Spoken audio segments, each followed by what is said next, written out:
Chapter 1 The Rescuer. Sujia Village. Ergasate thathath hosekladin teoistro besser immortals. Have I just saved an immortal? On the muddy counterroad, erigid belidin old the yellow cow. Upon the cow's back lay an unconscious Taoist priest. Theboi, with a grim little face, murmuretto hilf. Evenifies an immortal, what does it matter, suchansho, you are etrolimid, buriable to fidio yourself and diathing king of saving gothers. If that fiery old dag finds out, she will surely skin olive. The boysnam you a suchansho age 12. His father was all known hunter in the village. Life had once been decent for him, not affluent, but free from want. Disaster struck when he was 9. His father was led be all beast to willa hunting, and his mother, unable to birth a blow, followed at him to grave. Su Changshan. Later, he was taken by one uny, fellow Callan lord, and became a cohort for the Alpha family. Not unlidded hetten to the cows, Buthy also had to rewater, chop firewood, and cultivate the land, engaging in various forms of arduous labor.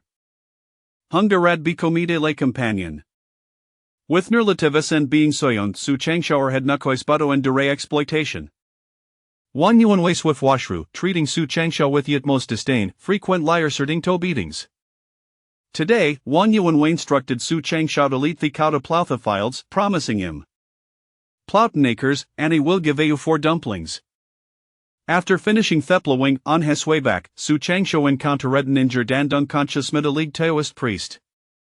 Hepla seth doest in the cow's back and brought him home.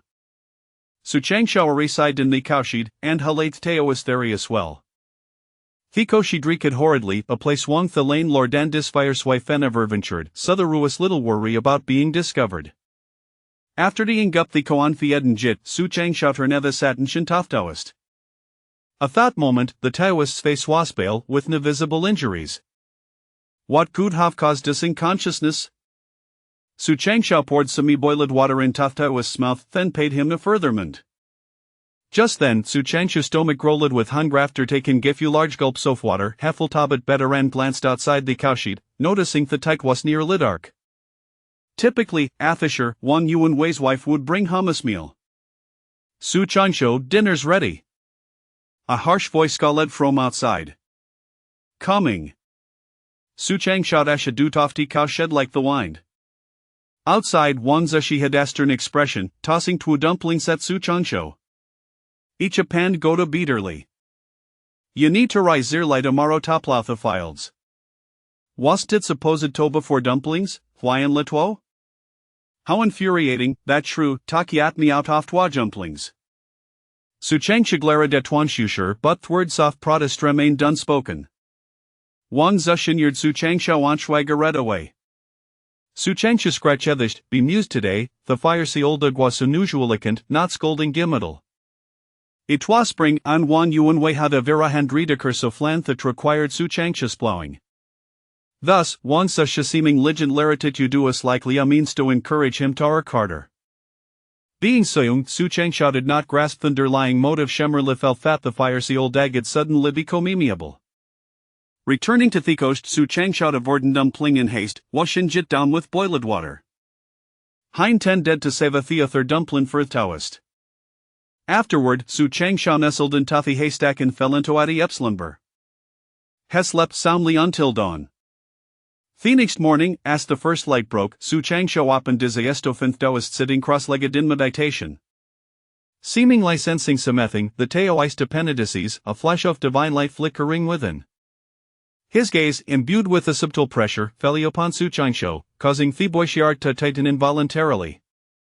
What a terrifia gaze coup d'etre Libyan immortal? Was it Yohosaven? The Taoist inquired histincom. Yes. What is your name? I am Su Changshaw, thicko word for one uny.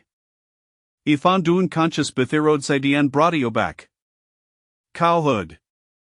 The Taoist glanced around the kashid, wrinkling his nose slightly, then smiled. My surname is Zhang, megavena zengu when you make daojun. Daojun, you must bahungray elomato fetchia samething toa. Su Changshaw hastily extended his grimy hand and pulled a dutapich black dumpling from his bosom, prompting a look off to stay from Zhang Jingyuan. Is this fit for consumption? Gurgle, gurgle. Just then Zhang Zhenjiayuan's stomach growled loudly, Owadio funger wa shinjivarim. Hesmold awkwardly disregarding the filth and bit into the dumpling. Having lost track of how many deshi hajonu without food, he found the pitch-black dumpling surprisingly palatable. Finishing in dumpling, heternet to Suchangsho, is there more? Suchangsha shukishid, no there isn't. It was supposed to receive 4 dumplings daily, but the fiery old hag deducted otherwise. Why's this fiercey old hag? She's one yuan ways why feshiest first, always bullying. Suchangsha recounted various tales about the fiery old hag, and Zhang Zhenjiayuan gained a clear understanding of the boy's plight. In that moment, Zhang Zhenjiayuan felt both grateful and sympathetic towards Suchangsho. Suchangsho ishal impartoyo esto 6-word breathing techniques which can strengthen your body. Doi oish toliern? After a moment's contemplation, Zhang Zhenjiayuan spoke earnestly. Edo. Suchangsho nodded head norius and torfusotic ni kathot could bolster his physique. If his body grew stronger, performing various tasks would become much easier. How wonderful. Come closer, you will teach you the 6 pronunciations. Understood. Suchangsho Leonidin, listening as Zhang Zhenjiayuan uttered 6 words shu, he, hu, isek, chue, 11. Is that all? Suchangsho is speechless, Dao Zhang will the strengthen my body? Zhang Zhenjiayuan, exuding ganero celestial wisdom, smiled. This is the supreme method of Xuanmen, with boundless applications. It is not merely for strengthening the body. Suchangsho's mind began to stir, and he cautiously inquired, may I ask, Dao Zhang, is this a method for cultivating immortality? Zhang Zhenjiayuan chuckled lidly, if I can't sense chi, you ma become an immortal. What if I cannot sense chi? Even without sensing it, you can't still strengthen your body. Suchangsho furrow, how can Iliarnto sense chi? Zhang Zhenjiayuan replied, that depends on our own fortune. If I can't sense chi, I will accept he was a disciple. Chapter 2 The coward's quest to change his fate. He will surely learn to sense the chi. Suchangsho nodded resolutely, recognizing that the steo was twice extraordinary, possibly an immortal. If he could become a disciple, he would have a teach and satakal to the immortally himself. Following this, Zhang Zhenjiayuan began to instruct them on the practice of the breathing technique. The 6-word breathing technique sounded simple but proved a challenge in Jin practice. Each word corresponded to a specific action, accompanied by coordinated breathing. For instance, with word shio, one must expand the belly during practice. While practicing hu, one would need to contract the belly. There were also actions like pulling in the abdomen, lifting the buttocks, and contracting the anus, which made Suchangsho Kiti uncomfortable. After a full hour of practice, Suchangsho managed to master all the movements. Oh no, inito jetta field zimdonafor, the fiery olded will surely scold me gain. Suchangsho's lapidus Fourier stood up taunty at the cow. Dao Zhang, you must go plough the field, so you must not go to the front yard. If the fiery old dag finds out, it will be disastrous terrifying. Zhang Zhenjiayuan interrupted Suchangsho, from today onward, ya need not work. Whereas Wang Yuny, take me to see him. Ha! Themamen the mentioned meeting Wang Yuny, Suchangsho. He should be out in the fields ploughing, if the fiery old dag saw him slacking, he would surely facia be eating. What are you out dawdling for? Hurry and led the way. Zhang Zhenjiayuan frowned. Suchangsho for setter is mile I dare not I fear the fire sealed hag. Don't worry with me round, she will not dare to bully ya. Very well. Zhang Zhenjiayuan strode out off the cowshed, and Suchangsho reluctantly followed. The front yard consisted of 3 large old house and a courtyard made of earthen walls, where Wang Yuan were sited a far more comfortable setting than the cowshed. Zhang Zhenjiayuan old Suchangsho directly into the courtyard, where Wang Yuan was sipping tea, while Wang Sushi was cracking sunflower seeds. Upon seeing Suchangsho suddenly appear, Wang Zushi exploded with Rajulid la rascal, you plowing the field sat the shower, how do you come to the front yard, I'll show you how to deal with it. Ash spoke, Wang Sushidra bedabrum from Thentransian charged towards Suchangsho. Impudence! Zhang Zhenjiayuan smacked the small cloth pouch at his waist and casually produced a yellow talisman. Argentus Atacri, pardoned, Zheng Zhenjiayuan formed a hand signatory site incantations, then pointed Athialo Talisman, which suddenly ignited, transforming into a fireball the Sizophist, hurtling towards Wang Xushi. The fireball struck Wang Zushi shed, igniting her hair in an instant, flame soaring high. Ow withers, my hair, my hair. Wang Zushi panicked, reaching up to feel her singed hair and eyebrows, crying out in distress. Su Changsha stood be dumbfounded. He could hardly believe Zheng Zhenjiayuan possessed such powers. A casual fireball thighs weighs a technique only an immortal could wield. Spareem great immortal, Spareem. Wan Uny being a manasam experience, Quicklinel Tandraged his wife down with him, repeatedly bowing to Zheng Zhengyuan. Seeing the fierce old egg's bald head thumping on the ground, Su Changsha felt an immense sense of satisfaction. Fierce old hag, you believe and know you've made your match. Changsha has already been accepted as a medicinal if this should arrestobly him again next time it will be her head that burns. I dare not, the shumble woman shall never dare again esteem a dimmertal, spare my life. Wan Xushi, her face filled with her, bowed her head even more fervently. You are Wan Uny Zheng Zhenjiayuan skazisidal Japan Wan Uny. Indeed, fate is I. Ah. Zheng Zhengyuan exuding ganera feather real grace a month of verjof transcending barrier sans require period of recuperation here our abode disquite commendable. Wang Uny, understanding the implication, promptly nodded, shall relocate to the Kaushad immediately, and the shall be devoted to the stima dimmertal. Zheng Zhengyuan replied, during this time, entrust you with the provisions for Mijal Fanchang show. Fanat, I shall not take without recompense when I'd part you will bestow upon you celestial fortune. Thank you, esteemed immortal, thank you. Wan Uny was overjoyed. Rizzi and TD up. Certainly. Wan Uny and Wang Zushi moved out, leaving Thus house to Zheng Zhengyuan and Su Changsha. The three-room dwelling included Arkamber, which Zheng Zhengyuan occupied, allowing Su Changsha to rest in his living room. If it was merely a living room, it boasted a bedbedding, far superior to th. Everson says parent had passed away. Su Changsha had not slept on a bed or cover a dimself with a quilt. At noon, Wang Uny delivered a roasted chicken. Su Changsha excellently overwhelmed with the exquisite testy of that Bene Gesserit had savored meat. The following day, a Stonbrokine feast. Zheng Zhengyuan instructed Su Changsha of his stand urged him to meditate and cultivate his skills. Golden Raso flight Philippanthi with small facia focus on regulating his breath, diligently expending on contracting his abdomen. After half an hour, Su Changsha was drenched in sweat, utterly exhausted. This extractor breathing method was more exhausting than tilling the fields. Su Changsha felt perturbed, causing his breath to falter. Smack! A sharp thump landed on his head, nearly knocking Su Changsha ouch.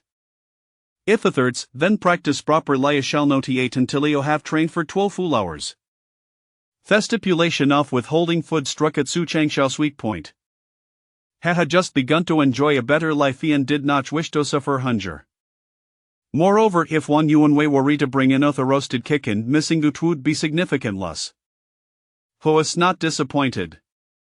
At noon, Wang Uny delivered 2 pounds of beef in his quest for celestial fortune, has spared no fortune providing sustenance, ensuring through his meat a very meal, something he himself could scarcely indulge in. In the afternoon, Wang Zushi visited, bringing 2 sets of clean clothes and 12 pairs of shoes for Su Changsha. Changsha, I apologize for my previous actions. These garments are specially made for you. Ah. Thank you.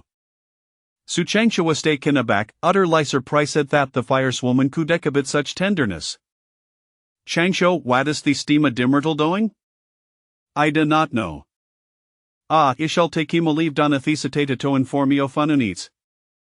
As watched the fireswoman depart, Su Changsha fell into deep contemplation. Now he had begun to experience a better life largely due to Zheng Zhengyuan's presence, yet Zheng Zhenjiayuan was merely a temporary resident and inevitably, he would leave, and instead, Su Changsha would revert to his former state. Given the fireswoman's character, Su Changsha could hardly believe she would continue to treat him kindly after Zheng Zhenjiayuan's departure, for it would soon find himself back in the Kaushad. It must cultivate the sensation of Ji. Pressure mounted within Su Changshou. Zhang Zhenjiayuan had stated that sensing qi would lead to his apprenticeship. For him, this represented a singular opportunity to alter the fate of our cowherd. In the days that followed, Su Changshou's diligence was nothing short of astounding. Harris did only 3 horseic days a day from meals and necessary breaks. All his time was devoted to mastering the breathing technique. Thus Liang Su Changshou understood that these was a legend to change his destiny. He must send Skype for Zhang Zhenjiayuan to Kislev. Chapter 3. A sense of qi emerges. Time passes swiftly, and soon 10 days have elapsed. During this period, despite Su Changshou diligently practicing the breathing technique every moment, he only finds himself utterly exhausted each day without any tangible results. Observing Su's unwavering dedication, Zhang Zhenjiayuan refrains from intervening, allowing him to practice on his own. And furthermore, throughout this time, Zhang Zhenjiayuan hardly steps outside, except for meals, spending his days meditating in seclusion. Su Changshou vaguely suspects that Zhang Zhenjiayuan must be suffering from severe internal injuries, necessitating daily meditation to recuperate. When he recovers, it is likely that he will depart. Su Changshou remains oblivious to the timing of Zhang Zhenjiayuan's departure, thus he immerses himself in relentless practice of the breathing technique. Fearing even the slightest lapse in diligence. A month passes, yet Su Changshou still has not sensed any qi, which fills him with a quiet anxiety. 2 months later, the absence of any sensation of qi leads to his growing impatience. Before long, 3 months have gone by, and still, he feels nothing akin to the qi that Zhang Zhenjiayuan had described, plunging him into near despair. One evening, during dinner, Su Changshou can no longer contain himself and asks, "Taoist, is this deflated belly technique of any merit? I have practiced for 3 months and felt not a single response, since the 6-character breathing method requires one to deflate their belly." Su Changshou secretly dubbed it the deflated belly technique. Upon hearing this, Zhang Zhenjiayuan's face darkens with anger, retorting sternly, "Nonsense, the 6-character breathing method is a profound secret of the mystical realms. How could it be false, if you fail to sense the qi? Can you blame the technique? That would be utterly unreasonable. It is your own ineptitude." Su Changshou, feeling disheartened, nods in resignation, suddenly aware of his own disappointment. He is merely a coward. What right does he have to practice such exalted celestial arts? He laments his own lack of talent and the apparent unlikelihood of ever mastering such high-level techniques. Sighing internally, he returns to his meal, while Zhang Zhenjiayuan observes him with a slight shake of his head. Softening his tone, "Changshou, remember, haste makes waste." Su Changshou scratches his head, perplexed. "What do you mean?" Zhang Zhenjiayuan replies, "You were simply too impatient, too impatient." Yes. Su Changshou nods in agreement, realizing the truth in Zhang's words, that he has indeed been overly eager. Anxious that he might not sense the qi before Zhang Zhenjiayuan's eventual departure, from that day forth, Su Changshou adopts a more relaxed mindset, practicing for 2 hours daily. Eating and drinking is needed. If he can sense the qi, all the better. If not, he loses nothing, and he can always return to being a humble cowherd. 3 days later, one morning, as Su Changshou sits facing the east, the golden sunlight bathes him, filling him with a warm sensation that transforms into a gentle energy entering his body. In this moment, he enters a state of enlightenment. The surroundings gradually fade from his perception, and he feels an ever-increasing warmth, bordering on a sensation of heat. Simultaneously, more and more warmth flows into his body. Before long, this warmth condenses at the Baihui acupoint atop his head, forming a golden thread about an inch long. This golden thread dances joyfully through his meridians, initially at the Baihui acupoint, then traversing down to his shoulders, palms, and soles, circulating through his body until it finally settles at the Guanyuan acupoint in his abdomen. Transforming into a shimmering golden speck reminiscent of a distant star, this golden speck emits a soft golden light, continuously illuminating Su Changshou's body, akin to a miniature sun, enveloping him in warmth. Suddenly, the light vanishes, and Su Changshou's consciousness returns to reality, realizing he is seated in the courtyard. What just transpired? Could it be? He has sensed the qi. As Su Changshou was overwhelmed with joy and immediately attempts to visualize the golden speck, but finds he cannot sense it again. Perplexed, what happened? Did the qi elude him? Wait, why do I feel so much stronger? To his astonishment, Su Changshou discovers that his strength has inexplicably surged, now comparable to that of an adult. This is truly remarkable. After all, Su Changshou is merely 12 years old. Although he often engages in laborious tasks, he certainly cannot match the strength of an adult. It must be the qi, there can be no doubt.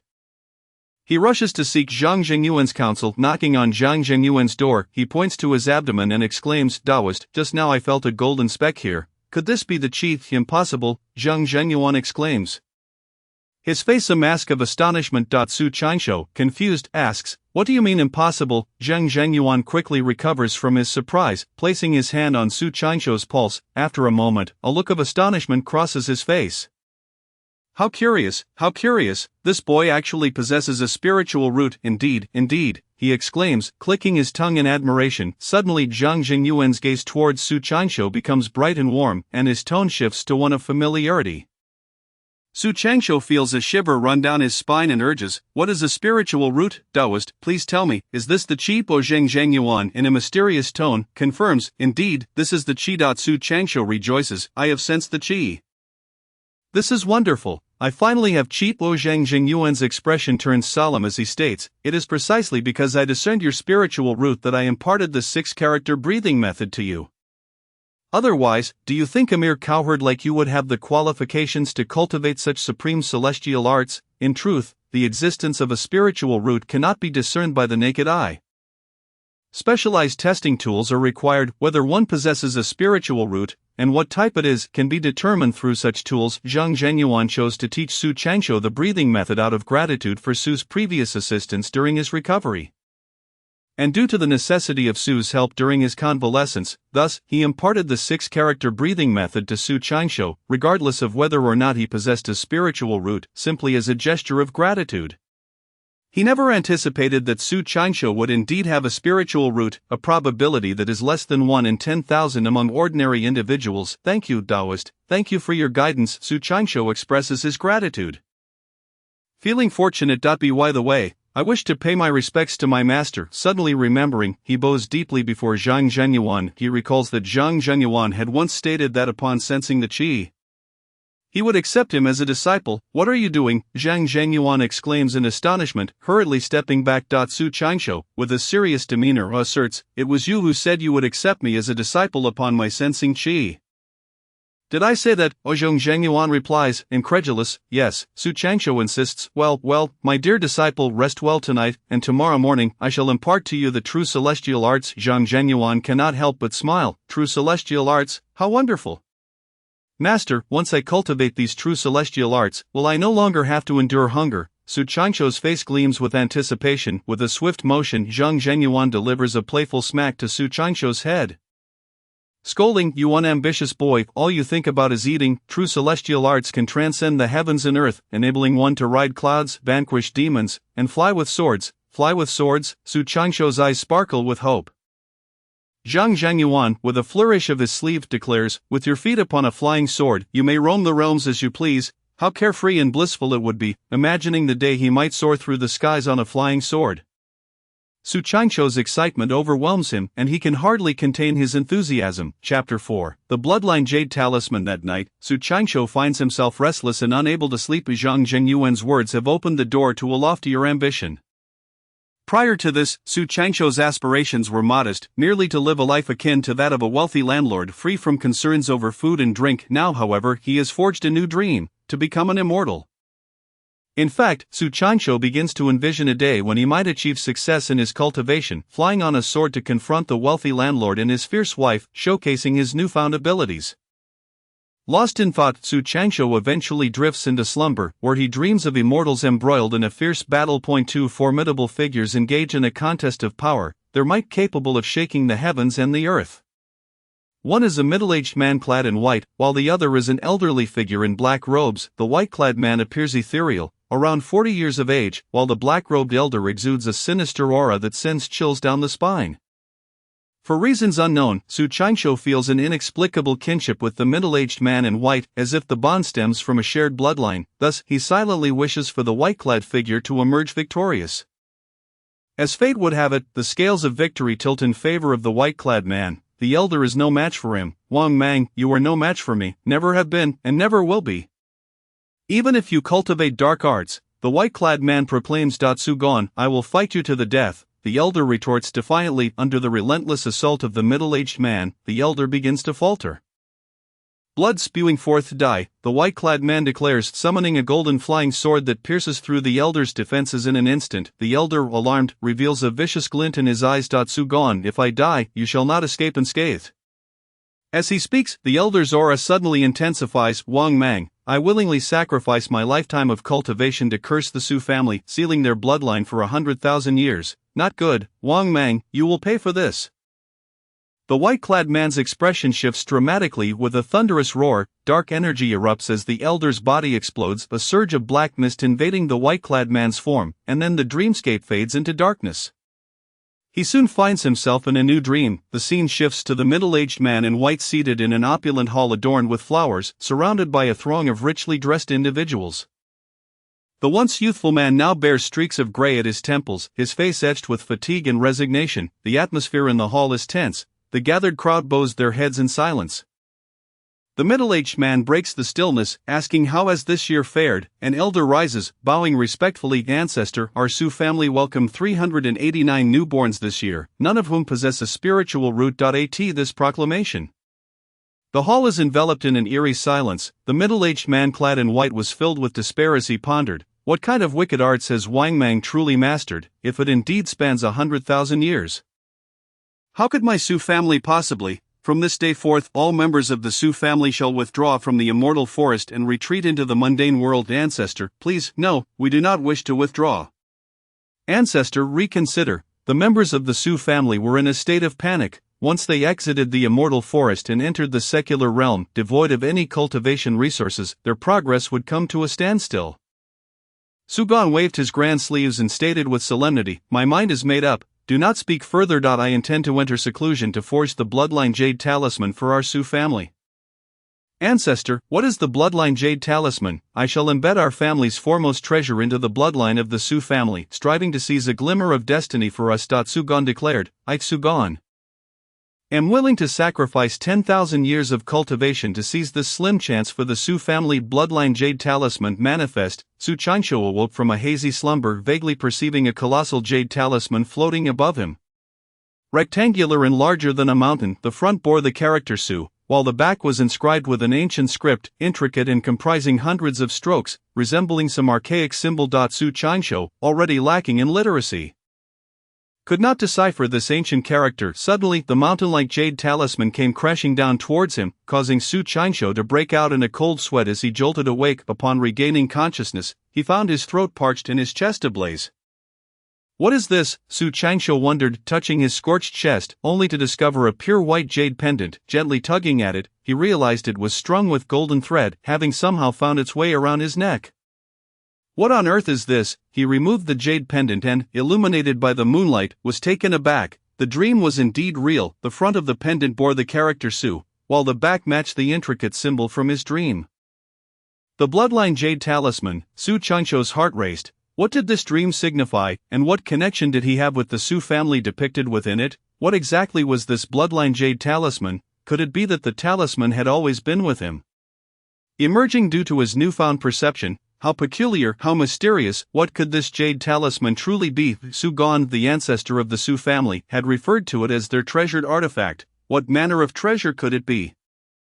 Though he could not fathom the events that had transpired, Su Qianqiu understood that this jade talisman was of utmost importance, undoubtedly harboring earth-shattering secrets likely intertwined with the dream. After pondering for a considerable time without arriving at any conclusions, he decided to quietly conceal the talisman. This matter was not to be disclosed to anyone, not even to Zhang Zhengyuan. Su Qianqiu felt a burgeoning conviction that once he mastered true immortal techniques, he would surely unravel the mysteries of the bloodline jade talisman. With sleep eluding him, he grew increasingly eager to cultivate authentic immortal methods. At dawn, he stood at Zhang Zhengyuan's door, awaiting his arrival.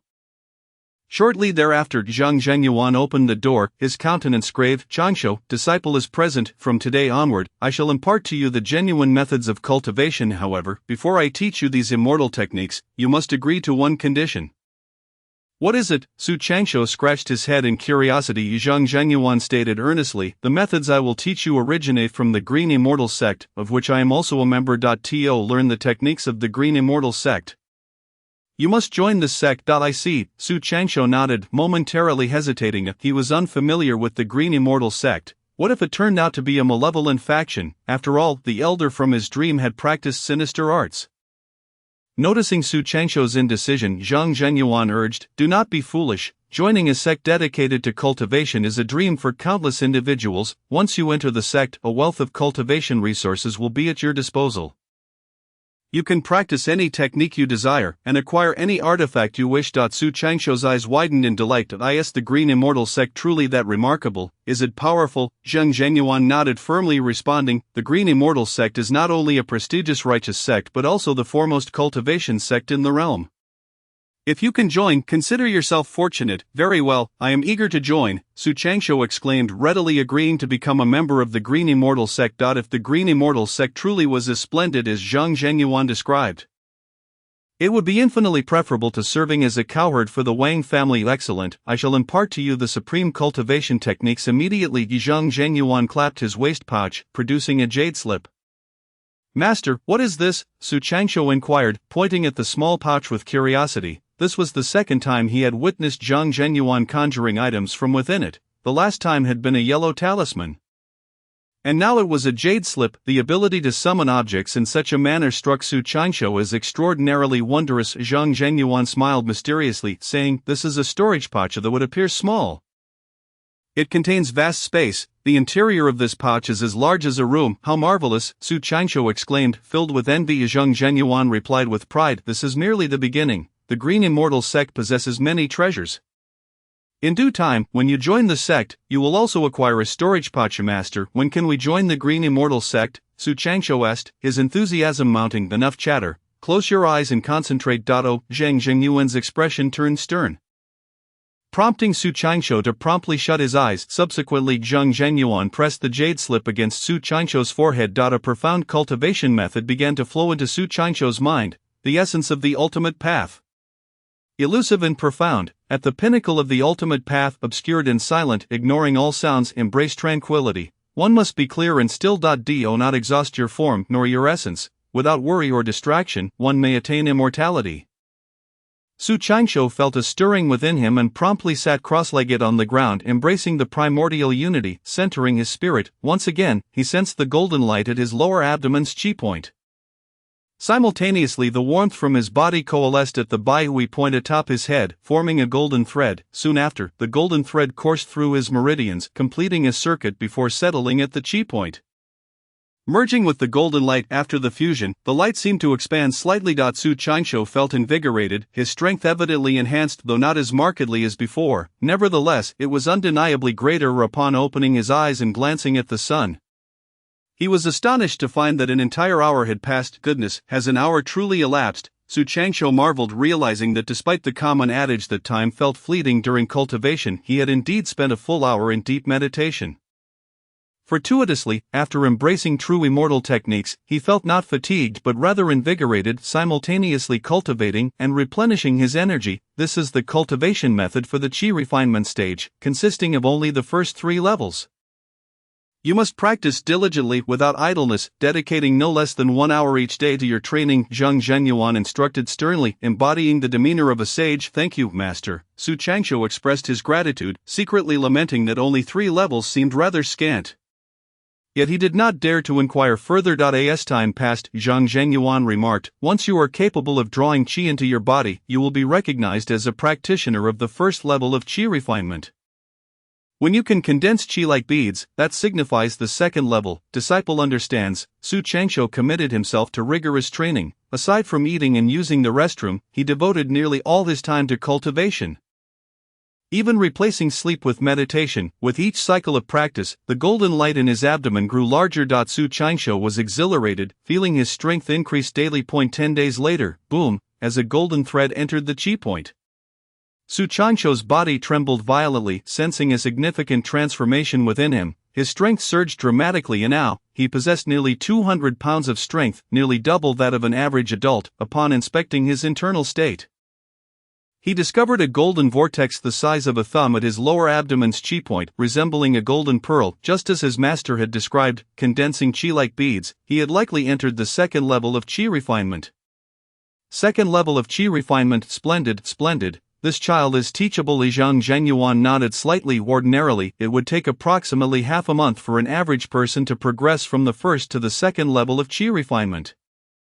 But Su Changshou had achieved it in just 10 days, which was commendable. However, considering that Su Changshou had trained for more than double the time of an ordinary person, his talent seemed rather ordinary.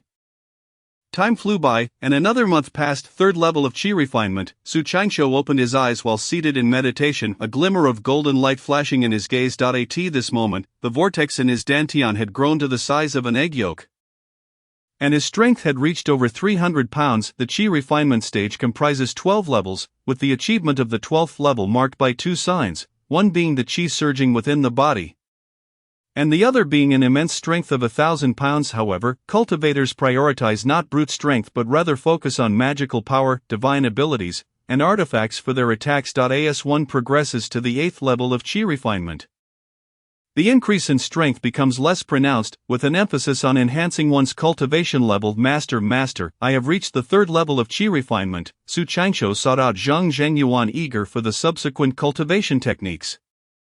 Zhang Zhengyuan appeared somewhat surprised, stating solemnly, "My injuries are nearly healed. Once I recover completely, I shall take you back to the sect. The techniques for levels above the 4th of qi refinement are reserved for disciples within the sect. As you are not yet a member of the Green Immortal sect, we shall speak of it once you have joined. I see. Su Changshou nodded in distress. Zhang Zhengyuan said, "You possess cultivation but lack the means to protect your life. Therefore, I shall impart to you a set of palm techniques, so that you will not merely stand by in times of danger." What kind of palm technique? The withered wood palm. The withered wood palm allows one to channel spiritual energy into the hands, transforming them to resemble withered wood, rendering them extraordinarily resilient, capable of shattering mountains and stones. The withered wood palm is not difficult. Su Changshou mastered its essence in merely 3 days of practice.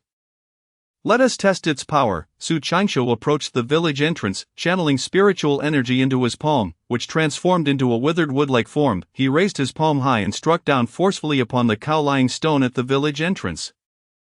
Crack! The stone shattered into countless pieces. My heavens, this scene was witnessed by Wang Shusher, who was relieving himself in the field. Overwhelmed with fear, he lost control of his bladder, his gaze towards Su Changshou filled with trepidation. If that strike had landed on a person, it could have easily been fatal. Not to mention a person, even a cow wouldn't withstand such force. What shall I do? I treated that young lad so poorly before.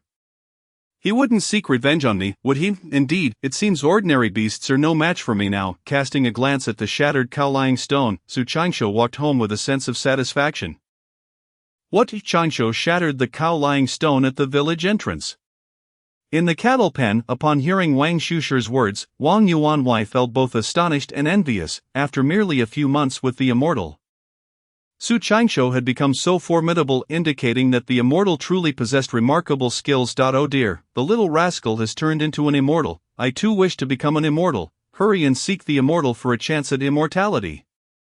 I dare not. What is there to fear? The immortal has stayed at our home for months. What harm is there in asking for a chance? Fine, let us go together. With a determined resolve, Wang Yuanwei took Wang Shusher by the hand and headed towards the front courtyard.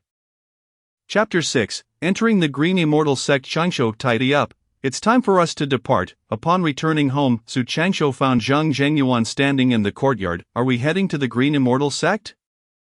Su Changshou inquired, his excitement palpable indeed. Zhang Zhengyuan affirmed with a nod. I shall prepare. Su Changshou swiftly entered the house and soon emerged with a small cloth bag slung across his shoulder. He possessed only 2 sets of clothing, one worn and one packed, leaving little to gather. Hurry, dear. The immortal is about to leave. Stop him. Let us go. Wang Yuanwei pulled Wang Shusher to the front of Zhang Zhengyuan and bowed deeply. Please grant me a chance at immortality. Infinite heavens, Zhang Zhengyuan proclaimed, then flicked his finger, causing a yellow talisman to fall into Wang Yuanwei's hands. However, both Wang Yuanwei and Wang Shusher felt somewhat dissatisfied. They had seen such talismans before. They could conjure fireballs. After hosting the immortal for months, receiving only a fireball talisman felt like mockery. The couple nearly wept. This is a fireball talisman. It can save your life in critical moments. Its usage is simple, just tear it open, and it will activate. Farewell. With that, Zhang Zhengyuan took Su Changshou and swiftly departed. Thank you, immortal. Thank you, immortal. Though the couple felt disgruntled, they dared not voice their complaints, bowing repeatedly to Zhang Zhengyuan's departing figure, witnessing their plight. Su Changsho felt both pity and a sense of vindication. Soon, the master and apprentice left Zhujiakan far behind as Zhang Zhengyuan halted in the wilderness, pointing towards the northwest. It is a journey of 3,000 miles to the Green Immortal Sect. 3,000 miles, that's quite far, Su Changsho gasped in astonishment. This distance exceeded his comprehension. In his entire life, he had never ventured more than 100 miles from Zhujiakan. Master, please unleash your flying sword. Let us soar to the Green Immortal Sect. Su Changsho looked at Zhang Zhengyuan with eager anticipation. Having heard that immortals possess flying swords, he believed that someone as ethereal as his master must surely belong to the upper echelons of the Green Immortal Sect and possess a flying sword as well. Zhang Zhengyuan's face turned awkward as he waved his sleeve and said solemnly, the path of cultivation is fraught with thorns. The way to enlightenment is arduous, more challenging than ascending to the heavens. Though I possess a flying sword, I cannot take you along for the journey. Su Changsho scratched his head. Why not? Zhang Zhengyuan replied earnestly. You are still young, and I fear that witnessing the flying sword might disrupt your mental state, hindering your future cultivation. Realizing the wisdom in his master's words, Su Changsho quickly clasped his hands in gratitude, acknowledging the intention to deliberately temper his character, seeing that he no longer pressed the issue of the flying sword. Zhang Zhengyuan finally sighed in relief. Let us be on our way. With swift strides, Zhang Zhengyuan advanced, his pace brisk, prompting Su Changsho to jog to keep up. After half a month, they finally reached the foot of the Green Immortal Sect's mountain. The duo had endured the elements, quenching their thirst with mountain spring water and satiating their hunger with wild game. As cultivators, they had little need to suffer from hunger. Disciple, we have arrived. This is the Green Immortal Sect. This is the Green Immortal Sect. Su Changsho furrowed his brow, gazing up at the towering peak before him, shrouded in clouds and mist, obscuring most of its majestic form. Where is the Green Immortal Sect? I can't see it. It is over there. Zhang Zhengyuan pointed towards a particularly dense area of mist halfway up the mountain. Su Changsho nodded thoughtfully. So the Green Immortal Sect resides within the clouds. It truly is a sacred place of the immortals. This is the Green Immortal Mountain Range. The mountain you see is called the Front Gate Peak, which serves as the entrance to our Green Immortal Sect. Goodness, such a grand mountain merely serves as the entrance. How vast must the Green Immortal Sect be? Su Changsho exclaimed with wide eyes. Come, I shall lead you through the mountain gate. Zhang Zhengyuan began the ascent with Su Changsho. The steep path posed no challenge for them. Soon, they reached the mountainside, where Zhang Zhengyuan took hold of Su Changsho's arm and entered a misty path. Once on the path, Su Changsho found himself surrounded by fog. Unable to see anything, he could only follow Zhang Zhengyuan as they wound their way through. We have arrived, Zhang Zhengyuan declared, and as his voice fell, the surroundings suddenly opened up. Su Changsho gazed around in awe. They had reached above the clouds, where an endless expanse of white stretched before them, obscuring the earth below. In the distance, he beheld a majestic range of peaks, bathed in the glow of dawn. Each mountain was adorned with structures, some nestled halfway up, others perched atop flattened summits, and some even floating amidst the clouds. Numerous pavilions and towers lined the mountainside, a breathtaking array. Throughout the mountains, vibrant green flying vessels glided through the air. Some carrying 3 to 5 individuals, others a dozen, and some even dozens of master-look flying boats. How marvelous, Su Changsho exclaimed, his eyes wide with wonder. Zhang Zhengyuan maintained a composed demeanor, stating, these are the public flying vessels of the sect, primarily utilized by the qi refining disciples for transportation, and they are free of charge. How wonderful! Su Changsho nodded inwardly. With these vessels, all disciples could roam freely within the sect, going wherever they pleased. Otherwise, traversing from one peak to another would require climbing up and down, taking a day for nearby peaks and 3 to 5 days for distant ones. Changsho, let me provide you with a brief introduction to the Green Immortal Sect. There are a total of 7 main peaks: Tai Peak, Danxia Peak, Chiwa Peak, Lmo Peak, Tianji Peak, Bagua Peak, and Fengdu Peak. The significant figures of the sect reside primarily within these 7 peaks. Among them, Tai Peak is the place of the sect's upper echelons. Danxia Peak is the domain of alchemists, Chiwa Peak is the domain of artifact masters, Lmo Peak is the domain of talismans, Tianji Peak is the domain of puppet masters, Bagua Peak is the domain of array masters, and Fengdu Peak is the domain of the corpse refinement lineage master. You belong to Tai Peak, correct? Su Changsho inquired, having surmised that Zhang Zhengyuan held a prominent position within the Green Immortal Sect. Ahem, Zhang Zhengyuan cleared his throat, deliberately ignoring Su Changsho's question, and continued. Among the 7 peaks, Tai Peak boasts the densest spiritual energy, followed by Danxia Peak, with the other 5 peaks trailing behind in addition to the 7 main peaks. There are several other peaks, including Lingshou Peak, Shizhi Peak, and Chushu Peak, among others. Our destination now is Shizhi Peak. Shizhi Peak serves as the sect's comprehensive administrative office, where matters such as new disciples admission, veteran disciples retirement, purchasing cultivation techniques and resources, and receiving monthly allowances are all conducted. Understood. Su Changsho nodded, realizing that his master intended to assist him in registering as a new disciple. Master, shall we take the public flying vessel? Su Changsho asked eagerly. Indeed, Zhang Zhengyuan replied, then cautioned, Changsho, once we enter the sect, we can no longer refer to each other as master and disciple. You may call me senior brother. White, Su Changsho asked in surprise. Sensing a shift in Zhang Zhengyuan's demeanor, the ethereal, lofty presence of his master seemed to have vanished, replaced by a more cautious disposition. You will come to understand in time. I see. Master, still calling me master? Zhang senior brother, that is more like it. Su junior brother, the flying vessel is arriving, let us board. Chapter 7, Lu Chuanqing. Upon hearing this, Su Changsho looked up to see a flying vessel approaching from afar.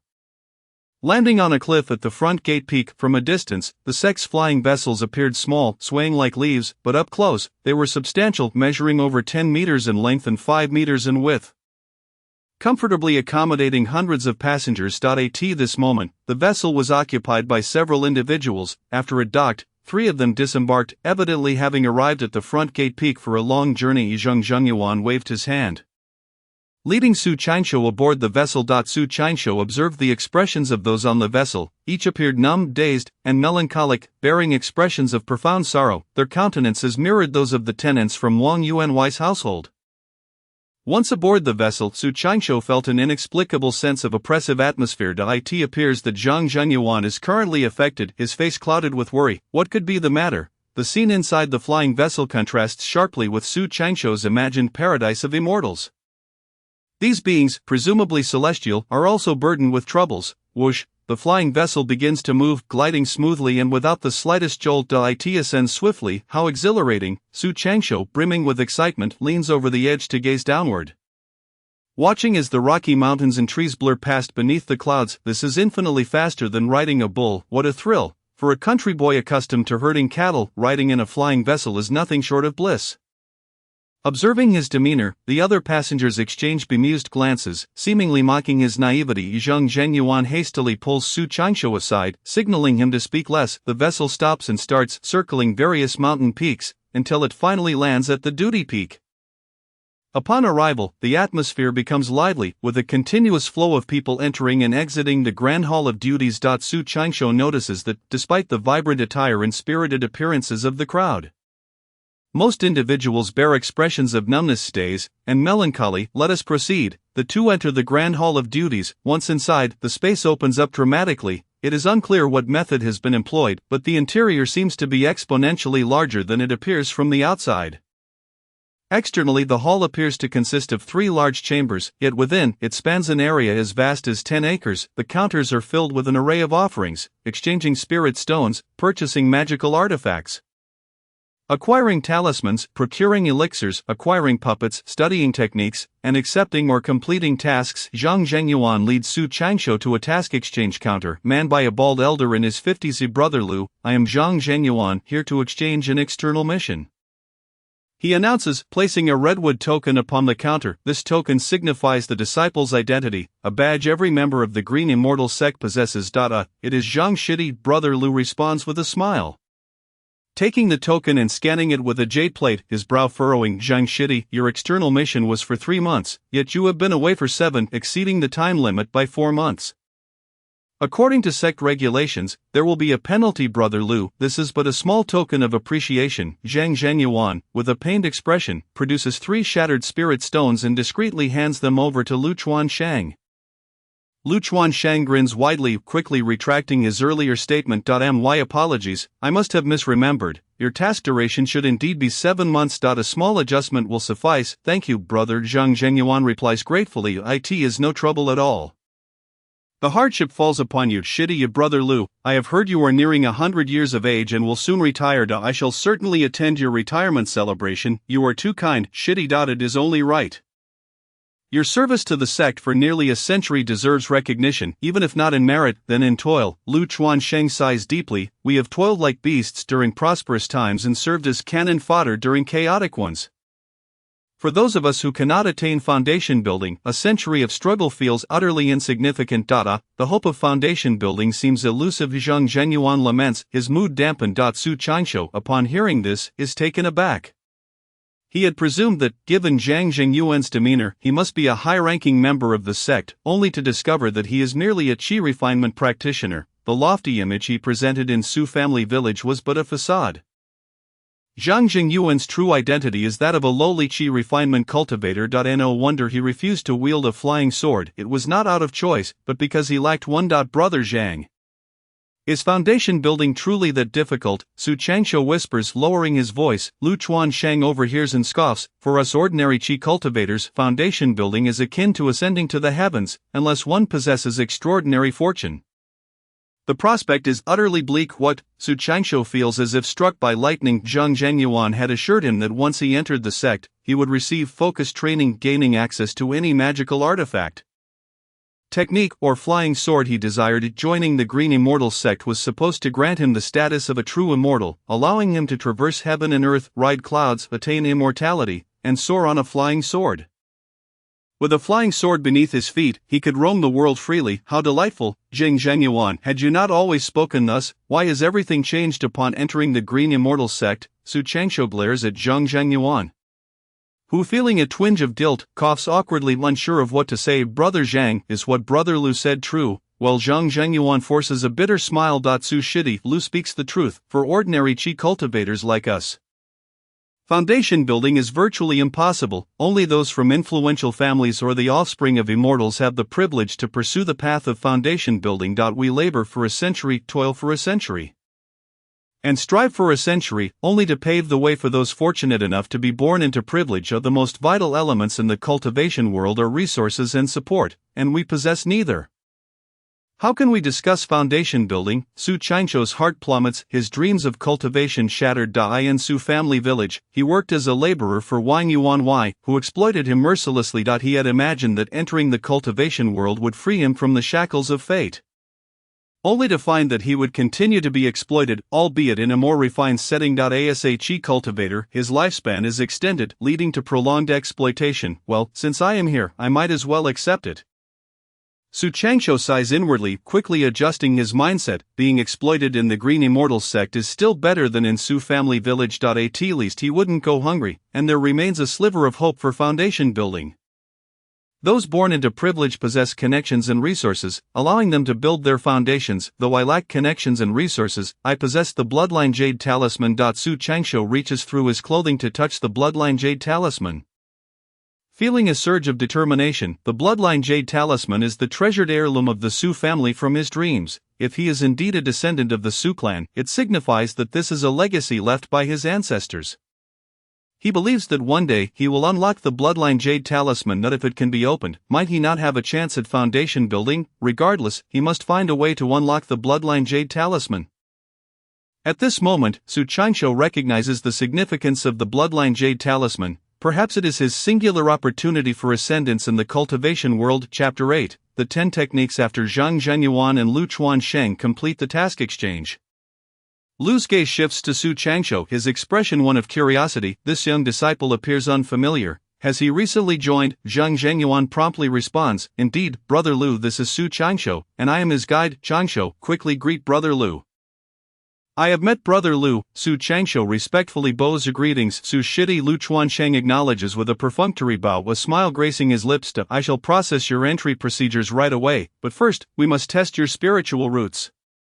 With that, Lu produces a white luminescent rod and hands it to Su Qianxiu. Shidi, channel your spiritual energy into your palm. Yes, Su Qianxiu complies, channeling his spiritual energy into his hand. The luminescent rod reacts, enveloped by a deep green aura, followed by the emergence of 4 additional rings of light: light green, red, yellow, and golden. The deep green signifies the wood attribute, the light green the water attribute, the red the fire attribute, the yellow the earth attribute, and the golden the metal attribute. The simultaneous manifestation of 5 colors indicates that Su Qianxiu possesses roots in all 5 elements. Buzzing sounds follow, as 5 more colors appear: cyan, purple, black, white, and crystal. These colors represent wind, thunder, light, darkness, and ice, respectively. Thus, he embodies all 10 elemental attributes. Unbelievable. Heavens, a 10-element mixed spiritual root. Lu Chuansheng and Zhang Zhenyuan exchange incredulous glances, neither having anticipated that Su Changsho would possess such a rare trait. Wait a moment. Is having a 10-element mixed spiritual root good or bad? Su Changsho inquires with curiosity. Zhang Zhenyuan grimaces. To put it plainly, the fewer the spiritual root attributes, the purer and swifter one's cultivation. For instance, a pure fire root cultivator will progress faster than one with both water and fire roots. A dual-element cultivator will outpace one with 3 elemental roots. In summary, the more attributes one possesses, the slower their cultivation speed. Roots with more than 3 attributes are deemed mixed roots, and those with 3 attributes are generally deemed hopeless for foundation building. With 10 attributes. Su Changsho's heart sinks. If even 3-element mixed roots struggle to attain foundation building, what hope does he have with 10? The prospect of foundation building, already daunting, has now become insurmountable. At this moment, despair envelopes him. Zhang Zhenyuan rubs his hands together, excitement gleaming in his eyes. Brother Lu, according to sect regulations, for every disciple you recommend, you receive a reward of 5 spirit stones. What do you say? Lu Chuansheng shakes his head. Zhang Shidi, I must be frank. The disciple you are recommending possesses a 10-element mixed spiritual root, which holds little value for the sect. I can only offer you 3 spirit stones. What? Zhang Zhenyuan is taken aback, his face flushing. Brother Lu, do you have any idea the cost I incurred to recommend Su Shidi? I have painstakingly nurtured him for months, and for only 3 spirit stones, I am at a significant loss. You must give me at least 4.3 stones. I will not budge from 3.4 stones, 3 stones. 0.4 stones, 3 stones. I no longer want this person. Take him away. Very well, 3 spirit stones. It is Zhang Zhenyuan, somewhat vexed, nodded, and cast a dissatisfied glance at Su Changsho, seemingly reproaching him for his lack of ambition. Su Changsho's expression was peculiar. He could hardly fathom that the ethereal Zhang Zhenyuan would bicker like a street vendor over a mere spirit stone. His face flushed with indignation. Before them lay 3 spirit stones, 3 milky white diamond-shaped gems placed on the table by Lu Chuansheng. With a flourish of his grand sleeves, Zhang Zhenyuan stowed them into his storage pouch. Su Shidi, I take my leave now. May we meet again in the future. After casting one last glance at Su Changsho, he strode away. Zhang Shixiang, please don't leave. What am I to do if you go? Su Changsho panicked, feeling as though he had been sold to the Green Immortal sect by Zhang Zhenyuan. Su Shidi, I have already introduced you to the sect. Our fates have reached their conclusion. Shixiang Lu will arrange your entry into the sect. Farewell. With that, Zhang Zhenyuan vanished at the entrance of the Grand Hall, as if fearful that Su Changsho might regret his decision to join the Green Immortal sect. Once Zhang Zhenyuan departed, Lu Chuansheng's countenance grew serious, adopting an official demeanor as he handed Su Changsho a piece of paper. Please inscribe your identity information. Understood. Su Changsho picked up the brush from the counter and awkwardly wrote, Su Changsho. 12 years old, Liang County, Song Kingdom, Su Family Village. Su Changsho, male, 12 years old, possessing a mixed 5-element spiritual root, hailing from Liang Song Kingdom. Lu Chuansheng chanted incantations as he inscribed Su Changsho's identity details in seal script, then produced a yellow wooden plaque inscribing Su Changsho's information onto it. Lu Shixiang, am I not a 10-element mixed spiritual root? Why do you say I am a 5-element mixed spiritual root, when others inquire? Simply state that you possess a 5-element mixed spiritual root. Do not mention the 10-element mixed spiritual root. Why is that? It's a matter of pride. Su Changsho was rendered speechless. Was his spiritual root truly so shameful? Here, this is your identity token. Su Changsho took the identity token and examined it. The material was sturdy yellow peach wood, with the words Green Immortal inscribed on the front, while the back remained blank. After studying it for some time, he could discern no further information. Lu Chuansheng reminded him, your identity information has already been recorded within. Your current cultivation is insufficient to view the information. Once you reach the 7th level of Qi refinement, you will be able to see it. Remember, this is your identity token. Henceforth, you are a servant disciple of the Green Immortal sect. The designation servant disciple left Su Changsho feeling somewhat uneasy. Why must he be labeled a servant disciple rather than simply a disciple? After pondering, he concluded that the sect's acceptance of someone like him was merely to assign him menial tasks while bestowing him with the title of disciple.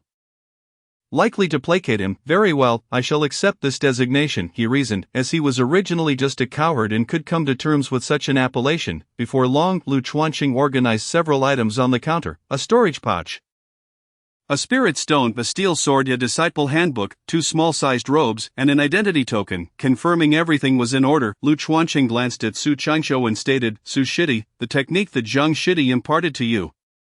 The Changshun Gong is a wood attribute cultivation method suitable for those with wood spiritual roots. Do you wish to continue practicing it? If so, I can provide you with subsequent techniques." Su Changshou pondered for a moment, then chuckled wryly. "Lu Shixiang, I'm uncertain if I should continue. Could you offer me your advice?" Lu Chuanqing, growing impatient, replied, "Typically, chi refiners select techniques according to their spiritual root attributes." Is that so? Su Changshou understood now. According to Lu Chuanqing's explanation, cultivation techniques should correspond with one's spiritual root attributes. Thus, Zhang Zhenyuan likely possessed a wood attribute, which is why he taught him the wood-based Changchun Gong, since he had a wood attribute within his spiritual roots. He could cultivate the wood technique, albeit it was not the most optimal choice. "Lu Shixiang, do you have a technique that incorporates all 10 attributes?" "Indeed, then I shall cultivate that one. Are you certain?"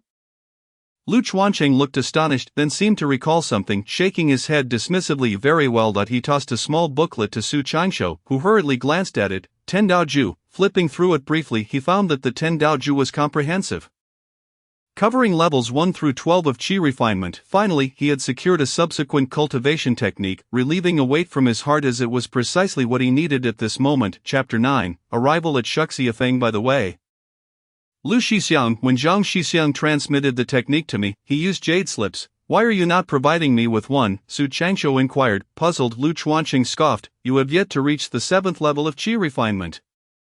Even if I gave you a jade slip, you would be unable to utilize it. Is it true that only those at the 7th level of Qi refinement can use jade slips?" "Certainly, only after reaching the 7th level can one project spiritual energy outward. This marks a significant turning point in the Qi refinement stage, projecting spiritual energy outward." Su Changshou found himself deep in thought. He realized that below the 7th level of Qi refinement, one could not even read jade slips. It dawned on him that his prior ability to use the jade slip was due to Zhang Zhenyuan's assistance. Wait, does that mean I must also reach the 7th level of Qi refinement to unlock my bloodline jade talisman? This thought ignited excitement within him. Previously, he had employed numerous methods: soaking in water, burning it with fire, even drawing blood, yet the jade talisman had shown no reaction, and now it became clear that since it was an item of the cultivation world, it would require spiritual energy to unlock. Once he reached the 7th level of Qi refinement, he would likely unveil the secrets of the bloodline jade talisman. Indeed, Lu Chuanqing continued, once your cultivation reaches the 7th level of Qi refinement and you can project spiritual energy, you will be able to practice simple spells, thus acquiring a certain degree of offensive capability. I advise you, do not leave the sect to experience the outside world until you reach the 7th level.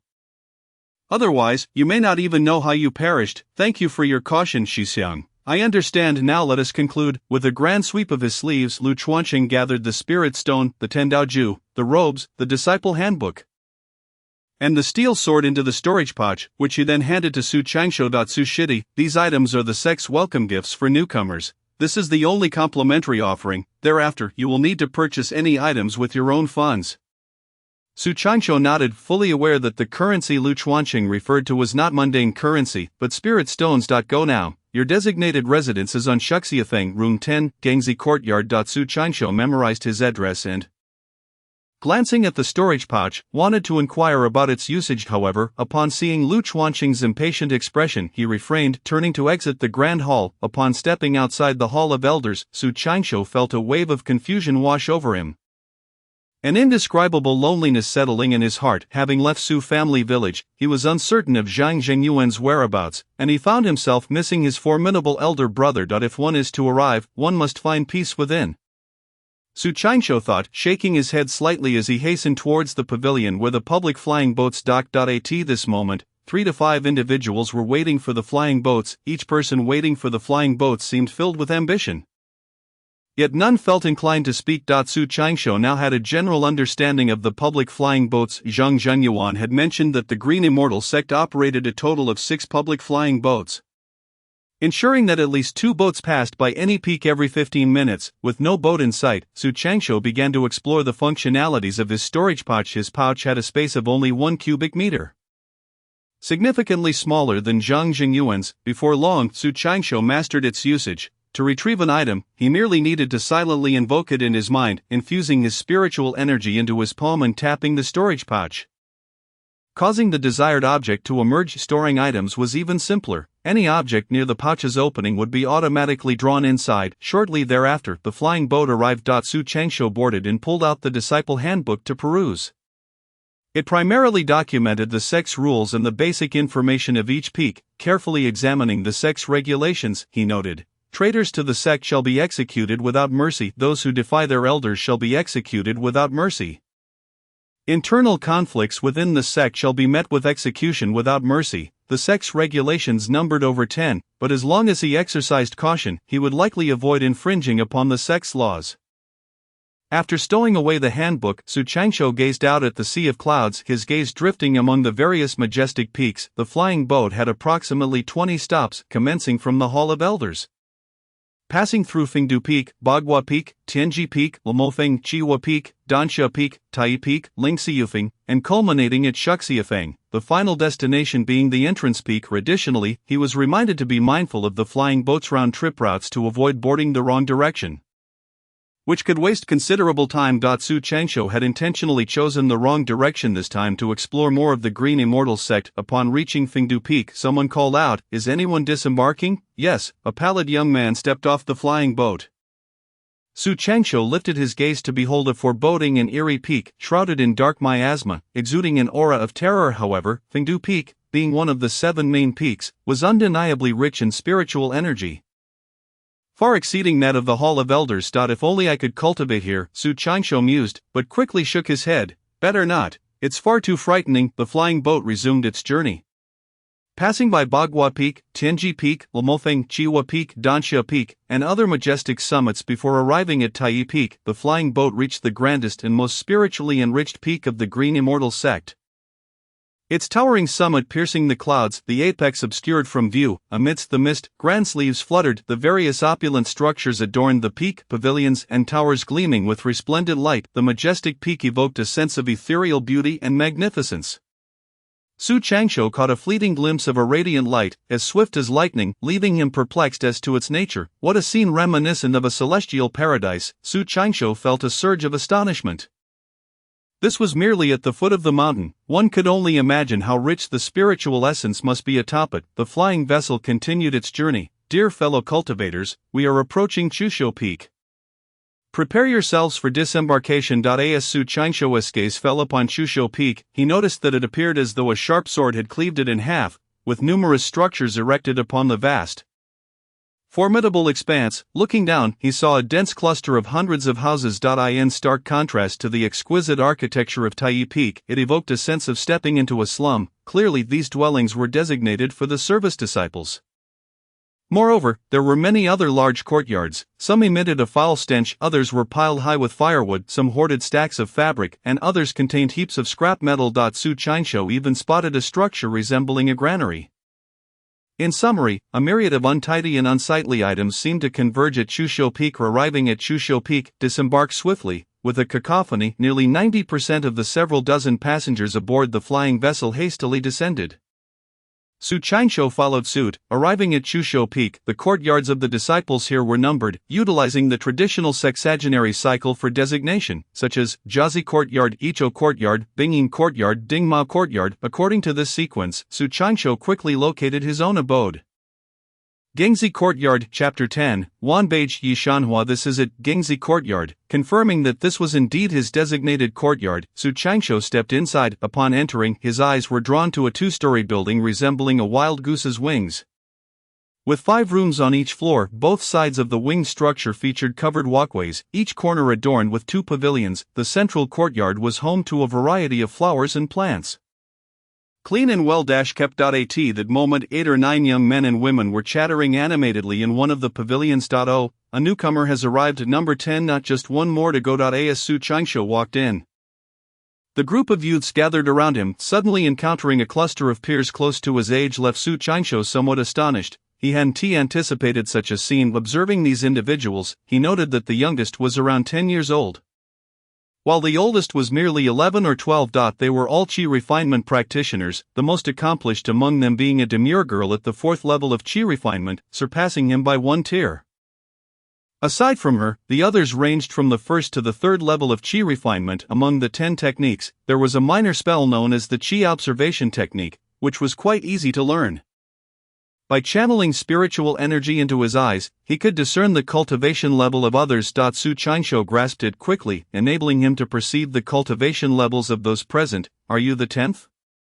Inquired a clever boy, his cultivation at the 1st level of Qi refinement. Su Qianxiu nodded slightly, replying, Yes, I am a fellow cultivators. I am Su Qianxiu. I humbly ask for your guidance. Imitating Zhang Jingyuan's tone, he briefly introduced himself. The clever boy, displaying familiarity, said, I'm Jiang Xiachuan, from the Jiang family of Danyang. Su Shixiang, allow me to introduce you, this is Yi Shanhua, our senior sister from the Wanbeiji family. As Jiang Xiachuan spoke, he gestured toward the quiet girl at the 4th level of Qi refinement. Greetings, Su Shidai. Yi Shanhua nodded slightly, acknowledging him. Su Mo, from Sujiabao, Han Zong, from the Han family of Sanqing Mountain. Zheng Feishin, from the Zheng family of Shulong County. Qian Yuanbao, from the Qian family of Qianjia village. Shi Wanong, from the Shi family of the Great Chu Kingdom. Lin Xianger, from the Duke's residence of Yuezhou. Li Linhao. The others introduced themselves in turn, and Su Qianxiu responded to each, feeling somewhat inferior. He realized that, aside from Li Linhao, all these individuals were indeed disciples from prominent families. No wonder Zhang Zhenyuan and Lu Chuancheng had mentioned that only those with backgrounds and resources could establish a foundation. It seemed that ordinary Qi refinement practitioners were likewise in a similar situation. Despite their status as service disciples, it was evident that none of them were ordinary characters capable of entering the Green Immortal sect for cultivation. Beneath the auspices of a super sect like the Green Immortal sect, numerous immortal cultivation families thrived. Generally, Qi refinement practitioners had a lifespan of around 150 years, while the Green Immortal sect enforced a regulation that allowed practitioners to retire from the sect at the age of 100. Some returned to their families to nurture their descendants before re-entering the sect for cultivation. Indeed, some even married and had children after their century of retirement, thereby establishing a lineage of immortal cultivation families over time. Su Qianxiu, having been inadvertently brought to the mountain by Zhang Zhenyuan, would have otherwise likely remained a mere coward for the entirety of his life. Su Shixiang, which family do you hail from? Jiang Xiachuan inquired. Why bring up a subject that could cause discomfort? Su Qianxiu hesitated before responding. The Su family of Liang Prefecture, initially intending to mention the village of the Su family in Liang Prefecture. He restrained himself from uttering the last word, the Su family of Liang Prefecture. The others nodded slightly, not pressing further. Small families were as numerous as ants. It was not surprising they had not heard of it. Fellow cultivators, please continue your conversation. I shall return to my quarters to tidy up. Su Qianxiu offered a slight bow and ascended to the 2nd floor, with Jiang Xiachuan following closely behind. Su Shixiang, may I assist you in tidying up? The building contained a total of 10 rooms, numbers 1 through 5 on the 1st floor, and 6 through 10 on the 2nd. Su Qianxiu's room, number 10, was situated at the far eastern end of the 2nd floor. Each room was equipped with a protective formation requiring an identity token for access. Cultivators placed great emphasis on privacy, and even service disciples were entitled to their own personal space. Su Shixiang, may I enter your room to help tidy up? Of course. Upon receiving Su Qianxiu's consent, Jiang Xiachuan followed him inside. Upon entering, Su Qianxiu took a quick glance around the room. A bed, a wardrobe, a table, and all necessary bedding and toiletries, all brand new. Satisfied, he nodded. Indeed, this was a celestial sect, and the living conditions for service disciples were surprisingly superior to those of many affluent households. Had he previously lived in such a room, Su Qianxiu would have felt immense happiness. However, now it left him feeling indifferent. Throughout this day, he had witnessed things he had never encountered in his lifetime. It turned out that immortals resided in the mountains, that houses could have multiple stories, and that vessels could soar amidst the clouds. Each of these revelations was a profound challenge to the young man's worldview. Rapidly expanding his understanding and perspective, the room was impeccably clean, requiring little tidying. Su Qianxiu swept the floor, wiped the table, and retrieved the bedding from the wardrobe. Jiang Xiachuan busily assisted him. Thank you, Jiang Shidi. No need for thanks, I reside in room 9. Neighbors, it's only natural. Room 9, Su Changsho inquired curiously. When did you arrive? Jiang Shidi, I just arrived yesterday, and the others, senior sister Yi and the others have only been here for a few days. How did you all arrive? Of course our elders brought us. After conversing with Jiang Xiaochuan for a while, Su Changsho learned that unlike his own unexpected arrival through Zhang Zhenyuan's intervention at the cost of 3 spirit stones, Jiang Xiaochuan and the others had followed the proper channels. The Green Immortal sect recruits service disciples every 3 years, allowing any child who turns 10 and possesses a sense of spiritual perception to enter the sect.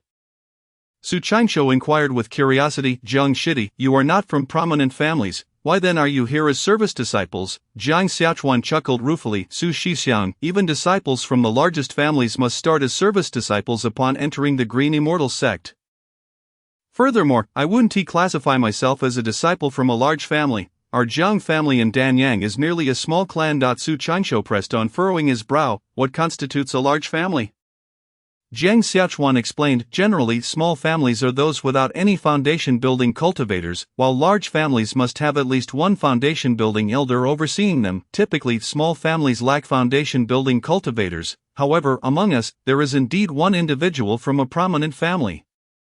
Who? Yi Shanhua, our senior sister. Yi Shanhua, what is her background? Didn't I just introduce her? She is from the Wanbeiji family at Wanbeige. You haven't heard of Wanbeige? Jiang Xiaochuan seemed somewhat taken aback by Su Changsho's unfamiliarity with Wanbeige. He then continued without holding back, speaking of Wanbeige, it's remarkable. It is said that 300 years ago, a remarkable person emerged from the Yi family named Yi Qingfeng. He was a pill master at Dansha Peak and a golden core expert. He single-handedly established Wanbeige. That's quite impressive. Su Changsho pondered silently, realizing that Yi Shanhua likely belonged to the second generation of immortals mentioned by Zhang Zhenyuan. At just 10 years old, she was 2 years younger than him and already a tier above in cultivation, which spoke volumes. If she were not a second-generation immortal, how could she cultivate so swiftly? Chapter 11, Eastern region of the immortal cultivation world. After conversing with Jiang Xiaochuan for some time, Su Changsho finally gained some understanding of the service disciples. It's time for a meal. Su Shixiang, let us head to the Lingfan Hall. Let us go. Su Changsho and Jiang Xiaochuan descended the stairs together. Chuxiu Peak boasted its own Lingfan Hall, conveniently located in the center of the service disciples' living quarters. Upon reaching the ground floor, they found that Yi Shanhua and the others had already departed for the Lingfan Hall. Guided by Jiang Xiaochuan, the two entered the large courtyard of the Lingfan Hall. Even before stepping inside, the enticing aroma of food wafted towards them, tantalizing Su Changsho's senses. Having traveled alongside Zhang Zhenyuan for half a month under the stars, he had not experienced the delightful scent of cooked meals in what felt like an eternity. The Lingfan Hall featured several dining halls, and the two casually entered one of them. Jiang Xiaochuan, accompanied by Su Changsho, procured the dining utensils before proceeding to the serving area. The fare was quite delightful, a harmonious blend of meat and vegetables, with each individual receiving 4 dishes and an unlimited supply of rice. When Su Changsho beheld the rice, he was taken aback. It was crystalline and translucent, exceeding the size of ordinary grains by more than tenfold. Senior Su, do take a taste. This is called dogtooth rice, and it is simply delectable. Su Changsho observed the grains, aptly named for their resemblance to canine teeth. Upon taking a generous bite, he was enveloped by the fragrant aroma of rice, a taste far superior to that of the roast chicken from Wang Yuany's household. For this singular morsel of rice, being sold into the Green Immortal sect felt entirely justified. Su Changsho mused, feeling fortunate to have entered the Green Immortal sect, otherwise, in this lifetime, he might never have savored such celestial delicacy. Senior Su, this is called yellow goat meat, and it is exceptionally fresh indeed. It is quite exquisite. Su Changsho's palate was open to new realms of flavor. The meat dishes of the Green Immortal sect surpassed his expectations, leaving him feeling warm and invigorated after the meal. During their dining, Su Changsho casually discussed cultivation matters with Jiang Xiaochuan. As Jiang Xiaochuan was at a lower cultivation level, Su Changsho freely shared insights regarding breakthroughs to the second level. Although Jiang Xiaochuan had only recently begun his cultivation journey, he possessed a wealth of knowledge surpassing Su Changsho in many areas. He suggested that Su Changsho utilize qi gathering pills to assist in his practice. The chi-gathering pill, the most basic auxiliary alchemical remedy, was priced at 1 spirit stone per bottle, with each bottle containing precisely 10 pills. After their meal, as they returned to Gengzi courtyard, they fortuitously encountered Yi Shanhua exiting. Following her were Shi Wanong, Lin Xianer, Hanzong, Suimo, and Li Linhao, among others. Greetings, Senior Yi. Jiang Xiachuan greeted with a smile. Yi Shanhua returned his smile warmly, saying, Junior Jiang and Junior Su, we are heading to the Deacon Peak to procure some items. Would you care to join us? Indeed, Senior Su was just about to purchase chi-gathering pills. Would you like to accompany us? Su Changsho nodded slightly. Let us all go together. White jade boat, arise. Yi Shanhua clapped her waist pouch, producing a crystalline jade flying boat, which she effortlessly tossed into the air. The boat expanded in the wind, reaching a size of 3 to 4 zhang. The radiant light enveloping the boat made it appear far more luxurious than the sex public vessels. Su Changsho was astounded by the sight before him but maintained a neutral expression. Coming from humble beginnings and having just entered the immortal sect, he constantly reminded himself to remain composed. Fearing the disdain of others, wow, it truly is a white jade boat. Senior Yi's wealth is remarkable. What a lavish expenditure. Everyone expressed their envy, acknowledging the privilege of someone from Wanbage to possess a flying boat at the 4th level of chi refinement. Let us depart. Yi Shanhua took the lead, jumping into the white jade boat, with Su Changsho and the others following suit. Lin Xianer enviously caressed the boat, inquiring, Senior Yi, how much spirit stones did this flying boat cost? Upon hearing this, the others turned their attention to Yi Shanhua, all eager to know the price of such an extravagant vessel. Hanzong added with envy, Senior Yi, do share the price to quell my curiosity. Yi Shanhua replied with a smile, not expensive at all, nearly 500 spirit stones. Lin Xianer gasped, 500 spirit stones and you say it's not expensive? Hanzong chuckled wryly, at that price, I can accept my fate. I shall never earn such a sum in my lifetime. Li Linhao remarked nonchalantly, as expected of the Yi family from Wanbage, truly extravagant. Su Changsho scammed the group. Apart from Li Linhao, everyone wore expressions of envy. Internally, Su Changsho felt a pang of jealousy, though he concealed it well. Having often faced adversity from the Su family, he had learned to mask his emotions adeptly. Observing the flying boat purchased for 500 spirit stones, he could not help but compare it to his own impoverished state, possessing only a single spirit stone to his name. The disparity in wealth among the outer disciples was glaring. However, he felt content simply to have entered the Green Immortal sect and to have tasted dogtooth rice. Why compare himself to others? Amidst a flurry of thoughts, Su Changsho quickly adjusted his mindset. He came from humble origins, and in his eyes, entering the Green Immortal sect was akin to achieving the pinnacle of success. He was already satisfied. Conversely, the others were not as content as Su Changsho. They were all eager to dream of owning their own flying boats. Jiang Xiachuan, filled with envy, asked, Senior Yi, is the spirit consumption of this flying boat high? It's manageable, about 1 spirit stone for every 100 miles, Yi Shanhua replied with a nod. Heavens, such high spirit consumption, alas, with such costs I cannot afford it, let alone maintain it. Senior Yi is truly affluent. Upon hearing the flying boat's substantial spirit consumption, the group erupted in astonished chatter. Fragmented spirit stones, being remnants of spirit stones that could not be shaped, were irregular in form yet roughly uniform in size. 100 fragmented spirit stones could be exchanged for a complete spirit stone. Su Changsho was perplexed by the concept of spirit consumption and the value of a spirit stone, resulting in a naturally puzzled expression. Yi Shanhua cast a curious glance at Su Changsho, sensing he might be different from the typical disciples of prominent families. Whoosh, the flying boat soared into the sky faster and smoother than the sex public vessels. Senior Yi, who do you think is the most formidable in our eastern region cultivation world? In the vast eastern region Immortal Forest, regarding cultivation level, our Green Immortal Sect's Xin Yang Old Ancestor holds the highest rank. Being a mid-stage nascent soul. So, is it safe to say that our Xin Yang Old Ancestor is the most powerful? Not quite. While Xin Yang Old Ancestor is the highest in cultivation, he is an alchemist. So in terms of combat, he may not be the strongest. Then who excels in combat? Is it the old ancestor Mo Qianji from the Fulong Ridges Mo family? Or perhaps Master Lu from the Wanshui sect? Or Long Yangzi and Mei Lan from the Hahuan sect? Or the old ancestor Wu Zhou from the Wanjin Tower? Each has their strengths. I am not entirely sure. We shall know once we reach the nascent soul stage ourselves. The path to nascent soul is exceedingly arduous. I will undoubtedly achieve it. On the white jade boat, a group of young men and women engaged in lively conversation, frequently mentioning nascent soul practitioners. As if they were certain they would become future nascent soul ancestors. Su Changsho remained unconvinced, however, from their discussions, he gleaned a general understanding of the cultivation world. The realm they inhabited was known as the Eastern Region Cultivation World. Here 5 factions of comparable strength existed: Green Immortal Sect, Fulong Ridge's Imo family, Wanshui Sect, Hawan Sect, and Wanjian Tower. Initially, when Zhang Zhengyuan claimed that the Green Immortal Sect was the foremost sect in the world, it was merely an attempt to entice him into the sect for the reward of a guide. Chapter 12, 4th level of Qi refinement. The white jade flying boat came to a halt before the main hall of the Deacon Peak. Yi Shanhua stored the white jade boat and strode towards the Deacon Hall, with the others following closely behind. Jiang Xiachuan glanced back at Su Changsho, who was lagging behind leisurely, prompting him to quicken his pace and catch up to Yi Shanhua as they entered the hall. Su Changsho had visited the Deacon Hall once before, and now, on his second visit, he felt quite familiar with the surroundings. Upon entering the expansive hall, he quickly lost sight of Yi Shanhua and the others. The hall was immense, filled with people, and their shorter statures rendered them nearly invisible in the crowd. Su Changsho surveyed the area, noting counters selling medicinal pills, magical tools, talismans, and a section dedicated to various robes and ceremonial garments.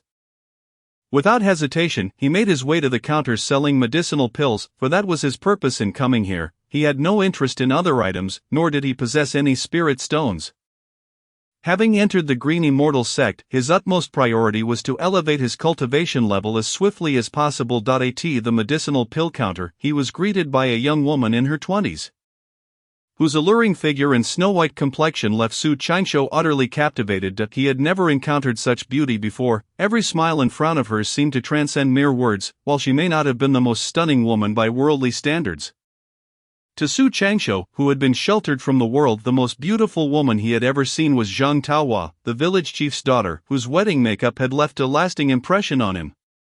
This young woman before him was undeniably tenfold more enchanting than Zhang Taohua. Upon assessing her cultivation level, Su Changsho was astonished to discover she was at the 12th level of Qi refinement. Instantly, he became more respectful, clasping his hands together and inquiring, "Senior sister, what is your name?" "Junior brother, you must be a new disciple. Greetings, I am Lu Rushi, may I ask for your name?" Her voice chimed like silver bells.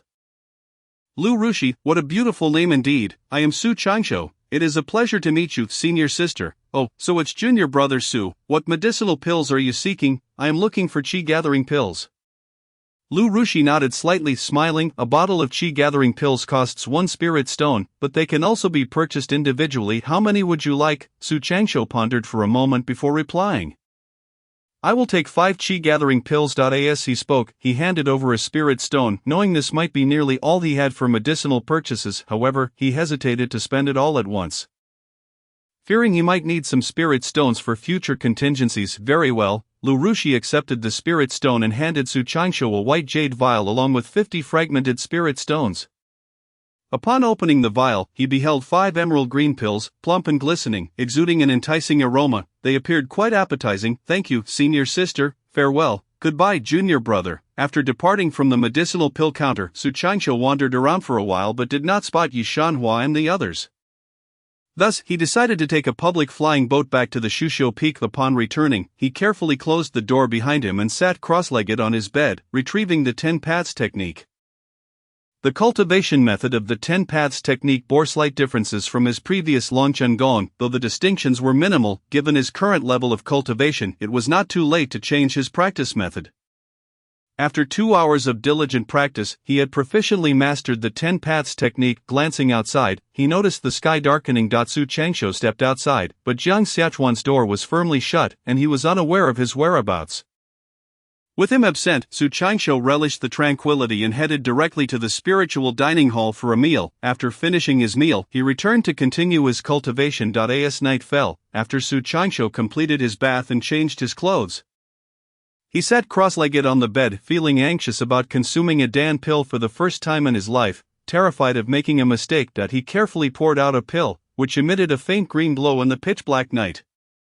Resembling a precious gem, he wondered whether this single Dan pill could enable him to break through to the 4th level of Qi refinement. Su Changsho placed the pill into his mouth and hurriedly began to circulate his energy to refine it. Once the pill entered his body, it transformed into a warm current that flowed into his stomach, subsequently morphing into hundreds of filaments of energy. the gathering chi pill not only enhanced one's cultivation but also possessed certain fasting properties. Immediately, the hundreds of threads of energy surged chaotically within him. Although they were wildly moving, they did not escape his body, and the spiritual energy generated by the Dan pill was gentle, causing no harm. Despite having consumed the Dan pill, its potency could not be digested in an instant. It required a gradual refinement process. Time in the realm of cultivation is not bound by ordinary time. And when Su Qingshu opened his eyes again, dawn had arrived. Feeling not particularly hungry, he continued his refinement. Another day passed, and less than 1/10 of the Dan pill's potency had been refined. The small gathering chi pill was equivalent to at least half a year's worth of cultivation for him. Su Qingshu could distinctly sense his cultivation level rising rapidly. The exhilaration of this progress was indescribable, surpassing even the joy of a hearty meal. Throughout the day, Su Qingshu still did not feel hungry. Continuing his refinement. As time elapsed, 10 days swiftly passed. More than half of the Dan pill's potency had been refined, and Su Qingshu felt a slight hunger, yet he managed to endure it. He persisted in his training, promising himself to eat only after completing the refinement. Gritting his teeth, Su Qingshu closed his eyes once more. Suddenly, when the last vestige of the pill's potency was refined, his body trembled violently, as if a certain threshold had been crossed. Upon introspection, he discovered that the energy whirlpool at his lower abdomen had grown to the size of a baby's fist. He had finally broken through to the 4th level of chi refinement. The Dan pill had not been consumed in vain, however. A wave of heat washed over him. What was happening? Su Qingshu suddenly felt a scorching sensation in his chest. Upon touching it, he realized that the bloodline jade talisman was radiating heat. When he took it out, he saw that the talisman was entirely crimson and was gently trembling. My goodness, the bloodline jade talisman is reacting. Could it be about to awaken? The thought sent a thrill through Su Qingshu. Yet, the talisman gradually calmed down, ceasing its tremors, and the intense heat slowly dissipated. Before long, it returned to its original state. How could this be? Su Qingshu felt a wave of disappointment. He had thought the bloodline jade talisman was on the verge of activation, only to be met with disappointment. Initially, the talisman had emerged from his body when he sensed the chi aura. Now that his cultivation had broken through to the 4th level of chi refinement, it had reacted again. This indicated that it was soon to be activated, but his cultivation level was still too low to meet the necessary conditions. If the 5th level of chi refinement could not awaken the bloodline jade talisman, it was likely he would have to wait until reaching the 7th level. The 7th level of chi refinement, was it approaching? Suddenly Su Qingshu felt a wave of darkness wash over him as he attempted to stand, nearly collapsing. An intense wave of hunger surged over him. He was starving, far more than when he had been punished by his fierce wife and left without food for 3 days. He felt as if he could devour an entire cow. Unbeknownst to him, this was his first experience consuming a Dan pill without any preparation, directly refining it all at once, sitting for half a month without food or drink. How could he not be hungry? I am starving, I'm starving. Su Qingshu rushed to grab a water jug, gulping down a considerable amount. After quenching his thirst, the hunger intensified. Chapter 13, Intersect Disciples. I need to eat. Right off to the spiritual dining hall. Su Qingshu opened his door and unexpectedly encountered Jiang Xiachuan. Jiang Xiachuan exclaimed in surprise, "You're actually in your room. I thought you had gone out." "Junior brother Jiang, please step aside. I'm starving and need to head to the spiritual dining hall." Jiang Xiachuan quickly moved aside, and Su Qingshu dashed down the stairs, heading straight for the dining hall. Jiang Xiachuan seemed to have thought of something and exclaimed, "Heavens, he's gone mad. Su's senior brother actually cultivated for half a month? What? Su Qingshu hadn't eaten or drunk anything for half a month. No wonder we hadn't seen him for so long. He truly is a cultivation fanatic." Su Qingshu was quite the determined individual.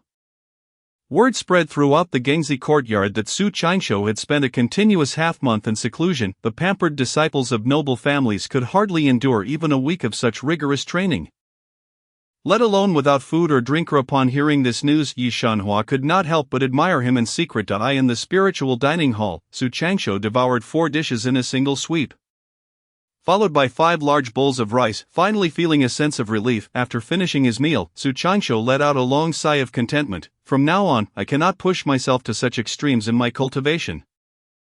Upon returning to the Gengzi courtyard, Su Qingshu was surrounded by Jiang Xiachuan, Suimo, Hanzong, Li Linhao, Zheng Feixian, Shi Wanong, Chen Yuanbao, and Yi Shanhua, all gazing at him as if he were a rare treasure. Jiang Xiachuan asked Su senior brother, did you really spend the entire half-month cultivating in your room? Indeed, Su Changshu replied honestly. Last time we went to the Deacon Hall together, I purchased a gathering spirit pill. Consumed one and refined it for half a month. Li Lin Hao inquired, did you really not eat or drink anything for half a month? Yes, Su senior brother, you are truly impressive, Lin Xianer praised him with a thumbs up. Su Amo, filled with admiration, said, Su senior brother, I should learn from you. Chen Yuanbao grinned, that kind of determination is something I cannot emulate. Yi Shanhua chimed in, junior brother Su possesses great willpower. Had he been born into a prominent family, he would surely achieve even greater heights. What a pity. Su Mo glanced at Su Changshu and then at Yi Shanhua, gritting his teeth. He said to Sister Yi, I believe you are mistaken. I think anyone can have the opportunity to establish a foundation as long as they work hard. Yi Shanhua smiled and replied, effort is essential, but resources are even more important. Regardless, I will definitely succeed in establishing my foundation, Su Mo asserted firmly, turning to Su Changshu. What do you think, Su senior brother? Well, with effort, there may be a chance, Su Changshu replied. He suddenly felt that Su Mo was quite ambitious and would surely achieve great things in the future. Yi Shanhua was not offended and continued to smile. Junior brother Su, I will not argue with you now. In time, you will understand the importance of resources. Su Mo's eyes deepened. I believe that through determination, one can overcome the heavens. Yi Shanhua shook her head, seemingly uninterested in further debate, and turned to Su Changshu. Congratulations, junior brother Su, on breaking through to the 4th level of Qi refinement. Su Changshu employed his Qi observation technique to scan the group and was astonished to find that everyone had made breakthroughs collectively. Yi Shanhua had surprisingly broken through to the 5th level of Qi refinement. Jiang Xiachuan had progressed from the 1st to the 3rd level of Qi refinement. Lin Xianer was at the 3rd level. Su Mo was at the 3rd level. Li Lin Hao was at the 3rd level. Han Zong was at the 4th level. Sister Yi, do not mock me, you have also made a breakthrough, Jiang Xiachuan noted. Sister Yi had long since broken through to the 5th level of Qi refinement. It's likely she will reach the 6th level within 2 months, he added. So soon, truly worthy of Sister Yi. Su Changshu thought in surprise, why was Yi Shanhua cultivating so rapidly? Could it be due to resources? It seemed exaggerated. Yi Shanhua shifted the topic, stating, by the way, everyone should try not to go out tomorrow. We will have our spiritual roots reassessed. Su Changshu asked Sister Yi, what does it mean to reassess spiritual roots? Jiang Xiachuan laughed, Su senior brother, you truly are oblivious to the world outside your door. Yi Shanhua explained, when we entered the sect, we reported our spiritual roots once. The reassessment is to allocate responsibilities in the future. Allocate responsibilities? Su Changshu was perplexed, he had never heard of such a thing.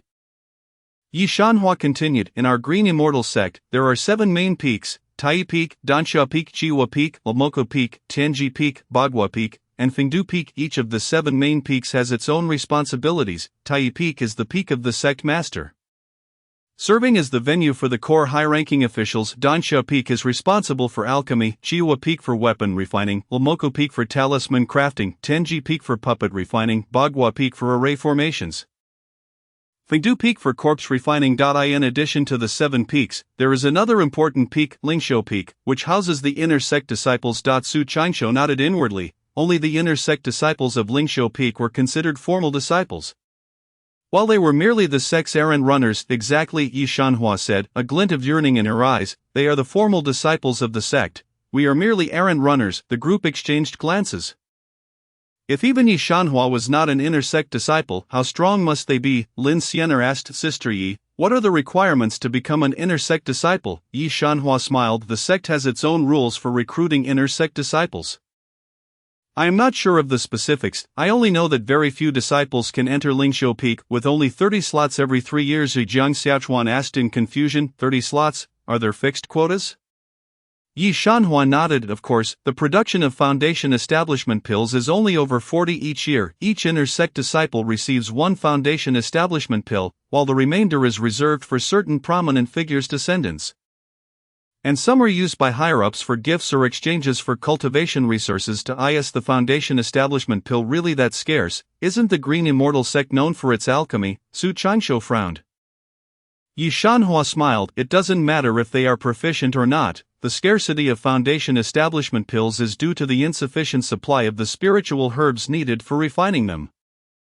Su Changsho understood. The lack of resources meant that important resources could only be allocated to those with exceptional talent or to the descendants of immortals. Jiang Xiaochuan lamented. Does that mean we have no chance of obtaining a foundation establishment pill? Yi Shanhua shook her head. There is almost no possibility at all. Sumo clenched his teeth. Even without a foundation establishment pill, I will still establish my foundation. Yi Shanhong chuckled lightly. It is not just us. Even those inner disciples who have consumed the foundation establishment pill only possess a 30% chance of successfully establishing their foundation. Su Changsho could not help but gasp in astonishment. He had not anticipated that the process of foundation establishment would be so arduous. When Lu Chuanqing and Zhang Zhengyuan engaged in conversation previously, the latter had frequently mentioned the difficulty of foundation establishment. At that time, Su Changsho had just entered the sect and had not fully comprehended the gravity of the matter. However, upon hearing Yi Shanhong's words, he finally understood that establishing a foundation was indeed as challenging as ascending to the heavens. Alright, I digress. Let us return to discussing the allocation of duties, for this is the matter that should concern us. The Miscellaneous Disciples, Chapter 14. Future prospects. Yi Shanhong continued. As miscellaneous disciples, the purpose of our recruitment by the sect is to undertake laborious tasks. Naturally, we are all qi refiners, and the tasks we are assigned are beyond the capabilities of ordinary individuals. Furthermore, we cannot truly be considered miscellaneous disciples until we reach the 7th layer of qi refinement. It is only after attaining this level that we gain the ability to contribute. Su Changsho silently nodded in agreement. Once a cultivator reaches the 7th layer of qi refinement, they are able to externalize their spiritual energy, thus becoming a true cultivator. Before this stage, one can merely be regarded as an ordinary person with greater strength. Only by externalizing spiritual energy can one engage in the sect's affairs. At present, we do not even qualify to be miscellaneous disciples. Yi Shanhong elaborated. The sect has requested that we report our spiritual roots, which will then dictate the duties assigned to us based on our attributes. Suemo inquired. Duties assigned according to spiritual roots? Yi Shanhong replied nonchalantly. Indeed. In 3 years, we will be assigned to one of the 7 peaks as miscellaneous disciples, and the allocation of duties will be based on our spiritual roots. For instance, if your spiritual root possesses attributes of water, fire, and wood, congratulations, you may be assigned to Dansha Peak as an alchemy attendant. If you have attributes of metal, fire, and wind, it is likely you will be sent to Chihuahua Peak to serve as a fire blower. If your attributes include darkness, you may find yourself at Fengdu Peak. Upon hearing this, Suemo frowned. But I possess the attributes of metal, fire, and wind. Does that not mean I must go to Chihuahua Peak? Yi Shanhong nodded. Precisely, you are most likely bound for Chihuahua Peak. Sumo asked, Senior Sister Yi, what is a fireblower? Yi Shanhong shrugged. A fireblower is one who operates the bellows for the instrument maker. This elicited a grimace from Suemo. Senior Sister, do all miscellaneous disciples possess triple attributes in their spiritual roots? Su Changsho interjected. He was a 10-element mixed spiritual root. What would his allocation be in the future? Though he harbored doubts, he dared not voice them. Additionally, he felt a subtle anxiety. After all, during the registration at the Deacon Hall, Lu Chuancheng had recorded his attributes as belonging to the 5 elements. If it were revealed that he possessed a 10-element mixed spiritual root during the next report, would he not risk expulsion from the sect? Yi Shanhong explained. Generally, we miscellaneous disciples possess 3 to 4 mixed attributes.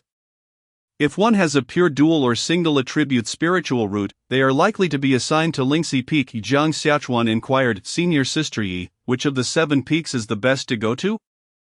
Yi Shanhong answered with certainty. Without a doubt, it is Taiyi Peak and Dansha Peak. Why is that? Taiyi Peak is the main peak, where the higher-ups of the sect reside. They cultivate without engaging in labor, making the duties there relatively light. The individuals at Dansha Peak are all alchemists. While following an alchemist may prove to be arduous, one occasionally receives rewards in the form of inferior quality elixirs, which is a significant opportunity for us miscellaneous disciples. Moreover, the miscellaneous disciples at Dansha Peak will eventually learn the art of alchemy. Additionally, there is another factor. The Green Immortal sect has 3 main spiritual veins, with Taiyi Peak, Dansha Peak, and Lingxi Peak each occupying one. Regardless of whether one is at Taiyi Peak or Dansha Peak, the rate of cultivation will be expedited. Zheng Feixian exclaimed with joy. Wonderful, I possess water, fire, and wood attributes. Does that mean I can go to Dansha Peak? Jiang Xiaochuan further queried. Which peak is the least favorable? Yi Shanhong pondered for a moment before responding. The least desirable destinations would likely be Fengdu Peak and Luoma Peak. Ah, Han Zhong's face contorted with bitterness. Senior Sister Yi, my spiritual root includes a darkness attribute. Does that not mean I am destined for Fengdu Peak? Why is Fengdu Peak undesirable? Yi Shanhong shrugged. You can only blame your misfortune. Fengdu Peak is primarily responsible for corpse refining, and the main task of the miscellaneous disciples there is to excavate graves and procure corpses for the corpse refining cultivators. What? Han Zhong's expression grew even more despondent. Senior Sister, why is Luoma Peak also undesirable? Lin Xianer asked. Yi Shanhong replied, Luoma Peak's primary task is talisman crafting, which is considered the most trivial profession among the 6 arts of the Immortal Sect. Talismans can assist cultivators in battle and are generally divided into 3 types: attack, defense, and escape. At the Qi refinement stage, due to the lower tier Qi refiners' inability to utilize magical artifacts, they heavily rely on talismans. However, once one reaches the foundation establishment stage, most cultivators will possess their own magical artifacts, rendering talismans obsolete. Su Qianshou silently nodded in agreement, recognizing the validity of her statement. He realized that talismans could indeed be somewhat superfluous. Much like the yellow talisman that Zhang Zhenyuan had given to Wang Yuanwei, which could transform into a fireball. If a cultivator possessed a fire attribute spiritual root, they could casually cast the fireball technique upon reaching the 7th layer of Qi refinement. Thus, the fireball talisman would become useless at that stage, certainly making it trivial. Moreover, Luoma Peak was the only peak without a golden core cultivator stationed there. Not only did it lack a golden core cultivator, but it had only one foundation establishment cultivator. The spiritual energy at Luoma Peak ranked lowest among the 7 peaks, making it the least favorable option. Yi Shanhong elaborated, the more mixed the spiritual root, the greater the likelihood of being assigned to Luoma Peak. Why is that? Su Qianshou frowned. After all, he possessed a 10-element mixed spiritual root. Who could possibly surpass him in terms of variety? Yi Shanhong smiled. Because talisman crafting requires a multitude of elements, encompassing nearly all 10 attributes. Naturally, a more diverse attribute set is advantageous. Su Qianshou's expression darkened further. Yi Shanhong raised an eyebrow in surprise. Su Shidi, why are you so agitated? What attributes do you possess? Su Qianshou hesitated for a moment before stating, I possess a 5-element mixed spiritual root. What? A 5-element mixed spiritual root? My heavens, a root that encompasses all poisons. Su Shixiang's talent is truly extraordinary. The others exclaimed in astonishment. Su Qianshou felt speechless. If he were to reveal that he possessed a 10-element mixed spiritual root, he wondered how they would react. Yi Shanhong smiled slyly. Su Shidi, you may be in for some misfortune. The recruitment standard for Luoma Peak is 4 attributes or more. I have heard that talisman crafting is an output-intensive task that consumes a significant amount of spiritual energy. Su Qianshou's face reflected his bitterness. Senior Sister Yi, is there any way for me to avoid going to Luoma Peak? Yi Shanhong chuckled lightly. Su Shidi, do you believe we can defy the will of the sect? Su Qianshou found himself at a loss for words. As mere miscellaneous disciples, how could they dare to oppose the sect's intentions? Yi Shanhong covered her mouth and laughed softly. Fear not, Su Shidi, it is not entirely hopeless. What is the solution? Yi Shanhong replied. It is quite simple. There are 2 approaches. First, if you have any acquaintances who are high-level foundation establishment cultivators, have them vouch for you. Fengdu Peak is relatively weak and would generally hesitate to confront a foundation establishment cultivator from another peak. Second, you could offer gifts to smooth over relationships. The destination of a miscellaneous disciple is not something anyone would pay much attention to. Thank you for the reminder, Senior Sister Yi, Su Qianshou said, clasping his hands in gratitude, feeling increasingly despondent. Yi Shanhong's implication was clear, either one had connections or one had spirit stones. In either case, he possessed neither. Currently, the most valuable items in his storage bag were 4 Qi gathering pills and 50 fragments of spirit stones, items that would hardly attract the interest of any foundation establishment cultivator. Well then, if I must craft talismans, so be it. Crafting talismans is certainly preferable to herding cattle. Su Qianshou, hailing from a humble background, possessed a significant advantage, a resilient mindset, regardless of the situation he faced. He could swiftly adjust his perspective. Chapter 15. The intricacies of human relations. The next day, just as Yi Shanhong had predicted, individuals arrived to report their spiritual roots. The one who came was Lu Chuansheng. Upon seeing him, Su Changsho felt a wave of relief wash over him. At least he would not have to worry about the revelation of his spiritual root attributes to I. In the pavilion, Lu Chuancheng held a glowing board-like stick to test everyone's attributes. Sumo, wind, fire, metal, lin siener, water, fire, wood. Yi shanhong, water, fire, wood. Hanzong, earth, wood. Darkness, jiang xiachuan, fire, earth. Metal, qian yuanbao, water, fire, wood. Zhang feishin, water, fire, wood. Li linhao, water, metal, thunder. As each individual tested their attributes, Su Changsho furrowed his brow.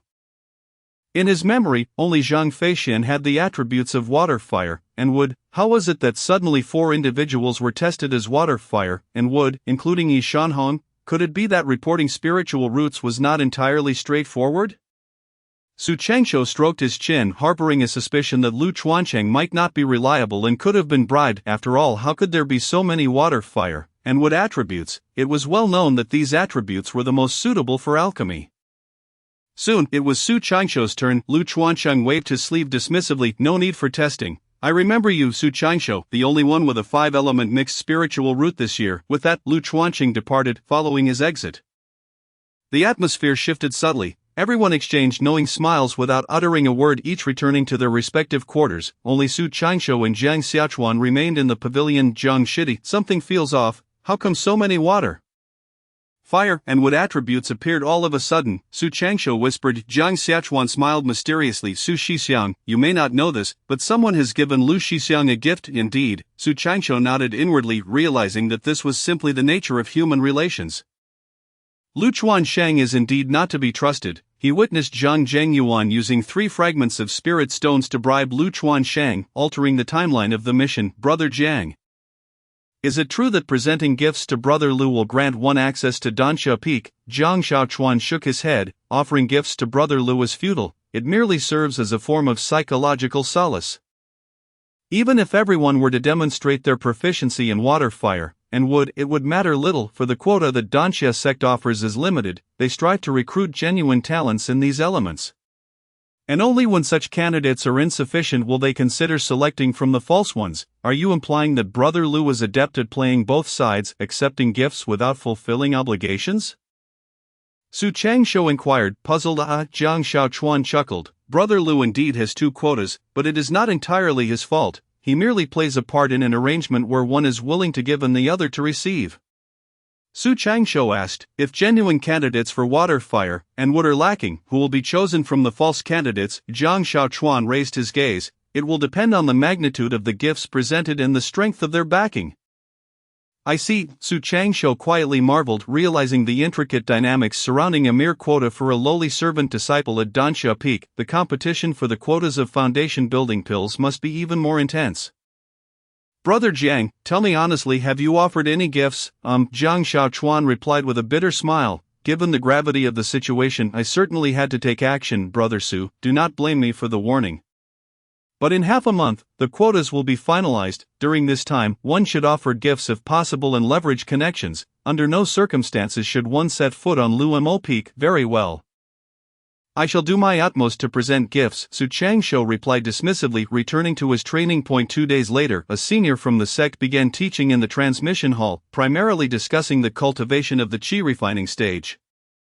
Su Changsho, having always trained alone, found himself with questions that required answers. Since there was a lecture, it spared him the trouble of seeking out someone to inquire. On the first day of the class, Su Changsho attended. To his surprise, very few attended. Apart from him, none from the Gengzi courtyard showed up. Clearly Jiang Xiaochuan and the others, being disciples from prominent families, had already received guidance on cultivation, rendering the class unnecessary for them. Fellow disciples, I will be teaching for the next 3 days, sharing my insights on the cultivation of the qi refining stage. If I err in my teachings, I welcome everyone to discuss. A familiar voice resonated, and Su Changsho looked up to see a graceful figure at the lectern. It was Lu Ru Shi. To think that Sister Lu is the one teaching.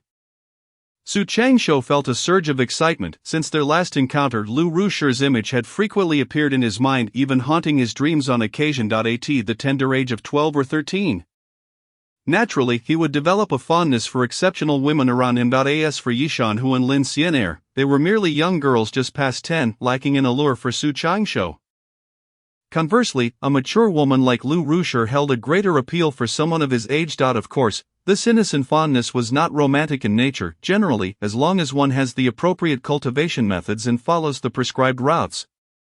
There is little to discuss. Today, I will address some significant bottlenecks in the qi refining stage. The transition from the third to the fourth layer, the sixth to the seventh, and the ninth to the 10th layers are three crucial bottlenecks in this stage. Anyone encountering such a bottleneck will inevitably experience a period of stagnation in their cultivation. If any of you encounter such a situation, I shall share my personal experiences. I have three methods to break through a bottleneck. The first is to pause cultivation and take some time to explore and relax. As this aids in overcoming such obstacles, the second method involves the use of obstruction-breaking pills, which are the most effective means to surpass a bottleneck. As for the third method, if one cannot procure obstruction-breaking pills and cannot fathom a way to break through, one must resort to consuming a large quantity of gathering energy pills. A vigorous approach often yields miraculous results, and excessive consumption of gathering energy pills can also provide some effect in breaking through barriers. For 3 consecutive days, Su Changsho attended the lectures. Yi Shanhu and the others, however, did not come. They left early each day and returned late, seemingly occupied with various matters, with half a month remaining until the quota finalization.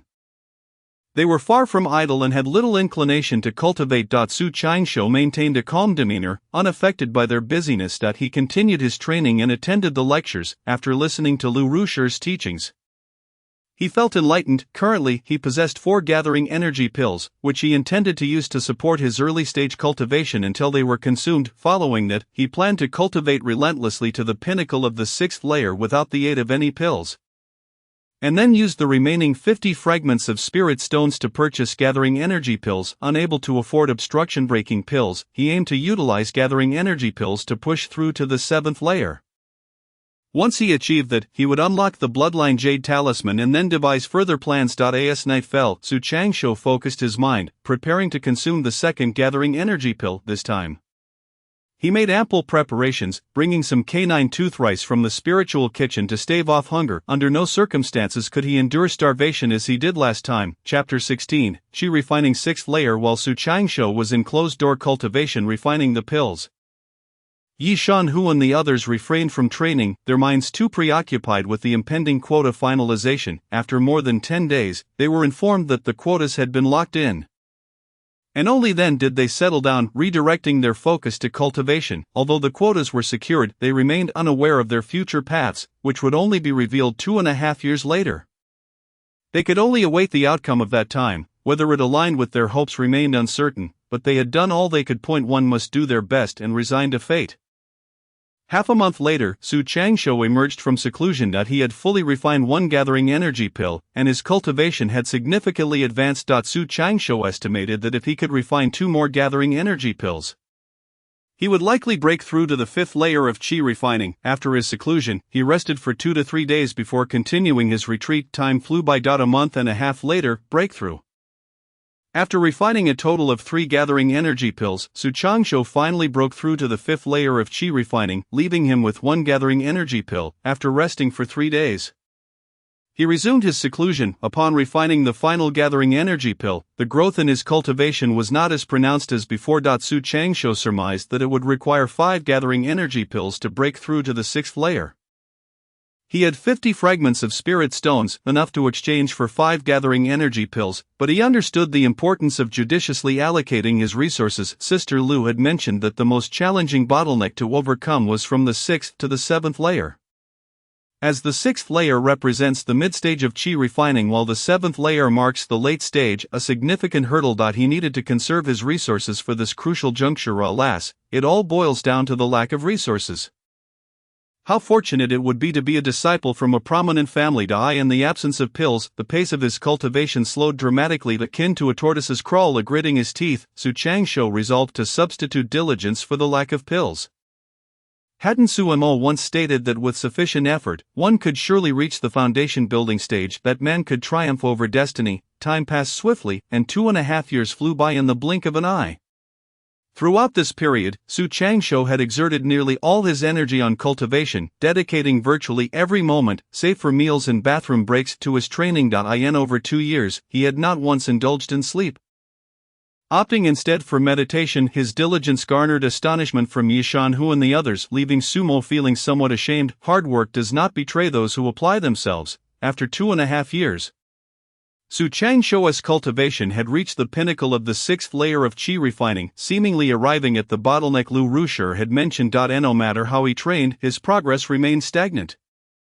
Since breaking through to the 6th layer, he had distinctly sensed that the bloodline Jade Talisman was becoming increasingly restless, as if yearning to break through some form of restriction. Su Changsho had a premonition that upon entering the 7th layer of qi refining, he would undoubtedly be able to unlock the bloodline Jade Talisman. Indeed, his sister Lu had advised that when faced with a bottleneck, one should take a break and balance work with rest. With this thought in mind, Su Changsho resolved not to cling to his training and planned to visit the disciplinary hall to purchase gathering energy pills. He would first rest for a few days, relax, and then use the gathering energy pills to overcome his current plateau. Over these past 2 years, Su Changsho had undergone significant changes, evolving from a dark-skinned cowherd into a handsome and graceful young man, with the sex excellent provisions, consisting of canine tooth rice and various spiritual meats. He had developed rapidly. At 15, aside from being somewhat slender, his physique was nearly fully formed. Removing the restrictions from his room, Su Changsho stepped outside. Standing on the balcony, he spotted Yi Shanhu and the others chatting in a pavilion. Glancing over, he was astonished to see that everyone's cultivation had made remarkable progress. The most advanced was still Yi Shanhu, who had now reached the 8th layer of qi refining. Following her were Jiang Xiaochuan, Hanzong Li, Lin Hao, Zheng Fei Xian, Shi Wan Tong, Lin Xian Chen Yuan Bao, and Su Mo, all having reached the 6th layer of qi refining. Like Su Changsho, they were all stuck at this critical juncture. Oh, is that not Su Shixiang? How unusual! Su Shixiang has emerged from seclusion, huh? The cultivation fanatic has taken a break from training. All eyes turned to Su Changsho. Jiang Xiaochuan waved with a grin. Su Shixiang, why have you come out of seclusion? Su Changsho replied with a smile. I'm weary and wish to rest for a few days. Yi Shanhu remarked. He must have encountered a bottleneck. No wonder he ceased training. So that is it. I was wondering how a cultivation fanatic could bear to be idle. Su Changsho descended the stairs and approached the pavilion to greet everyone. Sister Yi, fellow friends, what brings you all such leisure today? Yi Shanhua smiled and said, Junior brother Su, today is the first day of the month, marking the opening of the Dansha Peak Market. I have reserved a batch of breaking barrier pills for them. Upon hearing about the breaking barrier pills, Su Changsho became intrigued. Sister Yi, how many spirit stones do the pills cost? Yi Shanhua replied, the sex price is 3 spirit stones, but purchasing them at the market will certainly be cheaper. So expensive? Su Changsho felt a wave of desolation. He truly could not afford 3 spirit stones for the breaking barrier pills. Jiang Xiaochuan interjected, saying, our sex market is run by the disciples of Dansha sect. Mainly for transactions between disciples. The pills at the market are those that have been turned in by the alchemy disciples of Dansha sect after fulfilling their quotas, so transactions between disciples bypassing the sect will definitely be cheaper. Oh, I see. Su Changsho nodded. Junior brother Su, do you want to go? Yi Shanhua smiled lightly, revealing 2 shallow dimples. In that moment, Su Changsho found himself momentarily lost, suddenly sensing that Yi Shanhua was different from before. Possessing a captivating charm reminiscent of Sister Liu, it was not that Su Changsho had suddenly developed an interest in Yi Shanhua, but rather that she had matured in just 2 to 3 years. Both Yi Shanhua and Lin Xianer had blossomed into graceful young women. Particularly, Yi Shanhua had a noticeably fuller bosom, quite impressive indeed. I happen to have nothing to do, so I'll go take a look. Su Changsho nodded. Let's go. Yi Shanhua clapped her waist storage bag, releasing a white jade boat. The group hopped aboard and headed straight for Dansha Peak. The market at Dansha Peak, situated on the eastern slope, was an open-air market that operated on the 1st and 15th of each month. Before long, the white jade boat came to a halt not far from the market. Disembarking, the bustling market lay before them. At the foot of a steep cliff, pedestrians streamed by. Incessantly rows of stalls resembled those of marketplace vendors, and distant calls filled the air. Spiritual spring can enhance cultivation. 1 large barrel for a piece of shattered spirit stone. Come by, gathering qi pills, 12 for a spirit stone. Genuine quality, falsehoods repay tenfold. By talismans, fellow Taoists, high-grade fireball talismans. Come by my Qing foam sword, sharp enough to slice through iron, guaranteed to be 10 times sharper than the sex steel swords. Come and see, excellent blood spirit mushrooms, great for replenishing qi and blood. What a lively scene! the entire market was a cacophony of excitement, with an array of celestial items on display. As they entered the market, Su Changsho was dazzled. Yi Shanhua led the group directly to find the senior brother selling breaking barrier pills. Su Changsho glanced at the stalls and then turned away. He had no spirit stones and couldn't afford to look. As it was disheartening, come by, gathering chi pills, 12 for a spirit stone, genuine quality, falsehoods repay tenfold. Suddenly, a vendor's cry caught Su Changsho's attention. Not far away, a young man with a small beard was energetically hawking his wares. His feet resting on a red cloth spread out below, adorned with various bottles and jars. Su Changsho took a look. The bearded youth was of considerable cultivation, surprisingly at the 12th level of chi refinement. "Brother, may I see your gathering chi pills?" Su Changsho inquired. "Of course, feel free to take a look." The bearded youth casually tossed Su Changsho a white jade bottle. Su Changsho opened it and examined a pill. It was indeed a gathering chi pill, but its texture was coarse, lacking the smoothness of those sold by the sect, and the spiritual energy content was subpar. "What do you think?" the bearded youth asked. Su Changsho shook his head, returning the jade bottle. "I don't want it, junior brother. I admit our pills have some flaws, but they are cheap. If you truly wish to buy, I can lower the price a bit more. 14 for a spirit stone, how about that?" "I still don't want it," Su Changsho reiterated. The bearded youth, slightly disappointed, chuckled awkwardly. "Would you prefer a purer gathering chi pill? Do you have that?" Su Changsho's eyes lit up. The bearded youth nodded. "Yes, but it will cost more." "How much?" 10 for a spirit stone. "Rest assured, I guarantee they are just like those from the sect. Let me see." "Alright." The bearded youth produced a bottle of pills from his storage bag. Su Changsho took one in his hand, inspecting it closely, and couldn't help but nod. The pill was a vibrant green, smooth, exuding a faint aroma, indistinguishable from those sold by the sect. "Brother, I want to buy enough for 50 shattered spirit stones." "How many can you sell me?" Su Changsho asked with a smile. The bearded youth replied, "For 50 shattered spirit stones, you can only buy 5 gathering chi pills. Didn't we agree they are the same as those from the sect?" Su Changsho pouted. "Brother, if that's the case, I might as well just buy them from the sect." The bearded youth sighed, quickly saying, No, junior brother, let us do this. I'll give you an extra one. So for 50 shattered spirit stones, you'll get 6. How does that sound?" Su Changsho still shook his head. 7. The bearded youth hastily retorted, "No way, absolutely not. If I give you 7, I'll be at a huge loss." "Brother, what is your name?" Su Changsho inquired. "My surname is Huang Xingu." "Brother Huang, let us do this. In the future, I will buy my pills from you, and you'll sell me 7. That's not possible." Huang Xiangu's face grew troubled. Su Changsho lowered his voice. "I have a senior sister who is a descendant of an immortal. I can introduce her to buy your pills. You're serious about this?" Huang Xiangu's eyes brightened. Waving his sleeve, he declared, "Alright, 7 it is. I'll sell them to you." "Thank you, brother. Here are the spirit stones. No problem. How should I address you?" "My surname is Sui." "Junior brother Su, remember to introduce your immortal descendant senior sister to me." "I won't forget." "Goodbye, brother Huang." Leaving Huang Xiangu's stall, Su Changsho sighed. "If only I were an immortal descendant, I wouldn't have to scrimp and save for a single gathering chi pill." After wandering through the market, Su Changsho returned to the market entrance to wait for Yi Shanhua. Before long she returned with the others. Glancing at the group, he noticed that Zhang Xiachuan, Han Zong, Lin Xianer, Chen Yuanbao, Zheng Feishan, and Shi Wanong all wore expressions of delight. Li Linhao appeared unperturbed, while Su Mo's expression was somewhat grim. After inquiring, he learned that Su Mo could not afford the breaking barrier pills, and except for Li Linhao everyone else had made purchases.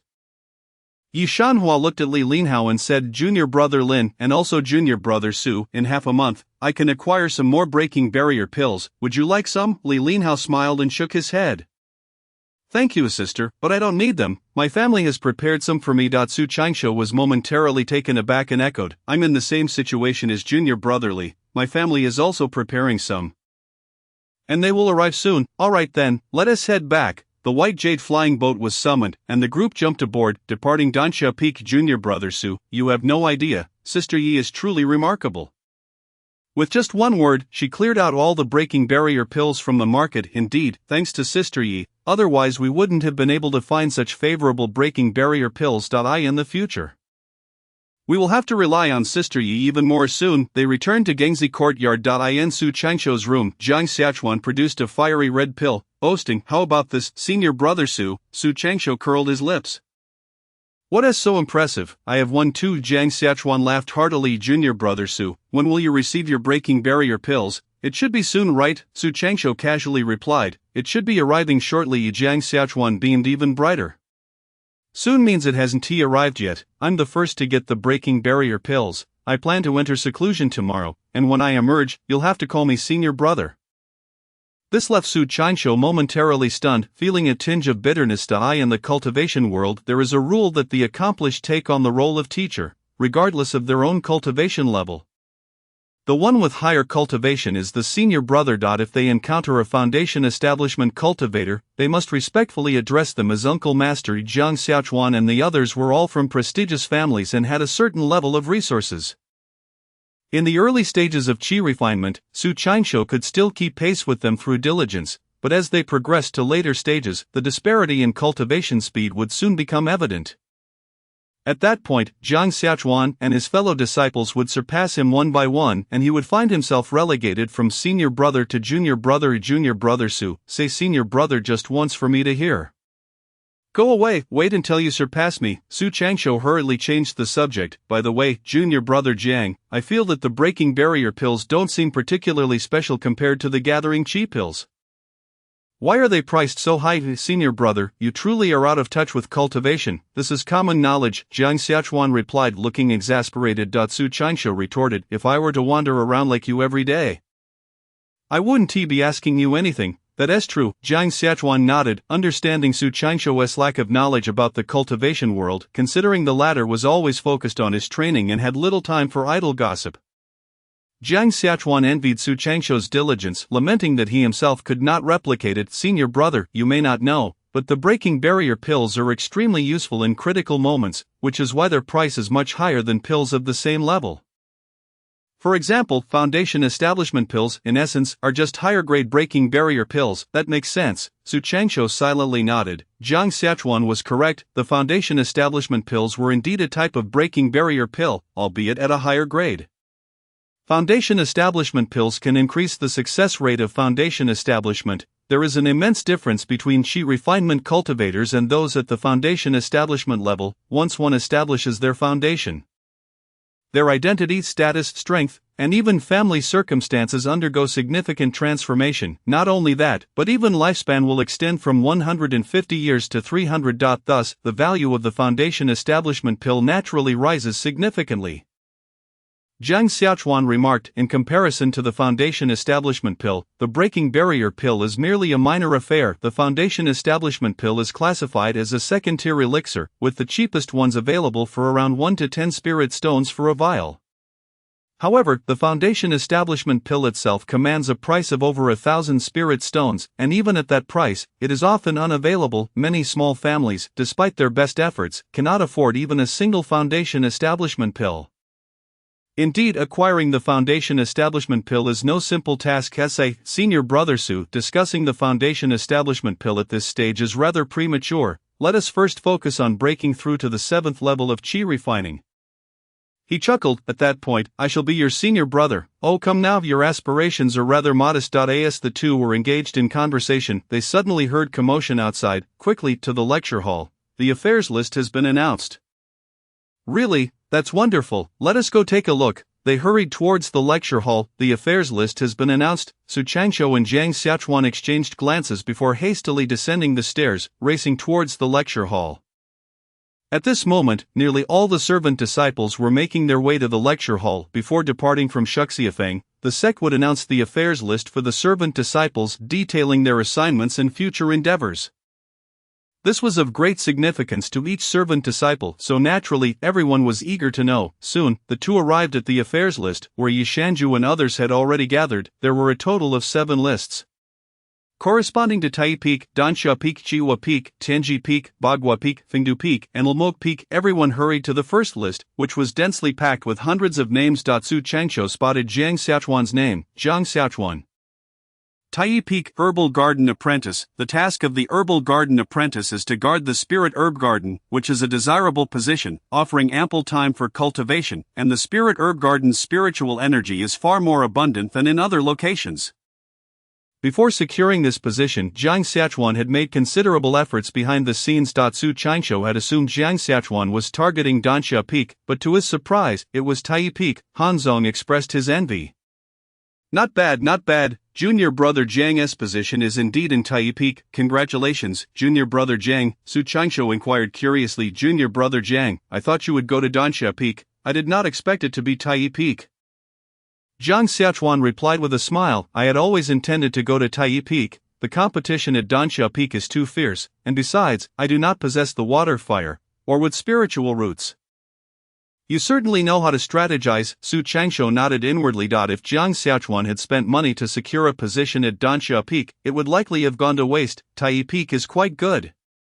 Its conditions are not inferior to those of Danxia Peak. Indeed, guarding the spirit herb garden is a lucrative job. With so many spirit herbs, obtaining just one could be worth a fortune. Look, senior brother Li is also at Taiyi Peak. Su Changshou looked closely and indeed saw the name Li Linhao. Li Linhao, Taiyi Peak, Celestial Crane Keeper. The position of Celestial Crane Keeper is rather niche, something Su Changshou had never heard of after reviewing the first list. They moved on to the second, Yi Shanju, Danxia Peak Alchemy Apprentice. Zheng Feixian, Danxia Peak Alchemy Apprentice. Lin Xiener, Danxia Peak Alchemy Apprentice. After examining the Danxia sex list, Su Changshou felt somewhat disappointed, as his name was not among them. In their Gangxi courtyard, only 3 individuals made it onto the list. One individual, Qian Yuanbao, bore a particularly grim expression. He had also spent money to secure a position at Danxia Peak, yet regrettably, he did not make the list. Congratulations, congratulations Sister Lin, congratulations Senior Brother Han, congratulations to all 3 of you. What fortunate opportunities you have. The crowd cast envious glances at the trio. Generally, servant disciples entering Danxia Peak are often alchemy apprentices, initially assisting alchemists and gradually learning the art of alchemy. A significant portion of the sect's lower-tier alchemists come from the ranks of servant disciples who find themselves unable to establish a foundation throughout their lives can still provide elixirs for the sect by mastering alchemy. Until they retire after a century of service, alchemists tend to be well off, and after a century of service, they can return with substantial spirit stones, contributing to their families. This is the lifelong aspiration of many servant disciples. Upon discovering that neither of their names appeared on the first 2 lists, Su Changshou felt a pang of disappointment. He knew that both Taiyi Peak and Danxia Peak were located on the primary spiritual veins. Rich in spiritual energy, unlike the other peaks, given his already subpar spiritual roots, he naturally sought a location with more abundant spiritual energy. Regrettably, Su Changshou hurriedly scanned the other peaks. On the 3rd list, Suimo Chiwa Peak, a fire-blowing apprentice. No name appeared beside his own. On the 4th list, Chen Yuanbao Tenji Peak, mining apprentice. Still, no name appeared. On the 5th list, Shirwanong Bagua Peak, frontline apprentice. Again, no name appeared. After reviewing 5 lists, Su Changshou's heart sank to the depths. Only the final 2 lists remained, one from Fengdu Peak and one from Lemok Peak. Fengdu Peak involved corpse refining, requiring grave digging, while Lemok Peak focused on talisman crafting, which is a continuous output role. It seemed neither of these peaks was a desirable destination. Su Changshou gazed vacantly at the 6th list. There, he found Han Zong's name. Han Zong, Fengdu Peak, tomb raiding apprentice. What? Han Zong's expression darkened. Damn it. I thought I had secured a better position. Why must I end up at Fengdu Peak? As a tomb raiding apprentice, the first thing I must learn is grave robbing. The mere thought is terrifying. Fortunately, he mused, at least I'm not the one digging graves. Su Changshou silently thanked his stars and turned his gaze to the final list. On it, in large letters, was a solitary name, Su Changshou. Lemok Peak, Talisman Apprentice. Su Changshou's expression also soured. As expected, I am indeed to be a talisman crafter. The mere thought of incessantly crafting talismans day and night, continuously infusing them with spiritual energy, filled Su Changshou with a sense of helplessness. How is it that among the hundreds of disciples at Shuxiafeng, I alone am sent to Lemok Peak? Am I truly the only one without connections?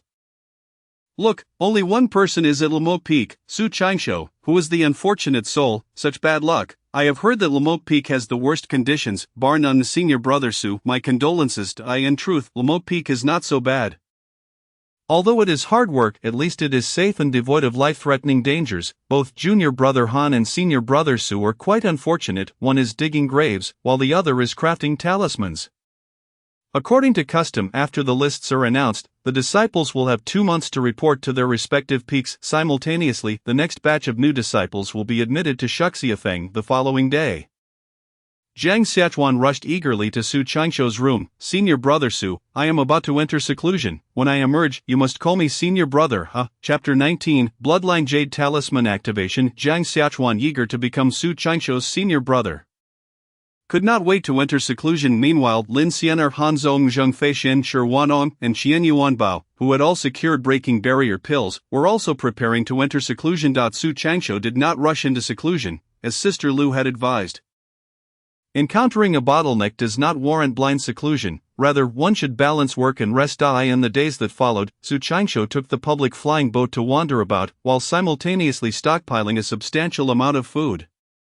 Indeed, he too intended to enter seclusion. This time, he planned to refine all the gathering chi pills, determined to break through to the 7th level of chi refining in one fell swoop. Otherwise, once Jiang Xiachuan and the others achieved their breakthroughs, he would truly become a junior brother. 3 days later, Su Changsho began his seclusion, deliberately hanging a sign on his door that read, "In seclusion, do not disturb." 2 days later, Jiang Xiachuan emerged from seclusion. Having successfully broken through to the 7th level of chi refining, he excitedly sought out Su Changsho but was disheartened to find the sign at the door. How could he be in seclusion?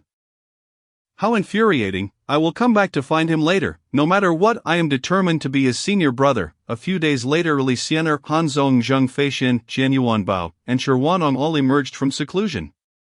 "Congratulations, Sister Lin, on your advancement. Congratulations, senior brother Han. Congratulations to everyone." At that moment, the mention of Su Changsho piqued their interest, since all of them had broken through to the 7th level of chi refining. It was highly unlikely that Su Changsho would have managed such a feat in such a short time. Thus, they shared the same thoughts as Jiang Xiachuan, all eager to hear Su Changsho address them as senior brothers. Lin Xianer headed upstairs. "I am going to find junior brother Sui." Jiang Xiachuan interjected. "Don't go, junior brother Su is in seclusion. In seclusion, he wouldn't be avoiding us, would he? Let's go find junior brother Li." The group rushed to Li Linhao's room, only to be astonished to discover that he too had broken through to the 7th level of chi refining. And what of Su Mo? They were reluctant to concede defeat and sought out Su Mo, only to find that she had also entered seclusion. A month later, Su Mo emerged and had also broken through to the 7th level of chi refining, leaving the others feeling disheartened, with all their hopes resting on Su Changsho. They fervently wished for him to remain at his current level. Over the course of the month, Su Changsho had refined 3 gathering chi pills and was currently in the process of refining the 4th.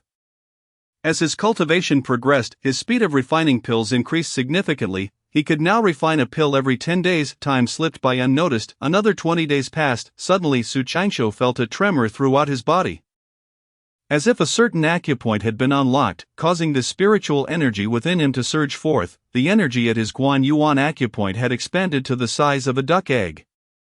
"I have finally broken through to the 7th level of chi refining." Su Changsho opened his eyes, directing the spiritual energy to his palm before striking a nearby stool with his hand. A terrifying force burst forth, shattering the sturdy stool made of catalpa wood into smithereens. "This is the power of externalized spiritual energy. How domineering it is!" Su Changsho silently marveled, realizing that there was indeed a fundamental difference between the 7th and 6th levels of chi refining. If a practitioner at the 6th level of chi refinement were to duel against one at the 7th level, 100 6th level practitioners would undoubtedly fall short against a single 7th level opponent.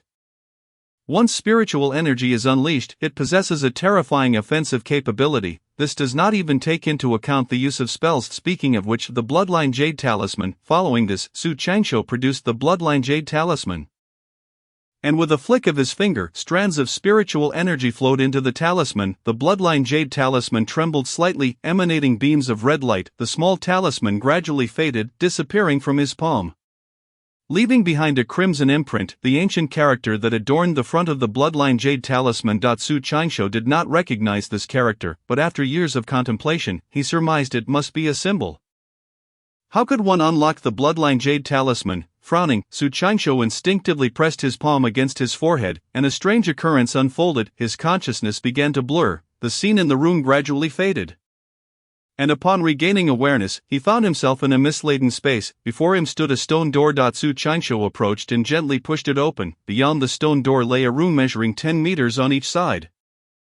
And directly opposite was another stone door. The second door was inscribed with thousands of characters, and the walls were adorned with countless symbols. Upon a cursory glance, he counted hundreds. Sharp gold talisman, wood binding talisman, water binding talisman, fireball talisman, thick earth talisman, wind walking talisman, 5 elements talisman, thunderstorm talisman, wind thunder talisman, gold thunder talisman, wood thunder talisman, water thunder talisman, fire thunder talisman, earth thunder talisman, yin thunder talisman, yang thunder talisman, double thunder talisman, triple thunder talisman, quadruple thunder talisman, quintuple thunder talisman, lightning attracting talisman, spirit gathering talisman, invisibility talisman, earth escape talisman, wall breaking talisman, flying talisman, soul capturing talisman, demon suppressing talisman, demon subduing talisman, corpse breaking talisman, illusion breaking talisman, sound transmission talisman. Furthermore, beneath each talisman were densely packed small characters detailing the talisman's effects and the methods of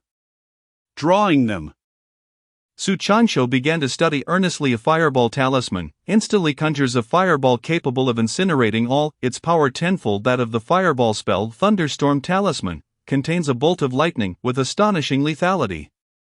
Invisibility talisman grants invisibility undetectable by practitioners of the same level. Wind walking talisman infused with wind spiritual energy, it provides boundless kinetic energy, enabling travel of 3,000 miles in a day. Soul capturing talisman specifically targets the spirit, proving effective against spiritual entities and nascent souls alike. Corpse breaking talisman specializes in combating the corpse refining lineage. After examining several, Su Qianxiu was secretly astonished. The variety of talismans here was far more complex than he had imagined.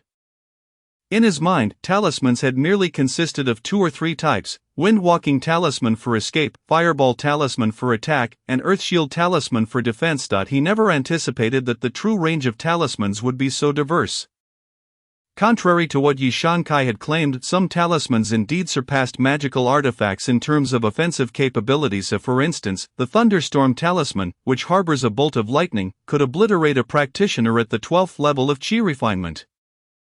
Provided that the practitioner did not employ magical artifacts or defensive measures. In celestial combat, one's prowess is not solely reliant on innate combat strength, it is a contest of spells, divine abilities, medicinal pills, and magical artifacts. Within the talisman offensive framework, lightning-based talismans hold a significant proportion, with the thunderstorm talisman being the most rudimentary and singular of lightning attribute talismans. There exist even more formidable talismans such as the wind thunder talisman, gold thunder talisman, wood thunder talisman, water thunder talisman, fire thunder talisman, earth thunder talisman, yin thunder talisman, yang thunder talisman, double thunder talisman, triple thunder talisman, quadruple thunder talisman, quintuple thunder talisman, and so forth. For example, the wind thunder talisman, gold thunder talisman, wood thunder talisman, water thunder talisman, fire thunder talisman, earth thunder talisman, yin thunder talisman, and yang thunder talisman. All these lightning talismans possess dual attributes, with each talisman containing 2 properties. Once detonated, their power is magnified. Even more formidable are the triple thunder talisman,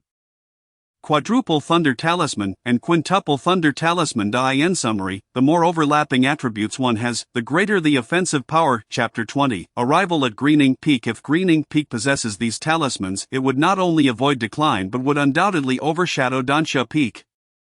But how did Greening Peak fall into decline? What does it matter? Greening Peak's decline has no bearing on him. With these talismans, he could certainly rise within the cultivation world. Shaking off his thoughts, Su Qianxiu took a few steps forward, and the small characters on the stone door came into his view. The Great Tao Talisman Sutra. Su Qianxiu glanced at it, recognizing it as a cultivation technique akin to the 10-path formula, requiring a practitioner with 10 types of mixed spiritual roots. Additionally, this technique contains special methods for utilizing energy, specifically for drawing talismans. Having previously cultivated the 10-path formula, transitioning to the Great Tao Talisman Sutra felt seamless. Su Qianxiu resolved to shift his cultivation to the Great Tao Talisman Sutra, as it was more comprehensive and could be practiced until the pinnacle of foundation establishment. Until reaching full foundation establishment, he need not worry about cultivation techniques. Moreover, Su Changsho suspected that behind the second stone door lay further cultivation methods. With this thought, Su Changsho reached out to push against the second stone door. Unfortunately, despite exerting all his strength, the second stone door did not budge, yet the small characters above the door stirred, floating out one by one into Su Changsho's mind. Thus, the cultivation method of the Great Tao Talisman Sutra was imprinted within his consciousness. After observing the multitude of talismans, Su Changsho's spirit shifted, and he returned to reality. Such a plethora of talismans could not be comprehended in a single day. He would take his time to study them later. Upon exiting, Su Changsho glanced at his palm, where the symbol had vanished. Channeling energy into his palm, the symbol reappeared. Pressing it against his forehead once more, Su Changsho re-entered the room behind the stone door. After several trials confirming he could enter the stone door at will, Su Changsho felt completely at ease. He understood that it was merely his consciousness entering, while his body remained in the external world. Therefore, in the future, he must ensure to enter the stone door from a safe location. Su Changsho was in high spirits as he casually pushed open the door. The noise startled Jiang Xiaochuan from next door, who hurriedly rushed over. Ha, Junior Su, you have finally emerged from your seclusion. Who are you calling Junior Su? You. Jiang Xiaochuan's jaw dropped in disbelief. Impossible, impossible. Have you broken through to the 7th level of qi refinement? Su Changsho chuckled. Junior Jiang, why should I not break through? Jiang Xiaochuan's face fell in disappointment. He had hoped to bask in the glory of being a senior brother through Su Changsho, only to find that Su had also made a breakthrough, and now Su Changsho too had advanced, leaving Jiang Xiaochuan with no choice but to address him as senior brother, given Su's greater age. Among practitioners of the same level, the older one is regarded as the senior. Upon learning of Su Changsho's emergence from seclusion, Yishan Kai and others came to congratulate him. Congratulations, congratulations, Junior Su, congratulations, Senior Su. Indeed, Senior Su has also broken through. A senior remains a senior. Su Changsho felt a bit embarrassed. Fortunately, he had prepared for this, or else he would have lost his position as senior brother. Jiang Xiaochuan gritted his teeth in frustration. Knowing Su Changsho had just broken through to the 7th level of qi refinement before emerging from seclusion, prior to Su Changsho's breakthrough, he had a chance to become the senior brother. But Su had been evasive, refusing to emerge from seclusion. Junior Su, next time I will definitely break through to the 8th level of qi refinement before you. The title of senior brother will surely be mine, Jiang Xiaochuan declared, grinding his teeth. Although younger and having started his cultivation later than Su Changsho, he felt confident he could surpass him in breaking through to the 8th level of qi refinement.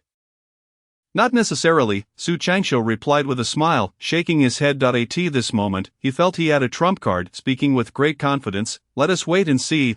Days passed swiftly. They were informed that in 3 days they were to report to their respective peaks. Upon receiving this news, everyone felt both excitement and sadness. Having spent 3 years at Shushi Peak, they had formed bonds, and the thought of parting was bittersweet.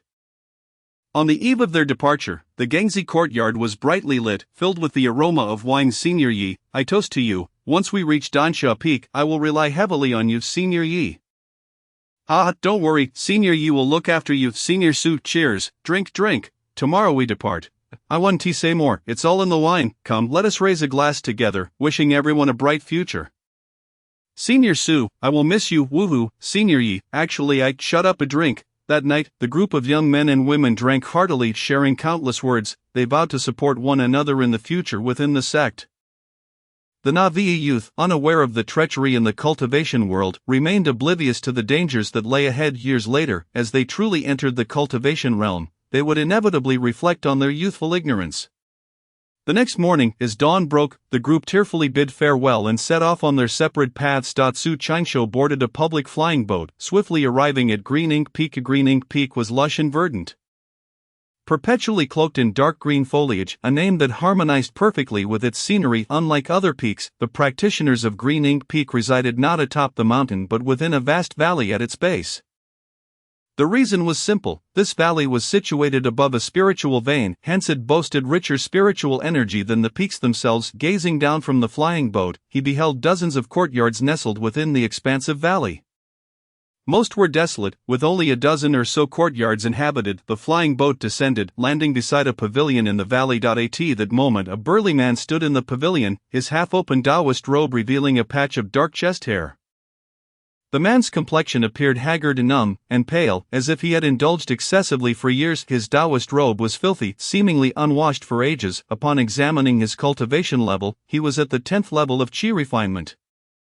Upon seeing Su Changsho leap down from the flying boat, the man wearily inquired, "Are you Su Changsho Jr.? Indeed, younger brother. May I inquire how to address you, senior brother?" Su Changsho respectfully clasped his hands. "I am Yang Bailao," replied the elder's greetings. "Brother Yang, please follow me." "Yes." Su Changsho obediently trailed behind Yang Bailao, stepping in tandem as they entered the valley. Along the way, Yang Bailao cautioned, "Su Shidi, I shall take you to meet Uncle Master Li Daotu.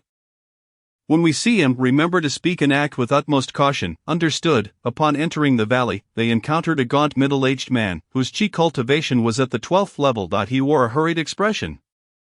Fatigue and weariness etched upon his face. Upon noticing Yang Bailao accompanying Su Changsho, he greeted them in a somewhat dazed manner. "Brother Yang, is this year's newcomer?" "Yes, this is Su Changsho. Su Shidi, this is Brother Nyo Kunlun.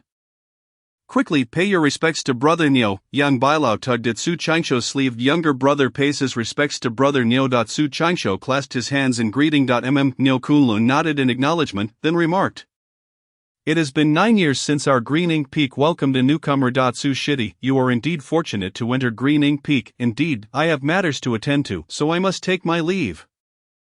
Farewell, Brother Nyo." Chapter 21, The Blood-Sucking Art of Talismans. Under Yang Bailao's guidance, the two arrived at the entrance of an exquisite courtyard. Yang Bailao respectfully clasped his hands at the door, saying, "Uncle Masterly, I have brought Su Changsho." "Shidi Yenter," came a faint voice that resonated in Su Changsho's ears, making him feel as if the speaker were right beside him. It was his first encounter with a Foundation establishment master, and he felt an inexplicable blend of nervousness and anticipation. As you wish, Su Shidi, let us proceed. Yang Bailao pushed open the door and led Su Changsho into the courtyard. The courtyard was adorned with a variety of blooming flowers and fragrant herbs, the scent intoxicating. Beyond the small courtyard lay 3 majestic halls, exuding an imposing aura that was somewhat overwhelming. Upon entering the main hall, they found a Taoist seated on a mat, his eyes slightly squinted. He sat there quietly, resembling a towering mountain that inspired reverence. A palpable pressure emanated from him, making Su Changsho reluctant to meet his gaze. This was a Foundation establishment master, truly a formidable presence. Disciple Yang Bailao pays respects to Uncle Masterly. A disciple Su Changsho pays respects to Uncle Masterly. Observing Yang Bailao bowing, Su Changsho hurriedly followed suit. "Let us first assess your spiritual root." With a wave of his large sleeve, Li Daotu summoned a white jade disc that floated gracefully before Su Changsho. This testing artifact was evidently more exquisite than that of Lu Chuancheng. Feeling somewhat flustered, Su Changsho glanced towards Yang Bailao for guidance. Do not be anxious, Shidi. Simply grasp the artifact with your hand and channel your spiritual energy into your palm, Yang Bailao whispered reassuringly. Understood. Su Changsho extended his left hand to catch the white jade disc and began to channel his spiritual energy into his left palm. At that moment, Su Changsho remained vigilant. His right palm concealed a hidden talisman character that would only reveal itself upon channeling energy into it. Unwilling to disclose his secret, he opted to use his left hand. The white jade disc vibrated gently, emitting a golden light, which was soon followed by deep green, light green, red, yellow, and other hues. Subsequently, blue, purple, white, black, and crystal colors emerged in succession. As Su Changsho's heart raced with anxiety, he recalled that Lu Chuancheng had reported him as possessing a mixed root of 5 elements, yet the test results now indicated 10 elemental roots. Should this incite Li Daotu's ire, it would spell trouble. Heavens, 10 elemental roots. Yang Bailao was left dumbfounded. 10 elemental roots, remarkable. You are indeed a promising candidate for talisman crafting. Li Daotu nodded slightly. Hand over your identity token. Yes. Li Daotu took Su Changsho's yellow token and replaced it with a red one. Su Changsho examined it. It resembled that of Zhang Zhenyuan, confirming that Zhang Zhenyuan was also a servant disciple.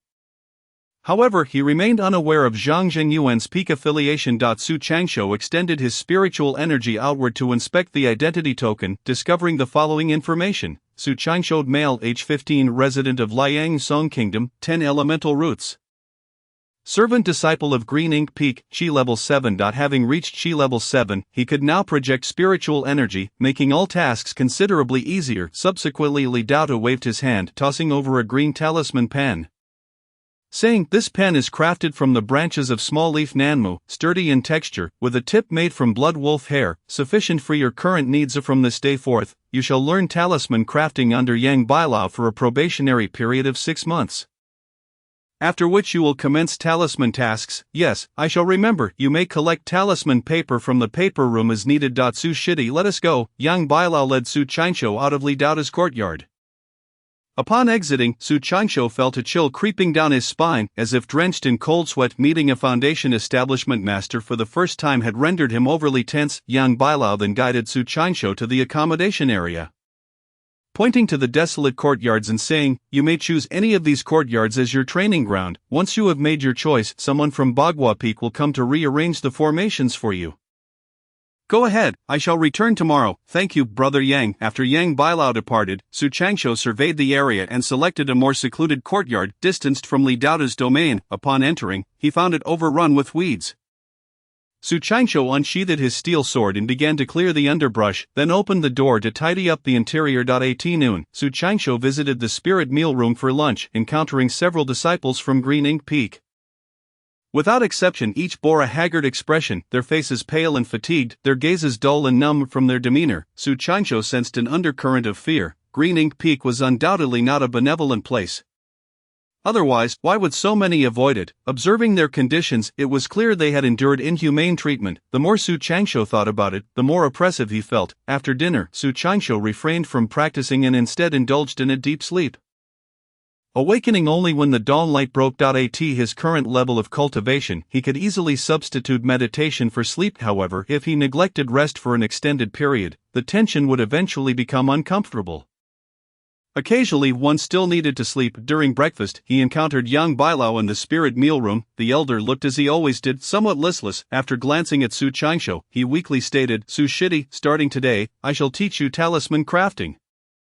"Thank you, Brother Yang." After their meal, Yang Bailao led Su Qianqiu to his training ground. Each small courtyard in Green Ink Peak had its own talisman room, specifically designated for crafting talismans. Yang Bailao's talisman room was in disarray, with piles of discarded yellow paper strewn about the floor. The untidiness of the room mirrored Yang Bailao's own unkempt appearance. Upon entering the talisman room, Yang Bailao casually picked up a sheet of yellow paper and explained, "Su Shidi, this is a high-quality paper made from yellow hemp, known as yellow hemp paper. Its texture is robust, comparable to cowhide, and is specially designed for talisman crafting. We have an abundance of yellow hemp paper at Green Ink Peak. Feel free to take as much as you need from the paper room. Without further ado, I shall begin teaching you how to craft talismans. First, observe closely. After you have watched enough, I will teach you the specifics." Yang Bailao retrieved the talisman pen and yellow paper, along with a box of vermilion powder, stating, "Su Shidi, while talisman crafting does not require vermilion powder, I will use it to make the strokes more visible for you." "Thank you, Brother Yang. Watch carefully. The first talisman is called the Fireball Talisman." Yang Bailao commenced drawing the talisman, starting with the simplest Fireball Talisman, meticulously crafting each stroke. As he began, spiritual energy flowed continuously from the tip of his pen. Upon completing the Fireball Talisman, Yang Bailao's complexion had paled, a significant portion of his internal energy depleted. Su Qianqiu furrowed his brow, realizing, no wonder Yi Shanhua mentioned that talisman crafting is an energy-draining endeavor. No wonder no one wishes to come to Green Ink Peak. No wonder the servant disciples here all appear so haggard, being so drained daily. It is no surprise they look unwell. What have I gotten myself into?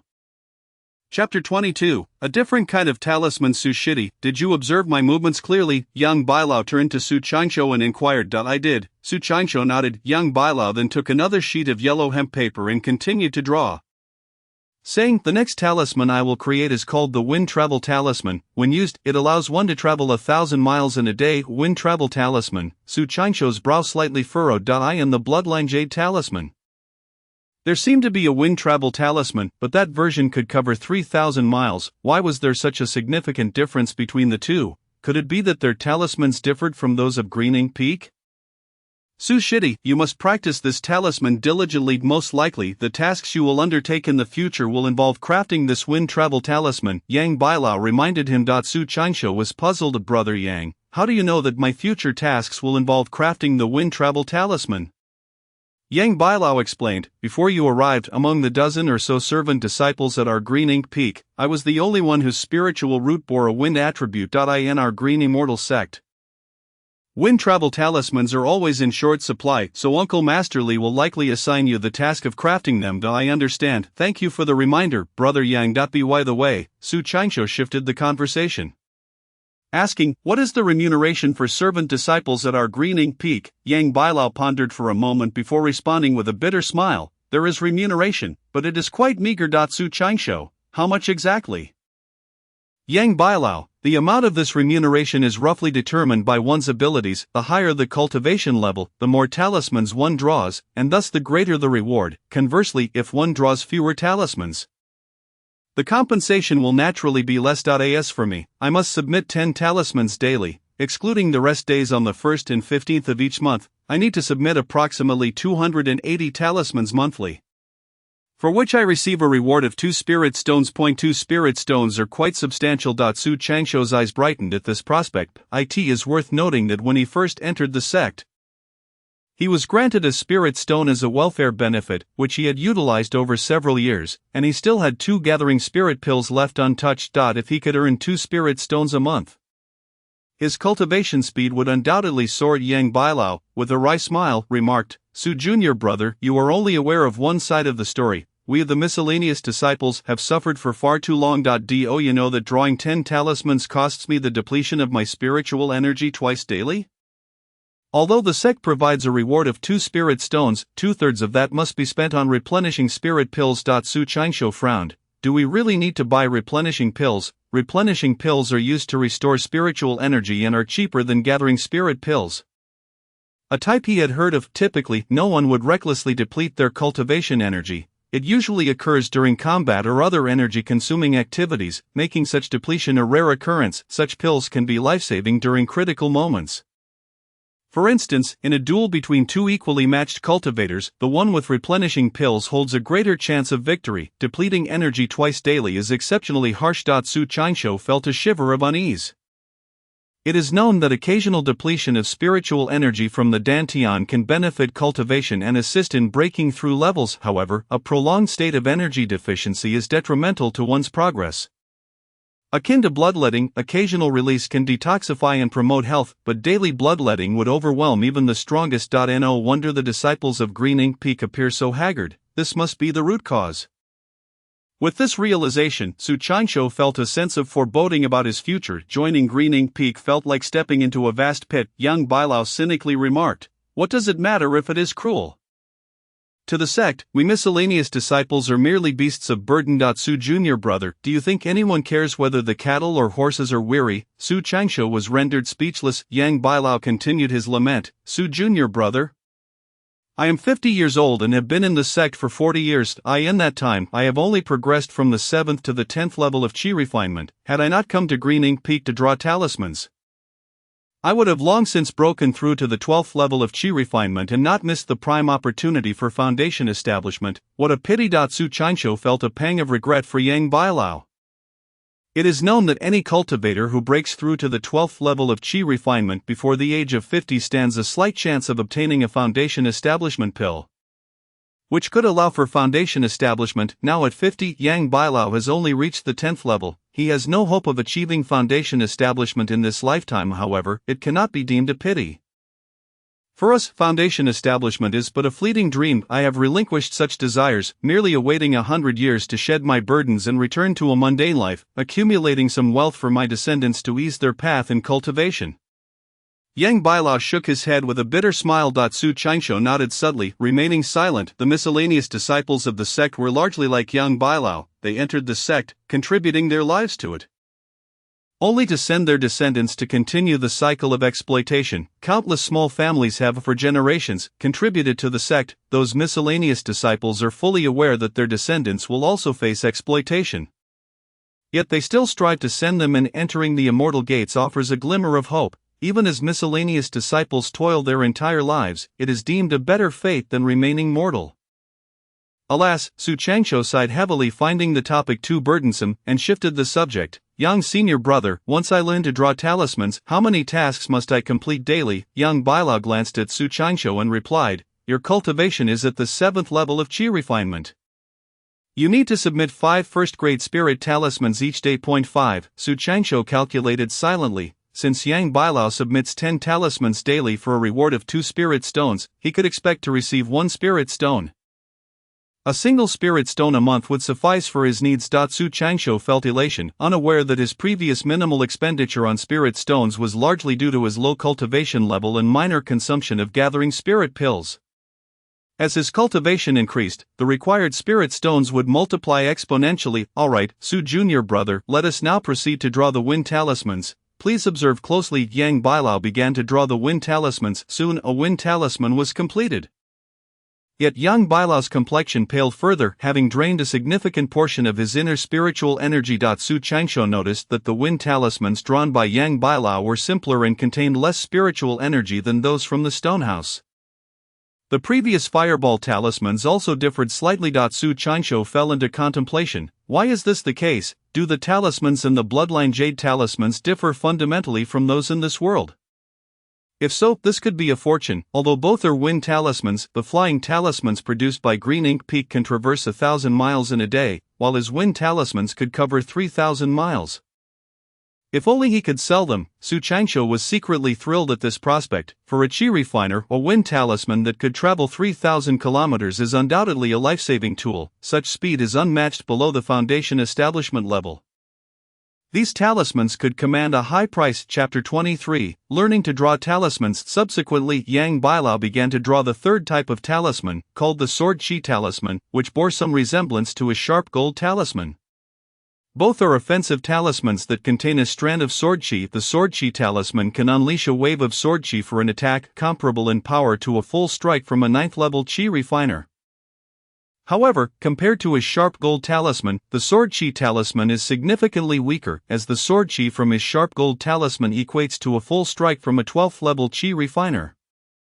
After observing these 3 types of talismans, Su Changsho felt assured that the talismans within the bloodline jade talismans are more exquisite, complex, and effective than those of Green Ink Peak. The 4th talisman Yang Bailao drew was yet again a wind talisman. Su Changsho couldn't help but frown. Yang senior brother, do you not have other talismans? Yang Bailao laughed awkwardly and replied, I only know these 3 types of talismans. Su Changsho inquired curiously, how many types of talismans are there at Green Ink Peak? Yang Bailao pondered for a moment and responded, at Green Ink Peak, there are roughly a dozen types of talismans, however most are rather useless. The 4 that are truly practical are the Fireball Talisman, Wind Talisman, Sword Qi Talisman, and Earth Shield Talisman. The primary task of miscellaneous disciples at Green Ink Peak is to draw these 4 types of talismans. Su Changsho asked again, Yang senior brother, are there any lightning attribute talismans? Lightning attribute? Forgive me, senior brother, but I have never encountered a lightning attribute talisman. Is that so? Su Changsho nodded slightly, his mind racing with thoughts. It is known that according to his understanding of talismans, the most formidable attacks among all talismans are those of the lightning attribute. Lightning is the most terrifying, most violent, and least controllable force, wielding the greatest power. In comparison, fire or metal attributes pale significantly in terms of offensive capability. Lightning reigns supreme among attacks. Within the bloodline jade talismans, there are over 100 types of lightning attribute attack talismans. Those dual lightning talismans, triple lightning talismans, and quadruple lightning talismans are not singular talismans. Just the dual lightning talismans of the 5 elements number 10 types. The triple lightning talismans of the 5 elements have 15 types, while the quadruple lightning talismans number 20 types, the more attributes. The stronger the attack power, the most powerful of all is the 5 lightning talisman. The 5 lightning talisman simultaneously harnesses the attributes of metal, wood, water, fire, earth, and lightning, and the simultaneous detonation of these 6 attributes yields a truly terrifying attack power. The 5 lightning talisman possesses the capacity for over-level attacks. Without employing defensive artifacts, a first-grade 5 lightning talisman can annihilate a foundational cultivator at the initial stage, compared to the talismans of Green Ink Peak. It is a complete disparity. With a better understanding of Green Ink Peak's talismans, Su Changsho recognized the preciousness of his own talismans. He also understood that these talismans should not be casually exposed. He was no longer the naive coward, having grasped the adage that a common man is innocent but can suffer for possessing treasures. A morning passed swiftly. Yang Bailao managed to draw 5 talismans in total. At this point, his face was ashen, having drained nearly 80 to 90% of his spiritual energy. After completing the final talisman, Yang Bailao collapsed onto the ground, hastily taking a replenishing pill and sitting cross-legged to recover his energy. Su Junior brother, you should head back for now. Come again in the afternoon. Yang Senior brother, you have worked hard. Farewell. Exiting Yang Bailao's dwelling, Su Qingshu went to the spirit meal room for lunch. After finishing his meal, he returned to a small courtyard to meditate for an hour before heading back to Yang Bailao's place. By this time, Yang Bailao had regained his spiritual energy, although his complexion remained somewhat pale. While his spiritual energy had recovered, his mental acuity was not as easily restored. Junior brother, let us continue drawing talismans. Young Senior brother, you should rest a bit more. Su Qingshu said with some reluctance. Yang Bailao shook his head. No more rest. If I rest now, I won't complete the tasks till I can rest tonight. Do not worry, Junior brother. In the afternoon, after drawing 5 more talismans, Yang Bailao appeared utterly exhausted. His face pale and drenched in sweat, his spirit at its lowest ebb. Su Junior brother, I apologize for my state. Let us continue tomorrow. Young Senior brother, farewell. Leaving Yang Bailao's dwelling, Su Qingshu felt an overwhelming heaviness in his heart. His thoughts began to waver. To cultivate at such intensity seemed less appealing than living as a mortal. This high-pressure undertaking was nothing short of a torment. The mere thought that Yang Bailao would have to endure another 50 years before shedding his burdens sent a chill down Su Qingshu's spine. The exploitation of the menial disciples by the sect surpassed his imagination. It was akin to devouring a person without leaving behind a single bone. It was only then that he realized that joining the Green Immortal sect as a menial disciple was the greatest deception. In the following days, Su Qingshu shadowed Yang Bailao, observing him as he crafted talismans. After 10 days, Yang Bailao began to impart the specific methods for drawing talismans and the nuances to be mindful of. 5 days later, Yang Bailao handed Su Qingshu a stack of yellow hemp paper and said, Junior brother, you have accompanied me for half a month. You have seen all that you were meant to see. And I have taught you all that I could. Here are 1,000 sheets of yellow hemp paper for you to practice slowly. You have a learning period of 6 months, and remember, you must master the art of talisman drawing within this time frame. Thank you, Senior brother Yang. I shall endeavor to do my best, Su Qingshu replied with a slight nod, just as he was about to leave. Yang Bailao grasped the collar of Su Qingshu's robe and solemnly reiterated, Junior brother, you must absolutely learn to draw talismans within 6 months, or the sect will impose severe penalties. Su Qingshu was taken aback and inquired, what sort of punishment? Yang Bailao responded sternly, do not ask. Focus on learning to draw talismans. The sect's punishment is something you cannot endure. Understood. Su Qingshu nodded. Yang Bailao's words weighed heavily on him, though not explicitly stated. Su Qingshu sensed that failing to learn talisman drawing within 6 months would likely lead to his obliteration by the sect would never sustain a worthless burden. Upon returning to his small courtyard, Su Qingshu entered the talisman chamber, took out his spirit brush and yellow hemp paper, and began to draw talismans. Despite having acquired a wealth of knowledge regarding talisman creation, he lacked practical experience. Whether he could master this art within 6 months remained uncertain, thus amplifying his stress. Countless types of talisman swirled in his mind. During this period, he had memorized hundreds of symbols from the Bloodline Jade Talisman. The spiritual talismans within the Bloodline Jade Talisman were rather intricate, prompting Su Qingshu to start with the simpler 3 talismans that Yang Bailao had taught him. As he mentally rehearsed the strokes for the Fireball Talisman, he quietly summoned the fire attribute within him. It is a fundamental principle that a talisman can only be drawn if it corresponds to one's own attributes. Mismatched attributes render even the highest cultivation level ineffective. For instance, a person with a water attribute could never draw a fireball talisman. Su Qingshu gripped the spirit brush, gently exhaling spiritual energy that seeped into the brush's tip, and drew a horizontal line on the paper. Bang!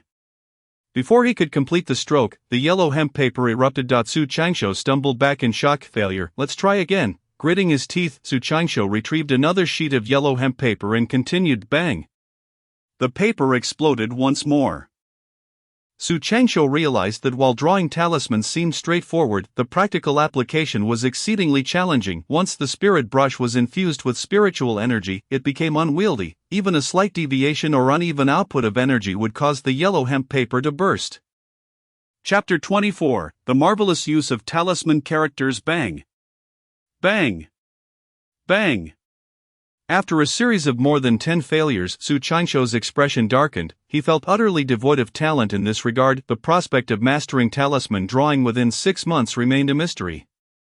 Resolved, Su Qingshuo ceased his attempts and quietly delved into the Great Talisman Sutra. In addition to serving as a cultivation manual, it contained a wealth of knowledge on talisman drawing and the techniques for manipulating energy. Through his study of the Great Talisman Sutra, Su Qingshuo realized that the method of drawing talismans taught by Yang Bailao was not orthodox. It could be described as a rudimentary approach devised by those lacking understanding of the talisman Tao. The true art of talisman drawing necessitates the harmonious integration with one's cultivation technique. Using a spirit brush on yellow hemp paper is merely an introductory method, though yellow hemp paper is significantly sturdier than ordinary paper. It is still only suitable for crafting basic first-grade talismans. In fact, certain first-grade talismans with stronger offensive capabilities and more volatile attributes cannot be drawn on yellow hemp paper at all. The paper serves as the medium for the talisman. If the talisman is overly potent, the inherent strength of the yellow hemp paper cannot withstand it. Take the thunderstorm talisman, for example. It encapsulates the power of thunder, which is exceedingly explosive, making it impossible for a mere sheet of yellow hemp paper to bear. When yellow hemp paper fails to suffice, one must seek a higher grade medium as a substitute. Spirit wood, spirit beast hides, or special stones, jade, and metals can serve as mediums for talismans. They are not confined to paper alone. The sturdier the medium, the more spiritual energy it can accommodate, thereby amplifying its offensive power. The decline of the ancient art of talisman drawing can be attributed to two significant factors. Firstly, the realm of talismans is diverse and multifaceted. Those who draw talismans generally possess at least 4 or more attributes within their spiritual roots, allowing for a broader range of talisman creation. However, the issue lies in the fact that individuals with multiple attributes often struggle to advance in cultivation. No matter how exceptional their talent for drawing talismans, their cultivation remains limited if they cannot elevate their levels. Secondly, later generations of cultivators have come to the erroneous conclusion that talismans must be drawn exclusively on yellow hemp paper, severely constraining the development and transmission of the talisman Tao.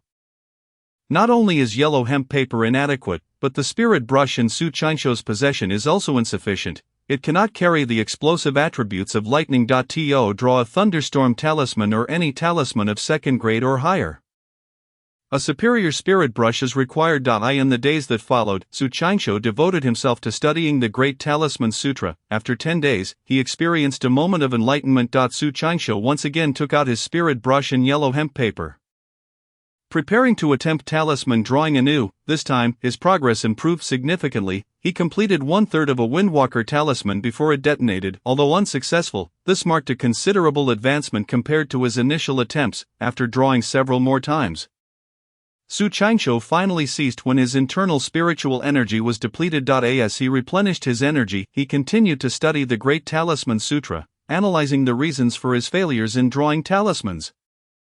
In this manner, he made swift progress. 20 days later, he managed to draw 2/3 of the Windwalker talisman before it exploded, showcasing clear improvement. Lacking spirit stones to purchase energy replenishing pills, he could only deplete his energy once a day, subsequently meditating to recover while further studying the Great Talisman Sutra. A month later, he succeeded. The Windwalker talisman was finally completed, and it radiated a subtle azure glow, distinguishing it from ordinary yellow hemp paper. Let's test its effects. Su Qingshuo affixed the Windwalker talisman to his thigh and felt a gust of wind beneath his feet. As he began to run, he felt remarkably lighter. The Windwalker talisman was truly remarkable. Even a mortal could traverse 1,000 miles in a single day. Encouraged, Su Qingshuo proceeded to draw another fireball talisman. This time, he completed the talisman in one go without any failures. Next, he picked up the spirit brush and crafted a sword chi talisman. Upon finishing the sword chi talisman, Su Qingshuo experienced a sudden wave of dizziness and nearly collapsed, feeling an overwhelming weakness coursing through his body. Upon introspection, he lamented the disheartening realization that his internal spiritual energy had been completely depleted. With his cultivation at the 7th level of chi refinement, drawing 3 first-grade talismans at once had already reached his limit. This does not bode well. Su Qingshuo furrowed his brow given his current situation. drawing 5 talismans daily was already his maximum capacity, meaning he could barely fulfill the sect's requirements. Should he aspire to create additional talismans, his body simply could not endure it in such a scenario. Despite possessing the Bloodline Jade Talisman, the Great Talisman Sutra, and hundreds of talismans, none of it would matter. Aside from completing his tasks, he had no energy left to draw spiritual talismans for additional income. This predicament led him to conclude that his fate would likely mirror that of Yang Bailao, perpetually drained by the sect, with no hope of foundation establishment. Contemplating this, Su Qianshou felt a creeping sense of despair.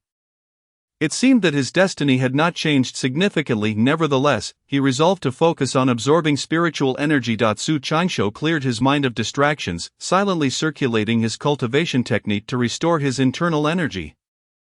The depletion had been severe. His dantian felt utterly barren. Suddenly Su Qianshou sensed a warmth emanating from his palm, as the ancient talisman character radiated a crimson light, akin to a gathering formation that absorbed the surrounding spiritual energy. Remarkably, he discovered that he could directly draw the gathered energy into his palm through the talisman character, replenishing his depleted spiritual energy. What is this? How astonishing! An hour later, Su Qianshou's spiritual energy returned to normal. The speed of absorption surpassed even that of energy-replenishing pills. What kind of talisman character is this, capable of autonomously absorbing external spiritual energy? Could I utilize this ability while drawing talismans? Su Qianshou's eyes sparkled with excitement. If the talisman character's energy-absorbing function could be activated during talisman drawing, he could draw talismans with the aid of external energy, accomplishing this without depleting his own resources. With renewed determination, Su Qianshou retrieved his spirit brush and was eager to experiment.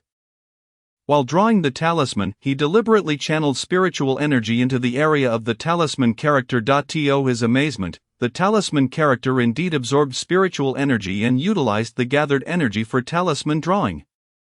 The only drawback was that Su Qianshou still needed to contribute a portion of his own energy. The energy provided by the talisman character alone was insufficient to complete the drawing. Even so, the efficiency had dramatically improved. Su Qianshou successfully drew 3 talismans, expending only 1/3 of his internal spiritual energy. Rather than continuing to draw more talismans, he focused on absorbing energy until his dantian was replenished, and then resumed drawing. On that day, Su Qianshou completed 20 talismans, fulfilling 4 times the sect's requirements. Nevertheless, even with the help of the talisman character, drawing 20 talismans was still exhausting. The next day, Su Qianshou drew 10 talismans effortlessly and felt invigorated. On the 3rd day, he managed to draw 15 talismans. Through experimentation, he concluded that drawing 15 talismans daily was optimal for him. This allowed him to not only meet the sect's demands but also produce an additional 10. This is splendid. Su Qianshou was overwhelmed with joy, finally liberated from the burdens of the sect's tasks. With this newfound freedom, the greatest stumbling block on his path to cultivation had vanished. Chapter 25, Storing Spirit Talismans. Time flowed on. After another month, Su Qianshou diligently crafted 15 talismans each day, all of which were wind talismans. This was due to Yang Bailao's prior assertion that his future endeavors would likely involve the creation of wind talismans. Thus, he decided to prepare a stockpile in advance for submission to the sect. Over the course of a month, he produced a remarkable 450 wind talismans, according to Yang Bailao. He was required to submit 140 talismans monthly, meaning he had more than enough to cover 3 months of obligations. At this point, although Su Qianshou had mastered the art of talisman making, he chose not to disclose this to others. The sect had granted a 6-month period to learn the craft, and with only 2 months elapsed, he felt it prudent to wait another 2 or 3 months before revealing his skill. During this time, he intended to create some Bloodline Jade talismans, which were known to be highly practical. Subsequently, Su Qianshou began crafting the talismans from the Bloodline Jade. He commenced with the wind talismans. However, his version of the wind talismans differed from those of the sect. While the sect's wind talismans allowed for travel up to 1,000 miles, his could reach 3,000 miles, achieving speeds comparable to a foundation establishment cultivator's sword flight. In critical moments, these talismans could be life-saving. Affixed to the thigh, no one at the chi refining stage could catch up, making them highly valuable, yet, selling them posed a challenge. Su Qianshou dared not openly sell talismans, especially within the sect. If the higher-ups took an interest in his wind talismans and inquired about his crafting methods, would he be willing to share? In 2 days, he managed to create 30 flying talismans. Following this, Su Qingshu turned to other types of talismans, the Earth Barrier Talismans, similar to the Sectus Earth Shield Talismans but with enhanced defensive capabilities, able to withstand impacts from cultivators at the 12th layer of Qi refining. Su Qingshu would eventually leave the sect for training, making these talismans invaluable, so he crafted another 30. The Sharp Gold Talismans, containing a potent sword Qi, their offensive power rivaled the strongest strike of a 12th layer Qi refining cultivator. This, alongside the Thunderstorm Talismans, represented the most formidable offensive talismans, thus he created another 30. The Invisibility Talismans, allowing the user to become undetectable to cultivators of the same level. He crafted 5. The Wall-Penetrating Talismans, enabling passage through walls. He made 5. The Soul-Capturing Talismans, effective against soul attacks. He produced 5. The Demon-Suppressing Talismans, designed to counteract evil spirits and practitioners. He created 5. The Illusion-Breaking Talismans, capable of dispelling illusions. He crafted 5. The Formation-Breaking Talismans, capable of dismantling low-level formations. He made 5. The Flying Talismans, allowing for the manifestation of ethereal wings for flight lasting 15 minutes. He created 5. The Thousand Faces Talismans, which can alter one's physique and appearance for a duration of 12 hours.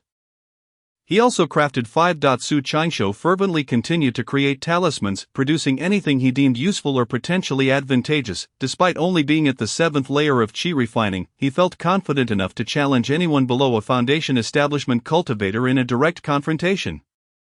To ensure their safety, Su Qingshu stored the completed talismans in the space of his stone house. Although he could not enter, he could place items inside, which were impervious to prying eyes, providing excellent security. There was another talisman Su Qingshu yearned to create, but alas, he could not manage it. The Thunderstorm Talismans. Once crafted, these talismans could obliterate a 12th layer Qi refining cultivator in an instant. Unfortunately, the volatile nature of the Thunderstorm Talismans rendered his current spiritual brush and hemp paper inadequate to withstand such ferocious lightning energy. He would need to procure higher quality materials. According to the requirements for crafting Thunderstorm Talismans, the following conditions must be met. First, black antelope thunder cowhide must be used as the medium instead of ordinary hemp paper. Second, the body of the spiritual brush must be made from the horn of a moonwatching rhinoceros. Third, the brush tip must be crafted from the fur of a 100-year-old yellow weasel. All these materials were quite precious. Yet he must acquire them at all costs, for the Thunderstorm Talismans represented a significant advantage during the Qi refining stage. The destructive power of the Thunderstorm Talismans was such that cultivators at the Qi refining stage, without a magical artifact, would find it nearly impossible to withstand their might. Of course, very few at this level possess magical artifacts, save for the extraordinarily privileged. The Gathering Spirit Talismans. He unexpectedly discovered another useful talisman within the Stonehouse's space. The Gathering Spirit Talismans possess the ability to condense spiritual energy, assisting in cultivation. One talisman could be used for 10 days. Su Qingshu rapidly crafted 10 Gathering Spirit Talismans and then applied one to himself. The surrounding spiritual energy began to stir, converging towards him as if he were emanating a Gathering Spirit array. Moments later, the density of spiritual energy around him rivaled that of Tai Peak. Incredible, these Gathering Spirit Talismans are true treasures. With them, his future cultivation speed would significantly increase. It is widely acknowledged in the cultivation world that 4 elements are essential: wealth, companions, methods, and location. The latter refers to the place of cultivation. Although he ranked lowest among these 4, it was nonetheless invaluable. During his time at Shusho Peak, many had scrambled to reach Tai Peak and Dansha Peak, with a large part of the reason being their occupation of the primary spiritual vein. Rich in spiritual energy, with the Gathering Spirit Talismans, though he resided on Lume Peak, it was as if he possessed the blessings of Tai Peak and Dansha Peak. Before long, 2 more months passed. At this point, Su Qingshu had been at Lume Peak for 4 months. He felt it was time. Having spent 4 months learning to craft talismans, he deemed his talent to be adequately average.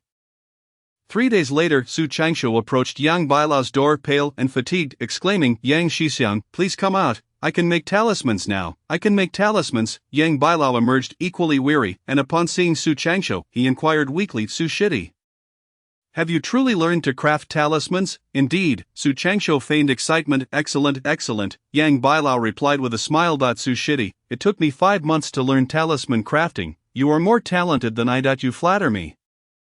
Yang Shixiang, how could I possibly compare? Su Changsho replied modestly. Yang Bailao studied Su Changsho closely, and a hint of sorrow flickered in his eyes as he remarked, Su Shidi, now that you have learned to craft talismans, life will not be easy for you, though I find talisman crafting quite enjoyable, Su Changsho naively responded. Yang Bailao shook his head slightly, gazing at Su Changsho's youthful face, unable to suppress a sense of sympathy. In his youth, he too began crafting talismans at the same age as Su Changsho, and 4 decades later, aside from mastering the technique, he had only advanced a few minor realms, gaining little else save for a wealth of bitter experiences and numbness. Su Shidi, you must be weary from crafting talismans today. Tomorrow, I will assess your skills. If you pass, I will introduce you to Master Li. Understood. Thank you, Yang Shixiang. I will return now and come early tomorrow.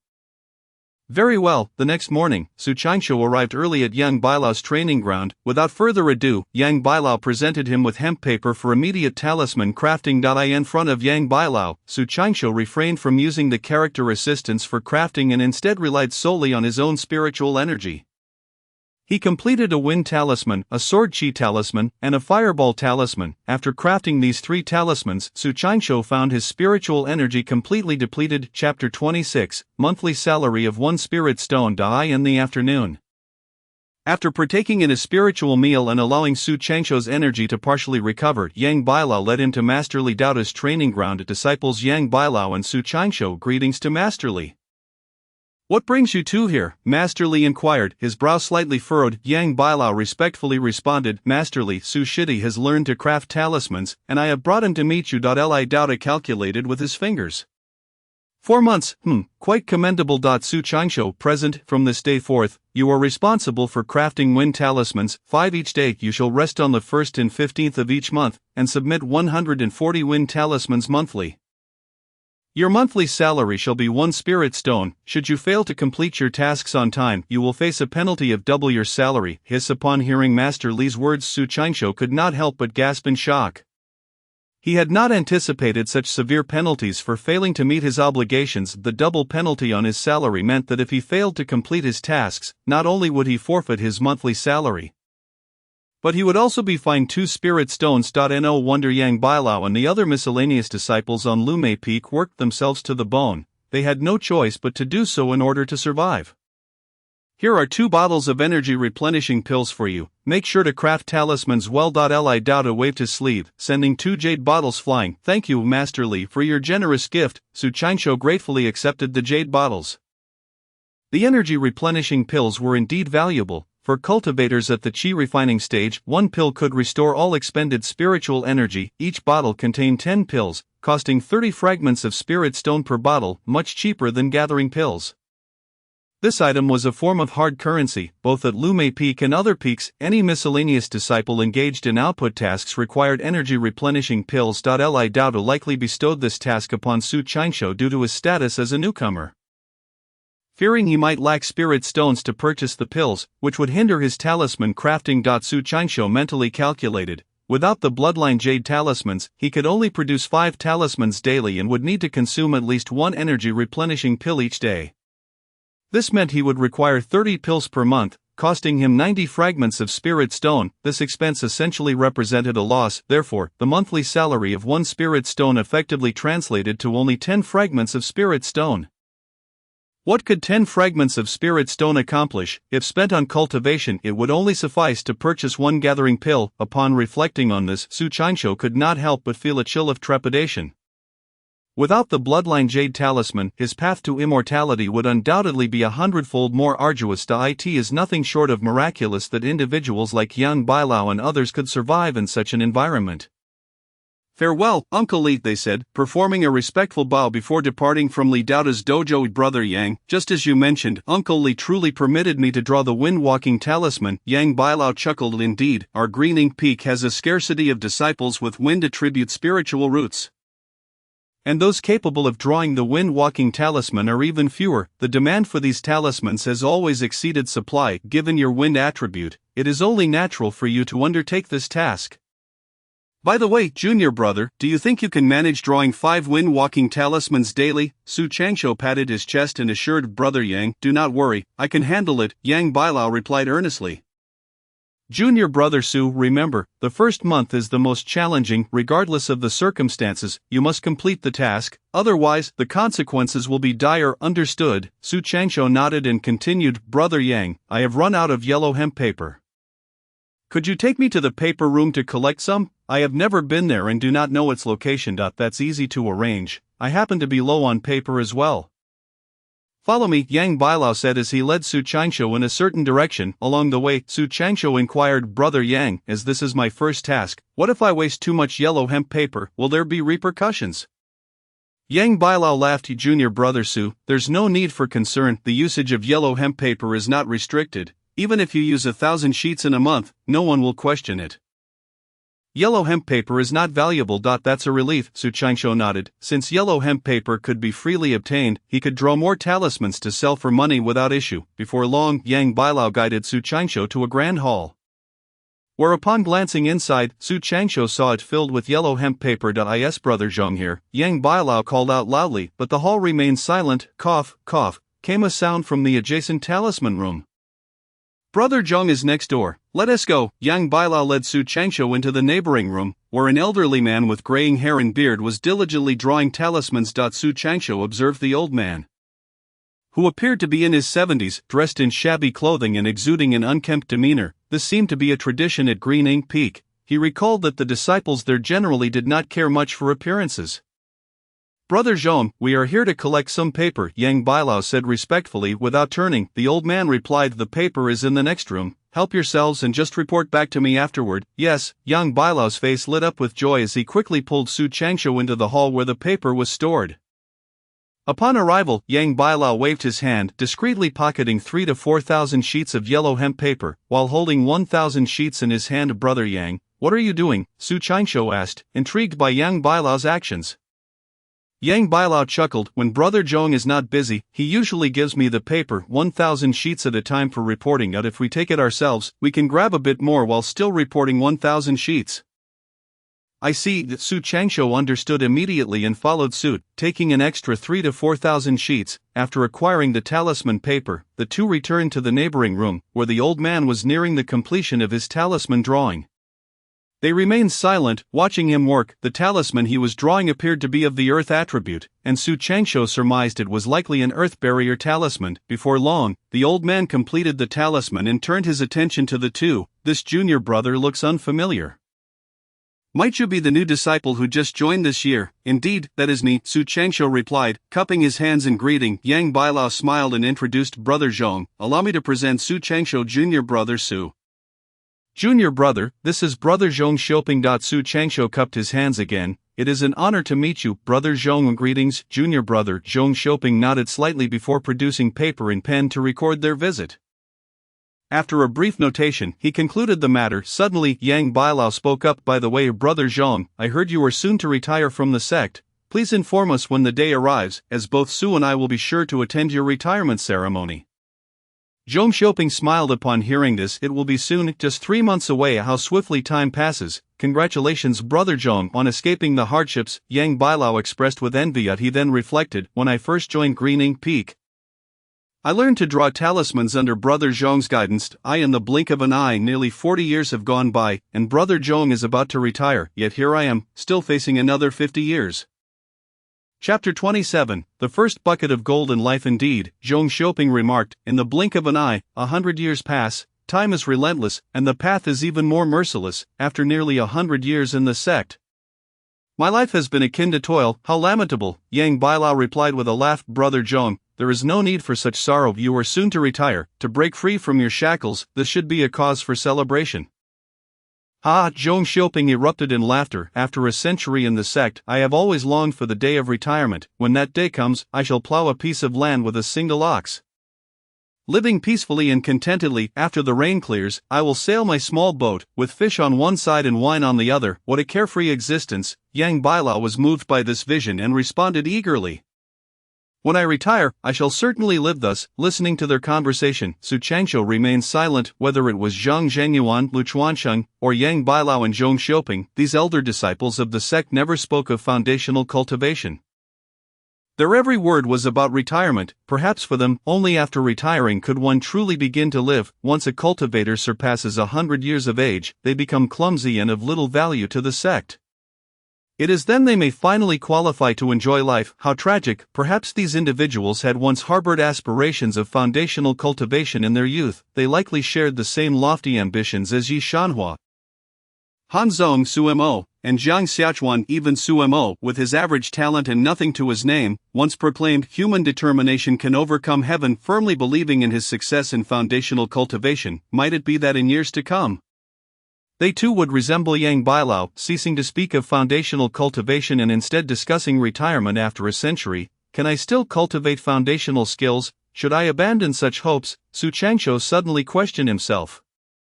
Within his heart, he had never relinquished the aspiration for foundational cultivation. Now, he found himself doubting, questioning if his thoughts were as naive as those of Sumo and others. No, I can certainly cultivate foundational skills. I am different from them. I possess the bloodline jade talisman. Su Changsho's gaze grew resolute. Upon returning to his small courtyard, Su Changsho immersed himself in drawing talismans. All the talismans he drew were wind-walking talismans. The very ones Yang Bailao had taught him, that he refrained from drawing the more advanced talisman that could cover 3,000 miles a day, intending to reserve that for his personal use until he found a selling channel. Though the talismans he could create promised immense wealth, they also carried significant risk. Thus, he must tread cautiously given Su Changsho's current abilities. Drawing 15 wind-walking talismans daily seemed appropriate, neither hindering his cultivation nor overly taxing his body. Over the course of a month, he successfully drew 450 talismans. At that point, he had amassed 900 ordinary wind-walking talismans. Li Dao had assigned him a monthly task of 140 talismans, making his current collection sufficient to cover over half a year's worth of obligations. Compared to Yang Bailao and other disciples, he found his tasks remarkably easy. On the last day of the month, Su Changsho approached Yang Bailao to submit his completed task and received a spirit stone as his monthly remuneration. At last, he held a spirit stone, his first bucket of golden life. Upon receiving the spirit stone, Su Changsho felt overwhelming joy. After all, this marked his first earned reward for labor. It was far superior to his time at Wan Yuany's residence, where he had never received any compensation. The most he had ever been given was 4 cornbreads, 2 of which were confiscated by the fierce matron. No matter how one viewed it, being a disciple of the Green Immortals sect was better than dealing with that matron. At least they did not withhold the wages of the menial disciples. In truth, being a menial disciple had its merits. Su Changsho comforted himself. The following day, the first of the month, was a day of rest. On such days, most menial disciples of Green Ink Peak would indulge in a full day of sleep to recuperate their energy. Drawing talismans not only consumed spiritual energy but also drained mental stamina. Without rest, one could not endure. Of course, Su Changsho was an exception. He found drawing talismans quite effortless. On the 1st and 15th of each month, the Dansha Peak Marketplace would open, and he intended to visit the Dansha Marketplace. He needed to purchase some qi-gathering pills, as the 2 he possessed had long been exhausted, and without them, his cultivation speed had slowed to a crawl. If he refrained from using qi-gathering pills, it would take him at least 3 years to break through to the 8th layer of qi refinement. Besides acquiring qi-gathering pills, Su Changsho had 2 additional tasks. First, to sell the talismans he had drawn, as he had far more than he could use, and second, to seek materials related to drawing thunderstorm talismans. He intended to draw thunderstorm talismans, but ordinary spiritual brushes and yellow hemp paper could not withstand the force of thunder. Crafting a spiritual brush required the horn of a moonwatch rhinoceros and the fur of a 100-year-old yellow-skin wolf, along with the hide of a black antelope thunderbolt as a medium. Su Changsho planned to visit the marketplace to see if such items were available. Soon, Su Changsho boarded the public flying boat. Arriving at Dansha Peak, the flying boat docked halfway up the mountain, while the marketplace was located at the foot of the mountain. After disembarking, Su Changsho hurriedly ran down the winding path. From a distance, he could see the bustling Dansha marketplace, which was evidently much larger than during his last visit. Nearly 1,000 people filled the market. Su Changsho understood that this influx was due to the new batch of menial disciples who had started working and, having earned spirit stones, were eager to make purchases. Before entering the marketplace, Su Changsho found a secluded spot and casually pulled out a talisman, applying it to himself. Thousand-faced talisman, transform for me. Upon affixing the talisman, Su Changsho transformed into a robust man with a crimson visage. The thousand-faced talisman allows one to alter both physique and appearance at will, effective for 12 hours, impervious to scrutiny by cultivators of the same rank, yet transparent before the gaze of a foundation-building master. Su Changsho intended to sell talismans while concealing his identity, thus opting for the disguise of the thousand-faced talisman. The Danxia market primarily serves as a trading ground for disciples in the Qi refinement stage, where foundation-building masters seldom tread. Even if they do, it matters not, for no foundation-building cultivator would concern themselves with the transformation of a mere servant-disciple. After donning the disguise, Su Changsho strode confidently into Danxia market, where the cacophony of vendors filled the air. Hemp paper, premium hemp paper. Who wants my crimson-scaled horse? Come see. Only one rare white poria. Su Changsho ambled about until he halted before a marionette horse, towering over a person, its body adorned with fiery red scales. This crimson-scaled horse, crafted by the Thousand Machine Peak, boasted remarkable speed, capable of covering 1,000 miles in a day for those in the Qi refinement stage. Possessing such a marionette horse would be exceedingly convenient. It is worth noting that the public flying boats of the Green Immortal sect only stop at a single point on each mountain peak. Each mountain is vast, and traveling on foot is a significant waste of time. Having a marionette horse for transportation would be ideal. Esteemed Junior, are you interested in purchasing this crimson-scaled horse? The owner, a young man with a prominent nose, possessed a cultivation level of the 10th layer of Qi refinement. Noticing Su Changsho's interest, he eagerly promoted his marionette horse. How much for this horse, senior brother? Su Changsho inquired. The young man replied with a smile, not expensive, merely 10 spirit stones. Alas, that is too costly, I cannot afford it, Su Changsho responded with a shake of his head, leaving with a wry smile. The horse was indeed remarkable, but the price was prohibitive. He resolved to revisit the matter when he had sufficient funds. Chapter 28. Selling talismans. After a circuit of the market, Su Changsho found no sign of the Moonwatch rhinoceros horn, black antelope thunder cowhide, or the yellow-furred wolf hair, all of which were quite rare and difficult to procure. Feeling somewhat disheartened, he sighed. It seems the task of drawing the thunderstorm talisman is a formidable one.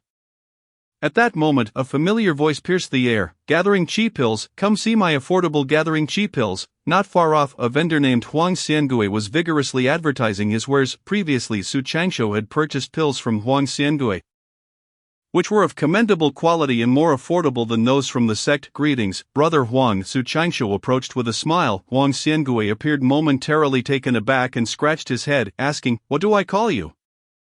Junior brother. Su Changsho paused, momentarily embarrassed, nearly forgetting that he was in disguise and Huang Xiangui would not recognize him. I am Wang Hai, Su Changsho replied, cupping his hands in respect, using the name of Wang Yuanwei.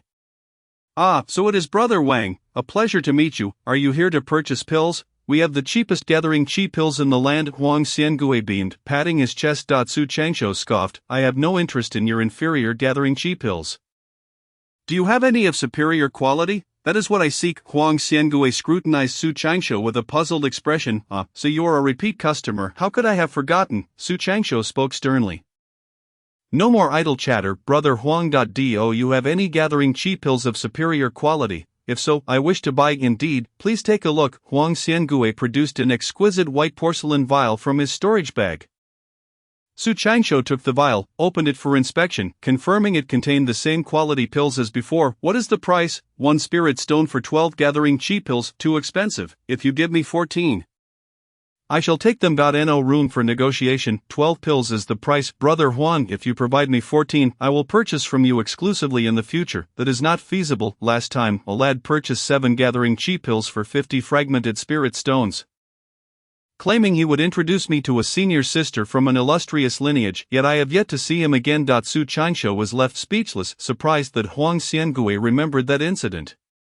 Brother Huang, let us meet halfway. 13 pills, how does that sound? No, the price remains 12. Take it or leave it. In that case, Su Changsho produced a yellow talisman from his storage bag. Brother Huang, this is a soil escape talisman, useful for fleeing danger. I will give you this talisman in exchange for 13 pills. A soil escape talisman? Huang Xiangui took the yellow talisman, probing it with his spiritual sense, discovering it was imbued with substantial earth attributes and nodded enthusiastically. Very well, it is indeed a soil escape talisman. I have never seen one in person. Among the treasures of the immortal realm, consumable items like pills are the most expensive, while talismans are relatively inexpensive.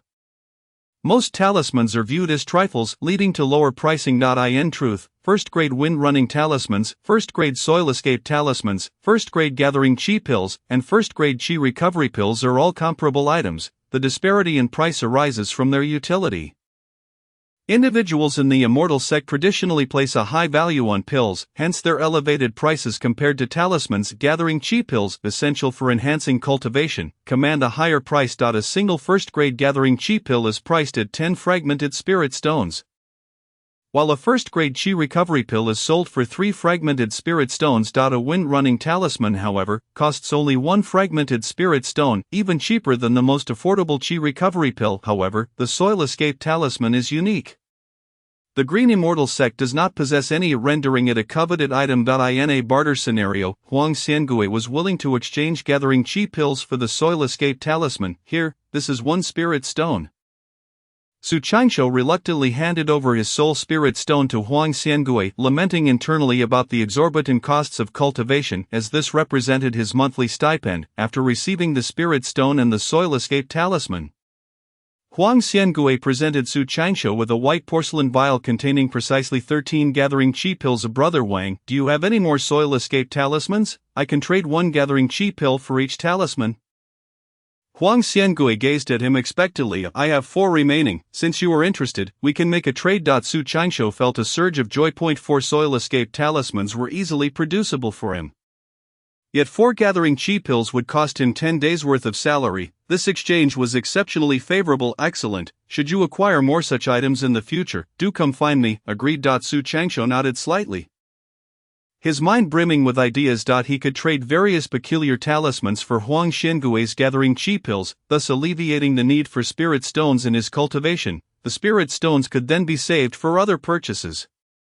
Having exchanged for 4 gathering chi pills, Su Qianqiu finally departed from Huang Xiangui's stall. Subsequently, he spread a red cloth on the ground in a corner of the market and laid out 3 types of talismans: Fireball Talisman, Wind-Running Talisman, and Sword Chi Talisman. These 3 talismans were taught to him by Yang Bailao. The talismans within the Bloodline Jade Talisman were not intended for sale, while it was acceptable to occasionally sell a few of those talismans. Mass selling them might attract unwanted attention. After setting up the 3 types of talismans, Su Qianqiu sat quietly on a stool, awaiting customers. After a lengthy wait with no one approaching, he stood up, crossed his arms, and began to shout, "Talismans for sale, talismans for sale." The wind-running talisman, capable of traveling 1,000 miles a day. Wind-running talisman, let me take a look. It truly is a wind-running talisman. His initial calls indeed captured the attention of passers-by. Although many talismans are considered trifles, the wind-running talisman enjoys a stellar reputation in the realm of cultivation. For cultivators in the chi refinement stage unable to afford magical tools or marionette flying boats, a wind-running talisman costing only 1 fragmented spirit stone became an essential tool for travel. Despite being single-use, its affordability and cost-effectiveness made it highly desirable, due to the scarcity of servant disciples with wind attributes in the Green Ink Peak. The wind-running talismans were in high demand. Most of the sect's wind-running talismans were procured from other sects, leading to frequent shortages. Additionally, wind-running talismans were rarely available in the Dansha market. When they did appear, they quickly sold out. Thus, when the announcement of wind-running talismans reached the ears of many, they flocked to the stall. A strikingly handsome young man was the first to arrive, casually picking up a wind-running talisman for inspection, his face lighting up with delight. Indeed, this is a genuine wind-running talisman. Esteemed Junior, how much for this wind-running talisman? He eagerly inquired. Su Qianqiu smiled. 1 fragmented spirit stone each. Of the handsome youth frowned. That is the same price as the sect. Can you offer a discount? Su Qianqiu shook his head. Not a single spirit stone less. The youth resigned, pulled out 5 fragmented spirit stones. I will take 5 wind-running talismans. I want 5 as well. I want 10. 10 for me. I will take 20. Chapter 29. Attending the retirement ceremony, the demand for wind-running talismans was overwhelming. For novice chi refinement cultivators, they provided both escape and travel assistance, making them exceedingly practical and ensuring a swift sale.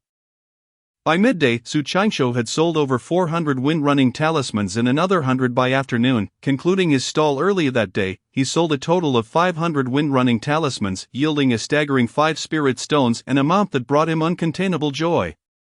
5 spirit stones were equivalent to 5 months' worth of salary. Of course, Su Qingshu still possessed an additional 700 wind-running talismans. The entire process of crafting wind-running talismans took 3 months, culminating in a total of 1,350 talismans.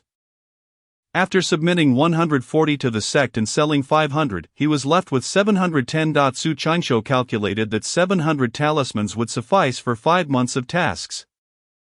He planned to enter seclusion for cultivation over the next 5 months. While talisman crafting was profitable, his primary focus remained on cultivation, with talisman crafting serving as a supplementary endeavor. If one becomes overly fixated on drawing talismans and squanders the precious time for foundation establishment, it would spell disaster. Although Qi refinement practitioners possess a lifespan of 150 years, their true golden age is merely 30 years. In other words, if one fails to establish their foundation before the age of 30, the difficulty of doing so only escalates with time. By the age of 50, it becomes nearly impossible. There exists an ancient saying in the realm of cultivation: at 30, it becomes difficult; at 50, it becomes impossible. This conveys the same sentiment. Su Qingshu is acutely aware of his inadequate talent, thus he must exhaust every possible means to establish his foundation before turning 30. Upon returning to his own dojo, Su Qingshu wasted no time and immediately sealed the array of his courtyard, entering seclusion. Before he knew it, 2 months had passed. During these 2 months, aside from completing tasks and preparing provisions, Su Qingshu hardly ventured outside.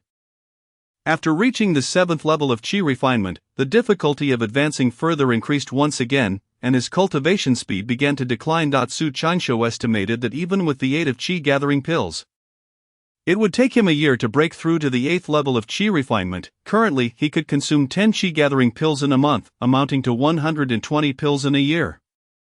However, the resources at his disposal were somewhat limited. Fortunately, he would receive a stipend each month, which would help alleviate the shortfall. While the resources were sufficient, time was not on his side. 3 months remained until the wind talisman expired, and he still needed to find time to draw talismans. At this moment, Su Qingshu finally comprehended the immense challenges faced by ordinary disciple laborers in their cultivation. For those without familial support, successfully establishing a foundation was nearly impossible. Even with familial backing, it often took the wealth accumulated over 3 generations to nurture a formidable foundational practitioner. The difficulty of establishing a foundation is not merely a daunting task.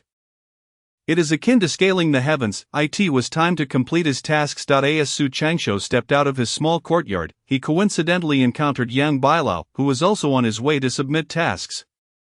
The two of them went to hand in their assignments together. After completing their tasks, Yang Bailao detained Su Qingshu with a smile and said, "Su Shidi, this evening, I shall take you to Brother Zhong's retirement banquet."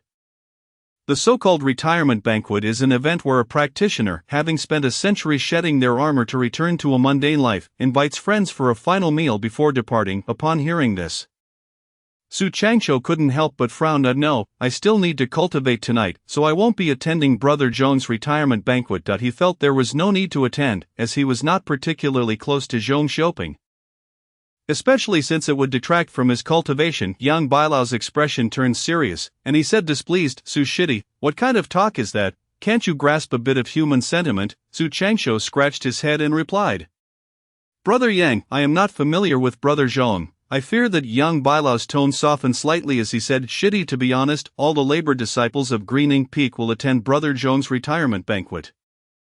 Regardless of familiarity, even Uncle Li will be present. This is not merely a matter of familiarity, it is about human relationships. Consider this: if you do not attend others' retirement banquets now, what will happen when your own time comes a century later? How will you feel if no one attends your banquet?" This statement rendered Su Qingshu speechless. He had initially thought to say, "I wish to establish my foundation and will not hold a retirement banquet." However, if he voiced such thoughts, Yang Bailao would undoubtedly label him as arrogant. Upon further reflection, for ordinary labor disciples, there was indeed nothing more joyous than shedding one's armor to return to a mundane life after a century.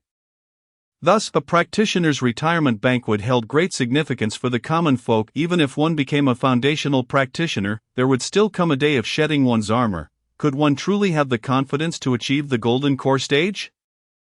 In that instant, Su Changsho grasped the crux of the matter and smiled. Brother, you are right. I will certainly attend Brother Zhong's retirement banquet. That's settled then. By the way, Brother Yang, should we prepare a gift for the banquet?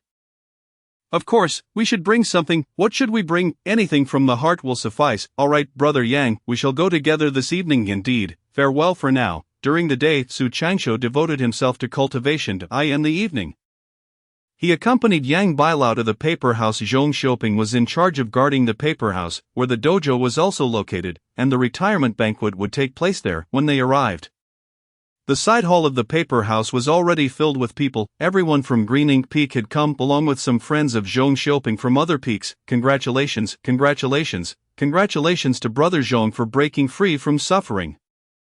Congratulations to Brother Zhong for shedding his armor and returning to mundane life. In the side hall, Zhong Xiaoping donned a resplendent red Taoist robe, and he was continually congratulated by others, receiving numerous small gifts.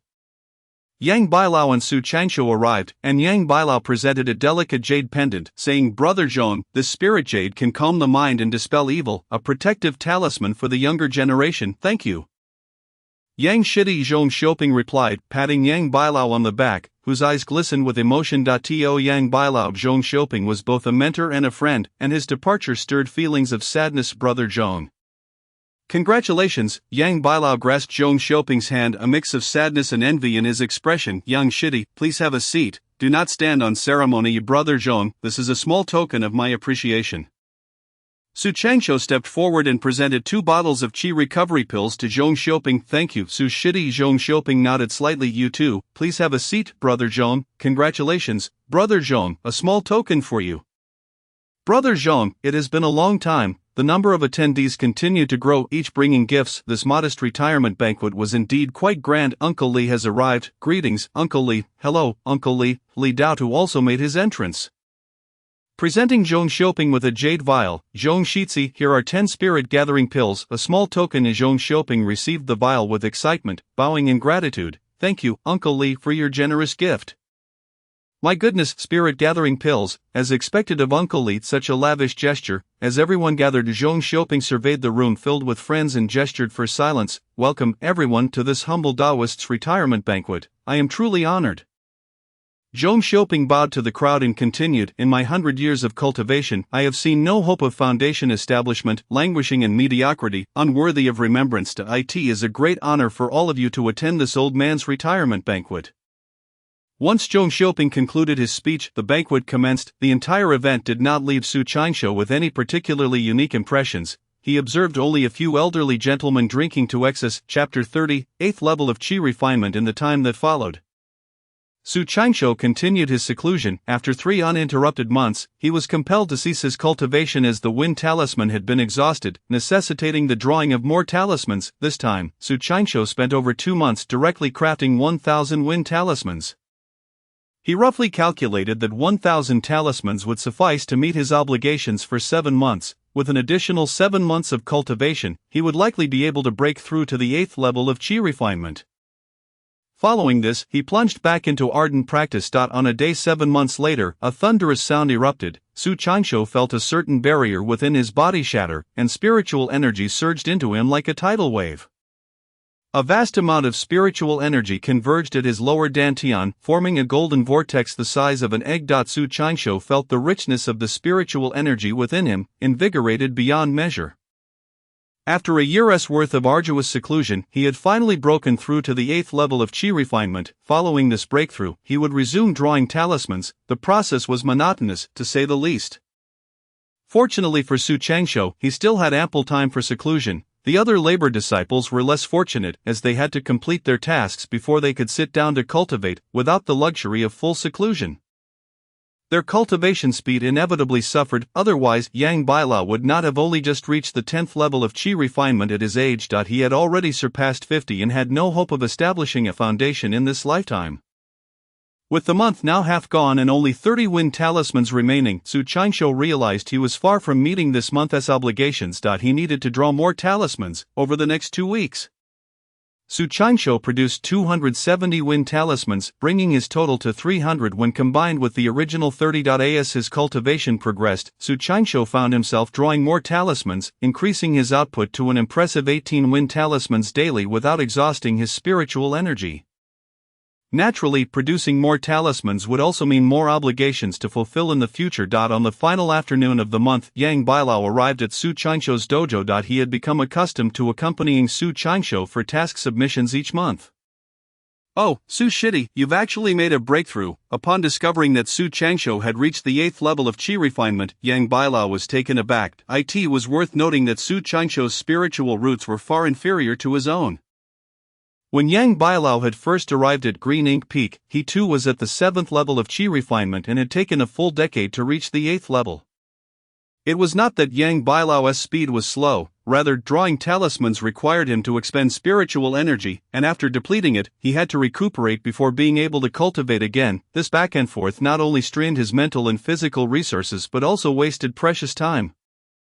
Su Qingshu had achieved the 8th level of qi refinement in just over a year, far surpassing Yang Bailao's expectations. Su Shidi, how did you manage that? Yang Bailao inquired curiously. "I inherited some blessings from my ancestors." Su Qingshu casually deflected, Congratulations. Yang Bailao did not pry further. Everyone had their own secrets, especially among practitioners. The greatest taboo in the cultivation world is to intrude upon another's privacy, as doing so could lead to dire consequences. Thus, when someone is unwilling to share, it is best to refrain from inquiry. Su Shidi, let us go submit our tasks. Indeed, 8th level of qi refinement. Upon seeing Su Qingshu's cultivation level, Li Daota could not help but express his surprise. However, he quickly regained his composure and smiled. Very good. You have broken through to the 8th level of qi refinement, which is indeed commendable. Your tasks for this month remain unchanged, but starting next month, you will need to submit 180 wine talismans each month simultaneously. A monthly stipend of 20 pieces of fragmentary spirit stones is to be increased. The disciple comprehends. On the following day of rest, Su Qingshu refrained from venturing out or engaging in cultivation, intending to enjoy a well-deserved respite at home. Having just achieved a breakthrough, an overly rigorous practice would be unwise. A balance of work and rest is essential. Suddenly, a series of knocks echoed from outside. "Who is it, Su Shidi?" "It is I." A voice, both unfamiliar yet familiar, resonated from beyond the door. Although a considerable time had passed since their last encounter, Su Qingshu instantly recognized the visitor as Yi Shanshu. "Is it Senior Sister Yi?" "Indeed, please hold on." Su Qingshu dismantled the formation and proceeded to open the courtyard door. There stood a young maiden clad in a cerulean Taoist robe, radiating vitality at the entrance. Her crimson lips and white teeth, coupled with her bright eyes, formed a striking visage, and her delicate figure captivated the onlooker. Su Qingshu found himself momentarily spellbound. The adage about a girl transforming dramatically at 18 rang true. For Yi Shanshu's beauty was utterly enchanting. Unperturbed by Su Qingshu's gaze, Yi Shanshu instinctively straightened her posture. "What, are you not inviting me in? Please do come in, Senior Sister Yi." Su Qingshu ushered Yi Shanshu into the house, poured tea, and then sat opposite her. "It has been a while, Senior Sister Yi." "Indeed, it has been a long time." "Oh, you have reached the 8th level of qi refinement. You have broken through to the 8th level." Suddenly, Yi Shanshu's beautiful eyes widened in astonishment, as if witnessing something unbelievable. It should be noted that among the 10 individuals in their Gangxi courtyard, Su Qingshu had always been the slowest in cultivation, possessing the weakest spiritual root, and even ended up assigned to the least favorable Green Ink Peak during the allocation of duties. Under such circumstances, to have achieved the 8th level of qi refinement in less than 2 years was simply inconceivable. The disciples at Green Ink Peak, known for their slow cultivation speed due to their need to draw talismans, had a reputation for sluggish progress. How could Su Qingshu's cultivation speed remain unaffected? How had he accomplished this? Su Qingshu glanced at Yi Shanshu, secretly astonished, and replied with a smile, "You have already broken through to the 9th level of qi refinement. Why can't I, then, break through to the 8th level?" Indeed, Yi Shanshu was now a cultivator at the 9th level of qi refinement, her cultivation surpassing his by 1 tier. This exemplified the distinction between the second generation of immortals and ordinary cultivators. In terms of spiritual roots, Yi Shanshu was not significantly stronger than Yang Bailao. However, in terms of cultivation, Yi Shanshu was at the 9th level, while Yang Bailao had reached the 10th level, yet Yi Shanshu was merely 15 years old. whereas Yang Bailao was already 50. Such was the disparity in cultivation outcomes brought about by wealth and privilege. That was not my intention. I merely did not expect your cultivation speed to be so swift. Please do not take offense. There is no need for apologies, Senior Sister Yi. I bear no grievances. By the way, Senior Sister Yi, how is everyone else faring? Su Qingshu could not help but inquire, having not seen anyone from the Gengzi courtyard since joining Green Ink Peak. It is hard to express. Yi Shanshu shook her head slightly. I have not been in contact with a few, such as Li Linhao, Suimo Panzong, Shi Wanon, and Qian Yuanbao. Zheng Feishan is currently preparing for a breakthrough to the 8th level of qi refinement. Lin Xianer has been progressing rather quickly and broke through to the 8th level a month ago. Su Qingshu was taken aback. Lin Xianer has also broken through. He had thought that apart from Yi Shanshu, he was the only one to achieve a breakthrough. What about Jiang Xiachuan? I have seen Jiang Shidi recently. He sought my assistance in procuring pills and seems intent on breaking through to the 8th level of qi refinement. By the way, he mentioned he would come looking for you first after his breakthrough. Oh, Su Qingshu chuckled upon hearing this. He understood that Jiang Xiachuan was eager to reach the 8th level of qi refinement so he could earn the title of senior brother from him. Otherwise, he would not have waited so long to visit the Senior Sister Yi. What brings you to me today, Su Shidi? I come with a request. Chapter 31, The Confidentiality Pact. Oh, Su Qingshu was momentarily taken aback. Then smiled wryly. Senior Sister Yi, you jest. What could a mere junior disciple like me possibly assist you with? Indeed, he had never anticipated that Yi Shanshu would seek his help. As a member of the esteemed Yi family from the Wanbao Pavilion, she had been born with a silver spoon in her mouth. What could she possibly need from him? Yi Shanshu replied with a smile. Su Shidi, do not be so quick to belittle yourself. This matter is something only you can assist with. Su Qingshu inquired. What is it? Yi Shanshu pondered for a moment before saying, our Wanbao Pavilion wishes to purchase some spirit talismans, mainly focusing on wind talismans. As you know, wind attribute cultivators are rather rare. You wish to buy wind talismans? Precisely. Su Qingshu's interest was piqued. Currently, he could draw 18 wine talismans each day. Aside from fulfilling the sex obligations, selling a few extra would not be out of the question. Yi Shanshu continued. Su Shidi, since you are from Green Ink Peak, could you kindly inquire who might have surplus wind talismans available for trade with me? Su Qingshu considered this and then smiled wryly. Senior Sister Yi, I fear that may not be feasible. The senior brothers at Green Ink Peak are generally quite cautious when selling talismans. If a substantial quantity were to be sold to Wanbao Pavilion, it would be difficult to absolve ourselves from responsibility should the higher-ups in the sect find out. Yi Shanshu smiled. Su Shidi, I can assure you that regardless of who engages in trade with us at Wanbao Pavilion, their identity will remain confidential. A free trade and the non-disclosure of the origins of treasures are among our principles. If you trade with me, then only you and I will know. Even those at Wanbao Pavilion will remain unaware of your involvement. Is that so? Su Qingshu scrutinized Yi Shanshu, seemingly weighing whether to trust her. Sensing his hesitation, Yi Shanshu stated plainly, Su Shidi, if you are concerned, I can sign a confidentiality pact with you. Very well, let us proceed with the confidentiality pact. Su Qingshu responded, then elaborated, Senior Sister Yi, it is not that I distrust you, rather, I must consider the well-being of my senior brothers at Green Ink Peak. Once a pact is signed between cultivators, adherence is imperative, otherwise it could adversely affect one's mind, hinder cultivation progress, or worse, invoke inner demons and lead to a path of madness. Su Qingshu's insistence on signing such pacts stemmed from his intentions. He planned to sell some of his unique talismans to Wanbao Pavilion, and fearing any potential repercussions, it was prudent to establish a confidentiality agreement with Yi Shanshu. Of course, any method of selling his talismans inherently carried certain risks. Unless he decided not to sell at all, however, Su Qingshu required funds. Every step in his cultivation journey demanded considerable resources. Moreover, prior to reaching the 12th level of qi refinement, he needed to amass ample resources to purchase foundation establishment pills or the materials to craft them. Regardless of availability, the primary requirement was to prepare sufficient spirit stones. Therefore, in pursuit of foundation establishment pills, it was worth taking some risks, provided he could minimize them. Signing a confidentiality pact was one aspect, and it was also advisable to limit the quantity of talismans sold. Su Qingshu intended to sell only wind talismans, refraining from selling any others, and if the sect's higher-ups were to discover this, he would merely offer up the method for drawing wind talismans. This way, he could mitigate his risks to the utmost. Understood. that is good." Su Changsho produced a sheet of yellow hemp paper, and the two of them swore a heart demon oath before inscribing the terms of the pact on the paper. Only after signing and sealing it did the pact come into effect. By the way, Su Shitty, how has your talisman drawing progressed? Yi Shanshu inquired with curiosity. Su Changsho smiled, not too shabby. I have been drawing for over a year now. Still, drawing talismans is simpler. Yi Shanshu sighed. I have been at Dansha Peak for nearly 2 years now and have yet to engage in true alchemy, but it is imminent. I have memorized the myriad medicine diagrams and will soon begin learning to refine pills. Su Changsho chuckled. Then I shall come to you for pills in the future, senior sister. Yi Shanshu patted her chest and vowed, rest assured, when you come to me for pills, I cannot guarantee the lowest prices. But I assure you, the quality will be unmatched. The pills I can procure are superior to those available from the sect. This statement piqued Su Changsho's interest. It seemed advantageous to directly approach Yi Shanshu for pills in the future. Su Shitty, I must take my leave now. Please help me inquire, and I shall return in a few days. Wait. Just as Yi Shanshu was about to depart, Su Changsho stopped her. He patted his storage bag and retrieved a wind talisman.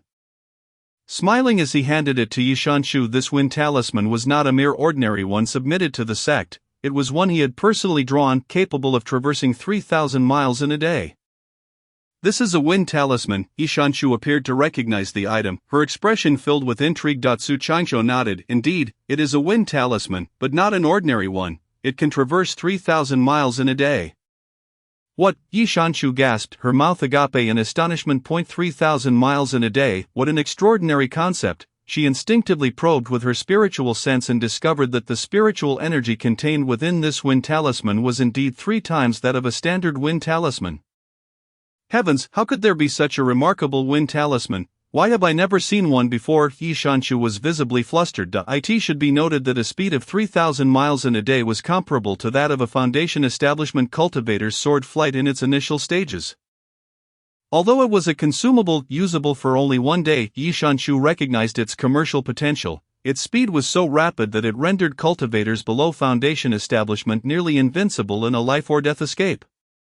Su Changsho shrugged and remarked, this talisman is a premium product from our Green Ink Peak. Crafting it is 10 times more challenging than making an ordinary wind talisman. We typically reserve it for our own use and do not circulate it widely. Su Changsho's words were quite straightforward. Crafting this talisman was 10-fold more challenging than a regular wind talisman, hence its price would also be 10 times higher. How much does this talisman sell for? Yi Shanshu's eyes sparkled with curiosity. Su Changsho replied calmly, the price is not determined by me, nor by you. Here's the deal. Take this talisman home and consult your elders about how many spirit stones they can allocate for it. Once you have a price, let me know, and I will inquire if my senior brother, who painted this talisman, is willing to sell it. Such a remarkable talisman, do you think your senior brother would be willing to part with it? Yi Shanshu's tone wavered with uncertainty. Su Changsho assured her, if the price is right, my senior brother would certainly be inclined to sell. He is currently at the 12th level of chi refining and requires essential cultivation materials. I understand. Yi Shanshu quickly grasped the implication. Su Changsho's senior brother might need to purchase materials for crafting Foundation establishment pills, which is why he would consider selling such a precious wind talisman. By the way, Sister Yi, I also have a small favor to ask of you. Chapter 32, Acquiring the Fur of the Yellow-Skinned Beast. Oh, Yi Shanshu raised an eyebrow, intrigued. What do you need help with? Su Changsho smiled and said, I wish to purchase a few items, but I'm unsure if Wanbao Pavilion has them. What items? 3 in total. The fur of a century-old yellow-skinned beast, the leather of a black antelope thunderbull, and the horn of a moonview rhinoceros. Upon hearing Su Changsho's request, Yi Shanshu's lips twitched. Apart from the fur of a century-old yellow-skinned beast, the other items he sought were increasingly rare and valuable. Far beyond the means of an average chi refining practitioner. What do you need these for? She inquired. Not for myself. Su Changsho shook his head, explaining, they are for one of my senior brothers who requires them to craft a superior spirit brush.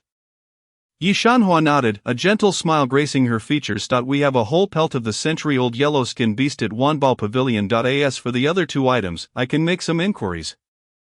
Though I hope for little success, especially with the moonview rhinoceros horn, as it is a material used for crafting magical artifacts. Thank you, Sister Yi. Su Changsho maintained a facade of composure while secretly reveling in his good fortune.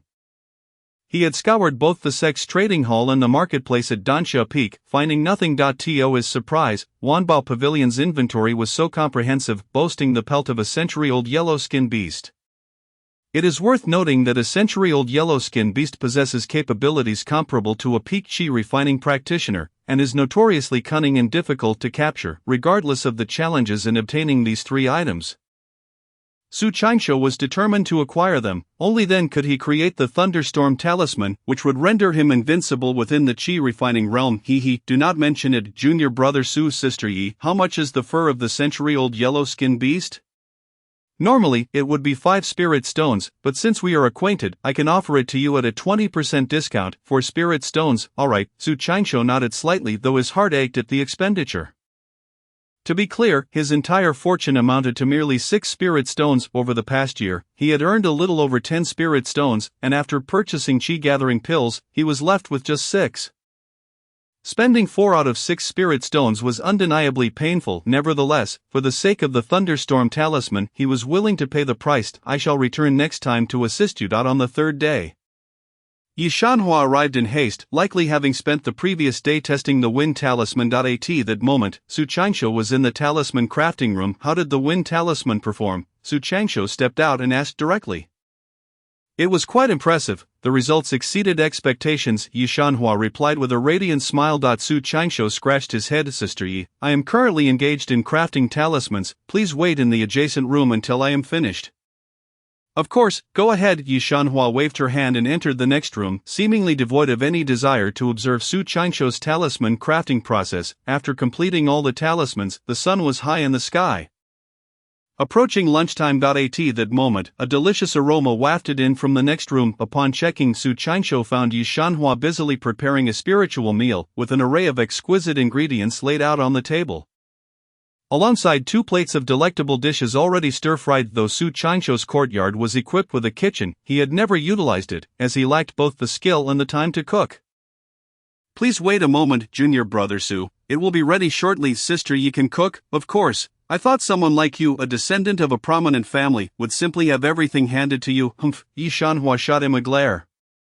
Displeased, you think being a disciple from a large family is easy? To be honest, the competition among disciples from such families is even more fierce. To obtain resources, one must rely on their own efforts. Is that so? Su Qingshu scratched his head, momentarily at a loss for words. He had assumed that being a descendant of an immortal family was quite comfortable, akin to that foolish son from the Wang family, who did nothing yet lived a life of luxury. Sister Yi, do you need any help? No need, just wait. I appreciate your hard work. Su Qingshu found a seat and quietly watched Yi Shanhua cook. In that moment, she appeared akin to a little wife, radiating an aura of domesticity. Observing her busy figure, Su Qingshu instinctively leaned back, seeking a comfortable position. Were he not a cultivator, living a life of comfort as an ordinary person would be quite pleasant. Ideally, he could marry someone as lovely as Yi Shanhua. Although Su Qingshu frequently referred to her as Sister Yi, she was actually 2 years younger than him. The Yi Shanhua he usually encountered exuded an air of superiority. Yet today felt somewhat different. Before long, the spiritual meal was ready, and the two began to eat while chatting. By the way, junior brother Yi, here is the yellow-skin beast fur you asked me to bring. I had it delivered overnight. Yi Shanhua said, producing a fluffy bundle of fur that had been cleaned and dried. Although the pelt was large, only a small portion, the tail's wolf hair, could be used to make pen tips. The fur itself was also quite valuable, serving as an excellent material for crafting feather garments. Feather garments made from it would repel water and dust, remaining pristine and flawless over time, while also providing a degree of defensive capability. Only Foundation establishment masters could afford such high-quality feather garments. Otherwise, the fur of the yellow-skinned beast would not command such a price. In Su Qingshu's hands, the fur could be put to great use. The yellow-skinned beast has an earth attribute, and once its pelt is cut, it can be utilized for crafting talismans, such as Earth Escape talismans and Earth Barrier talismans. It is particularly effective for crafting Earth Barrier talismans, as the yellow-skinned beast fur possesses far superior durability compared to ordinary yellow hemp paper. Using it to create Earth Barrier talismans would enhance their defensive capabilities by at least 2 or 3 times. Below the Foundation establishment level, no one could breach such Earth Barrier talismans without the use of magical artifacts. Thank you, Sister Yi. This is a token for you, receiving the yellow-skin beast fur. Su Changsho presented Yi Shanhua with 4 spirit stones. Surprised, Yi Shanhua hadn't expected Su Changsho to actually produce 4 spirit stones. In her impression, he had always been quite impoverished. She specialized in trading medicinal pills and was aware that most disciples from Greening Peak spent their spirit stones on replenishment pills. Given this context, it seemed improbable that Su Changsho had not only advanced to the 8th level of qi refining but also saved 4 spirit stones. Yi Shanhua scrutinized Su Changsho's face, which was now so close to her. Junior brother Su seems different from before. You appear more handsome and composed. Sister Yi, why are you looking at me like that? Do I have something on my face? Go away. Yi Shanhua's cheeks flushed slightly as she hurriedly lowered her head, a hint of fluster flashing in her beautiful eyes. She quickly changed the subject. Junior brother Su, we tested your wind talisman yesterday, and it truly is 3 times faster than an ordinary wind talisman. Wanbao Pavilion can offer you a very high price for it. How many spirit stones for each talisman? Su Changsho inquired, a smile spreading across his face. Chapter 33, The High Price of the Wind Talisman. Yi Shanhua replied earnestly, Junior brother Su, we are not strangers, so I won't beat around the bush. The highest price we can offer at Wanbao Pavilion is 1 spirit stone per talisman. Is that so? Su Changsho maintained an outward calm, while internally a storm of excitement brewed. 1 spirit stone for a wind talisman, what does that entail? With his current abilities, he could craft 18 talismans a day without expending spiritual energy. 18 talismans at 1 spirit stone each would yield 18 spirit stones daily. What an astounding prospect! Even foundation establishment masters could hardly match such earnings. Of course, this was all hypothetical. If he were to produce 18 talismans daily, the market would eventually be flooded, rendering them worthless. Furthermore, if the method of crafting this talisman were to be disseminated, the new wind talismans would supplant the old ones, leading to a decline in value. Presently, Wanbao Pavilion's willingness to offer such a high price was purely due to supply and demand. In the entire Dongyu Xianlin, only Su Changsho could craft this wind talisman. Wanbao Pavilion had no other option but to seek him out. Hence the elevated price. Noticing Su Changsho's composed demeanor, Yi Shanhua felt a pang of anxiety and cautiously asked, What do you think of this price? After contemplating, Su Changsho responded, I cannot provide an answer right now. I need to consult my senior brother. If he agrees, then it will be fine. Yi Shanhua inquired eagerly, When will you ask? This evening. I plan to visit my senior brother then. Yi Shanhua's interest was piqued. May I accompany you? Not possible. Su Changsho shook his head and said, My senior brother simply does not wish for anyone to know that the talismans are his creations, which is why he entrusted me to assist in selling them. Very well, I shall remain here today and await your good news, replied Yi Shanku, as she plopped down on Su Changsho's bed and promptly sat cross-legged. As evening approached, Yi Shanku unexpectedly lay down on the bed, fully clothed, and fell asleep. At the sight of a stunningly beautiful young woman resting on his bed stirred a ripple of emotions within Su Changsho. As night fell, Yi Shanku feigned sleep with her eyes closed, while Su Changsho slipped out quietly. To prevent being followed by Yi Shanku, he sought out a secluded spot, affixed an invisibility talisman to himself, and promptly vanished from sight. He then took a long circuit around Greening Peak, returning to his small courtyard only after an hour had passed. By that time, Yi Shanku had already drifted into slumber. With no other option, Su Changsho settled onto a mat on the floor to meditate. The room was imbued with a faint, delicate fragrance characteristic of young women, which made it exceedingly difficult for him to concentrate. The following day, upon opening his eyes, Su Changsho found wisps of smoke curling up from the kitchen in the courtyard. Yi Shanku had risen and was busy preparing a spiritual meal. Upon entering the kitchen, the sight of the graceful Yi Shanku at work stirred a peculiar feeling within Su Changsho. Junior brother Su, the spiritual meal is ready. Go wash your hands and come back to eat, she called out. The morning was exceptionally tranquil as the two enjoyed breakfast, engaging in light conversation. As they neared the end of their meal, Yi Shanku inquired, Junior brother Su, did you see your senior brother yesterday? What did he say? Su Changsho nodded. 1 spiritual stone for 1 talisman. My senior brother has agreed to draw them, but he has a condition. What condition? She asked. He will only draw 10 talismans each month. Limiting the supply to just 10 talismans per month for Wanbage was a decision Su Changsho had contemplated thoroughly. The considerable price of the wind talismans was largely attributed to their scarcity. If he were to create too many and flood the cultivation world, it would inevitably undermine their future value. By restricting his output to just 10, he could maintain a strategy of scarcity. ensuring that prices would not diminish. Moreover, it was well known that disciples of Greening Peak found it exceedingly challenging to fulfill their talisman drawing tasks, and producing in excess would raise suspicions. An additional 10 talismans seemed reasonable. Thus, with this arrangement, Su Qianshou, combined with his sex stipend, would earn 11 spiritual stones each month. 11 spiritual stones monthly were more than sufficient for his current needs. Aside from the sex tasks, drawing an additional 10 wind talismans would allow him ample time to focus on his cultivation. Su Qianshou planned to draw 10 talismans monthly for Yi Shanku. Considering all factors aligned with his needs. Yi Shanku furrowed her brow. 10 seems a bit few. Su Qianshou chuckled ruefully. Sister Yi, to be candid, it is already quite a feat for us disciples of Greening Peak to meet our quotas. Drawing 10 additional wind talismans is already a challenge for my senior brother. Very well, 10 it is. However, I also have a condition. I wish to purchase exclusive rights to your senior brother's wind talismans. What do you mean? Aside from Wanbage, these wind talismans must not be sold to anyone else. Su Qianshou considered this. It was clear that Yi Shanku desired exclusive control, which would grant Wanbage absolute pricing authority. He nodded. Sister Yi, I can agree to that. Rest assured, my senior brother's limit is 10 talismans a month, and he will not have any surplus to sell to others. It is settled then. A promise is a promise. Junior brother Su, I can now return to report. When may I come to collect the wind talismans? Su Qianshou produced 20 wind talismans from his storage pouch, saying, these are the entirety of my senior brother's stock. Take them all at once. I in the future, come at the end of each month. Very well, Yi Shanku nodded enthusiastically, smiling. 20 wind talismans amount to 20 spiritual stones, plus the one from yesterday's experiment, totaling 21. Here you go. Thank you, sister. Su Qianshou accepted the 21 spiritual stones into his storage pouch and then added, Sister Yi, I am running low on chi gathering pills. Could you bring some when you come at the end of the month?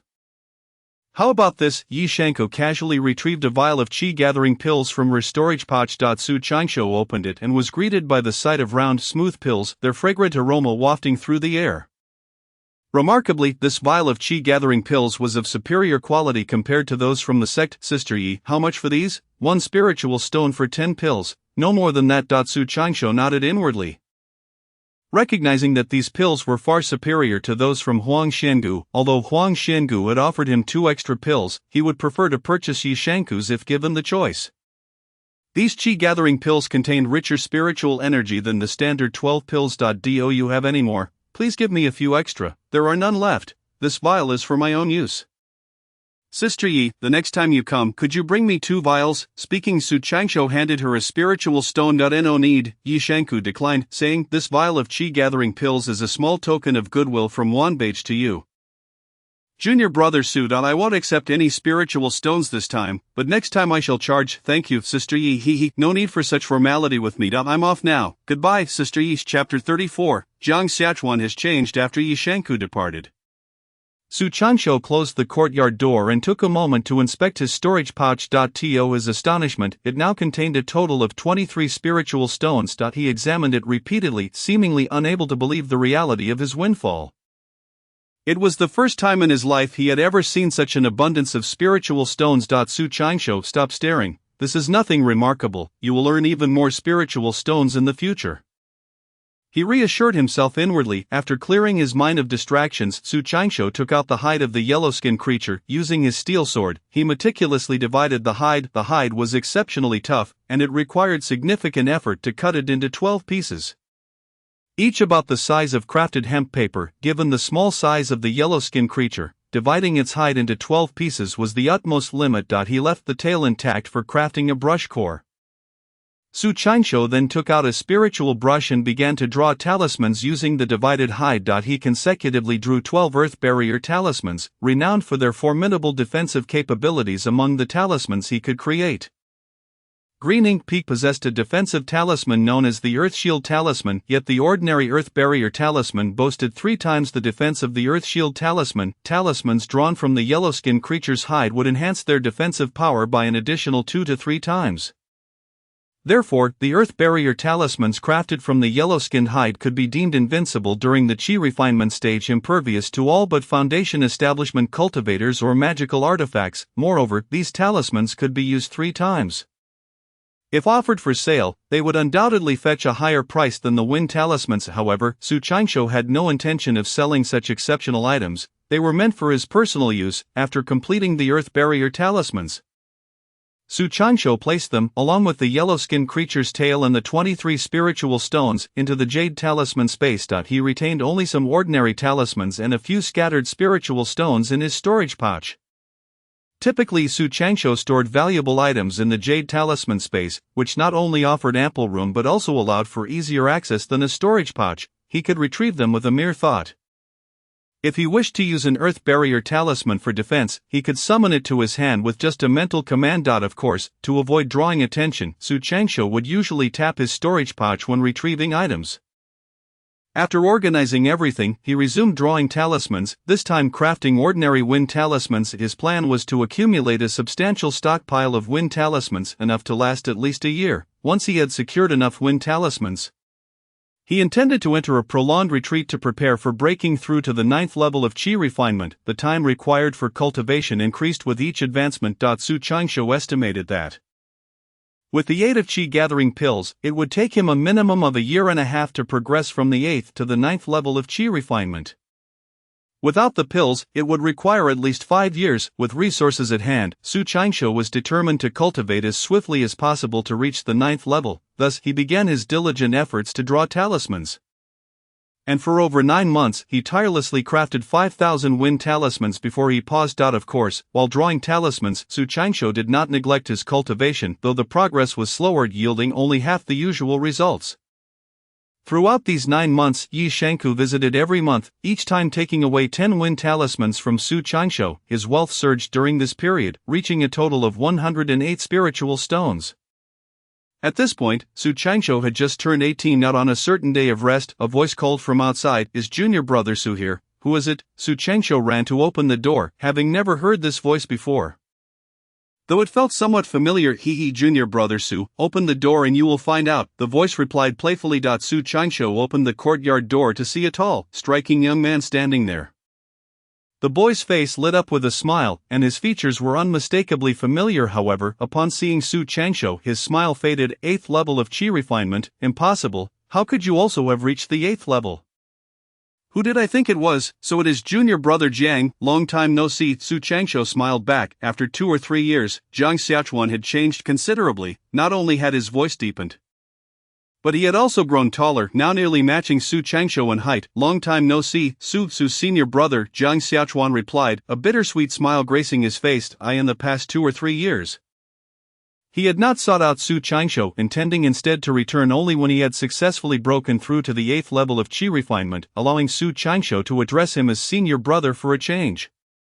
It is worth noting that at the beginning, Su Changshou's cultivation was superior to his own, though his innate talent was not as remarkable. However, he eventually surpassed Su Changshou, being the first to break through to the 7th level of Qi refinement, which led him to naturally assume that he would also be the first to achieve the 8th level, and indeed, he had just reached this milestone when he came to flaunt it before Su Changshou, only to be met with a resounding slap in the face. What Jiang Xiaochuan did not realize was that in the past, Su Changshou lacked resources and his talent was inferior, relying solely on diligent practice.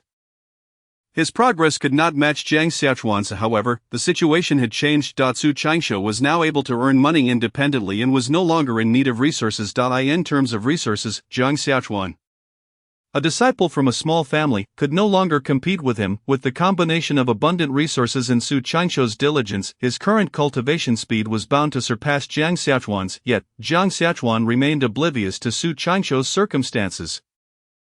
In his eyes, Su Changshou's talent was lesser, his resources inadequate, the conditions of his mountain peak inferior, and the tasks he undertook far more challenging than his own. All these factors combined led Jiang Xiaochuan to believe that Su Changshou could never exceed him in cultivation speed. Yet surprisingly, Su Changshou had also entered the 8th level of Qi refinement, which left Jiang Xiaochuan utterly perplexed. "Junior brother Su, tell me honestly, how did you manage to break through?" Jiang Xiaochuan inquired, his tone tinged with unwillingness. "Oh, it's nothing, just a bit of fortunate opportunity," Su Changshou replied nonchalantly. "No wonder, I thought you could never surpass me. It turns out there was an opportunity involved," Jiang Xiaochuan responded, jealousy seeping into his words. Junior brother Jiang, I've heard you've been overseeing the medicinal garden on Tai Peak. How does it feel? Upon hearing this, Jiang Xiachuan straightened proudly and declared, of course, the conditions on Tai Peak are far superior to your desolate green ink peak. Moreover, the tasks in the medicinal garden are quite easy and do not hinder my cultivation. That's good, that's good. Su Changshou nodded slightly. Jiang Xiachuan had undergone significant changes in both voice and appearance. Losing the innocence of his childhood and becoming somewhat mercenary, however, this transformation was not of his own volition, it was a consequence of the sex environment, back when they were on Shusho Peak. There were no interests to contend with, and being young allowed them to interact harmoniously. However, that was likely no longer the case. They had all matured and developed their own thoughts, making it improbable for them to return to the simplicity of their time at Shusho Peak. Junior brother Jiang, is there anything else you wish to discuss today? For some reason, Su Changshou suddenly felt reluctant to engage further with Jiang Xiachuan. Jiang Xiachuan nodded and said earnestly, well, Senior Brotherly has just broken through to the 9th level of Qi refinement and wishes to invite everyone from our Gangzi courtyard to a feast. Which Senior Brotherly? Su Changshou was momentarily taken aback. You know, the one and only Senior Brotherly Lin Hao. Jiang Xiachuan replied with a grin. Li Lin Hao has broken through to the 9th level. Su Changshou was taken aback. For it was known that Li Linhao and his peers had nearly all broken through to the 7th level of Qi refinement around the same time. His cultivation rate had already been remarkably swift. With no delays, even so, breaking through to the 9th level seemed a distant dream, yet, here was Li Linhao, who had outstripped him by an entire realm. Senior Brother Su, you may not fully grasp Senior Brother Li's background. What background? Jiang Xiachuan lowered his voice and said, Senior Brother Li is a second-generation immortal. His father is Li Yinglong, an inner sect disciple who was now a foundational cultivator. Su Changshou was inwardly astonished. No wonder his cultivation speed was so rapid. He had such a formidable background. Moreover, Jiang Xiachuan continued, I've heard that Senior Brother Li possesses exceptional talent and was designated as an inner sect disciple from birth. His presence at Shusho Peak was at the behest of Elder Li Tong, who wished to temper him. He then revealed even more explosive news. Inner sect disciple. Su Changshou was at a loss for words. Inner sect disciples were entitled to a foundational pill, a coveted item in the cultivation world that Li Linhao had received at birth. The second-generation immortals indeed had it easy. Su Changshou felt a pang of envy, but why should I envy him? I am doing quite well myself. One day, I too shall acquire a foundational pill. Why does Senior Brother Li want to treat us to a meal? Su Changshou inquired. Jiang Xiachuan shook his head. I do not know. Perhaps he is nostalgic for the times we shared at Shusho Peak. Perhaps, Su Changshou acknowledged silently. Truth be told, he too cherished the 3 years spent at Shusho Peak. They were the happiest years of his life, free from worries and pressures. However, one must grow up and change. Now, even if they gathered together, it was unlikely they could recapture the essence of their past. Where is the banquet being held? When does it start? At Tai Tower. Understood. Please inform Senior Brother Li that I shall arrive punctually. Alright, Senior Brother Su, I shall take my leave to notify the others. A farewell. Junior Brother Jiang. At Tai Tower was an upscale establishment located at the foot of Tai Peak. It was said that the costs there were exorbitant. Even a modest meal could consume the monthly stipend of a common servant disciple. Of course, the high prices were one aspect. Tai Tower offered a plethora of delicacies that far surpassed those of the Spirit Kitchen. Today just happened to be a day of rest. Su Changshou planned to exchange his storage bag for a larger one, so he decided to make a trip to the Deacon Peak before heading to Tai Tower for the banquet. The storage bag he had was issued to him upon entering the sect and had a mere 1 cubic meter of space. As his possessions grew, that space had become increasingly insufficient, necessitating a change to a more spacious bag. Having visited Deacon Peak numerous times, Su Changshou navigated the trading hall with ease. Within the hall, there was a dedicated counter for selling storage bags. He approached that counter, where the attendant was a man in his 50s, with graying hair and a cultivation level of the 11th level of Qi refinement. Greetings, Senior Brother. I would like to purchase a storage bag. Su Changshou stated directly. The elder smiled and said, Junior Brother, do you wish to exchange your old bag for a new one, or would you prefer to make a direct purchase? You can exchange old for new? Su Changshou inquired, surprised indeed. The elder replied with a smile. In the case of an exchange, the old storage bag will receive a discount, roughly half the value. Su Changshou produced his storage bag and asked. This was issued by the sect. How much can I exchange it for? this is a low-tier storage bag. A new one costs 12 fragment spirit stones, so with the discount, it would only be worth 6 fragment spirit stones. Alright, 6 it is, please help me exchange it for a new one. Su Changsho nodded. Having acquired a new storage bag, he felt the old one was no longer of use. Receiving 6 fragment spirit stones for it was acceptable. The elder added seriously, very well, I will apply the discount.as for the storage bags used by our chi refinement disciples. There are 3 types: low tier, with a 1 cubic meter space, mid tier, with 10 cubic meters, and high tier, with 100 cubic meters. Which do you require? Su Changsho pondered for a moment and asked, what are the prices for each? The elder replied, the low tier storage bag is 12 fragment spirit stones. The mid tier is 120 fragment spirit stones, and the high tier is 12 spirit stones. Su Changsho nodded inwardly. He had been using the lowest tier all along. Zhang Zhenyuan had mentioned that his storage bag was as large as a house. Likely the mid-tier. Yi Shanhua must be using a high-tier bag, as her white jade flying boat was over 10 meters long, which could only fit in a high-tier storage bag. Which type should I choose? Su Changsho fell into contemplation. The low-tier storage bag was certainly not an option. He had to decide between the mid-tier and high-tier bags. He desired a high-tier storage bag but hesitated at the price.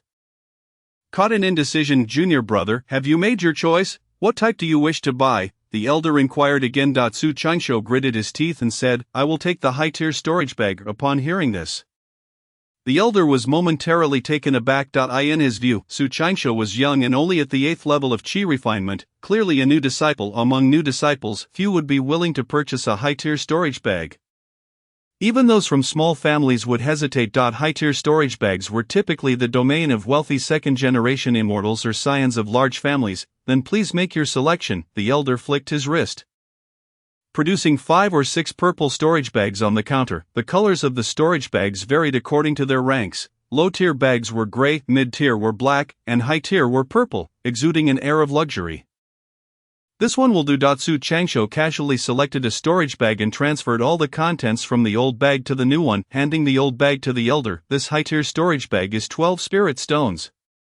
With a 6 fragment spirit stone discount, you will need to pay a total of 11 spirit stones and 94 fragment spirit stones. Alright, thank you, senior brother. After purchasing the storage bag, Su Changsho proceeded to the counter selling spirit beast hides.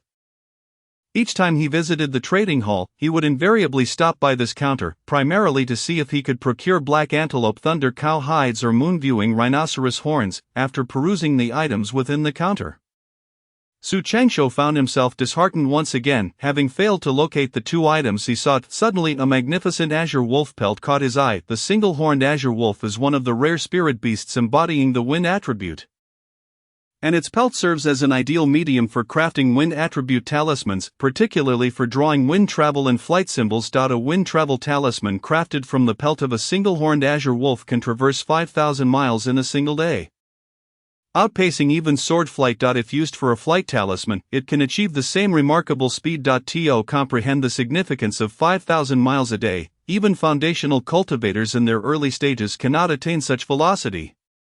It is an unparalleled treasure for escape. Su Changsho already possessed a soil talisman made from the fur of a yellow fox, rendering him invulnerable in defense at the chi refinement stage. Adding a wind travel talisman made from the single-horned azure wolf's pelt would further ensure his safety. Even when faced with foundational cultivators, he would possess a substantial means of escape. I shall buy it.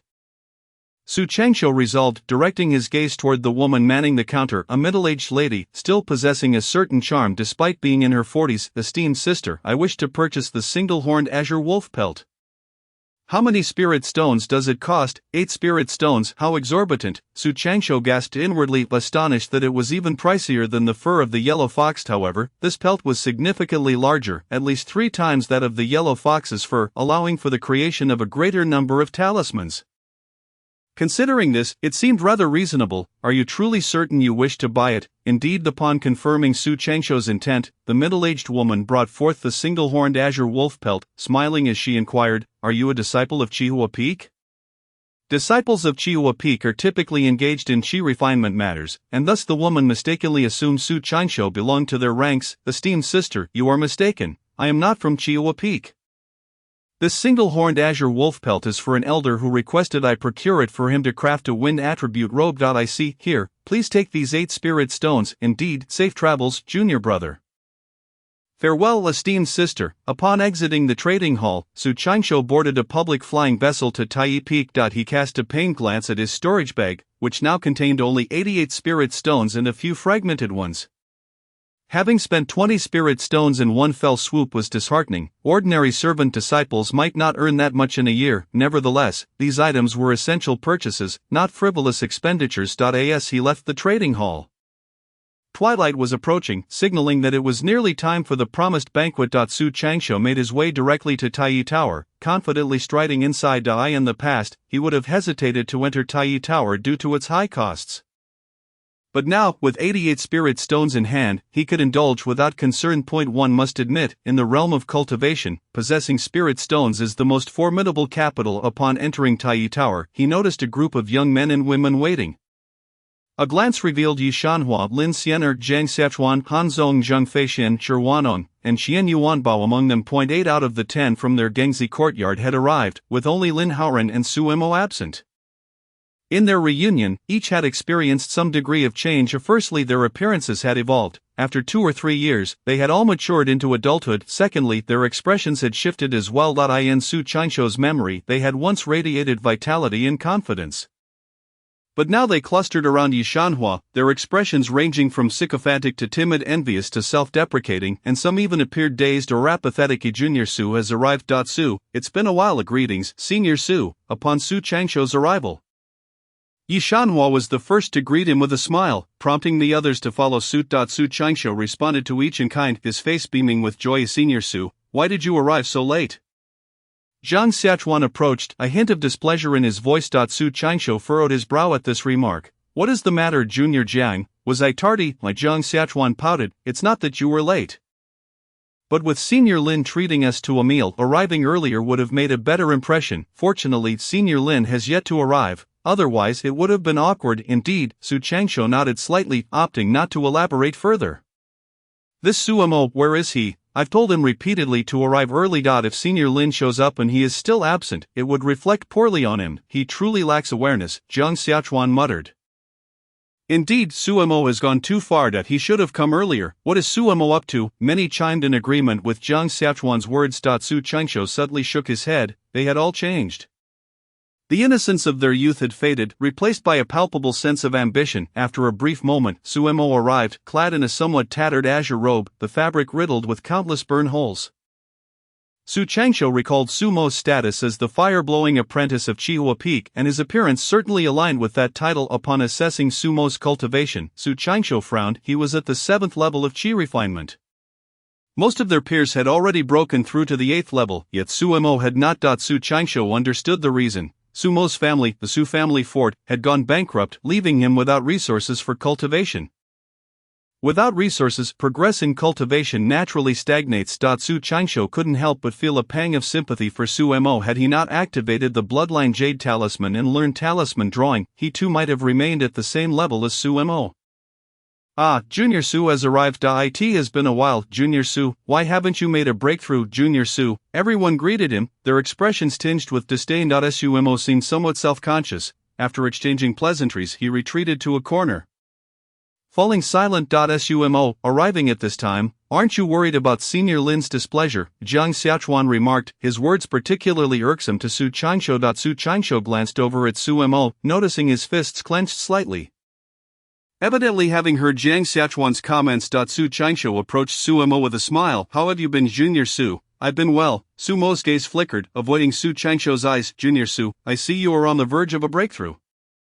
Here, take this. Su Qingshu said, producing a jade vial and offering it to Suemo, which contained 10 chi-gathering pills. At this moment, Suemo was indeed on the cusp of a breakthrough. A single chi-gathering pill could potentially propel him forward. Senior Su, I will definitely repay you. Suemo hesitated but ultimately accepted the pills. Su Qingshu smiled. The years ahead are long. Do not fixate on momentary gains or losses. I have faith in you. Suemo nodded earnestly, resolutely stating, Senior Su, rest assured. I have vowed to achieve foundation establishment. Good, keep at it. Su Qingshu smiled, reassured that at least Suemo remained steadfast in his aspirations. Chapter 37. Lu Rushi aligns with a foundation establishment grandmaster. At that moment, Two individuals entered the hall of Tai Tower. One was a middle-aged man clad in a purple robe, with dense black hair and an imposing presence. Beside him leaned a captivating woman, appearing to be in her 20s. Nuzzling against the elder like a lazy cat, Lu Shiji, "It's her," Su Changsho gasped in astonishment upon recognizing the woman. This was Lu Rushi, the goddess of his childhood dreams. What could be the nature of her relationship with the middle-aged man? Undoubtedly, their affectionate demeanor suggested it was not a simple elder-youngster bond. There was only one possibility. Lu Rushi had become the middle-aged man's concubine. Within the Green Immortal sect, many young women willingly offered themselves to Foundation establishment grandmasters in hopes of securing resources. Su Changsho never imagined that the goddess he had always viewed as noble would succumb to such a fate. Sighing softly, Su Changsho found himself at a loss for words. Once one enters the realm of cultivation, they will go to great lengths to acquire resources. For a woman with even a hint of beauty, aligning with a Foundation establishment grandmaster is a tempting prospect. In the grand scheme of cultivation resources, chastity seems utterly trivial, almost worthless. Thus, it appears that Lu Shiji had not erred in her choice. "Greetings, Master Zhang." "Hello, Master Zhang." Disciples pay their respects to the master upon sighting the middle-aged man in purple, Yi Shanhua, Zhang Feixian, Lin Xiener, and others all clasped their fists and salute. There's no need for formalities, the middle-aged man gestured dismissively before escorting Lu Rushi to a private room on the second floor. Zhang Xiachuan lowered his voice and asked, "Yi Shiji, who is that?" Lin Xiener chimed in, "That is our Danxia Peak's master Zhang Zongqiang. His alchemical skills are exceptional." Su Changsho couldn't help but smile wryly. A master alchemist. No wonder Lu Rushi would seek to align with him. That Shiji seems somewhat familiar. She is Lu Rushi, a disciple of the Lu family from Xishan. She is fortunate to have become Master Zhang's concubine. Indeed, is he a Foundation establishment cultivator? Su Changsho clenched his fists, his desire for Foundation establishment intensifying. Moments later, a tall youth clad in a purple robe entered Tai Tower. It was Li Lin Haoren.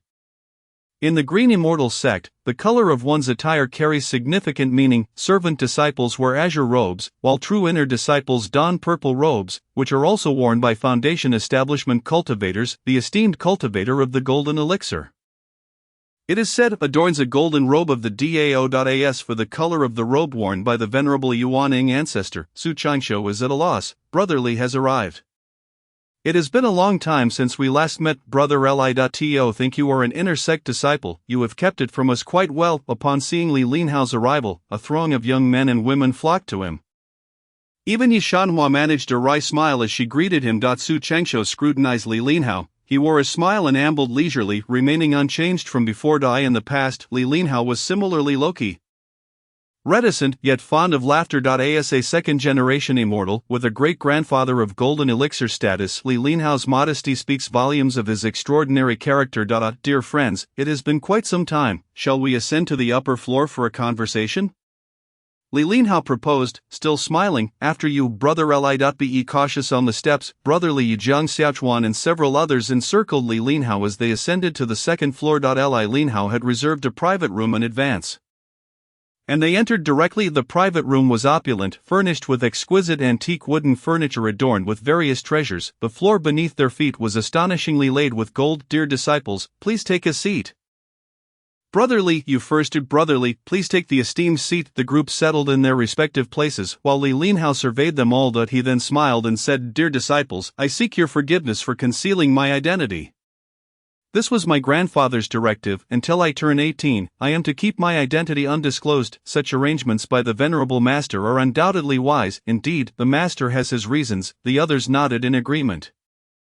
Casting a glance at Zhang Xiaochuan and the rest, Li Linhao felt a sense of ennui. They had spent 3 years together, and in the absence of identity revelations, they had shared a harmonious camaraderie. Yet now the atmosphere felt different. Everyone spoke to him with trepidation, and the warmth of their past interactions seemed lost. Disappointment welled within him as he smiled and asked, It has been a while. How has everyone fared? Not bad, average, just so. The group shook their heads, clearly unsatisfied with their circumstances. They were the most junior of disciples, toiling in the most arduous tasks, discontent with their lot each day. I dig graves until I feel nauseous. Earning barely 1 spirit stone a month is hardly sufficient. My situation is not much better. I've been assigned to the refuse mountain, sorting through garbage daily. It's filthy and foul. At least that's better than my plight. I must recite the 10,000 medicinal diagram daily, which has left my mind reeling. Endless study of basic formations is excruciatingly dull. I cannot compare to brotherly, complaints echoed among them, casting a pall over the gathering.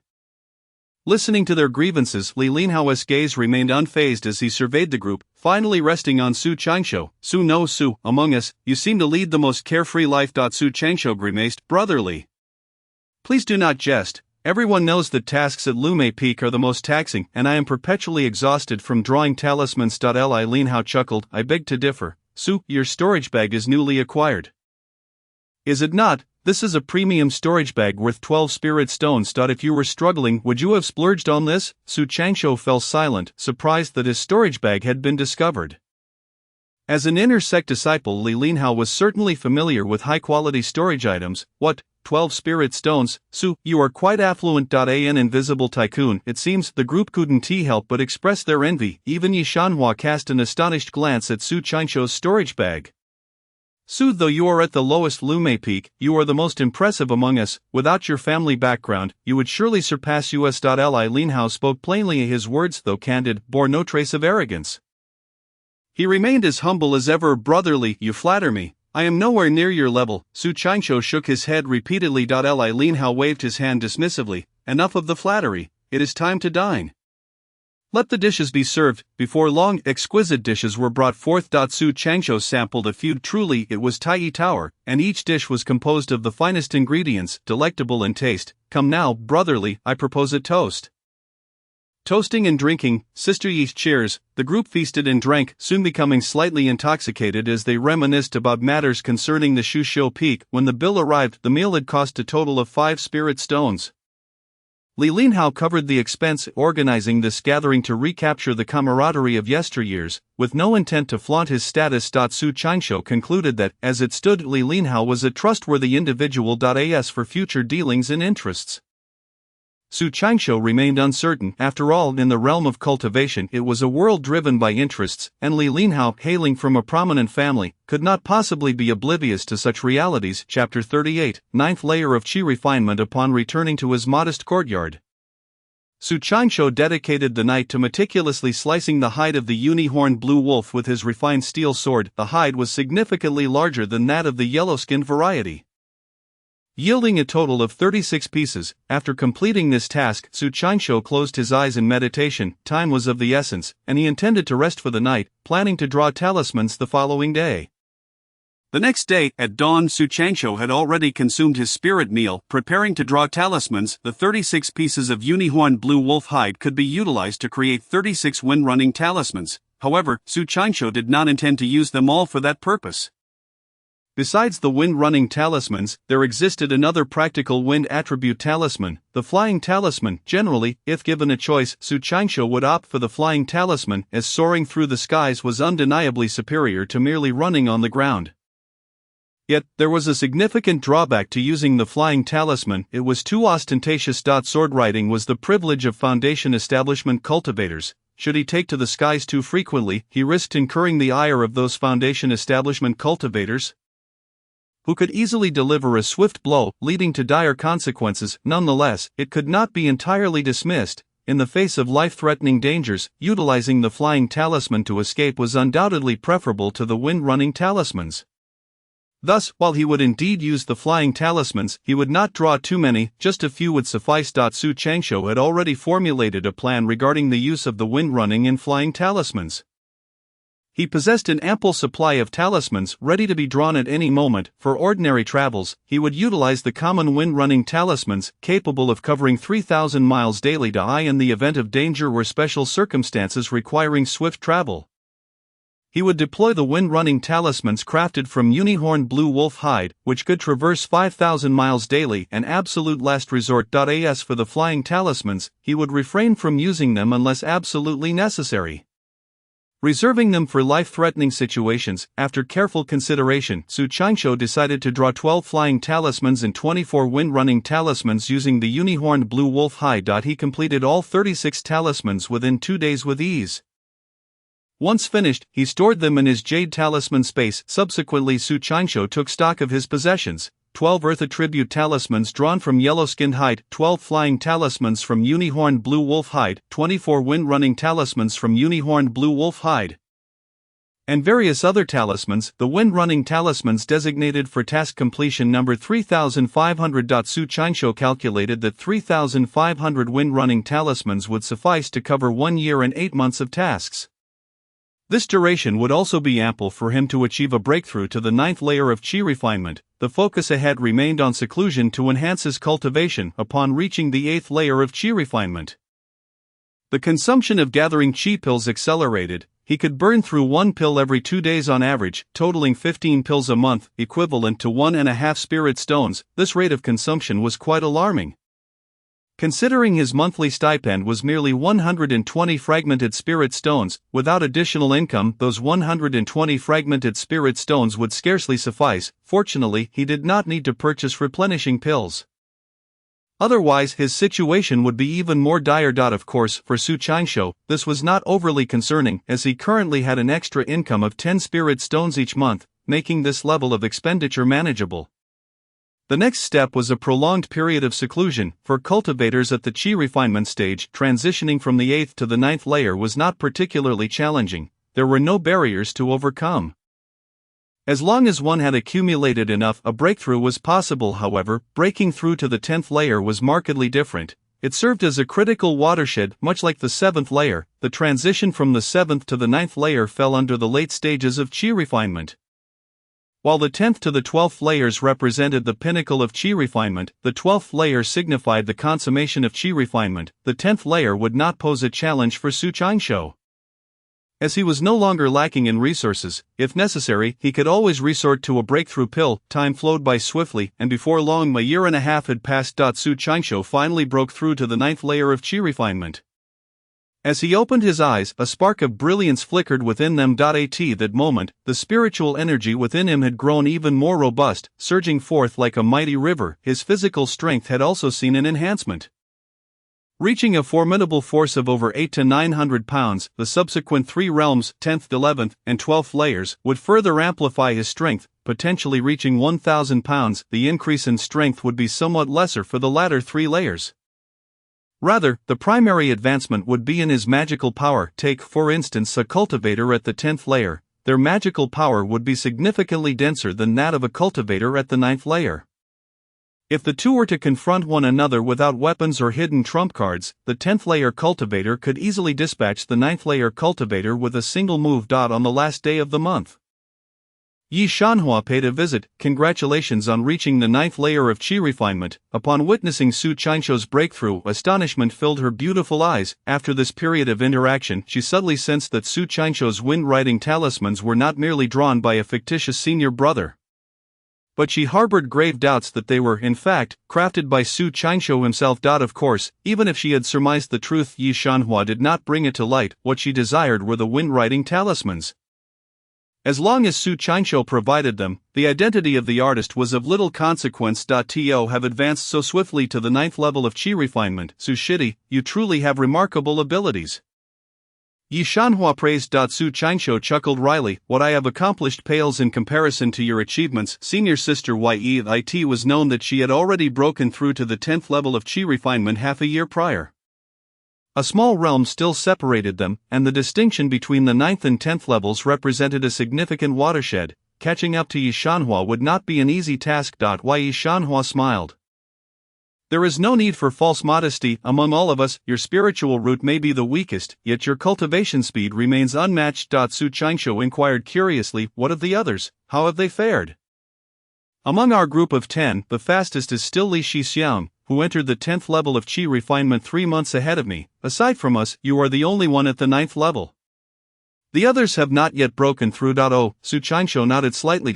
In terms of cultivation speed, he had already surpassed those from lesser families, though he still lagged behind second-generation cultivators like Yi Shanhua and Li Linhao. Nevertheless, he felt quite satisfied with his progress. Of course, resources played a role, but Su Qianxiu's diligence was unparalleled. Having been raised as a coward, he had always been able to endure hardship, which translated into an advantage in his cultivation. Senior sister Yi, here are 10 wind-riding talismans for you. Then I shall not be polite. here are 10 spirit stones for you, Su Shidi. I shall take my leave now, safe travels, senior sister Yi, after Yi Shanhua departed. Su Qingshu took stock of his own assets. At this moment, his wealth had accumulated to 273 spirit stones and several hundred fragments of spirit stones over the past year and a half. Apart from cultivation, his transactions with Yi Shanhua had never ceased, yielding a monthly income of 10 spirit stones. Concurrently, he needed to expend 1.5 spirit stones each month for his cultivation. Additionally, he had fewer than 300 wind-riding talismans remaining, enough to fulfill tasks for just 2 more months, necessitating further talisman crafting. This time, Su Qingshu resolved to create a greater number of talismans. As he was preparing to break through to the 10th level of Qi refinement, which would require more time and resources, Chapter 39, the location of the Black Thunder Bovine after breaking through to the 9th level of Qi refinement. Su Qingshu's speed in talisman crafting increased significantly, allowing him to effortlessly produce 24 talismans each day, amounting to 720 per month. Naturally, the tasks to be submitted also increased. He needed to submit 8 talismans daily, totaling 224 per month, excluding 2 rest days. Transitioning from the 9th to the 10th level of Qi refinement was a critical juncture, one that would likely present a bottleneck. Therefore, breaking through this level would require an even longer duration, necessitating greater preparation and leaving ample time for seclusion, which meant crafting more talismans. With determination, Su Qingshu committed to a year of talisman crafting, producing over 8,000 wind-riding talismans, enough to cover 3 years' worth of tasks, allowing him to submit for 2 years and 4 months after this year. 2 years and 4 months should suffice for him to break through to the 10th level of Qi refinement. Yet, during this year of talisman crafting, Su Qingshu did not remain idle. He seized every opportunity to meditate and enhance his cultivation. The higher his cultivation level and the older he grew, the more he felt the urgency of time, prompting him to strive even harder. Having completed the talismans, Su Qingshu devoted himself entirely to seclusion. After a year, he reluctantly emerged, only to find that he had reached the pinnacle of the 9th level of Qi refinement. Touching the threshold of breaking through to the 10th level, regardless of how he cultivated or refined elixirs, it proved futile. He realized he had become ensnared in a bottleneck. At this point, Su Qingshu was 21 years old. With 9 years remaining until he turned 30, the prospect of advancing from the 9th to the 12th level of Qi refinement seemed nearly impossible. This indicated that his quest for the foundation establishment of a great cultivator would exceed the golden age of 30. That posed a significant challenge. In the cultivation realm, there exists an adage: at 30 difficulties arise, at 50 one may find it impossible. Despite his relentless efforts and a refusal to squander even a moment, his ambition to reach the 12th level of Qi refinement before turning 30 was thwarted by the harsh reality. The challenges of foundation establishment were indeed formidable. Very well, if it is difficult, then so be it. I shall do my utmost and leave the rest to fate. Breaking through barriers was not an endeavor accomplished in a day. Su Qingshu planned to rest for a few days before resuming his cultivation. If he were to use a barrier-breaking elixir immediately, he might not surmount the bottleneck. Thus, a balanced approach of work and rest was prudent. The past years had been too pressing. It was time for a brief respite.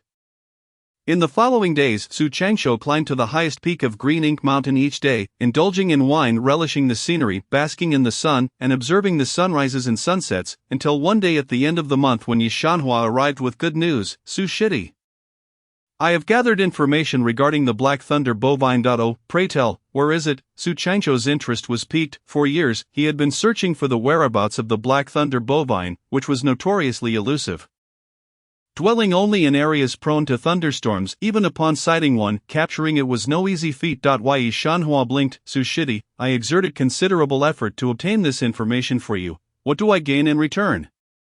Oh, my dear senior sister, please do not keep me in suspense. Just tell me. Su Qingshu chuckled, grasping Yi Shanhua's delicate hand. In that instant, her cheeks flushed a radiant hue, adding to her allure. She shyly withdrew her hand, saying, I can share this with you, but you must agree to a condition. What condition? Take me with you. What?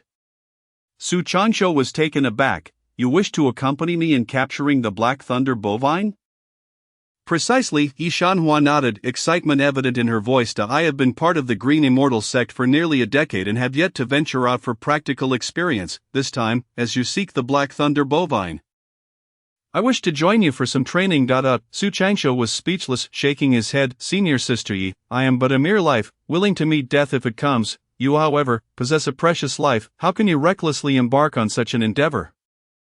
It is far too dangerous. Yi Shanhua replied with displeasure. I am not asking for your approval. I am merely inquiring whether you agree or not. If you do, I will divulge the location of the Black Thunder bovine. If not, I shall remain silent. Su Changsho's expression darkened. Very well, I agree. And now, where is it? Yi Shanhua's demeanor shifted to seriousness. It is located in the Thunder Marsh of the Fire Mulberry Kingdom. The Fire Mulberry Kingdom. That is quite distant. Su Changsho frowned. He was no longer a novice in the cultivation realm and had heard of the Fire Mulberry Kingdom, rumored to be a small overseas nation situated on the eastern shore of the East Jade continent. 3,000 miles across the water, the journey from the Green Immortal sect to the eastern coast spanned 8,000 miles, meaning reaching the Fire Mulberry Kingdom would require over 10,000 miles. Fortunately, the Green Immortal sect was already positioned on the eastern side of the East Jade cultivation realm, with no significant cultivation powers further east, minimizing the danger. If it were too perilous, Yi Shanhua likely would not wish to accompany him for training. Are we truly going such a long distance? Yi Shanhua asked with a smile. Su Changsho nodded. We shall go. When shall we depart? She inquired. The sooner, the better. Calculating the time, he realized today was the last day of the month. A quick trip to the Fire Mulberry Kingdom and back should allow them to return before the end of next month, ensuring they would not delay their task submissions. Thus, Su Changsho stated. Senior Sister Yi, please prepare. We can set off tomorrow. Yi Shanhua frowned. Su Shidi, the Black Thunder bovine is no trifling matter. It can unleash its innate lightning. Are we truly going without any preparation? Su Changsho was momentarily dumbfounded. Cursing himself for being overly hasty, since entering the sect, he had been diligently focused on enhancing his cultivation and had not learned even a single spell. Currently, he could not even cast a simple fireball spell. His only means of attack was the withered wood palm technique imparted to him by Zhang Genuine. To confront the Black Thunder bovine in such a state would be tantamount to courting death. Indeed, I nearly forgot. We must make preparations. I have been too eager, Su Changsho admitted sheepishly. Yi Shanhua asserted, the most formidable attack of the Black Thunder bovine is its innate lightning. If struck by its innate lightning bolt, survival is nearly impossible. Therefore, we must devise a method to counter its innate lightning. Fear not, I have a means to deal with the Black Thunder bovine's innate lightning, Su Changsho replied confidently. He possessed a talisman known as the Lightning Attraction Talisman. Capable of absorbing the power of lightning, however, this talisman could not contain the lightning's force. Upon activation, it would explode immediately. Even so, it could serve to deflect the innate lightning of the Black Thunder bovine. Are you truly capable of handling it? Yi Shanhua asked, incredulous. Before this, she had discussed countermeasures against the innate lightning of the Black Thunder bovine with some elders at the Wanbao Pavilion. The consensus was that cultivators at the Qi refinement level had little hope of surviving an attack from the innate lightning.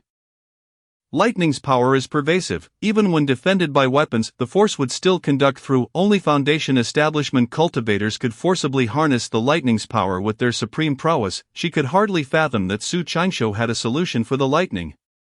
Yes, then that is reassuring. When shall we depart? 3 days from now. Chapter 40. The task assigned by Li Daotu. After bidding farewell to Yi Shanhua, Su Changsho sought out Yang Bailao, and together they proceeded to submit their tasks at Li Daotu's dojo. Upon completion, Li Daotu cast a glance at the group, ultimately fixing his gaze on Su Changsho. Changsho, remain behind. The rest may leave. Understood. The others departed, leaving Su Changsho in a state of bewilderment, uncertain as to why Li Daotu had chosen to keep him. Uncle Li, do you have any instructions? Li Daotu replied with indifference. Changsho, you have been in the sect for nearly 10 years now, and yet you have not ventured out for practical experience, have you? Upon reaching the 7th level of Qi refinement, the menial disciples of the Green Immortal sect are permitted to apply for outdoor training. However, this opportunity is not without conditions. One is allowed to train outside only once every 3 years. And each occasion must not exceed 4 months. Typically, when menial disciples grow weary of their duties, they eagerly seize any chance to venture out for training. Yet, Su Changsho has never applied, as he harbors a deep-seated fear of the dangers that lurk beyond the sect's walls. Indeed, Su Changsho nodded, awaiting further words from Li Daotu. Li Daotu continued, the royal family of the Huasong Kingdom holds a long-standing bond with us. Presently, there is a young girl within the royal family who has awakened an extraordinary spirit root. This matter has been conveyed to me through a secret method, unbeknownst to outsiders. I need you to travel to Hwasong Kingdom and bring back this girl. Upon successful completion, you will be exempted from 3 months' worth of tasks. Your monthly stipend will continue as usual, and you will receive a reward of 10 spirit stones. Would you be willing to undertake this? I am willing. Su Changsho felt a surge of joy within. He had intended to go to Hwasong Kingdom anyway, fretting about not returning in time to fulfill his tasks by the end of the month. Unexpectedly, an opportunity had presented itself within this talisman. I have inscribed 3 spells. Should you encounter danger, you may use them to defend yourself. With a flourish of his sleeve, Li Dao tossed a shimmering circular jade disc, which Su Changsho deftly caught. The jade was smooth and warm, with 3 radiant lights pulsating within it. In an instant, Su Changsho comprehended how to utilize it. It was quite simple. With a mere thought, he could summon one of the lights to execute an attack. The spells inscribed were not particularly formidable, merely a casual strike from Li Dao. However, even a casual strike from a foundation establishment master could easily obliterate any chi refinement practitioner. Thank you, Master Li. Go forth. Yes. As Su Changsho departed from Li Dao's abode, he found himself mulling over the task assigned to him. Upon reflection, he realized that this mission was fraught with issues, grave issues. Firstly, Li Dao had made it abundantly clear that he hailed from the royal family of the Hwasong Kingdom. And if a prodigy with an awakened spirit root existed in his family, he could simply return home and retrieve her himself. Even if he lacked the time, he could easily enlist someone more capable to do so. It was essential to note that Su Changsho had only reached the 9th level of chi refinement, and among the new disciples, none had been assigned to the Green Ink Peak. Green Ink Peak. Su Changsho's cultivation was the weakest. Anyone he might ask for help would undoubtedly be stronger than him. The most suspicious aspect was the nature of the awakened girl. She possessed a spirit root, of which there were only 5 types: wind, thunder, light, darkness, and ice. Practitioners with spirit roots exhibited a far superior talent compared to those with singular elemental roots. Any of the 5 elemental roots, metal, wood, water, fire, or earth, could not compare to a spirit root. Such a prodigy would undoubtedly shine brightly within the sect, and if she did not meet with misfortune, she was destined to become a formidable force in time. The notion that a mere chi refinement practitioner like himself was to fetch such a genius raised red flags in Su Changsho's mind. The more he thought about it, the more absurd it seemed. There must be a hidden agenda behind this, he pondered. Regardless of the circumstances, Li Dao should not have sent a novice chi refinement disciple to retrieve someone. Thus, it was inevitable that a conspiracy lay beneath the surface. A chilling thought crept into Su Changsho's mind. Could it be that Master Li intends to harm me? What should I do? Should I flee? The notion of fleeing crossed his mind, but he quickly dismissed it, realizing that doing so would likely result in a bounty being placed on his head by the sect.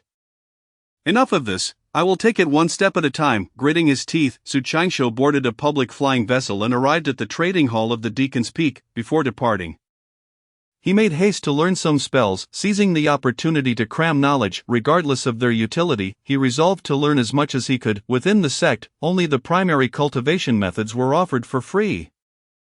All others required payment. The trading hall featured dedicated counters selling various techniques. Su Changsho approached one such counter, manned by an elderly man at the 12th level of chi refinement, who appeared on the verge of retiring. Senior brother, I wish to learn some spells. Do you have any recommendations? Having no knowledge of spells, Su Changsho sought guidance from the elderly man. The man casually tossed him a jade slip, saying, "This is a compendium of spells. It has 1 spirit stone, and it contains all the spells you might wish to learn." Oh, Su Changsho's eyes brightened, and he quickly produced a spirit stone to purchase the compendium, pressing the slip to his forehead. A myriad of spells flooded his mind: fireball technique, ice sculpture technique, water manipulation technique, earth spirit technique, thunderstrike technique. The compendium contained nearly dozens of spells, albeit all were foundational and possessed limited offensive capabilities. In fact, during confrontations between practitioners, they were often ineffective. Among these spells, only the thunderstrike technique bore any significant offensive potential. Su Changsho shot a dissatisfied glance at the old man, feeling as if he had been swindled out of a spirit stone. Senior brother, do you have any spells with stronger offensive capabilities? Indeed, Su Changsho sought to learn a spell that boasted greater offensive strength. Generally, practitioners would focus on 3 categories of spells: attack, defense, and escape. Su Changshou possessed Earth Barrier Talismans, Earth Escape Talismans, Invisibility Talismans, Windwalking Talismans, and Flying Talismans. In terms of escape and defense, he felt relatively secure. No Foundation establishment practitioner could harm him. In terms of offense, the most potent attack talisman he could inscribe was the Sharp Metal Talisman. Capable of matching the full force of a perfected Qi refinement practitioner, yet, its offensive power paled in comparison to that of the Thunderstorm Talisman. Su Changshou found this somewhat disappointing, thus, he sought to learn a spell with formidable offensive capabilities. The old man, upon hearing this, widened his eyes in disbelief. You are merely a fledgling Qi refinement practitioner. How could you possibly cultivate any powerful spells? However, there are certain methods to enhance your offensive capabilities. Though they require the use of weapons, the old man spoke wisely. Qi refinement practitioners could only cultivate spells to be cast. Even if they possessed higher-level spells, they could not cultivate them. Please enlighten me. Senior brother, feel free to browse for yourself. The old man opened the counter's door, allowing Su Changshou to enter. Behind the counter, he found numerous square compartments, each containing a variety of jade slips. The old man gestured toward one of the compartments, saying, "Stronger offensive techniques can be found here. Choose for yourself." Su Changshou approached and began to examine the slips one by one. 13 styles of the Golden Spear, suitable for metal attribute spirit roots. When mastered, one can easily slay practitioners of the same level. Boomerang, suitable for dark attribute spirit roots. Mixed Yuan staff technique, suitable for wood attribute spirit roots. Yin Yang blade, suitable for water and fire attribute spirit roots. 5 Elements sword, suitable for all 5 elemental attributes. Within this compartment, there were over a dozen slips, each detailing techniques that were not purely spells but rather offensive methods requiring the use of weapons. To learn these techniques, one must possess the corresponding weapon. The weapons referred to here were not ordinary weapons but rather pseudo-magic artifacts. While not true magical artifacts, they were crafted from durable materials capable of withstanding the impact of spiritual energy. Attacks made with such pseudo-magic artifacts were significantly more potent than those made with ordinary weapons or spells alone. Of course, once one reached the Foundation establishment level, such pseudo-magic artifacts became obsolete. Foundation establishment practitioners could easily destroy them with their bare hands. However, among those in the Qi refinement realm, pseudo-magic artifacts were highly sought after. After thoroughly reviewing the slips, Su Changshou chose the 5 Elements sword technique. To master this technique, one ideally needed to possess all 5 elemental attributes, thereby unleashing its full potential. Given that Su Changshou harbored a mixed spirit root, he was more than capable of practicing the 5 Elements sword. Although it is true that the more mixed the spirit root, the slower the cultivation speed, the advantages of a mixed spirit root were equally significant. Whether in alchemy, talisman crafting, or spell learning, Su Changshou enjoyed substantial advantages. For instance, with the spells in the compendium, he was uniquely capable of mastering all of them, something no one else could achieve. To an ordinary Qi refinement practitioner, the offensive power of the 5 Elements sword was indeed formidable. Yet, in Su Changshou's eyes, it still fell short of expectations. Even at the 12th level of Qi refinement, the strongest attack he could invoke with the 5 Elements sword would only equate to the power of a sharp metal talisman. This was not due to Su Changshou's high standards, rather, he had witnessed the terrifying might of various attack talismans, which were beyond the imagination of ordinary Qi refinement practitioners. Let it be, as long as I have some means of attack beyond talismans. Su Changshou reassured himself, firmly grasping the jade slip for the 5 Elements sword. How much is this, senior brother? 30 spirit stones. Su Changshou gasped in shock, taken aback by the steep price, realizing that the cost of pseudo-magic artifacts was indeed high. He reluctantly paid the 30 spirit stones and hastily departed. Next, he approached the weapons counter, where an elderly woman with graying hair attended. Senior sister, I seek a sword, preferably a pseudo-magic artifact that embodies the 5 elemental attributes. Su Changshou stated his request plainly. Indeed, the elderly woman nodded, turning to retrieve a nondescript black long sword from behind the counter. This sword is named the Wuxia sword, and it possesses all 5 attributes. How many spirit stones? 108. Su Changshou gasped in astonishment, realizing the exorbitant price of the pseudo-magic artifact. Yet, upon further reflection, it was only natural. As a pseudo-magic artifact, it bore the magic designation, and one could hardly expect it to be inexpensive. I will take it. With a determined resolve, Su Changshou produced 108 spirit stones. After leaving the Deacon's Peak, he took stock of his wealth. Only 322 spirit stones remained. His fortune had diminished considerably. Returning to his dwelling, Su Qianqiu drew forth the wuxia sword, channeling spiritual energy into his palm before infusing it into the blade. The wuxia sword shimmered brilliantly, its five-colored radiance flowing along the blade, creating a breathtaking spectacle. So that's why it is called the wuxia sword, he mused. Subsequently, Su Qianqiu unsheathed his finely crafted steel sword, and the two blades gently clashed together. Bang! The resilient steel sword shattered into pieces. Su Qianqiu nodded in satisfaction. Indeed, it was a pseudo-magical artifact, sufficiently sturdy. After sheathing the wuxia sword, Su Qianqiu began to delve into the foundational spells within the compendium of magic, although these were basic spells with limited offensive power. Many proved to be quite useful: a fireball technique, water manipulation technique, wind control technique, lightning strike technique, earth spirit technique, ice sculpture technique. Su Qianqiu immersed himself in the ocean of spells and, in less than a day, mastered them all. As night fell, Su Qianqiu commenced his study of the five-element sword. The five-element sword possessed five fundamental attack methods: metal, wood, water, fire, and earth. Once he mastered these basic attack forms, he could then combine them. For instance, the technique combining water and fire was termed the water-fire sword. Provided one possessed the spiritual roots of the five elemental attributes, any combination could be executed. The more attributes combined, the greater the attack power, with the most formidable being the five-element sword formed from metal, wood, water, fire, and earth. Understanding the principles behind the five-element sword's attacks, Su Qianqiu began his practice. Single attribute attacks were relatively easy to learn, however, once combined, they became challenging. For combinations of 2 or 3 attributes, it was essential to find a balance point to unify them, otherwise it would be impossible to consolidate the offensive force. After a night of relentless practice, Su Qianqiu had mastered the 5 basic attack techniques, and the water-fire sword began to take shape. On the following day, a day of rest, Su Qianqiu and Yi Shanhua arranged to visit the market at Dansha Peak, each purchasing a puppet steed and various other items. 2 days later, in the early morning, a pair of fiery red Qilin horses departed from the foot of the mountain before the gate. Each horse carried a rider, a man and a woman, Su Qianqiu and Yi Shanhua. Within those 2 days, Su Qianqiu had essentially perfected all the combination techniques, save for the most powerful, the five-element sword. He, Su Shidi, this is wonderful. We've finally ventured out, Yi Shanhua exclaimed. Indeed, Yi Shiji, I never realized how beautiful the scenery outside the sect could be. Su Qianqiu replied. Of course, we've been in the sect for 10 years. I was almost going mad, she remarked. The world outside is truly wonderful, even the air is sweet, he laughed. Is it really that exaggerated, Yi Shiji? The two engaged in lively conversation as they departed from the Lvexian mountain range. Although Yi Shanhua possessed a white jade boat, it was too ostentatious, so they opted to travel by puppet horse. Yi Shiji, I actually have a task during this trip. Uncle Li Daotu has asked me to fetch someone from the Wusong kingdom.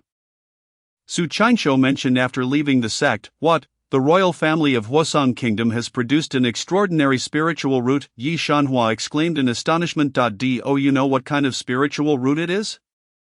I do not know. How strange, Yi Shanhua furrowed her brow. For such an important individual, why would they send you, a mere 9th-layer Qi refinement cultivator, to fetch them? Su Qianqiu mused. Yi Shiji, do you also find this unreasonable?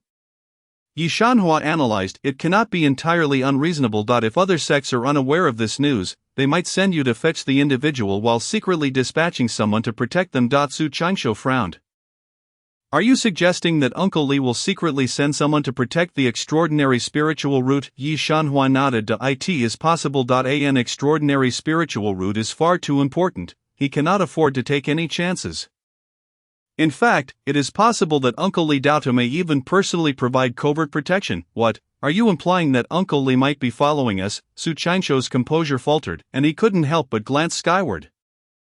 Chapter 42, The King of the Wild Bulls. Yi Shanhua chuckled. At this time, Uncle Li certainly cannot be tailing us. He might go to the Wusong kingdom first, and only after you have fetched the extraordinary spiritual root will he secretly follow. Su Qianqiu pondered. Then why wouldn't he just go to fetch them himself? Yi Shanhua replied. I suspect Uncle Li fears the extraordinary spiritual root may be exposed. His personal presence could instead attract trouble. Perhaps. Su Qianqiu nodded slightly internally. He did not fully agree with Yi Shanhua's analysis. He felt that Li Daotu's intent in sending him to fetch someone must harbor ulterior motives. Casting a glance at Yi Shanhua, Su Qianqiu shifted the topic. Yi Shiji, do the 5 major sects of Dongyu Xianlin compete for disciples? they do, Yi Shanhua affirmed. They will seize any and all resources available, including talented disciples, you must understand. The reason the 5 great sects exist is due to their evenly matched strength. Should one sect weaken, the threat of annihilation is ever looming, thus, the competition among the 5 great sects is fierce. Both overtly and covertly. If any sect produces a super genius, they will seize them if possible. Even if they cannot, they will find ways to ruin them, otherwise, in a few years, one individual could potentially bring down an entire sect. Su Changsho nodded in silence, realizing that the world of cultivation was far more perilous than he had imagined. Days passed swiftly as the two rode their Qilin horses, already 3,000 miles away from the sect. Gazing upon an endless expanse of plains, the Qilin horses moved swiftly, covering 1,000 miles a day. At this pace, they would reach the eastern coast in less than 10 days. Li Dao had not specified a return date to the sect, so Su Changsho felt no urgency. The two leisurely traveled, enjoying the scenery at their own pace. Where the heavens met the earth, countless small black dots began to appear. As the dots grew clearer, the ground trembled violently as the two hurriedly reined in their Qilin horses. Su Shidi, what is happening? Yi Shanhua asked in alarm. Su Changsho focused his spiritual energy into his eyes, and the distant black dots became clear to him.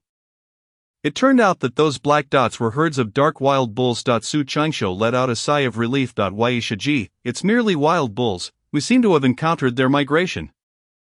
Upon hearing the mention of wild bulls, Yi Shanhua also relaxed. After all, wild bulls were merely beasts, and even in the thousands, they posed no threat to them. A tremendous bellow of a bull reverberated through the sky, and Su Changsho looked up to see a golden wild bull charging toward them. The golden wild bull was colossal, 2 to 3 times the size of an ordinary wild bull, its golden fur shimmering like needles of gold. Behind it, thousands of wild bulls surged forward, resembling a torrent of black iron. It is the king of the wild bulls. Su Changsho frowned. The king of the wild bulls was unlike ordinary wild bulls. It had attained a certain level of cultivation, equivalent to that of a qi refinement cultivator. Observing the imposing presence of the golden wild bull, it was no less formidable than a mid-stage qi refinement cultivator. If not stronger. Su Shidi, we must avoid its wrath. Yi Shanhua summoned her white jade boat, preparing to take flight. Do not. Su Changsho stopped her, speaking with caution. We cannot evade, we just passed through a village. If we hide, that village may be trampled to the ground by this herd of wild bulls. What shall we do then? Yi Shanhua asked anxiously, as the king of the wild bulls was now drawing near.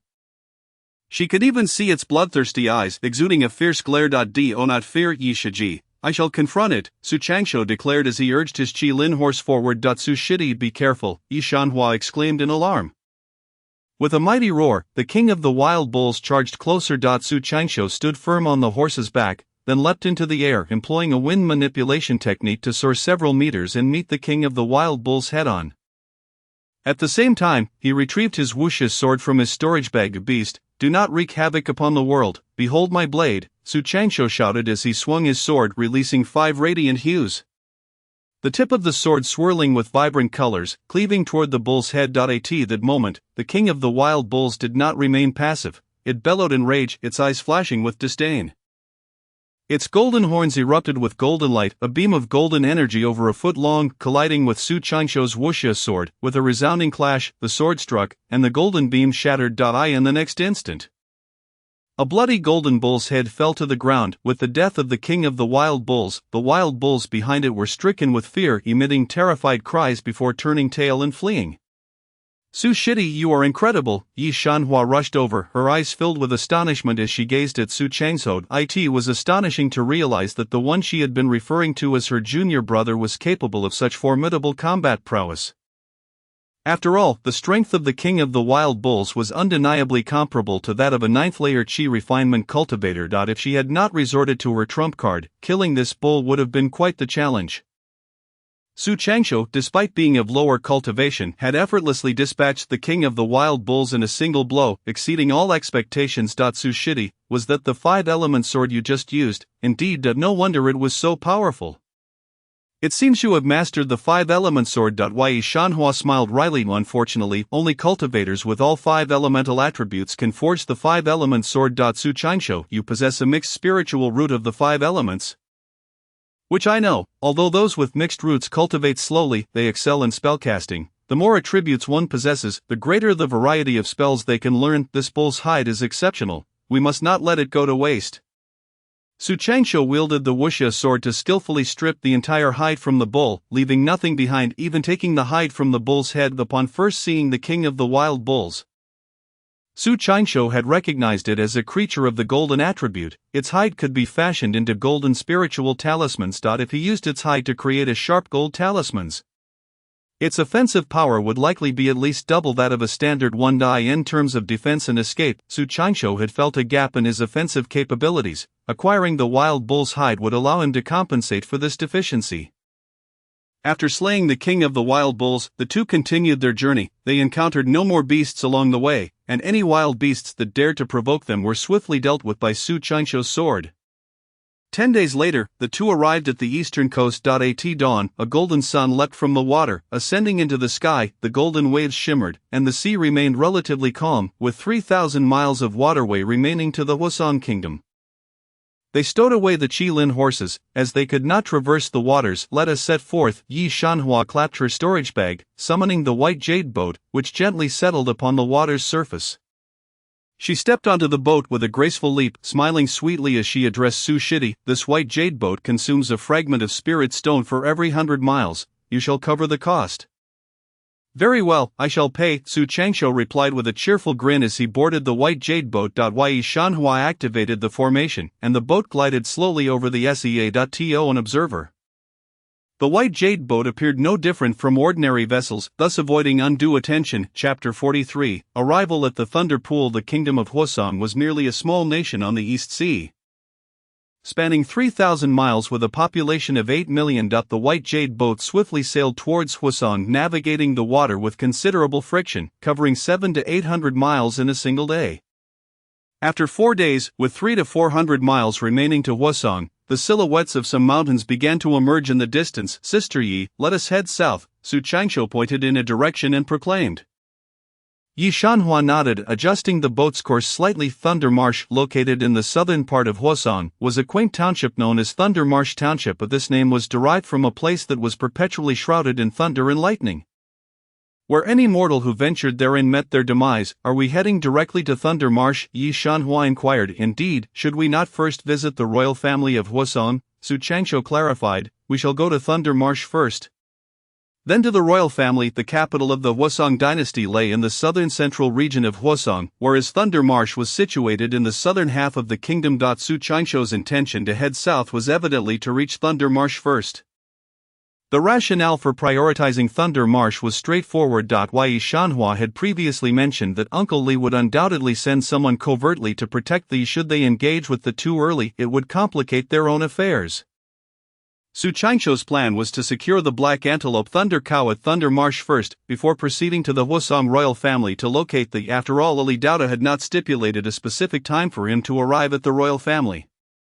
Whether he arrived a day earlier or later made no difference. By noon, Su Changsho and Yi Shanhua set foot on the soil of Hwasong. Upon reaching Thunder Marsh Township, it was already dusk on the following day.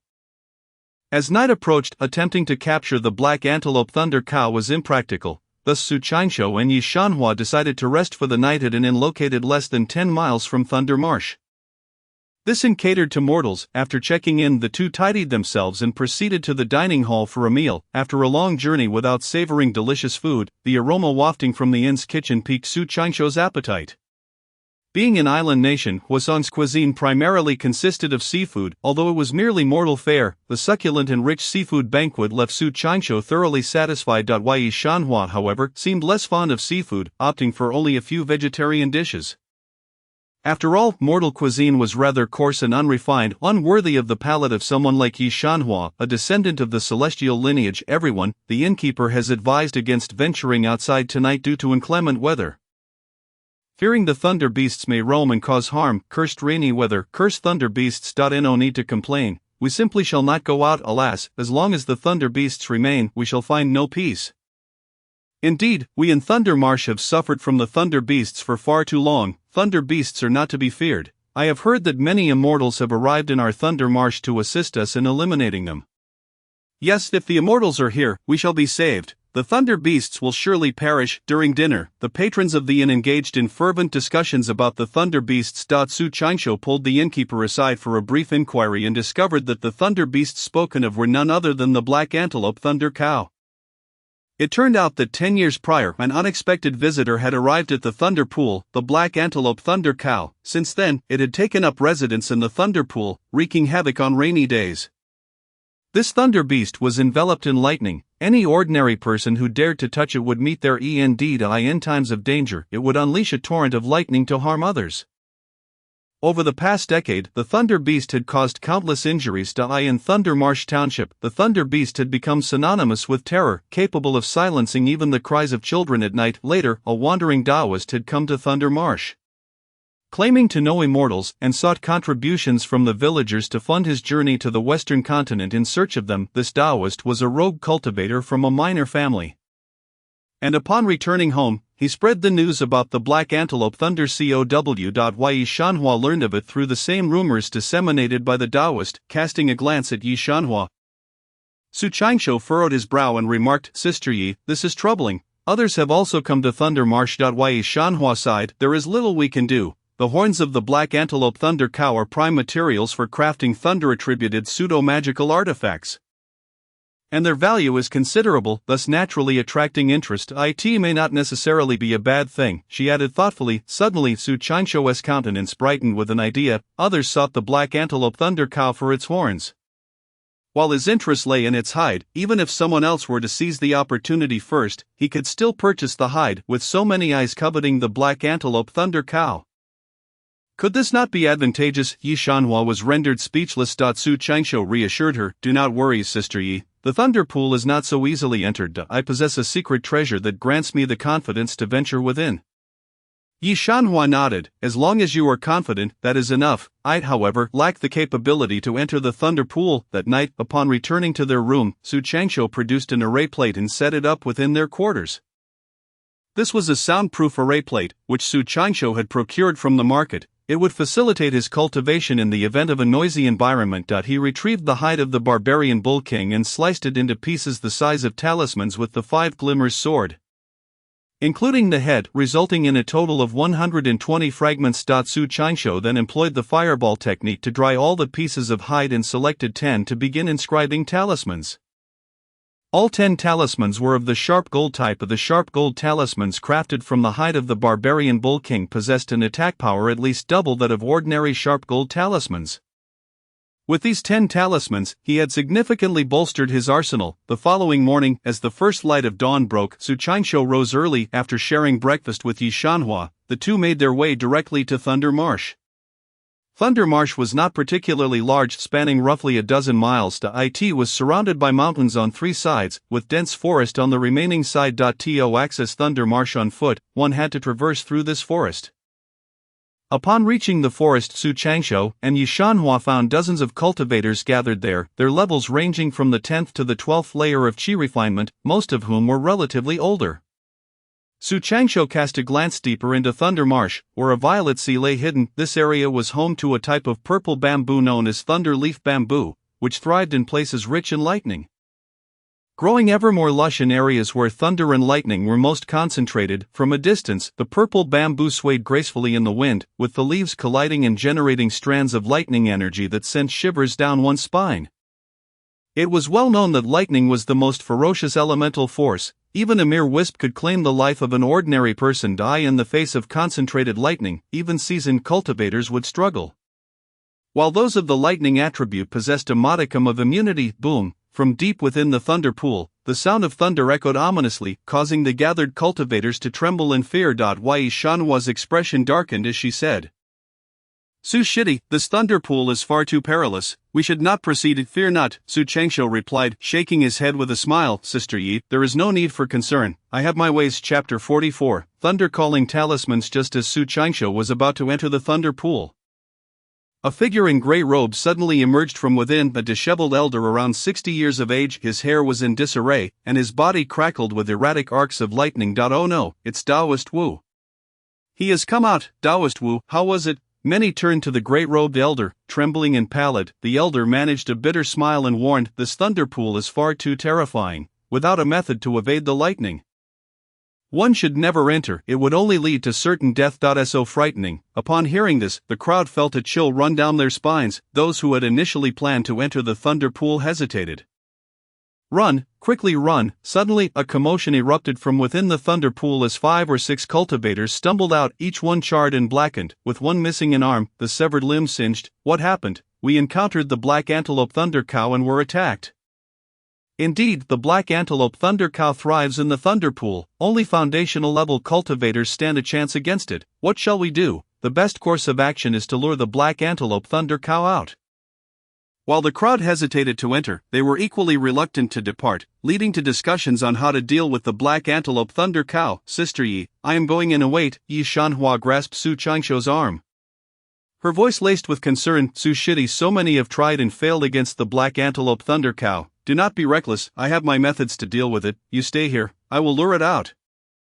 And then I will take care of it. Very well, I shall first assess the situation. Be careful. Su Shidai. As Su Changsho slipped into the thunder pool, Yi Shanhua's face turned pale with worry. Hey, someone has entered the thunder pool. It's just a chi refinement 9th layer kid. He is courting death. Who is this kid? Which family does he belong to? I do not recognize him. Impudent. In my opinion, he is doomed. Inside the thunder pool, Su Changsho swiftly navigated through the depths. His body brushing against the surrounding bamboo leaves, generating strands of silvery lightning. As a cultivator with a lightning attribute spirit root, he possessed a certain immunity to lightning, rendering the minor shocks harmless. However, Su Changsho remained cautious, wielding his sword in one hand while clutching a handful of thunder-calling talismans in the other. The thunder-attracting talisman is his greatest trump card as he enters the thunder pool. When confronted with the onslaught of lightning, the talisman can directly absorb the energy. Suddenly, a bolt of lightning cuts through the heavens, striking not far in front of Su Changsho. A sturdy thunderleaf bamboo is struck and instantly reduced to ashes. Although the thunderleaf bamboo can withstand lightning to a certain extent, it has its limits. The ferocity of the lightning is overwhelming, and against particularly strong strikes, even the bamboo cannot endure. As the lightning strikes the ground, a realm of thunder is formed. Countless silver serpents dance chaotically across the ground, while the nearby thunderleaf bamboos tremble in fear. Su Changsho is secretly astonished. Such terrifying lightning power would be insurmountable for any chi refinement cultivator. This thunder pool possesses some unique qualities that particularly attract lightning. Even on bright sunny days, sporadic strikes can still occur. Today, with the weather overcast, lightning strikes are even more frequent after advancing several miles. He is on the brink of reaching the depths of the thunder pool. Boom! At that moment, a terrifying bolt of lightning descends directly above Su Changsho. Thunder-attracting talisman, activate. Without hesitation, Su Changsho tosses a thunder-attracting talisman into the sky. The talisman ascends, radiating brilliance as it draws in the boundless energy of the lightning, which surges into the talisman. As if unable to bear the immense power, the talisman twists, expands, and deforms. Go, with a flourish of his sleeve. Su Changsho gestures with one hand, pulling the talisman hundreds of meters away. Before it detonates in midair. Boom! The thunderous energy pours forth, causing the area to erupt in a frenzy of silver serpents, severing dozens of branches from the thunderleaf bamboos. Witnessing this scene, Su Changsho feels a lingering dread. The lightning in this thunder pool is utterly fearsome, had it not been for the thunder-attracting talisman. This strike would have surely claimed his life. At the same time, Su Changsho feels a newfound confidence. If the thunder-attracting talisman can withstand heavenly lightning, it should be more than capable of dealing with the black antelope thunderbull. Moo! Suddenly, a thunderous bellow resounds through the clouds, followed by the earth trembling beneath him. Su Changsho raises his gaze to see a massive black antelope thunderbull charging towards him from a mile away. It has discovered him, likely provoked by the previous lightning strike. From a distance, the black antelope thunderbull appears even larger than the bull king, its size easily double that of its counterpart. Its jet-black fur stands on end like steel needles, akin to iron wires. Silver threads of lightning entwine its coat, and between its nostrils, lightning snakes of thumbs width flicker ominously. Its extraordinary eyes radiate an eerie electric glow. Most terrifying of all, a lightning-shaped horn protrudes from the center of its forehead, pulsating with concentrated thunderous energy as if harboring a deadly attack. In an instant, the black antelope thunderbull closes the distance to Su Changsho, opening its massive maw to unleash a torrent of lightning, enveloping him in a vast curtain of electric fury. Su Changsho's heart races. the quantity of lightning emitted by the black antelope thunder bull rivals that of heavily thunder.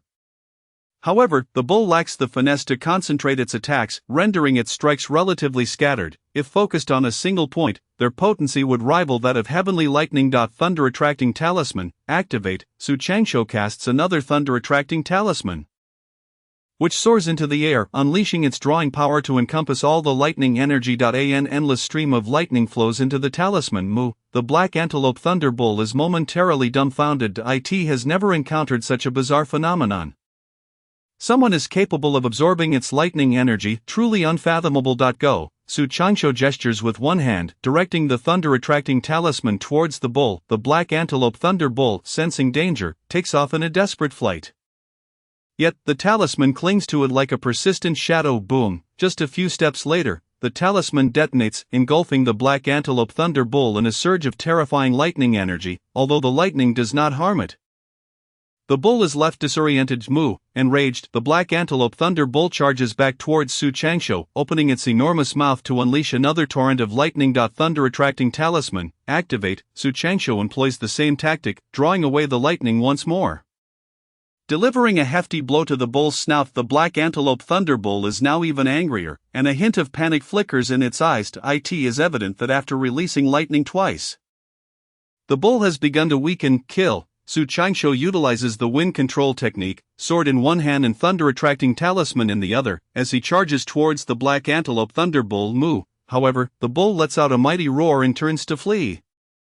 Unwilling to confront Su Changsho head-on. Chapter 45, Slaying the Thunder Bull. A chase, a man and a bull race through the bamboo forest. To Su Changsho's surprise, the black antelope thunder bull is retreating towards the dense forest, which is the exit of the thunder pool. Unbeknownst to Su Changsho, under normal circumstances, the black antelope thunder bull would engage in combat with cultivators deeper within the thunder pool. The deeper one goes, the more abundant the lightning becomes, and the bull thrives in such an environment. However, today's circumstances are different. This cultivator can absorb its lightning. The black antelope thunder bull, now possessing some intellect, fears that Su Changsho might trap it in a vulnerable position, thus instinctively fleeing towards the exit, where it can escape into the open sky. Although the bull possesses formidable lightning power, it is not particularly adept at speed. Su Changsho is closing in, almost upon it.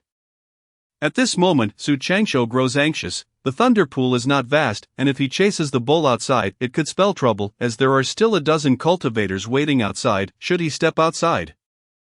It is uncertain whether the victory would still belong to him. Therefore, the best course of action is to slay the black antelope thunder bull within the confines of the thunder pool. Once he catches up, killing it should not be difficult. Without the use of its lightning power, the black antelope thunder bull is even weaker than the bull king. Roar. Suddenly, the black antelope thunder bull accelerates, appearing poised to burst forth from the thunder pool. Su Changsho's expression shifts, and he hastily retrieves a wind-running talisman from his storage space, pressing it against his thigh. It is his own wind-running talisman, the kind that allows one to travel 3,000 miles a day. At this crucial moment, Su Changsho would not resort to inferior talismans. Whoosh! Su Changsho suddenly accelerates, and at the moment the black antelope thunder bull bursts from the thunder pool, he is above it. Simultaneously, upon seeing the bull emerge, the cultivators outside grow restless. Quick, look, that beast has come out, attack, kill it. At the same time, a dozen cultivators obstruct the path of the black antelope thunder bull. The bull panics, opening its mouth to unleash a torrent of lightning, cascading down upon the cultivators. Not good. Run, run. The cultivators turn tail and flee. A few who are slower are struck by lightning, resulting in one death and 2 severe injuries, while several others are left scorched. It's a lightning beast. The lightning beast has emerged. Run. How terrifying. Even the immortals are no match for the lightning beast. In the distance, a few mortals are paralyzed with fear. These mortals had come to witness the spectacle, having heard tales of immortals subduing lightning beasts, never expecting the beast to be so powerful that it could slay immortals. You wicked beast, cease your rampage. I, a humble Taoist, have come to slay you. At this moment, Su Changsho lands atop the back of the black antelope thunder bull, raising his voice in a fierce declaration as he strikes down with his sword. Thud! The massive head of the bull crashes to the ground, slain on the spot. The surrounding cultivators are left in stunned silence. The distant mortals are equally dumbfounded, as is Yi Shanchao, from the moment the lightning beast charged out to its swift demise. It all transpires in an instant, leaving Yi Shanchao utterly bewildered. Collect. Su Changsho claps his storage pouch, securing the corpse of the black antelope thunderbolt along with its severed head, surveying the crowd.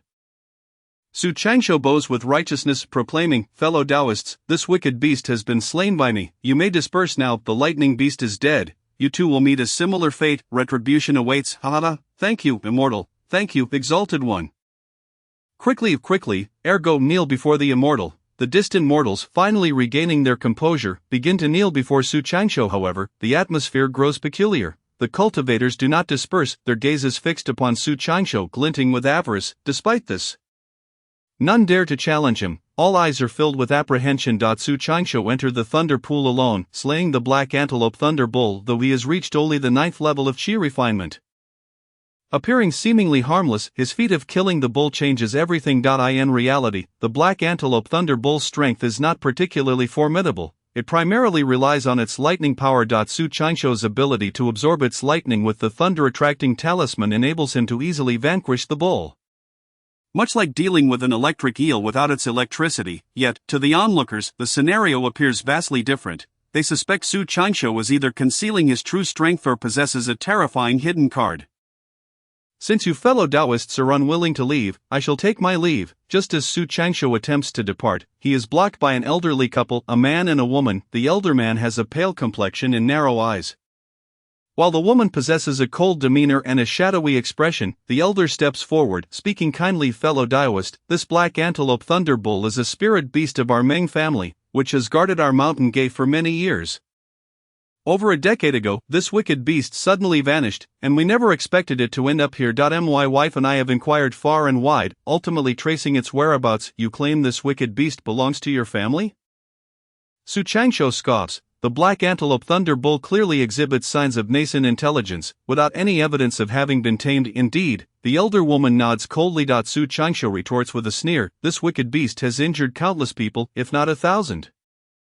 Certainly 800. How do you plan to account for this, esteemed couple?" The elder man humbly smiles. "This wicked beast, untamed in nature, has caused much suffering. Its slaughter by you, fellow Taoist, is a result of its own misdeeds.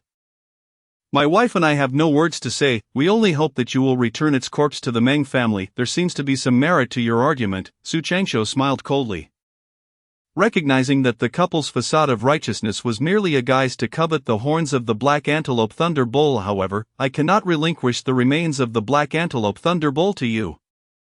As soon as this declaration left Su Changsho's lips, the smiles on the couple's faces vanished, replaced by a faintly sinister expression. At that moment, Yi Shanju approached, positioning herself behind Su Changsho, seemingly poised for action at any moment. The other cultivators merely observed with detached interest, fully aware of the underlying dynamics. Everyone understood that the couple's claim of the black antelope thunder bull belonging to them was sheer nonsense, merely a pretext to justify an attack on Su Changsho. Though they maintained a passive stance, none intended to intervene, eager to witness the confrontation unfold, pondering that perhaps the conflict would yield an opportunity for an outsider to benefit.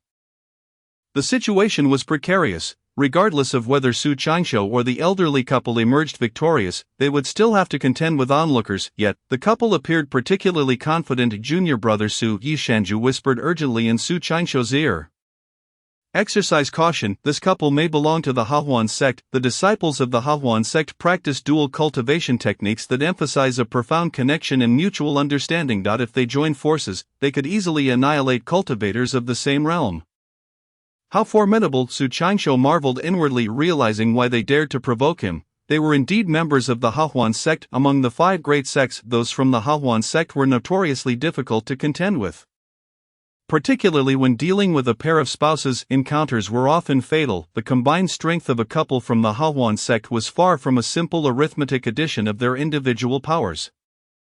"Fellow Taoist, I shall reiterate, return the remains to this humble Taoist, or do not blame me for my lack of courtesy." The elder advanced a step, his voice turning icy. "I am sorry, this creature has caused much harm.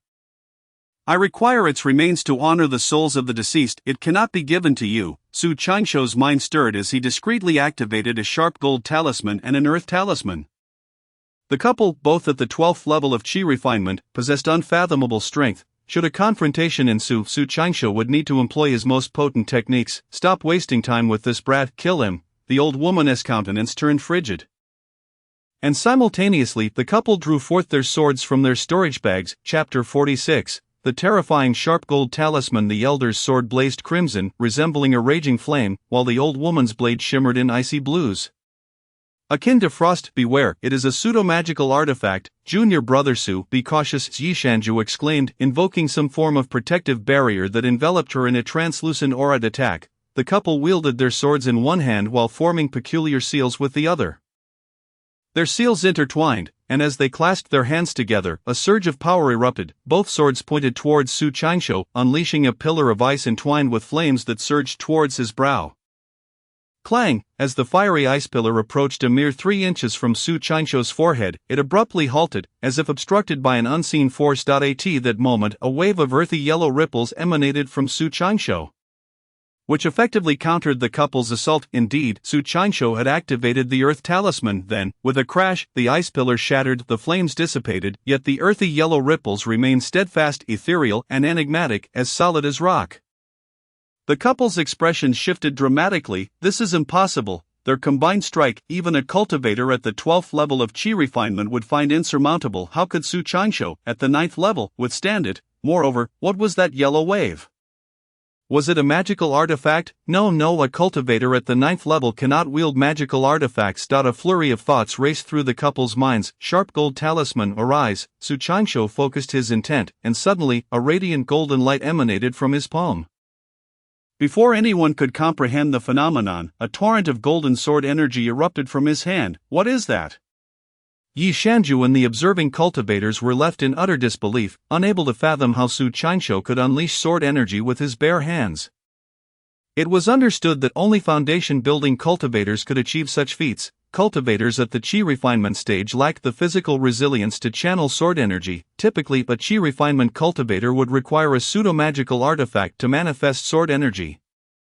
Unbeknownst to them, Su Qianqiu was not merely releasing sword energy with his hands. He had utilized the sharp gold talisman. The talisman had detonated upon exiting the jade talisman space, transforming into a wave of sword energy, hence creating the illusion of being generated by hand. Thud, the elder's defenses were shattered, his head pierced through, resulting in an instantaneous explosion and obliteration of his soul. Incredible, Su Qianqiu marveled inwardly, realizing the sharp gold talisman was far more formidable than he had anticipated. Old man, the old woman, aghast, turned to flee. Sharp gold talisman, go! Su Qianqiu aimed his palm at the back of the old woman's head, unleashing another wave of golden sword energy. Bang! The old woman's protective barrier crumbled, and the sword light surged through, puncturing her skull. Her body froze momentarily, vitality extinguished, and she collapsed, bleeding profusely. Under normal circumstances, Su Qianqiu would undoubtedly be no match for a 12th level Qi refinement cultivator. However, the terrifying power of the sharp gold talisman rendered it equivalent to the strongest strike of a 12th level cultivator, especially one crafted from the hide of the Bull King. How astonishing! The surrounding Qi refinement cultivators were utterly awestruck, paralyzed by fear. Su Qianqiu had decisively eliminated 2 12th level cultivators, a feat no one, not even Yishanju, could have anticipated. The 2 waves of sword energy instilled terror in all present. Sister Yi, let us depart. Su Qianqiu recognized the urgency of their situation, quickly gathering the couple's storage bags and pseudo-magical artifacts before hastily retreating with Yishanju. At that moment, his wind talisman was still affixed to his leg, propelling their rapid exit. Before anyone could react, they had vanished. Pursue! The crowd gritted their teeth and hastily followed in the direction Su Qianqiu had taken. In mere moments, Su Qianqiu and Yishanju arrived at the inn. Junior brother Su, what was that sword energy you unleashed just now? As they re-entered the inn, Yishanju eagerly inquired. Su Qianqiu paused for a moment before responding with a smile. When I arrived, Uncle Li provided me with a hidden trump card. I see, so that is the case. No wonder it was so formidable. Yishanju nodded in understanding. Su Qianqiu preferred to keep details to himself, and she refrained from probing further. Inquiring about another's hidden cards was considered taboo, and she possessed her own secrets, unwilling to disclose them to others. Sister Yi, could you appraise these 2 pseudo-magical artifacts for me? Are they valuable? Su Qianqiu asked, presenting the couple's swords to Yishanju. As a member of the Wanbao Pavilion, she was highly skilled in identifying treasures, and her valuation was usually quite accurate. After a brief inspection, Yishanju nodded slightly. Not bad, junior brother Su, you have struck gold. These two swords are named Qilian and Qingfeng. One possesses fire attributes, the other water attributes. They are relatively common pseudo-magical artifacts in the market. Typically valued around 60 spirit stones. Such a low price. Su Qingshu expressed his dissatisfaction, recalling that his wuxia sword had cost 108 spirit stones. Yi Shanju clarified, junior brother Su, the prices of pseudo-magical artifacts vary. Common attribute artifacts are generally less expensive, while those with unique attributes command higher prices. If, for instance, a lightning attribute pseudo-magical artifact would be significantly more expensive. I understand. Su Qingshu nodded, realizing that the high cost of his wuxia sword was likely due to its possession of 5 attributes. Su Qingshu examined the two swords and inquired, Sister Yi, I have no use for these swords. Would your pavilion be willing to purchase them? Yi Shanju chuckled bitterly. These swords were acquired through bloodshed and plunder. They are considered illicit goods. We, at Wanbao Pavilion, cannot accept such items. Our principles dictate that we refuse any goods of dubious origin. I comprehend. Su Qingshu smiled faintly, stowing the two swords away, given their origin from the Hahuan sect. Wanbao Pavilion would refrain from accepting such items for fear of offending the sect. Yi Shanju added, junior brother, do not fret, just because we won't accept them does not mean others won't. You should visit Wanxian Fong City sometime. The people at Wanxian Tower are known to take in illicit goods. Su Qingshu nodded. Wanxian Tower was a haven for loose cultivators and the domain of the infamous Wuzhou, what others dared not accept. The people there would subsequently, before Yishanju, Su Qingshu emptied the contents of the 2 storage bags. The couple were merely menial disciples of the Hahuan sect, likely retired and no longer in service. So he felt little need to conceal anything. However, upon revealing the contents, regret washed over him. Within the bags lay a plethora of peculiar tools of various strange designs, causing Yishanju's face to flush crimson. Furthermore, the elder seemed to have a penchant for collecting undergarments, amassing hundreds of various women's lingerie. Truly, the Hahuan sect knew how to indulge in their pleasures. Su Qingshu could only exclaim how worldly he had become.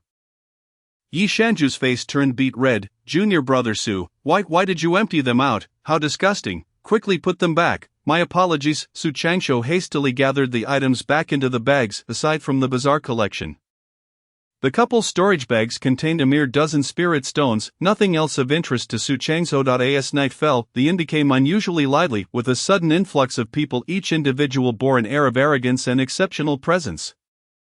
They've arrived. These people are indeed like mangy dogs. What shall we do, junior brother? Yi Shanju's expression darkened in Su Qingshu's room. A multitude of cultivators had arrived at the inn, most of whom had visited the Thunder Pool, indicating that their intentions remained unscrupulous. Do not worry, Sister Yi, just wait here, I will handle them, Su Qingshu declared, pushing open the door and stepping into the hall. As soon as he entered, countless pairs of eyes turned towards him. Chapter 47. Cleverly resolving a crisis. At this moment, the inn was bustling with dozens of cultivators, all drawn by the allure of the black antelope thunderbull's horn. However, due to Su Qingshu's overwhelming strength, having effortlessly dispatched 2 12th-layer chi refining practitioners, the crowd was left in a state of intimidation. Otherwise, they would have already attempted to rob him. Despite Su Qingshu's formidable prowess, these individuals had not abandoned their desire for the black antelope thunderbull's horn, clinging to him like a stubborn adhesive, biding their time for an opportunity. Suddenly Su Qingshu entered the common room, instantly capturing the attention of everyone present. With a swift motion, he tossed a horn, nearly a meter long, onto the table. In an instant, many eyes glimmered with greed, their gazes dark and covetous. Su Shidi has lost his mind. What is he planning? Yi Shanju thought, her heart racing. Su Qingshu, fully aware of their intentions regarding the horn, had chosen to display it publicly. Was he courting disaster? What was his true aim? Should they take action? Was there a hidden trap? Coughing lightly to clear his throat, Su Qingshu addressed the assembly. Esteemed guests, this black antelope thunderbull's horn holds no value for me. Since it piques everyone's interest, I shall sell it to the highest bidder. The phrase highest bidder instantly clarified Su Qingshu's intentions to the crowd. For most, the horn was simply a means to acquire wealth, a situation mirroring Su Qingshu's own. Yet for a select few, it held significant value as a premium material for crafting pseudo-artifacts, particularly those imbued with thunder attributes. Though thunder attribute cultivators were scarce, their existence ensured a steady demand for such materials, otherwise, these cultivators would not have journeyed from the distant western continent to this barren land. For instance, should a family discover a prodigious disciple with a thunder attribute, they would go to great lengths, even leveraging their meager resources, to procure a formidable pseudo-artifact or superior refining materials for the sake of their genius. Likewise, if a notable figure had a disciple or descendant with a thunder attribute, many would seek to curry favor by finding such artifacts or materials. The group of cultivators hunting the black antelope thunderbull were largely in this predicament. Yi Shanshu nodded in agreement. A smile gracing her lips, she was pleasantly surprised by Su Qianqiu's cunning. Selling the black antelope thunderbull's horn in such a public manner not only mitigated risks but also promised a handsome profit. Of course, this was predicated on his existing strength. Had he lacked it, they would have simply robbed him instead of purchasing. Given the current circumstances, it was indeed safer for all involved to buy rather than steal. As for the potential of being double-crossed after the purchase, Su Qianqiu had no concerns. A dead friend is not my concern, let those who wish to perish do so, he declared. A raspy voice broke the tension.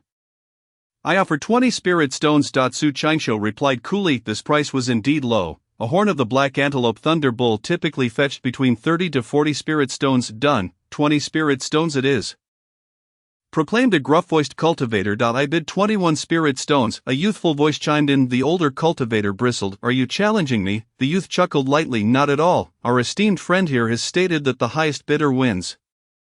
If you desire it, raise your offer, or hold your tongue. 22 spirit stones, the older cultivator snapped. I bid 25 spirit stones, the young man teased. The older cultivator fell silent, only to declare, 28 spirit stones. 30, the youth countered. Frowning. 35, came the calm response from the older cultivator, who seemed unfazed. 38, the young man ceded. 40 spirit stones, the older voice remained steady. After this proclamation, a prolonged silence ensued. The youth chose not to continue bidding. Su Qianqiu nodded slightly. 40 spirit stones, is there a higher bid? After a lengthy pause, no one responded. Esteemed friend, please step forward, he invited. A door swung open, and 5 or 6 elderly cultivators at the 12th layer of qi refining emerged. The leading elder tossed Su Qianqiu a storage bag, raspy voice announcing, esteemed friend, here are your 40 spirit stones, please verify. Su Qianqiu accepted the bag, peering inside to confirm the full amount. The stones are all present. This item now belongs to you, he smiled, performing a slight bow before retreating to his room. Once he departed, the atmosphere shifted to one of tension. Damn it, those are members of the Lu family fortress. Someone muttered, I heard they've sent many due to a prodigy with thunder and fire roots. They must be preparing that horn for him. Should we take action? Let us wait and see. The Lu family fortress is not to be trifled with. After acquiring the black antelope thunderbull's horn, the group hastily surrounded the raspy-voiced elder and exited the inn. Following them, some cultivators discreetly trailed while others vanished into the night. Soon, only Yi Shanshu and Su Qianqiu remained. The two of them finally exhaled in relief. A perilous situation had been deftly resolved by Su Qianqiu. Su Shidi, you truly are remarkable, Yi Shanshu praised, her face alight with admiration. Yi Shiji, I too was quite frightened. Su Qianqiu confessed, secretly wiping away a cold sweat. This realm of cultivation was proving to be far more terrifying and sinister than he had ever imagined. In the dead of night, Su Qianqiu retrieved the storage bag to tally his gains. The most significant reward was, of course, the black antelope thunderbull's hide, alongside 2 valuable pseudo-artifacts. Additionally, his spirit stones had increased. When he arrived, he had counted 322 stones, which had now risen to 377. This included the 40 spirit stones from the sale of the horn and another 15 from the elderly couple of the Hawan sect. A total of 55 spirit stones, enough to sustain Su Qianqiu for nearly half a year. No wonder it was said that in the world of cultivation, the quickest path to wealth was through killing and robbery. After counting his wealth, Su Qianqiu began to cut the black antelope thunderbull's hide. The hide was significantly larger than that of the barbarian bull king, yielding a total of 240 pieces. These 240 pieces translated into 240 thunderstorm talismans. More than sufficient for his needs. The following morning, Su Qianqiu and Yi Shanshu departed from Thundermarsh town. May the Thunder God bless us. Long live the Thunder God. May the Thunder God protect us. Thundermarsh town was hosting a grand festival in honor of a young figure known as the Thunder God, erecting a golden effigy of him. In the streets, townsfolk paraded the effigy, kneeling along the way in reverence. The youthful golden figure held a red-scaled steed in one hand and a precious sword in the other, performing gestures of power. It was said that the thunder god possessed the ability to control lightning. Having battled thunder beasts in the thunder pool for 300 rounds, ultimately slaying the beast with a single sword strike, liberating Thunder Marsh Town from peril, even centuries later, the legend of the thunder god continued to thrive in the town. With the Thunder God Temple flourishing and enduring, Chapter 48, entering the Imperial City 2 days later, Su Changshu and Yi Shanshu arrived at Sunrise City. As the capital of the Wusong Kingdom.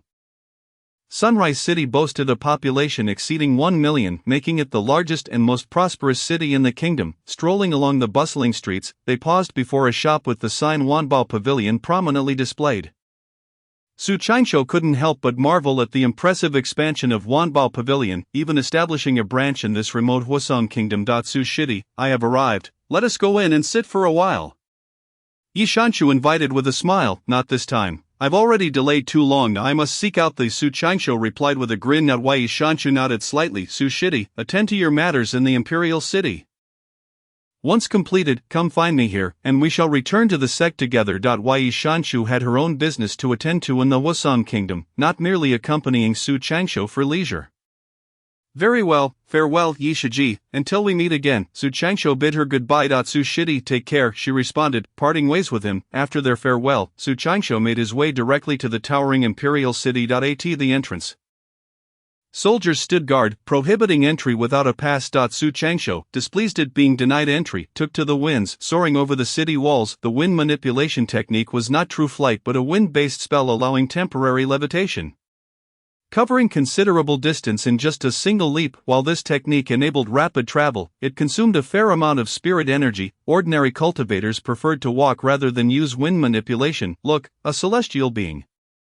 Bow to the immortal. Quickly kneel before the Divine One. In the city, numerous citizens knelt in reverence towards Su Changshu's departing figure. Wherever he went, it was as if he traversed an uninhabited realm. No guards dared to obstruct him. Laying down their weapons in submission. Su Changshu soared directly above the Imperial City. Esteemed friend, why do you trespass upon the Wusong Imperial Palace? I implore you to depart at once, lest I be forced to take action. At that moment, an elder clad in white robes and with white hair ascended to confront Su Changshu. The elder's cultivation level was impressive, reaching the 12th layer of qi refining. Su Changshu gracefully landed on the Yin Qi Tower and clasped his fists.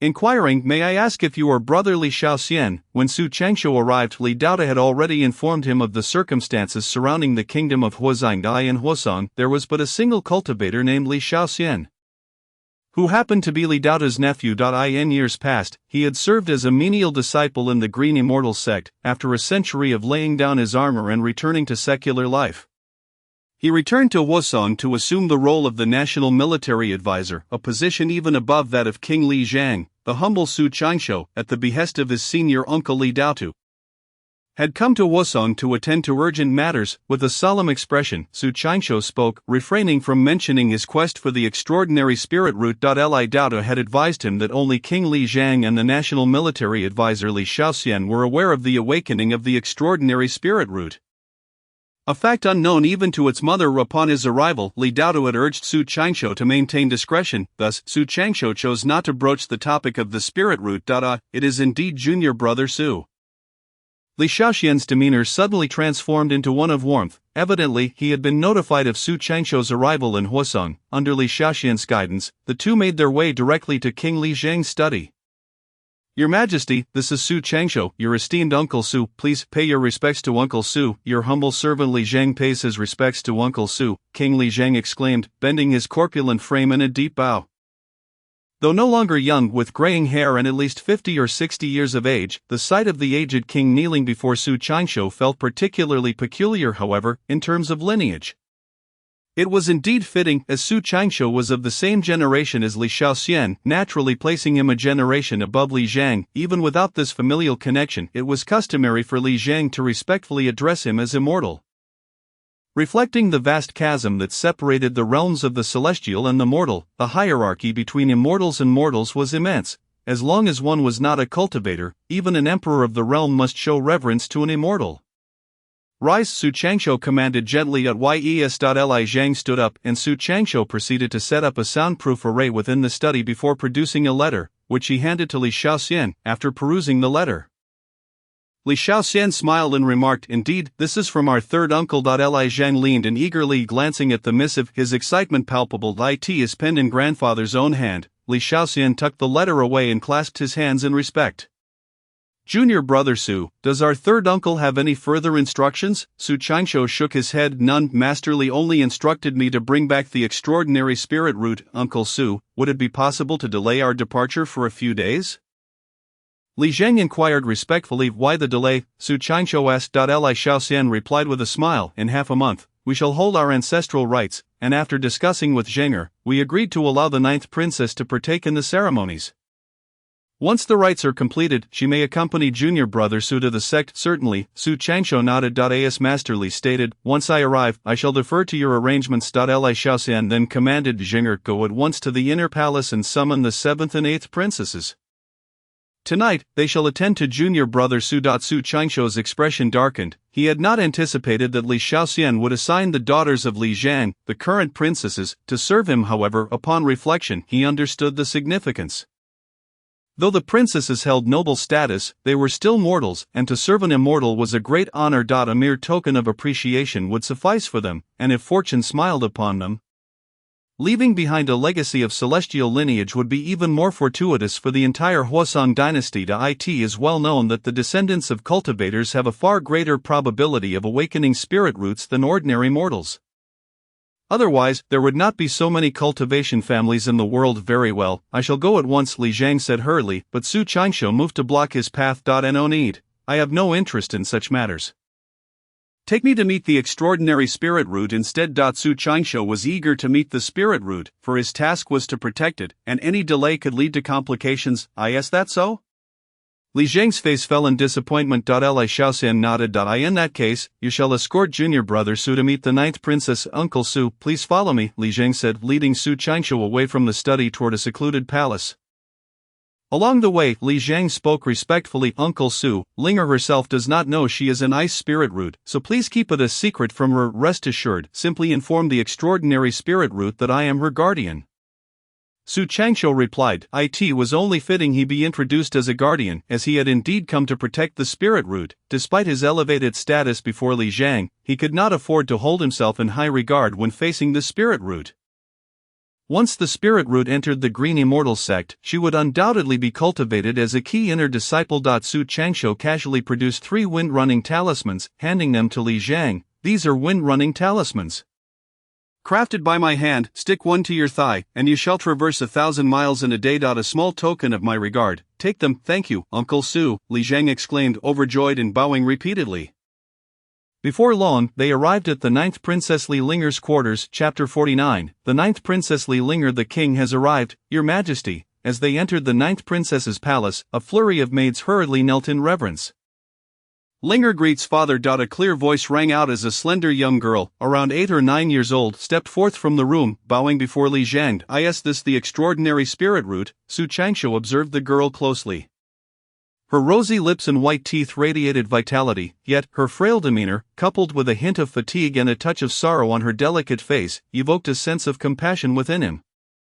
Su Changshou couldn't help but wonder if such a young child could truly bear the weight of unhappiness. As Li Linger prepared to bow, Li Zhang swiftly pulled her back, saying, "Linger, rise, allow me to introduce you to your guardian, whom I have found for you." Li Zhang gestured toward Su Changshou and, after a moment's consideration, continued, "This is Su Changshou. From now on, you shall refer to him as brother." Given the circumstances that prevented revealing Su Changshou's identity as a member of the celestial sect, it would be inappropriate for her to call him senior brother. Though Li Linger was the daughter of Li Zhang, once she entered the Green Immortal sect, she would undoubtedly be regarded as a disciple of the sect. At that point, she would be Su Changshou's junior, placing her in the same generation as Li Shaoxian. Setting aside familial connections, her rank within the sect would surpass his. Of course, Su Changshou was not a member of the sect, so the matter of lineage was irrelevant to him. However, the hierarchy between his identity and that of Li Linger must be upheld. Since senior brother was unsuitable, brother would suffice. Su Changshou nodded in agreement. Smiling as he said, "Linger, you may call me Su Dage or Changsho Dage." Li Linger blinked her eyes. "May I call you Changsho Gage?" "Certainly." Su Changsho chuckled. "From now on, I shall be responsible for your safety." "Thank you, Changsho Gage. Go prepare a room for me," Li Zheng commanded the attendants. "Yes, Your Majesty." The servants hurriedly arranged a chamber for Su Changsho, placing him in the eastern wing of the princess's palace. Conveniently located near Li Linger's main quarters for his protective duties, soon, Su Changsho had resided in the princess's palace for 2 days. He had initially anticipated that being a princess would be a thrilling experience. However, he was taken aback to discover the hardships of Li Linger's life. Each morning, at the crow of the rooster, she would rise to attend to her studies and practice reading and writing. The morning lessons lasted an hour, after which she would engage in the arts of music, chess, calligraphy, and painting, dedicating an hour to each discipline. In total, she spent 6 hours on her studies, with little time for rest apart from meals and brief breaks. By the time she completed her tasks, it was often close to midnight. Throughout her studies, Su Changsho remained by her side, meditating while she worked. One such night, after Li Linger finished her painting, she succumbed to exhaustion and fell asleep at her desk. Observing her, Su Changsho felt a pang of sympathy. He had not realized the burdens of being a royal disciple were so great. It was far more arduous than his previous life as a cowherd in the household of a local official, where he at least enjoyed a measure of freedom alongside his labor. Su Changsho approached, gently lifting Li Linger and carrying her to her chamber. "Mother, I am so tired. Please, let me rest for a day," she murmured in her sleep, clutching Su Changsho's arm and pleading in her dreams. Su Changsho stroked her small hand, soothing her back to slumber before returning to his own room to meditate. The following day, as the sound of music wafted through the window, Su Changsho finally opened his eyes. He knew Li Linger had completed her morning lessons and was now playing the piano. At that moment, a maid brought breakfast, and after washing up, Su Changsho began his meal. Upon finishing breakfast and stepping outside, he found Li Linger seated cross-legged in the parlor, quietly playing the piano. Her delicate face appeared pale, her brows knitted tightly, and fatigue was evident in her expression. Suddenly, Li Linger accidentally caught her fingernail, breaking it, and crimson blood trickled from the wound. She winced in pain, tears spilling down her cheeks as a maid hastily bandaged her finger. Yet Li Linger continued to play. As she played, her tears flowed uncontrollably. Enough, Su Changsho could no longer bear to watch. Soon Li Linger would enter the Green Immortal sect, and there was no need for her to endure such torment through music and art. Li Linger paused and asked, "Changsho Gage, what is the matter?" Su Changsho inquired, "Linger, do you enjoy playing the piano?" "Not particularly." Li Linger shook her head. Su Changsho declared, "From now on, you need not play the piano or engage in any of these artistic pursuits." "Really? That would be wonderful," Li Linger rejoiced, but then her expression fell. "But no, Mother has instructed me to complete these tasks. If I do not, she will surely punish me." Su Changsho asserted, "I am your guardian. If I say you need not do them, then you shall not. If your mother wishes to complain, she may come to me." "Brother Changsho, you are truly wonderful, thank you. I am off to play now." Li Linger laughed as she dashed out of the living room and into the garden to chase butterflies. "Brother Changsho, come quickly, there are so many butterflies. Come and help me catch them." "All right, I shall assist you." Su Changsho ran over to join Li Linger in her butterfly chase. At present, he found himself at a bottleneck at the 9th level of Qi refinement. Breaking through this barrier would allow him to ascend to the 10th level. According to his original plan, he intended to consume a breakthrough pill and continue his cultivation to achieve this leap. However, Yi Shanhua informed him of the whereabouts of the Black Antelope Thunder Bull. And then Li Daotu unexpectedly assigned him a task, interrupting his cultivation plans. When he arrived, Su Changsho had prepared by purchasing 2 breakthrough pills, but he had yet to find an opportunity to use them. Currently, his task was to protect Li Linger, and he certainly could not risk consuming the pill to break through. Typically, a breakthrough would require a seclusion period lasting anywhere from several months to at least 10 days. And he simply could not spare that time now. Over the past few days, Su Changsho had occasionally meditated in seclusion but had shown no signs of a breakthrough, since he could not cultivate effectively. He decided it would be better to engage in other activities to divert his attention, perhaps even stumble upon an opportunity for a breakthrough. Thus, Su Changsho resolved to spend a few joyful days playing with Li Linger. He accompanied her in catching butterflies, teaching her to fight crickets, fly kites, spin tops, and took her to the pond for fishing, all the games he played with his childhood friends while tending to cattle.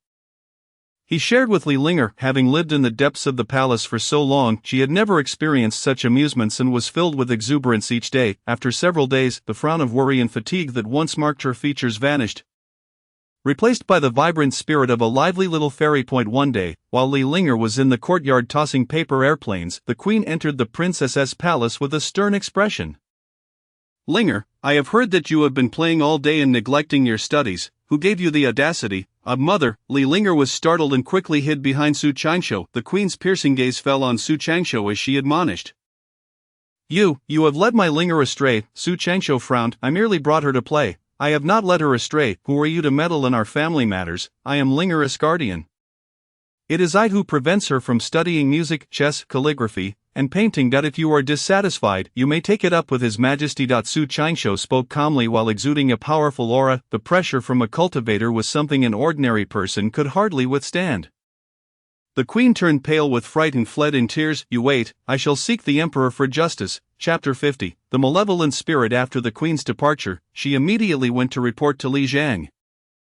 To her surprise, Li Zhang did not side with her but instead scolded her mercilessly, accusing her of mistreating the ninth princess. Subsequently, Li Zhang personally ordered the cancellation of the ninth princess's lessons in music, chess, calligraphy, and painting, allowing her only to attend morning classes, after which she could play freely. A great weight lifted from Li Linger's heart, and she played with even greater enthusiasm. Each day, she clung to Su Changsho, referring to him incessantly as Brother Changsho, as if he were her closest companion. The joyful moments always passed swiftly, and in the blink of an eye, half a month had gone by. King Li Zhang paid a visit, informing Su Changsho that they would be holding an ancestral ritual the following day. The next day, Li Shaoxian, Li Zhang, and Li Linger, accompanied by a grand entourage, made their way to the royal mausoleum. Soon, they arrived at the eastern suburb's royal tomb. Upon reaching the entrance of the royal ancestral hall, Li Shaoxian gestured for Li Zhang to take Li Linger inside. According to royal regulations, the female members of the Li family were not permitted to enter the ancestral hall. However, having awakened her spiritual roots, Li Linger's status had dramatically changed. Perhaps for the next few centuries, the Li family would rely on her. Thus, it was only fitting that she be allowed entry to the ancestral hall to instill in her the importance of familial bonds. Once inside, Li Shaoxian slightly bowed to Su Changsho and smiled. "Su Shidi, I apologize, but the Li family ancestral hall has never admitted outsiders." Su Changsho replied with a smile. "I understand. I shall wait for you outside."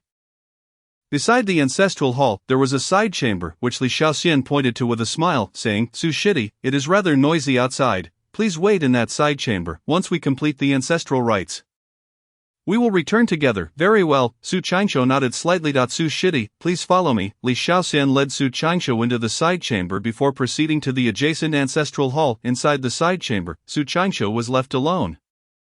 He glanced around and noticed a golden statue resembling Li Zhang, with a plaque beneath it. The plaque bore a small inscription, "Grave of the late father Li Xiaoming." Upon reading the inscription, Su Changsho understood. This plaque was dedicated to Li Zhang's father, and the statue was presumably that of Li Zhang's father as well. Puzzled, Su Changsho wondered why Li Zhang's plaque was not placed in the ancestral hall but instead in this side chamber.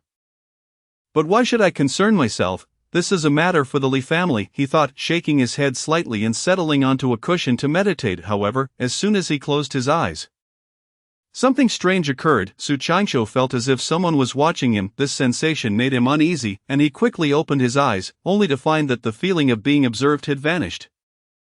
It seemed the earlier sensation was merely an illusion. He surveyed the side chamber once more, inspecting the items within: the golden statue, the offering table, the plaque, and the cushion. Everything appeared normal. Su Changsho steadied his mind and attempted to meditate again.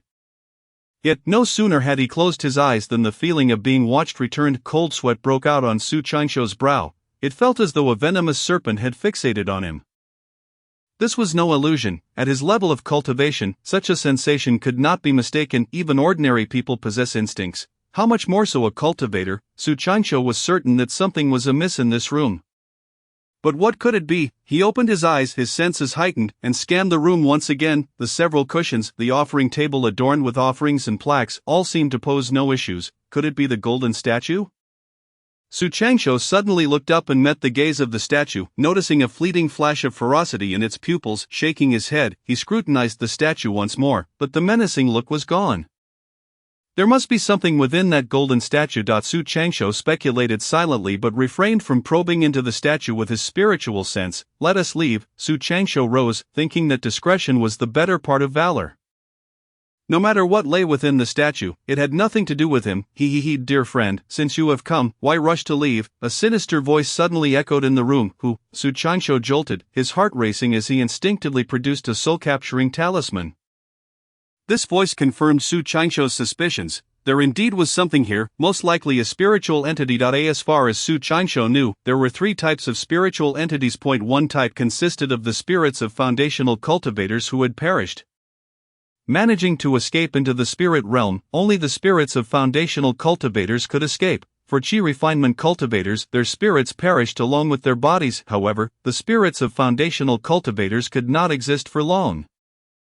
They needed to find a physical form to possess quickly, or they would soon dissipate. The second type involved wandering souls and ghosts that had not yet reincarnated. However, this second type was weak, incapable of speech, and dared not show itself during the day. The spiritual entity was unlikely to fall into that category. The third type was known as a malevolent spirit, a remnant of a cultivator whose lifespan had run out. To extend their life, they practiced forbidden arts, resorting to nefarious methods to survive. After their physical bodies perished, they existed as malevolent spirits. The cost of remaining alive was terrifying, as they needed to consume souls to sustain themselves. These malevolent spirits also had a chance to cultivate anew, through possession. Su Changsho felt a realization dawning upon him. When Li Daotu initially tasked him with escorting the anomaly, he had harbored suspicions regarding Li Daotu's ulterior motives. Given his own cultivation level, escorting the anomaly back to the sect was not a wise choice. A more powerful senior brother could have been chosen. Only at this moment did Su Changsho understand why Li Daotu had not summoned those senior brothers. The senior brothers of the Green Ink Peak, the youngest among them, Yang Bailao, was already over 50 years old, making them unsuitable as candidates for possession. It seemed that among the Green Ink Peak, only he was in the prime of his life. Of course, this was merely Su Changsho's conjecture. Perhaps Li Daotu was unaware of this matter. However, the likelihood that Li Daotu was ignorant was quite low, considering that if the golden statue represented Li Zhang's father, it also meant he was Li Daotu's biological father. Suddenly, a cloud of black mist blocked Su Changsho's path, writhing and revealing the outline of a face. Its pupils filled with an insatiable malevolence. Little friend, allow me to consume you. With you, I shall once again walk the path of cultivation. With that, the black mist lunged at Su Changsho with incredible speed. Too fast for him to react. In an instant, the black mist surged into Su Changsho's brow. Su Changsho cried out in agony, his pupils flickering between clarity and ferocity. Chapter 51, Counter-Possession. Suddenly Su Changsho found himself engulfed in darkness, experiencing an indescribable pain as if something were clawing at his soul, attempting to separate it from his body. In that moment, his consciousness felt utterly beyond his control. A wild clawing presence recklessly occupied his mind. Was this what it felt like to be possessed? How terrifying! Possession? No, he could not allow himself to be possessed. Su Changsho clenched his teeth, desperately resisting the impending collapse of his consciousness, determined to maintain a flicker of clarity. He understood that losing awareness would lead to an irretrievable doom. What in the world is this? I cannot afford to lose. I absolutely must not lose. You wish to consume me, do you? Then I shall devour you instead. Su Changsho roared, suddenly erupting in fury. His terrifying aura momentarily stunned the malevolent spirit. Kid, stop resisting. It is futile. You are doomed. However, in that fleeting moment, Su Changsho seized back a portion of control over his body.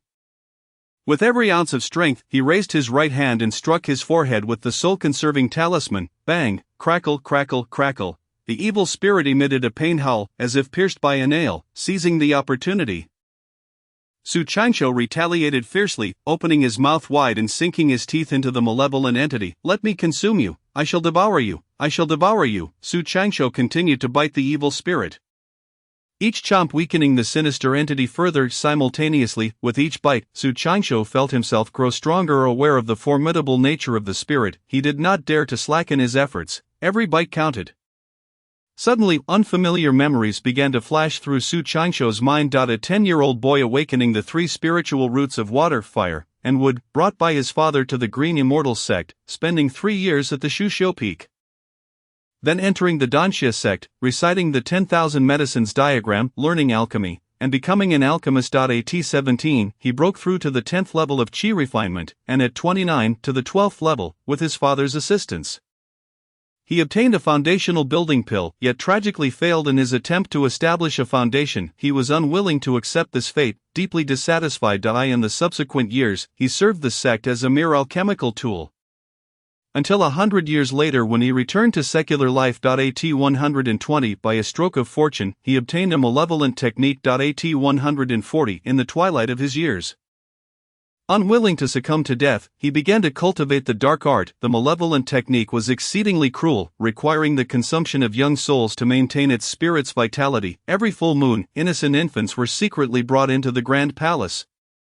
"You shall pay for this, I shall not let you escape even in death," the evil spirit cried out in agony, now sensing an overwhelming terror. It had thought the possession would proceed without a hitch, but never anticipated that Su Changsho possessed such a formidable talisman, which rendered it utterly immobile. "Spare me, I beg you. As long as you let me go, I will give you anything." The evil spirit began to plead for mercy.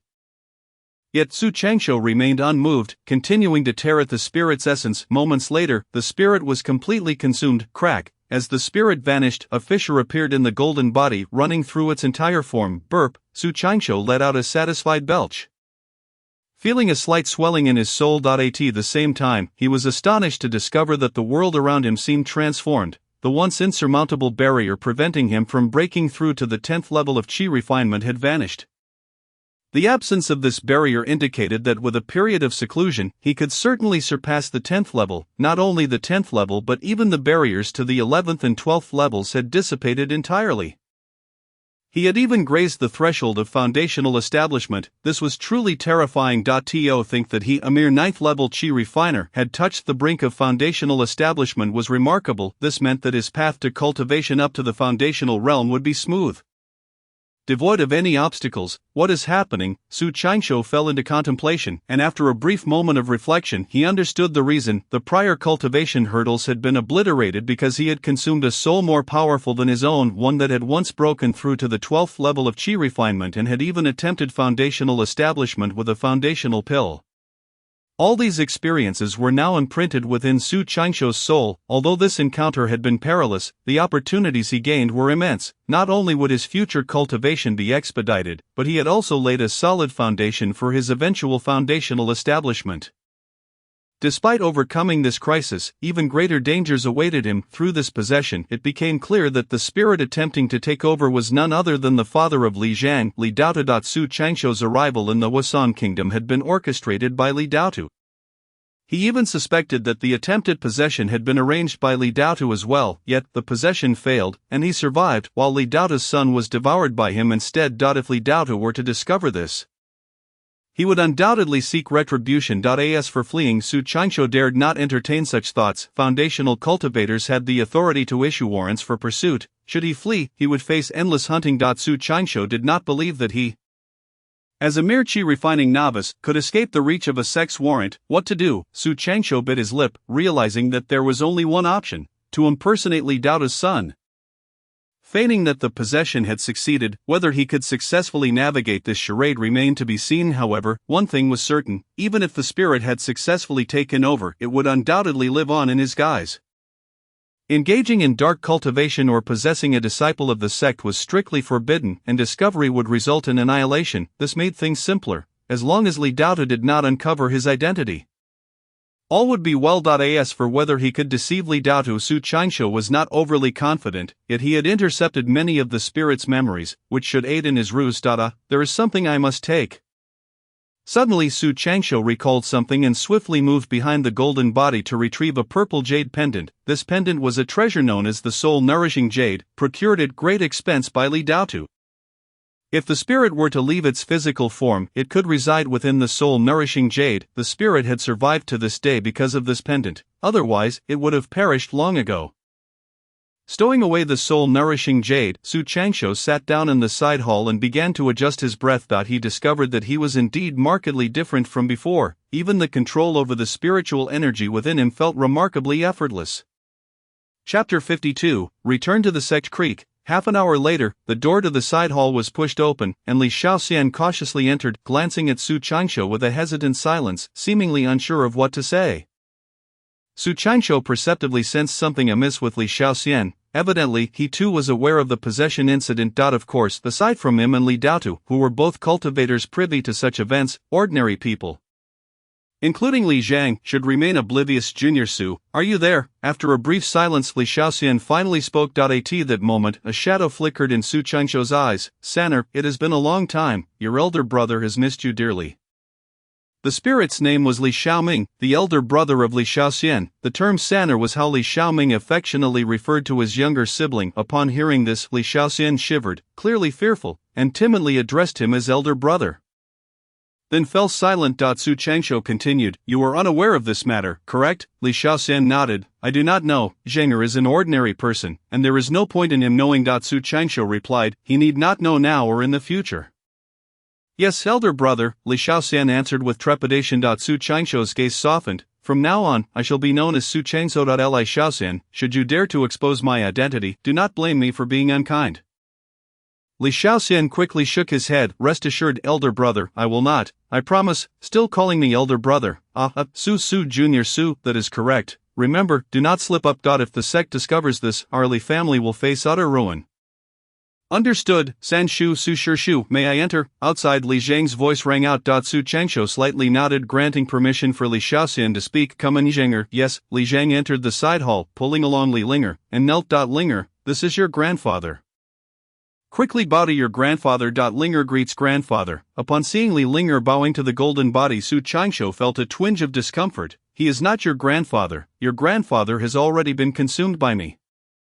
After honoring their ancestors, Su Qianqiu rested for a day in Huasong Kingdom. He then prepared to depart the royal palace with Li Linger, while Li Shaoxian seemed to harbor great fear of his elder brother. Remaining hidden until Su Qianqiu's exit, his absence was preferable. Su Qianqiu had no desire to encounter him, it felt rather awkward, while Li Shaoxian was manageable. The true challenge lay with Li Daotu. Just the thought of facing the unfathomable Li Daotu sent chills down Su Qianqiu's spine. Brother Qianqiu, look, sugar figurines. Brother Qianqiu, such beautiful kites. Brother Qianqiu, I want to buy a bell. Once outside the grand palace, Li Linger flitted about like a joyful little bird. It was only upon leaving that Li Zhang informed her of her awakened spiritual roots.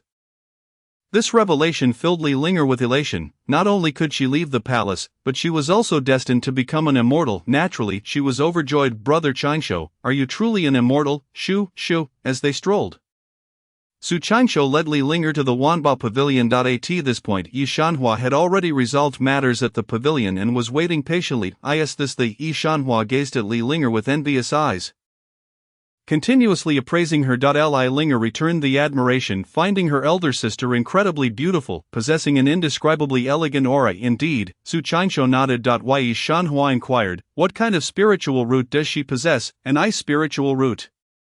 An ice spiritual root is excellent. In the Green Immortal sect, there is no shortage of cultivation techniques for it. This girl has an unlimited future. Yi Shanhua couldn't help but exclaim. Su Qianqiu merely nodded, choosing not to elaborate, as he was not particularly familiar with the internal affairs of the sect. Child, what is your name? Yi Shanhua asked with a smile. My name is Li Linger. Li Linger, a lovely name. Yi Shanhua complimented with a smile, then clapped her waist pouch, retrieving a shimmering willow leaf sword and handing it to Li Linger. Junior sister Linger, my name is Yi Shanhua, an alchemist from Danxia Peak. As this is our first meeting, I have nothing of value to present to you, but this sword, named Iceblade, is a gift for you to play with. Thank you, senior sister Ye. Li Linger accepted the Iceblade, her eyes brimming with joy. Su Qianqiu was left astonished. The Iceblade was a pseudo-magic weapon worth at least 70 spirit stones. Yi Shanhua was exceedingly generous to bestow it so casually. Su Qianqiu understood that Yi Shanhua's intentions were not mere generosity, but rather a desire to forge a relationship with Li Linger. Given her potential, it was almost a certainty that she would reach the foundation establishment stage in the future. Establishing a connection with a future powerful cultivator would benefit both her and the Wanbao Pavilion. A mere pseudo-magic weapon was insignificant in comparison. Be careful with the weapon, child, I shall keep it safe for you. Su Qianqiu took the sword from Li Linger and placed it into his pouch. Li Linger merely pouted slightly but said nothing in protest. Yi Shanhua's eyes flickered with surprise. She had not anticipated the rapport between Su Qianqiu and Li Linger to be so profound. Oh, junior brother Su, I sense something different about you. At this moment Yi Shanhua noticed Su Changsho seemed subtly changed, exuding an unfamiliar aura. What is different? I am still the same. Su Changsho quickly shook his head. Realizing that Yi Shanhua's perception of difference stemmed from his absorption of Li Xiaoming's spiritual essence, which had altered his demeanor somewhat. It is clearly different, Yi Shanhua insisted. In what way? Su Changsho asked. I cannot quite articulate it. It simply feels different from before. Su Changsho chuckled. I have recently broken through the bottleneck of the 10th layer of qi refinement. It won't be long before I advance further.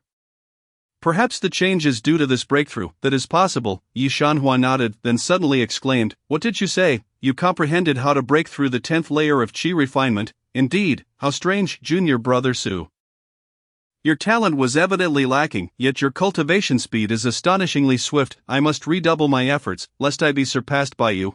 Senior sister Yi, perhaps one day you shall have to address me as senior brother.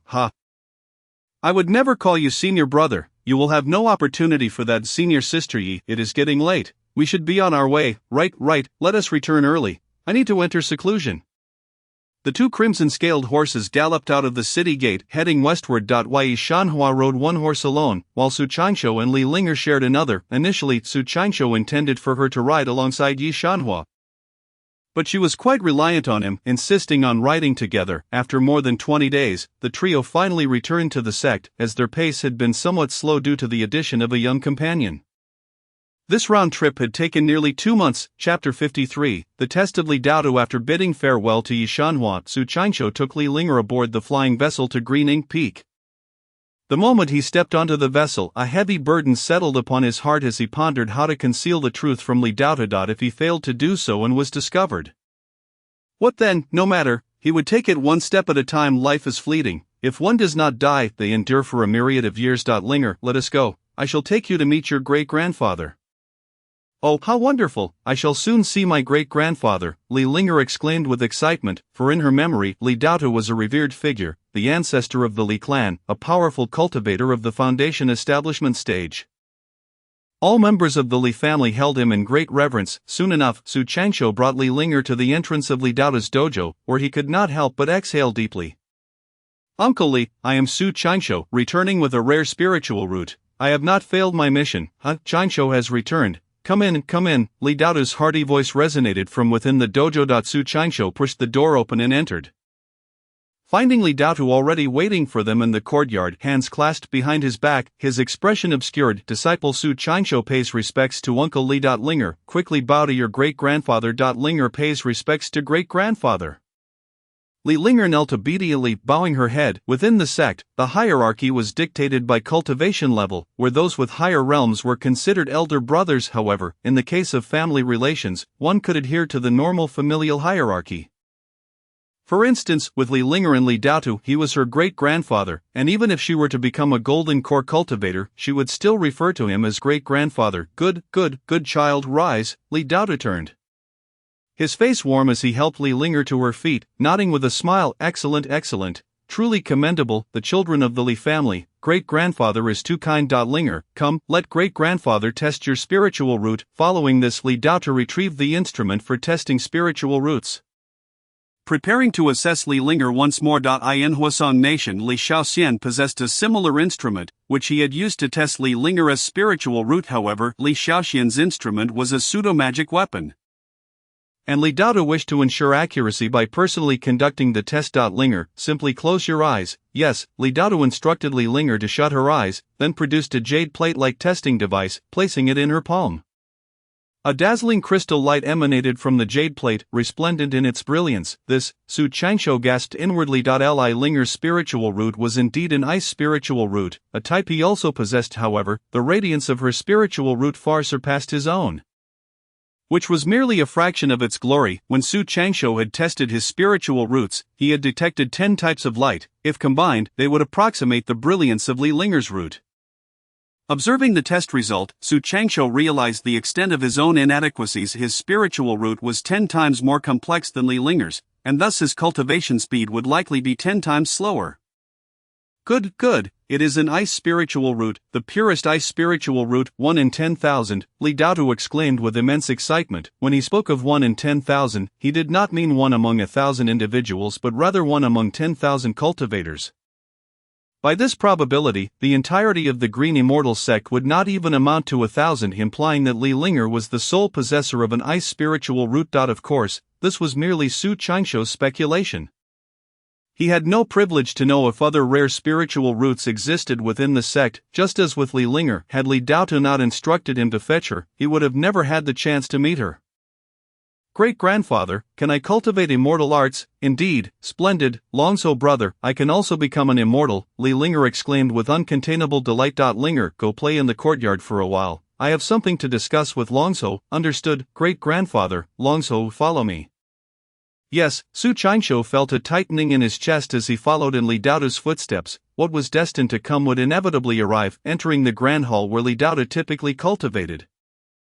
Li Daotu waved his sleeve, effortlessly setting up a formation. Done. Su Qingshuo felt a bittersweet sensation. With the formation completed, there was no escape, yet he did not believe he possessed the ability to flee before a foundation establishment grandmaster. Li Daotu calmly seated himself on a cushion, then produced another for Su Qingshuo, tossing it across to him. Sit. Yes, Su Qingshuo strained to control his emotions, even regulating the rhythm of his heartbeat, before slowly settling onto the cushion opposite Li Daotu. The two sat in silence for a considerable time, neither speaking. Li Daotu finally broke the silence. What is wrong? Have you nothing to say upon seeing me? Su Qingshuo felt a tightening in his chest but maintained his composure.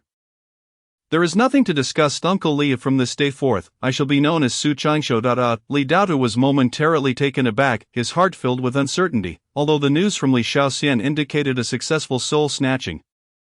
He could not ascertain whether the person before him was his son or Su Qingshuo. If Su Qingshuo had immediately rushed to call him father, it would have raised suspicions. However, this demeanor left him equally perplexed.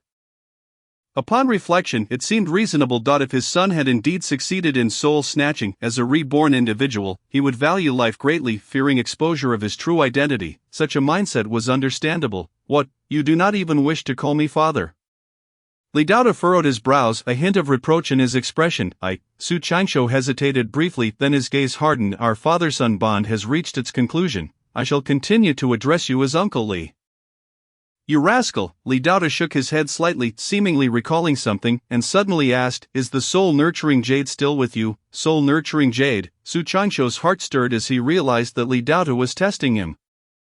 The soul-nurturing jade was a gift from Li Daotu to Li Xiaoming, and only the two of them were privy to its existence. Outsiders were unaware of it. If Su Qingshuo claimed ignorance of the soul-nurturing jade, it would undoubtedly expose him. However, what Li Daotu was unaware of was that during the process of possession, Su Qingshuo had acquired a fragment of Li Xiaoming's memories, which conveniently included recollections about the soul-nourishing jade. Su Qingshuo nodded, then removed a purple jade pendant from around his neck. The soul-nourishing jade is capable of nurturing the soul and is immensely beneficial for cultivators. Thus, after obtaining it, Su Qingshuo had kept it close to his heart. Uncle Li, would you like it? He offered the jade to Li Daotu. Li Daotu shook his head and smiled. The soul-nourishing jade is of no use to me, you should keep it for yourself. Su Qingshuo could clearly sense that after he presented the jade, Li Daotu seemed to have begun believing that he had successfully possessed Li Xiaoming, yet Su Qingshuo dared not let his guard down. After all, Li Daotu was a formidable foundational cultivator, and no detail could escape his keen perception. Thank you, Uncle Li. Chapter 54, Refining Qi to the 10th layer. Qingshuo, these spirit stones are your reward for escorting the alien spirit route. Along with your monthly stipend for the past 2 months. Li Daotu chuckled, producing 14 spirit stones. Presently, Su Qingshuo's monthly salary consisted of 1 spirit stone plus 60 fragments, previously 3 spirit stones and 20 fragments. Li Daotu had indeed been generous. However, Su Qingshuo felt dissatisfied and furrowed his brow, saying, I will be training in the future, and I will need a substantial amount of spirit stones. What good is this meager sum? Li Daotu laughed, unperturbed, and with a wave of his hand, he added another 100 spirit stones. Is that enough? Now that's more like it. Su Qingshuo inwardly rejoiced. With such a benevolent father figure, he felt like a second-generation immortal.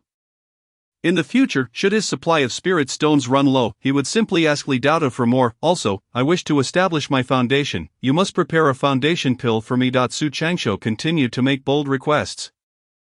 What? Li Dao frowned. Even now, you still aspire to establish your foundation. The fact that you can live another life is already an extraordinary fortune, were it not for a series of fortuitous events. Su Changsho interrupted him firmly. I must establish my foundation, this time I am confident. Li Dao questioned, are you truly confident? Indeed, very well, I shall do my utmost to gather the materials needed for refining the foundation pill. Thank you, Uncle Li Dao. Su Changsho suddenly exclaimed, I require 6 months of recuperation. I fear I may not be able to submit the talisman assignments on time. Understood, I will think of a solution. Li Dao replied with a furrowed brow. Su Changsho felt a surge of satisfaction in his heart. Since he had such a generous benefactor, he would certainly maximize the benefits. I am weary. I take my leave, Uncle Li Dao. Go on. Upon departing from Li Dao's abode, Su Changsho fell into deep contemplation. Li Dao mentioned he would try to gather the materials for the foundation pill, yet he did not promise to prepare the pill itself, for this indicated that the foundation pill was exceptionally rare. Even Li Dao did not possess the qualification to acquire one. Therefore, Su Changsho could no longer indulge in hopes of obtaining a foundation pill but should instead prepare to seek the materials necessary for its creation. Regardless, with Li Dao's assistance, Su Changsho's path to establishing his foundation had certainly become less arduous. After arriving at the Green Immortal sect, Li Linger was not sent to the Lingxi Peak or the Tai Peak, but instead followed Li Dao for her training. However, according to Li Dao, the future arrangements for Li Linger had yet to be determined. Even he held no authority over that decision. The higher-ups of the sect were already deliberating on how to place Li Linger. No matter how she was arranged, with her innate talent, she would undoubtedly receive the best cultivation. It would not be long before she soared to great heights. In the future, it seemed Li Linger would no longer have any association with him. Never mind, my task has already been completed. Returning to his small courtyard, Su Changsho took stock of his assets. First, he examined his counterfeit magical tools, 1 wuxia sword, 1 Qilian sword, and 1 Qingfeng sword. All 3 were counterfeit magical tools. In addition, he possessed a jade plate gifted by Li Dao, capable of unleashing 3 casual strikes from a foundational cultivator. He had yet to use the jade plate. Next, he reviewed his talismans, disregarding ordinary ones and focusing on the special ones. 12 Earth Barrier talismans painted with the hide of a yellow weasel. 12 Flight talismans painted with the hide of a one-horned blue wolf. And 24 Wind talismans likewise. 119 Sharp Gold talismans painted with the hide of a manticore. Moreover, he had 240 hides from the Black Antelope Thunder Bull, which could be used to create Thunderstorm talismans. Though he still needed the Moonwatch Rhinoceros horn to draw such talismans. A superior spiritual brush could be crafted from the Moonwatch Rhinoceros horn to draw Thunderstorm talismans. Finally, regarding spirit stones, Su Changsho currently possessed 491 spirit stones. 2 months prior, when he left the sect, he had only 322 spirit stones. The 322 stones were the fruits of many years of saving, while the additional 100 or so stones were earned during this recent expedition. The wealth he amassed in just 2 months exceeded his annual salary. Aside from the gains from counterfeit magical tools, talismans, and spirit stones, Su Changsho's most significant achievement was the reversal of possession from Li Xiaoming. This event almost eliminated all obstacles to his previous stages of cultivation, offering invaluable experience for his path to establishing a foundation. For Su Changsho, this was undoubtedly a tremendous stroke of fortune. Without this opportunity, it would have been nearly impossible for him to establish his foundation. Next, Su Changsho aimed to break through to the 10th layer of qi refinement and then to the 11th layer. The 10th layer was relatively easier to penetrate. He had already touched the bottleneck, and with a brief period of seclusion, he could break through even without using a barrier-breaking pill. The 11th layer, however, would prove more challenging, requiring an estimated 2 to 3 years. He could not precisely gauge how long it would take, as having consumed Li Xiaoming's spiritual essence, his training speed would be somewhat accelerated. As for the task of drawing wind talismans, he need not worry about it in the short term. Firstly, he had informed Li Dao that he would be recuperating for 6 months, during which he would not need to submit any assignments. Furthermore, he still had over 5,000 wind talismans on hand. After 6 months, he would resume his assignments, and by then, his cultivation would surely have surpassed the 10th layer of qi refinement. The Green Ink Peak. The miscellaneous disciples at the 10th layer of qi refinement were required to submit 280 talismans each month. Su Changsho calculated that he could fulfill this requirement for 2 more years. Thus, he had a total of 2.5 years to focus solely on his cultivation without concern for tasks. 2.5 years should suffice. Seclusion, closing the formation of his small courtyard. Su Changsho took out a qi gathering pill and began his retreat for cultivation. Half a month later, reaching the 10th layer of qi refinement, Su Changsho opened his eyes, revealing a smile. Ever since he absorbed Li Xiaoming's spirit, he indeed felt different. His cultivation speed had noticeably accelerated, and breaking through realms was far easier than before. At this rate, he might not need the full 2.5 years to reach the 11th layer of qi refinement.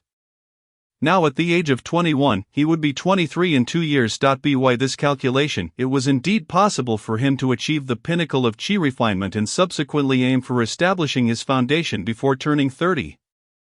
If he could obtain a foundation pill and reach the peak of qi refinement before 30, establishing his foundation would be feasible. After 30, however, that task would become exceedingly difficult. Previously, Su Changsho had estimated that he would need to wait until after 30 to cultivate to the peak of qi refinement. Now it seemed reaching that goal by 30 was within reach. 30 is difficult, 50 is impossible. Before turning 30, he had every potential to challenge the establishment of his foundation. Additionally, he possessed a unique advantage. Having already experienced a breakthrough to establish a foundation once, with all this in mind, Su Changsho appeared to be merely one foundation pill away from establishing his foundation. Moreover, after half a month of integration, Su Changsho had completely digested Li Xiaoming's spiritual essence. At this moment, he had acquired a skill that no one else possessed, the ability to embody the characteristic traits of two distinct souls simultaneously. This characteristic refers to the aura emitted by the soul. Every spiritual essence contains unique features, akin to a person's physique and appearance. Those who are familiar with someone can recognize them even from a distance, as they remember the distinctive traits of their appearance. Chapter 55, Yishanawa's breakthrough. The characteristic of the soul is akin to the traits of one's appearance, in the realm of cultivation.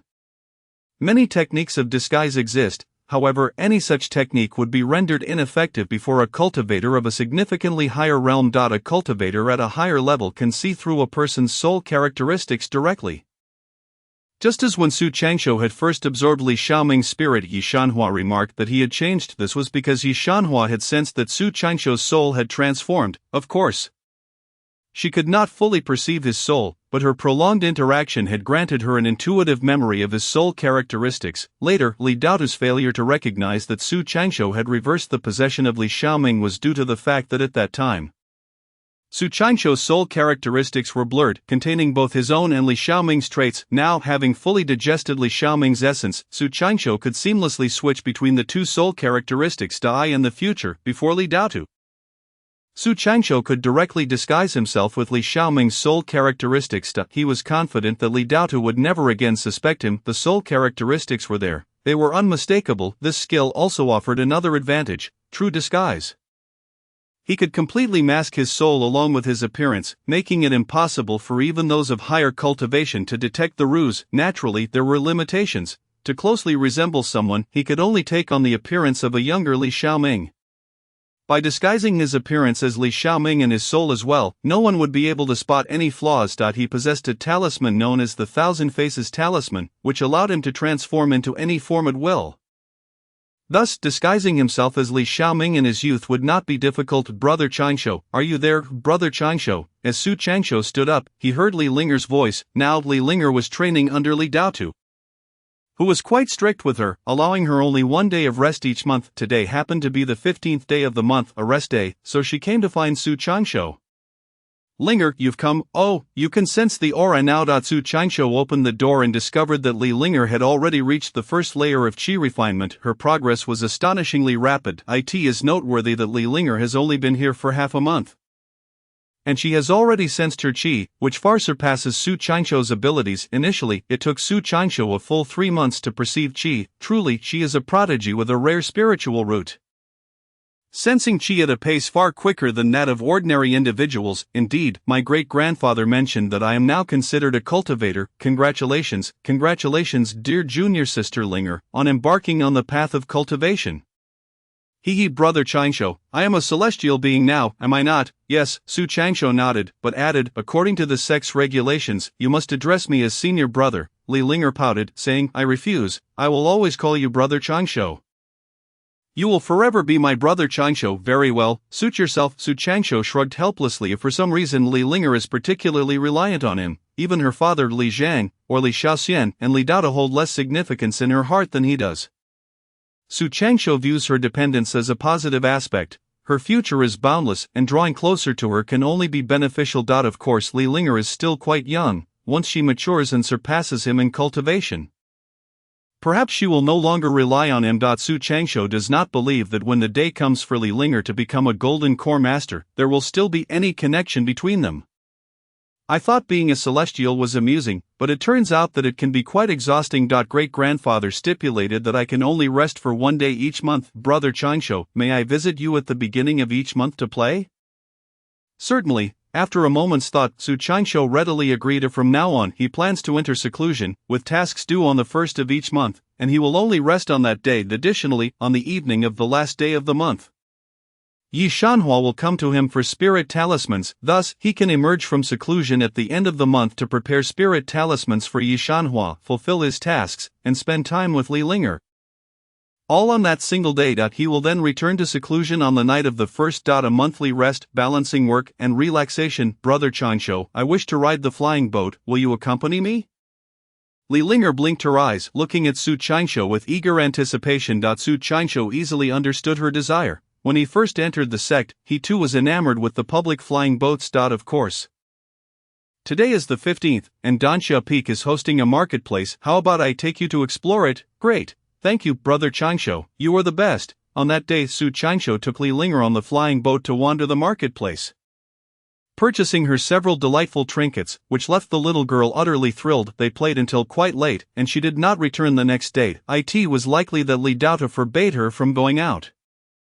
Li Linger's talent is exceptional, with endless potential for the future. Li Dao was acutely aware and would not wish for her to squander time. Su Changsho also devoted himself to cultivation, entering seclusion for half a month.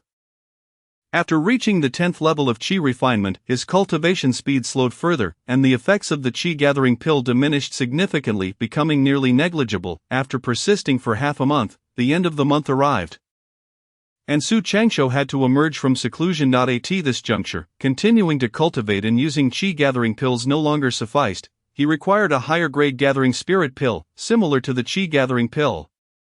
The gathering spirit pill is an auxiliary elixir for cultivation, but it is significantly more potent and suitable for cultivators at the completion stage of Qi refinement. Naturally, the price of gathering spirit pills is exorbitant. 1 pill is worth a spirit stone, 10 times that of the Qi gathering pill. Su Changsho initially intended to purchase gathering spirit pills, but upon recalling that Yi Shanhua would be visiting at the end of the month, he abandoned that plan. In this regard, Yi Shanhua is an expert. It would be best to consult her on where to buy the Qi gathering pills most economically. That night, Yi Shanhua arrived as expected.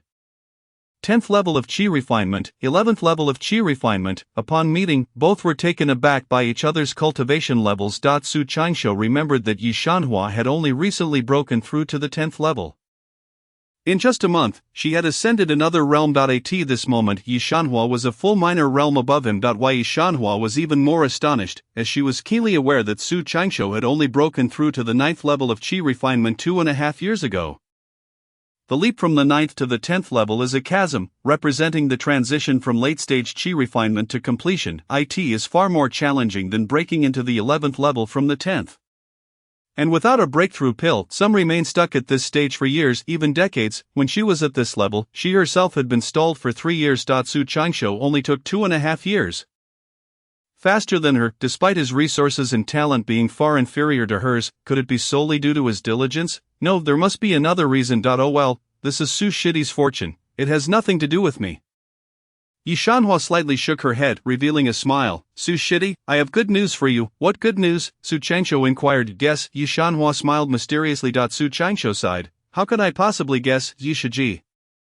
Just tell me. Yi Shanhua, with a flick of her storage bag, produced a jade vial containing pills and handed it to Su Changsho. This is a Qi gathering pill. Su Changsho opened the vial, inspecting its contents. 10 ordinary Qi gathering pills, of decent quality, comparable to those sold by the sect, though slightly inferior to the ones Yi Shanhua typically provided herself. Yi Shiji, what makes this Qi gathering pill so special?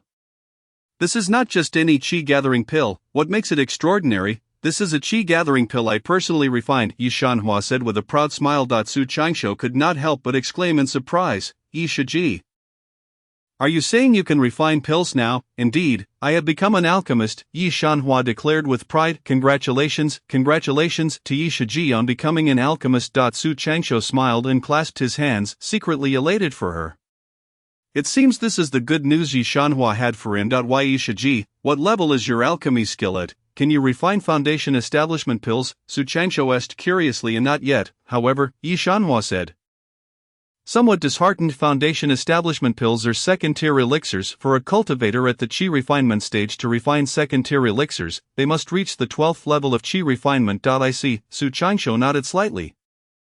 Lost in thought, once he gathers the materials for the foundation establishment pill, he can definitely ask Yi Shanhua to help him refine it. Foundation establishment pills are exceedingly precious, hailed as treasures among elixirs.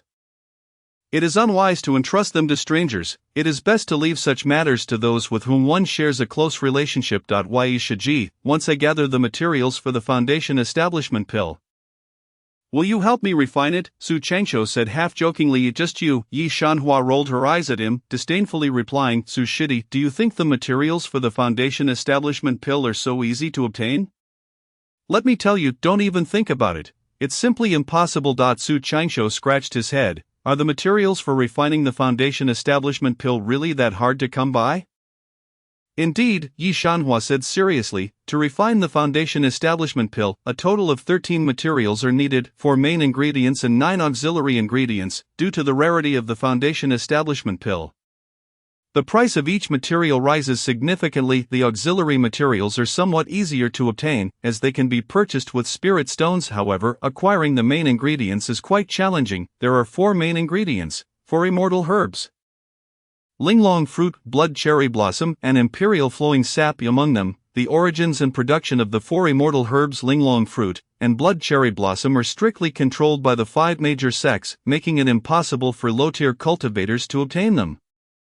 The rarest is the imperial flowing sap, a heavenly gift, even more scarce. Even within the 5 major sects, its supply is limited. Su Changsho inquired, what is a heavenly gift? Imperial flowing sap comes from beyond the heavens, falling from the sky. As for when and where it falls, we have no knowledge. Moreover, when it descends, it must be immediately caught in a jade vessel. If it touches the ground and becomes tainted, it will lose its spiritual essence. Upon hearing Yi Shanhua's words, Su Changsho wore a bitter expression. These 4 materials are already precious and monopolized by the 5 major sects. For a mere qi refinement cultivator like him to gather the materials for refining a foundation establishment pill is akin to chasing an impossible dream. Establishing a foundation is difficult, acquiring a foundation establishment pill is even more challenging, and gathering the materials for it is no easy feat. Nevertheless, regardless of the difficulty, he must gather them. This is his only path forward. As long as the 5 major sects possess the materials, he must find a way to procure them. Su Changsho gritted his teeth in determination. Next, he inquired of Yi Shanhua about the other 9 auxiliary materials needed for refining the foundation establishment pill, and she listed them for him. Su Changsho memorized them all. From now on, he would spare no effort in collecting the materials necessary for refining the foundation establishment pill. By the way, Yi Shiji, I am looking to purchase gathering spirit pills. Where would be the best place to buy them? Su Changsho shifted the topic. You want to buy gathering spirit pills? Yi Shanhua expressed some surprise. Using gathering spirit pills for cultivation is quite extravagant. Even ordinary disciples, not to mention those from small families, would hesitate to use them in large quantities. Indeed, Su Changsho nodded. Yi Shanhua smiled. That makes sense. Now that you have reached the 10th level of qi refinement, using qi gathering pills no longer yields significant effects. For gathering spirit pills, it is best to purchase them from the sect's steward Peak. The sect maintains strict control over gathering spirit pills, and they rarely appear in the marketplace. Even if they do, their quality may be questionable. I understand. Thank you, Yi Shiji. Oh, I almost forgot the most important matter. Yi Shanhua suddenly recalled something and said earnestly, Junior brother Su, the news you asked me to inquire about regarding the Wanyue rhinoceros horn has come. I asked that so, where is it? Su Changsho responded with excitement. At present, he only needed a Wanyue rhinoceros horn to complete his thunderstorm talisman. Naturally, he was elated at the news of the horn's availability. Yi Shanhua continued, 3 months from now, the Wanjian Pavilion will hold a small auction, And according to the people from Wanjian Tower, the auction will feature the Wanyue Rhinoceros Horn Wanjian Pavilion. Su Qingshu nodded subtly. He had heard of this Wanjian Pavilion. It was a business similar to Wanfeng Pavilion that dealt in various materials for immortals. Headquartered at the marketplace of Wanjian Tower, the owner of Wanjian Pavilion is the leader of Wanjian Tower, the infamous Wu Zhou, who is reputed to be the wealthiest individual in the entire Dongyu cultivation realm. He not only controls Wanjian Tower and Wanjian Pavilion, but also the renowned Wanjian Marketplace, which is Wu Zhou's domain. One significant reason for the marketplace's prosperity is its black market dealings. Many treasures acquired through illicit means can be sold here. Items that would not be accepted elsewhere for fear of conflict, for instance, Su Qingshu's Qilian sword and Qingfeng sword, both of which were obtained through violent means, would not be welcomed in ordinary marketplaces or immortal shops due to the potential for disputes with the Hetzai sect. However, Wanjian Tower's marketplace is indifferent to such concerns, as Wu Zhou provides ample protection, accepting all items without question. With 3 months until the auction, Su Qingshu calculated that the timeline was indeed feasible. He had taken a 6-month leave from Li Daotu, and with 3 months remaining, he had ample time to make a round trip to Wanjian Tower. A junior brother Su, the Wanyue Rhinoceros Horn is a prime material for crafting pseudo-magical artifacts. There will surely be many competitors vying for it, and even if you manage to secure the horn, it will attract envy. You must exercise caution. Rest assured, senior sister Yi, I will prioritize my safety.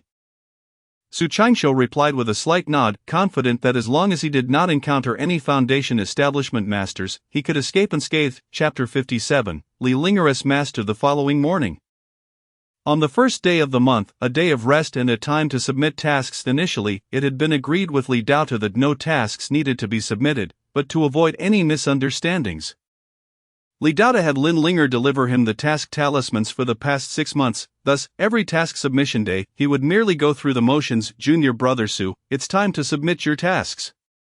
At that moment, Yang Bailao's voice echoed from outside. Previously, he had submitted tasks alongside Yang Bailao, and it had been 2 months since his last submission. Senior brother Yang, please wait, I'm coming. Su Qingshu quickly tidied up and opened the courtyard gate.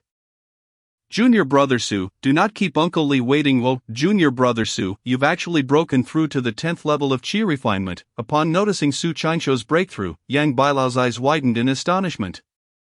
It was worth noting that Yang Bailao was already in his 50s and still at the 10th level of Qi refinement, while Su Qingshu was merely in his early 20s. Everyone knew the situation at Lumei Peak. Drawing talismans wasted time and spiritual energy, resulting in a slower cultivation pace compared to other peaks. Yet, how could Su Qingshu, also from Lumei Peak, cultivate at such a rapid pace? Even the disciples from Dansha Peak could not match his speed. How had he achieved this? Su Qingshu smiled and replied, it's just luck. Recently Uncle Li took me out for some practical experience, and by chance, I comprehended the breakthrough to the 10th level of Qi refinement. Upon returning, I entered seclusion and managed to break through. Yang Bailao found himself at a loss for words, enviously remarking, no wonder Uncle Li asked you to escort he must have recognized your exceptional talent long ago.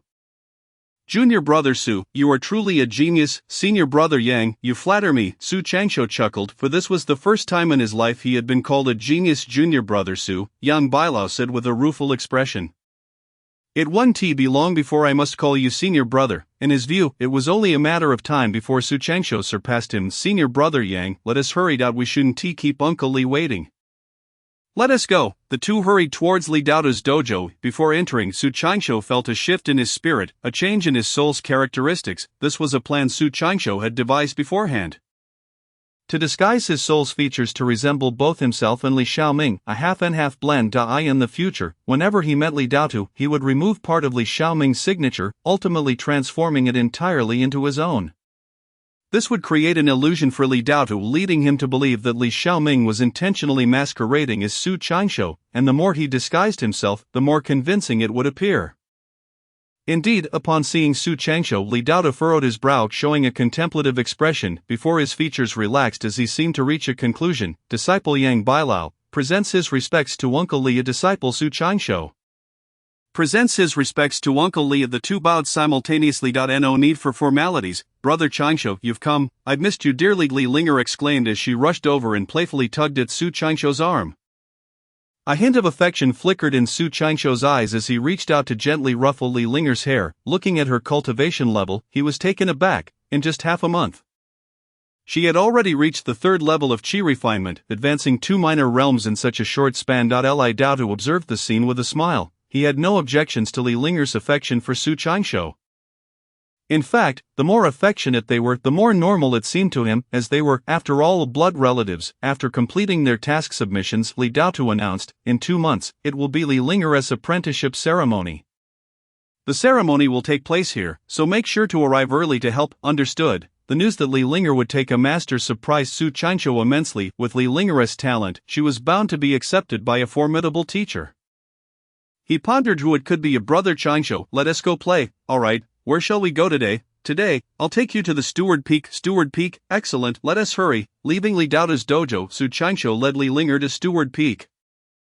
Today was the first day of the month, a day of rest, and Li Linger had a day off. Su Qianshou planned to purchase some gathering spirit pills, as Yi Shanhua had informed him that the quality of the gathering spirit pills at Steward Peak was the best.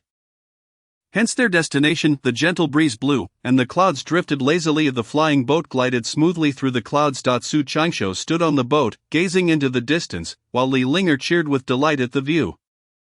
On board, it was just the two of them. "Linger, Uncle Li mentioned you were to take a master. Do you know who your master is?" Su Qianshou suddenly inquired. Li Linger nodded and replied with a smile. "Yes, my master is Long Mei from Tai Peak." Su Qianshou gasped in surprise. Long Mei of Tai Peak was reputed to be one of the most prodigious figures of the Lexian sect. She had entered the Tao at 10, established her foundation at 18, and achieved the Golden Core at 100. She was the most cherished direct disciple of Xian Yang Laozu. For Li Linger to be accepted as her apprentice was a tremendous opportunity.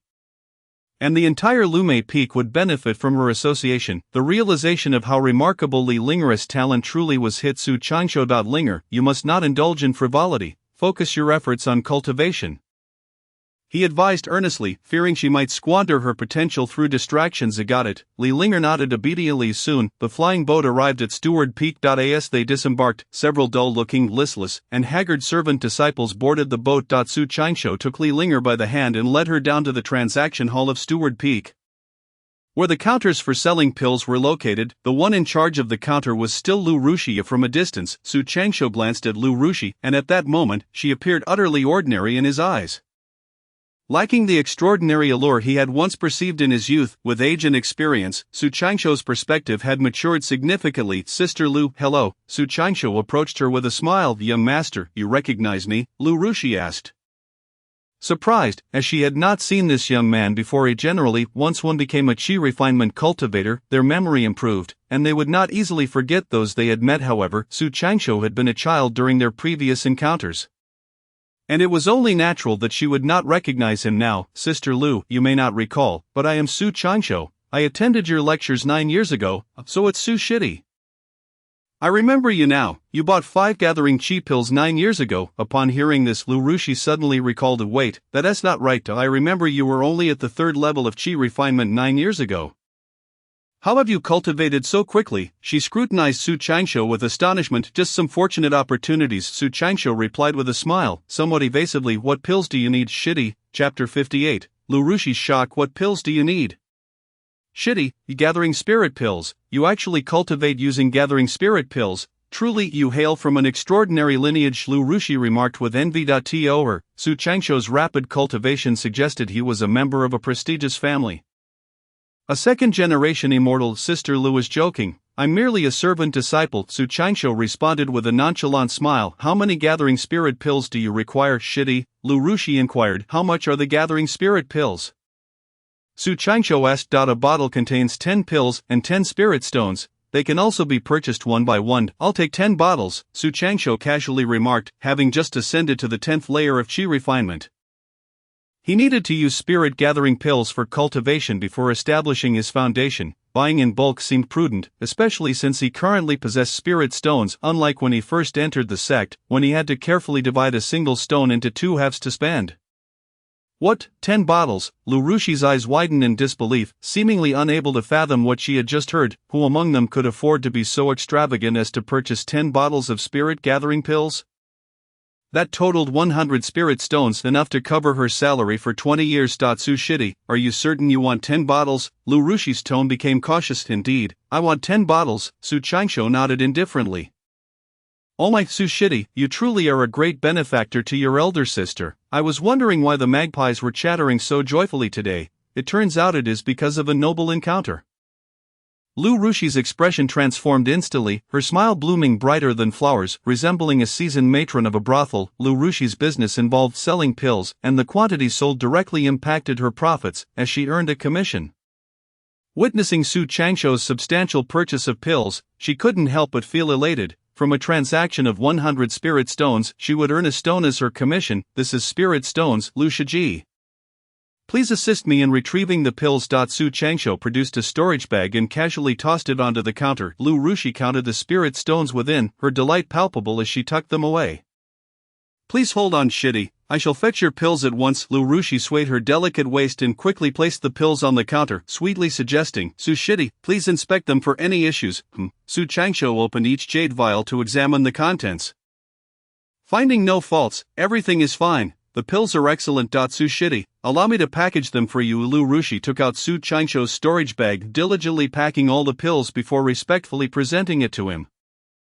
Shitty, do you require anything else? No, thank you. Yajae, farewell. Su Changsho waved his hand and began to walk away. Lu Rushi opened the counter door and hurriedly followed after him. Shitty, take care. Your elder sister will see you off. If you ever require pills again, do not hesitate to seek me out. I will ensure to provide you with the finest quality. Thank you, Shiji. Take care, be cautious on the steps. Lu Rushi followed him.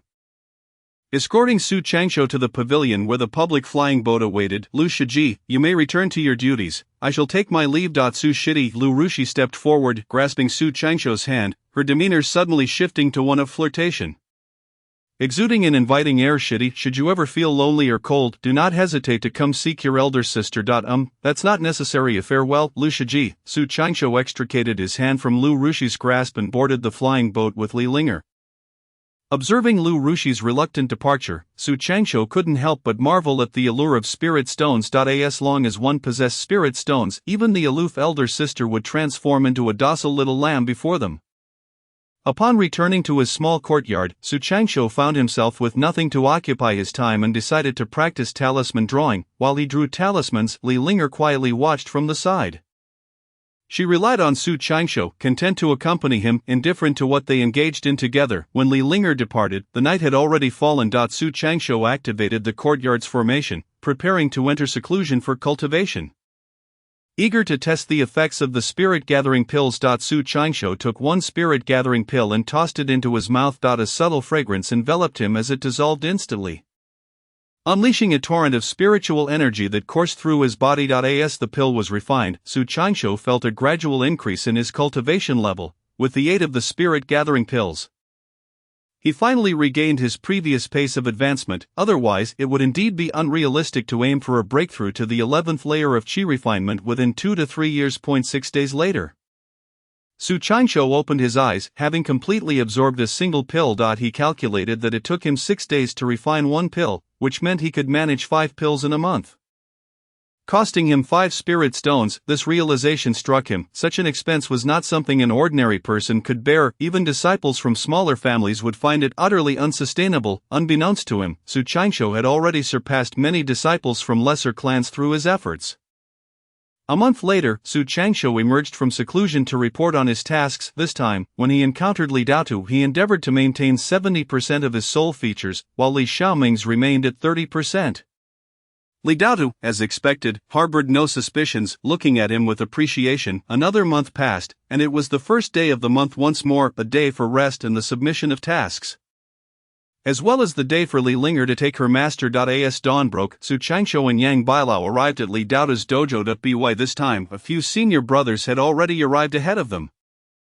Upon seeing Li Daotu, Su Changsho ensured his soul features were at 90% while reducing Li Xiaoming's to merely 10%. Li Daotu harbored no doubt whatsoever. At this moment, Su Changsho finally breathed a sigh of relief. A heavy burden lifted from his heart. From now on, whenever he encountered Li Daotu, he could freely utilize his own soul features, occasionally revealing Li Xiaoming's to maintain the facade. To deceive Li Daotu, Su Changsho had gone to great lengths, but there was no other choice. Once Li Daota discovered that he had usurped Li Xiaoming's consciousness, his demise would be inevitable. Of course, he held this grudge tightly in his heart. Never to be forgotten, yet for now, he was outmatched and could only endure in silence. Soon, under the bustling efforts of the crowd, Li Daota's dojo was adorned festively, brimming with joy. The flower hall was arranged with seating in an orderly manner. Zhang Zongchang from Dansha Peak has arrived. A voice suddenly rang out from outside, and the entrance became lively. A group of disciples from MOLV Peak surrounded a dignified middle-aged man clad in a purple robe. This middle-aged man had thick black hair and an imposing presence. Brother Zhang, I apologize for not welcoming you earlier. I hope for your understanding. Li Daota greeted him with a beaming smile. Li Shitty. You are too polite. Today is a momentous occasion for your MOLV Peak. Congratulations. Thank you, Brother Zhang. Please come in. Zhang Zongchang entered upon Li Daota's invitation. Su Changsho was not unfamiliar with Zhang Zongchang, having crossed paths with him at Tai Tower.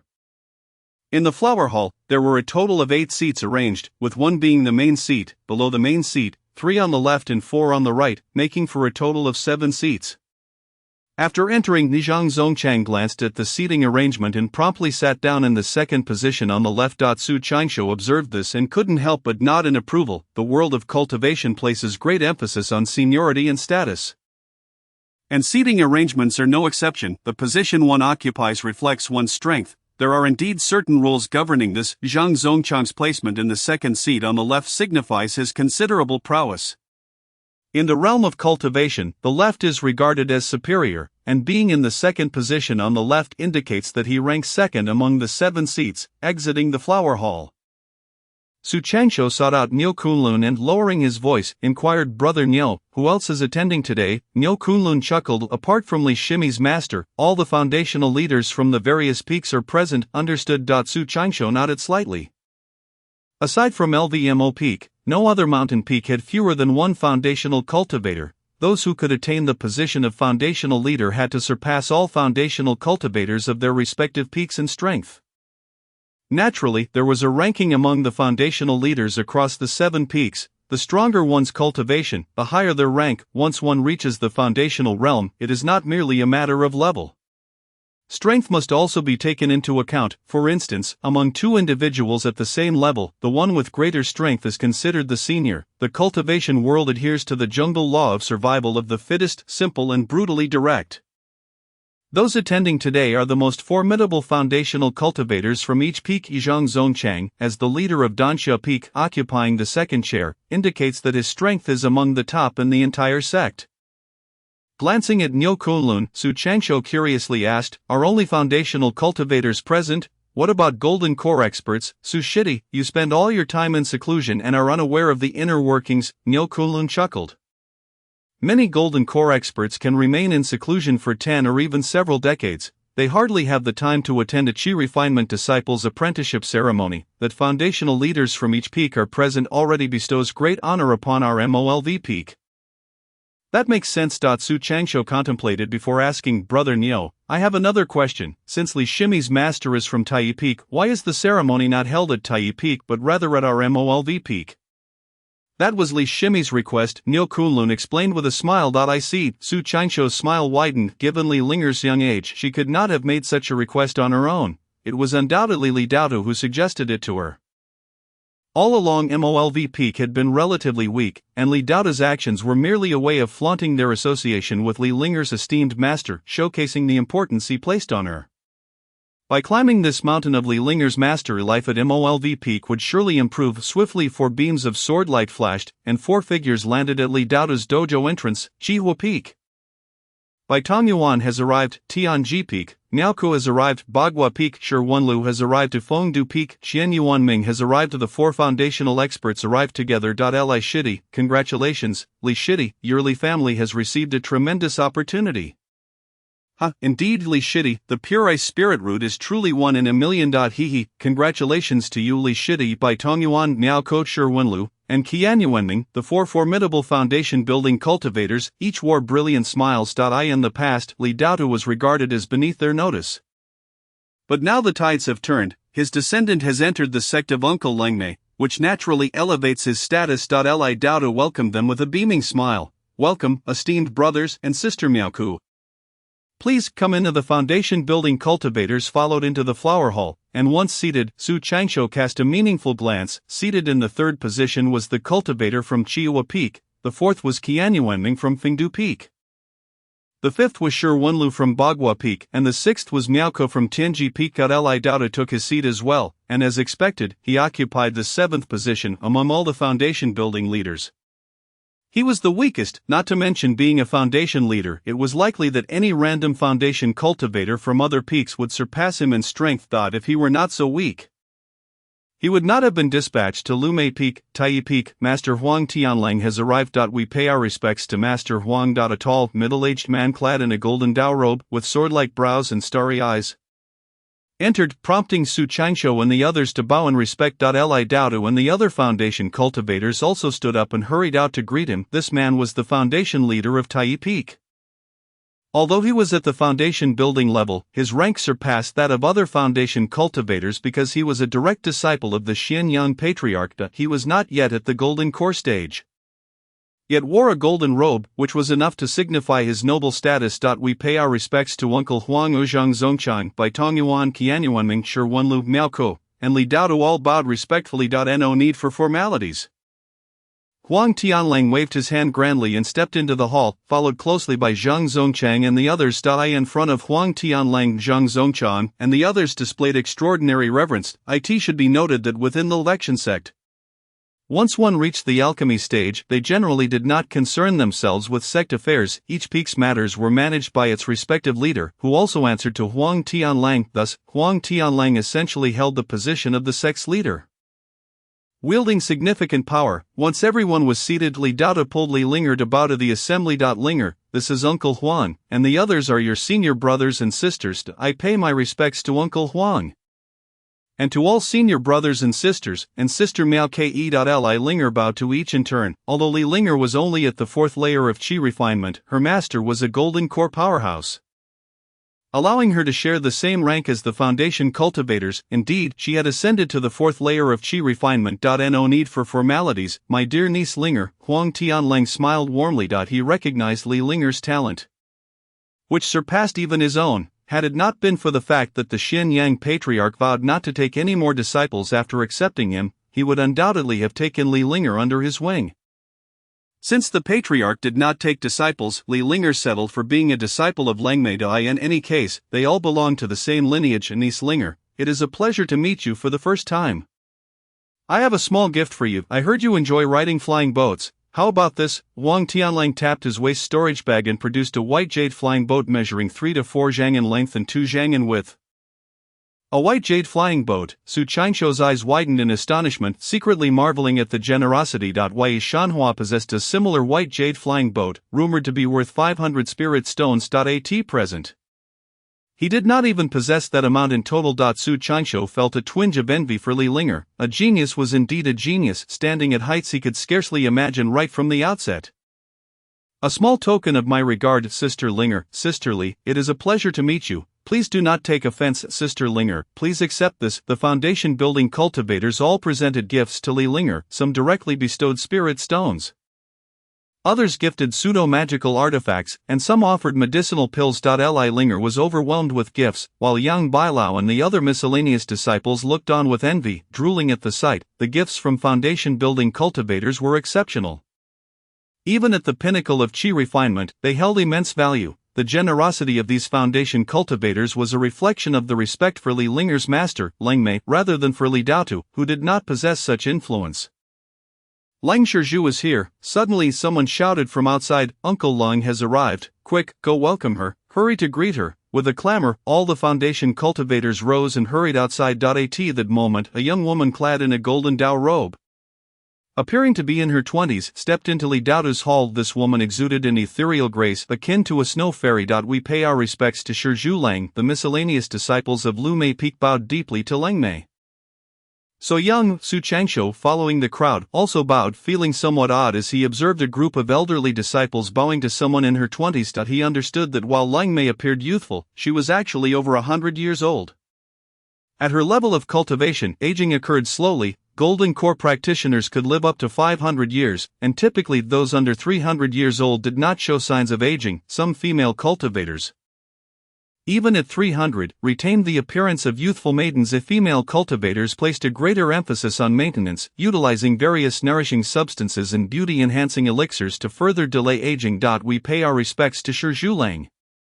Li Daotu and the others welcomed her, each bowing respectfully. Among cultivators, there exists a rigid hierarchy. A significant gap in cultivation level creates a vast chasm in status. It was Su Qianshou's first time witnessing Li Daotu. Usually so elevated, displaying such reverence to another, Leng Mei waved her hand, signaling for everyone to rise, without uttering a word. It was not merely disdain for conversation, she simply seemed disinclined to acknowledge the crowd. Greetings, Sister Lang. Huang Tianlang smiled and cupped his fists in greeting. Upon seeing Huang Tianlang, Leng Mei's expression softened slightly as she nodded, saying, "Junior brother has arrived. Is everyone here?" Huang Tianlang clasped his fists. "Everyone has arrived." Leng Mei replied, "If everyone is here, let us begin." "Yes, Sister Lang, please follow me inside." Under Huang Tianlang's lead, the crowd escorted Leng Mei into the flower hall. Upon entering, Leng Mei naturally took the seat of honor, and only with her permission did the foundation cultivators cautiously take their seats. Today marked a momentous occasion for Sister Lang as she accepted disciples. Would it be acceptable for this humble Taoist to preside over the acceptance ceremony? "Please, Uncle Huang, take charge." "Indeed, that is only right." Subsequently, Huang Tianlang took the lead, commandeering the acceptance ceremony while Li Daotu was sidelined. Although this was ostensibly his domain, he had lost his voice in the proceedings. "Shall we commence, Sister Lang?" Huang Tianlang inquired. Looking toward Leng Mei for confirmation, Leng Mei glanced over the assembly and stated coolly, "Who is Li Linger?" Li Daotu rose hurriedly, leading Li Linger before Leng Mei. Observing the vibrant Li Linger, Leng Mei nodded in satisfaction. "Excellent, a promising candidate for cultivation."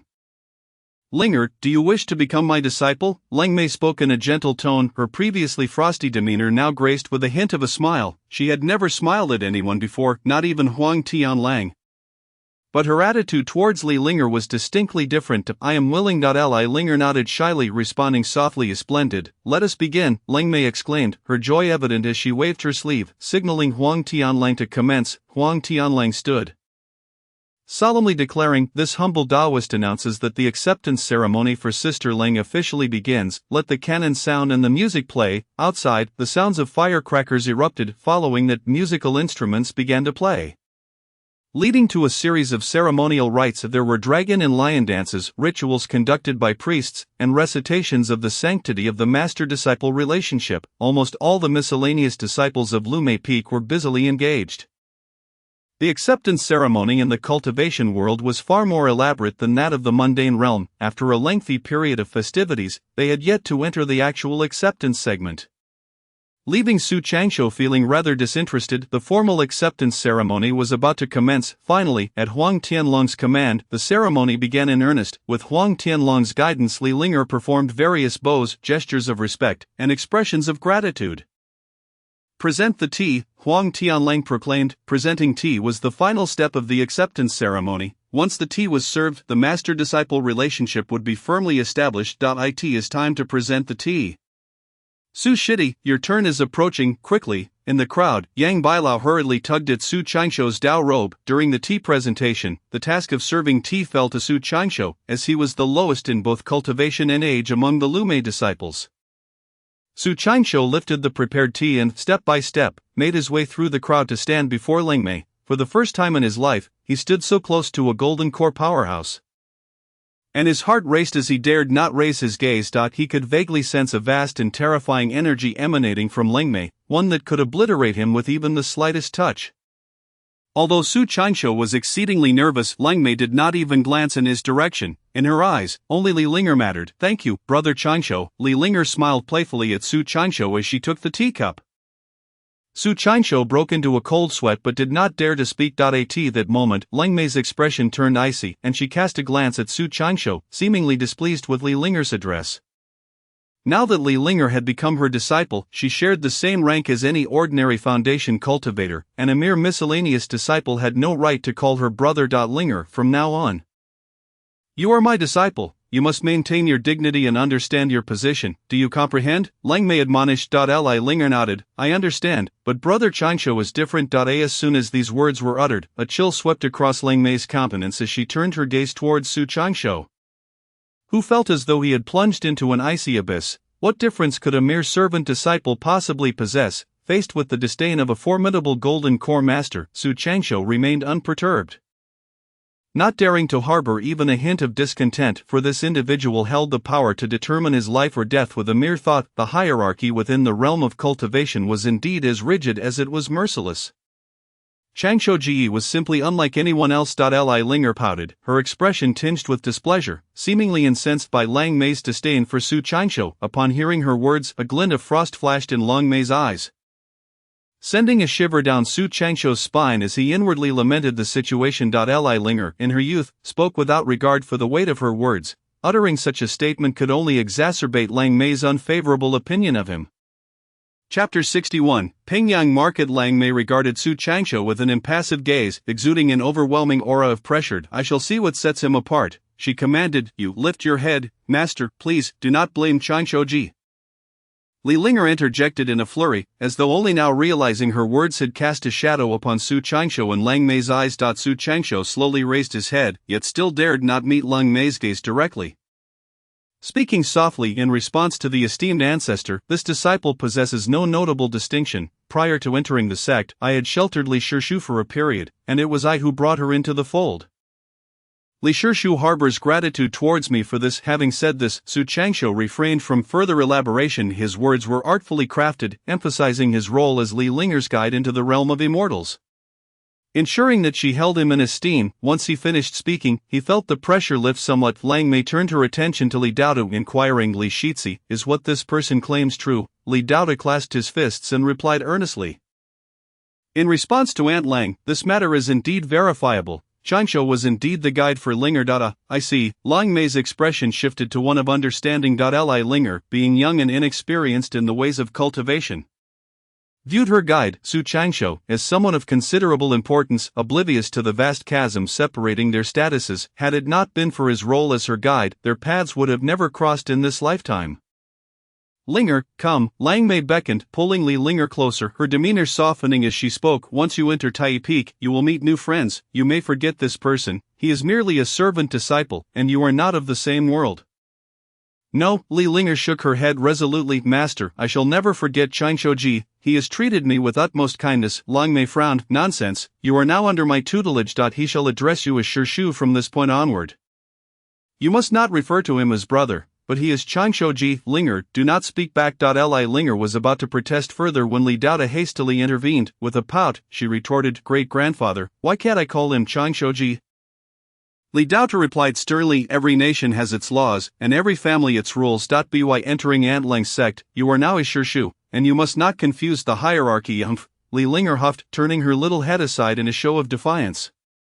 Adopting an air of indifference, all right, Lang Mei chuckled softly, patting Li Linger on the head in a bid to soothe her. Linger, if you wish to call him brother, then you may. In order to accommodate her beloved disciple's feelings.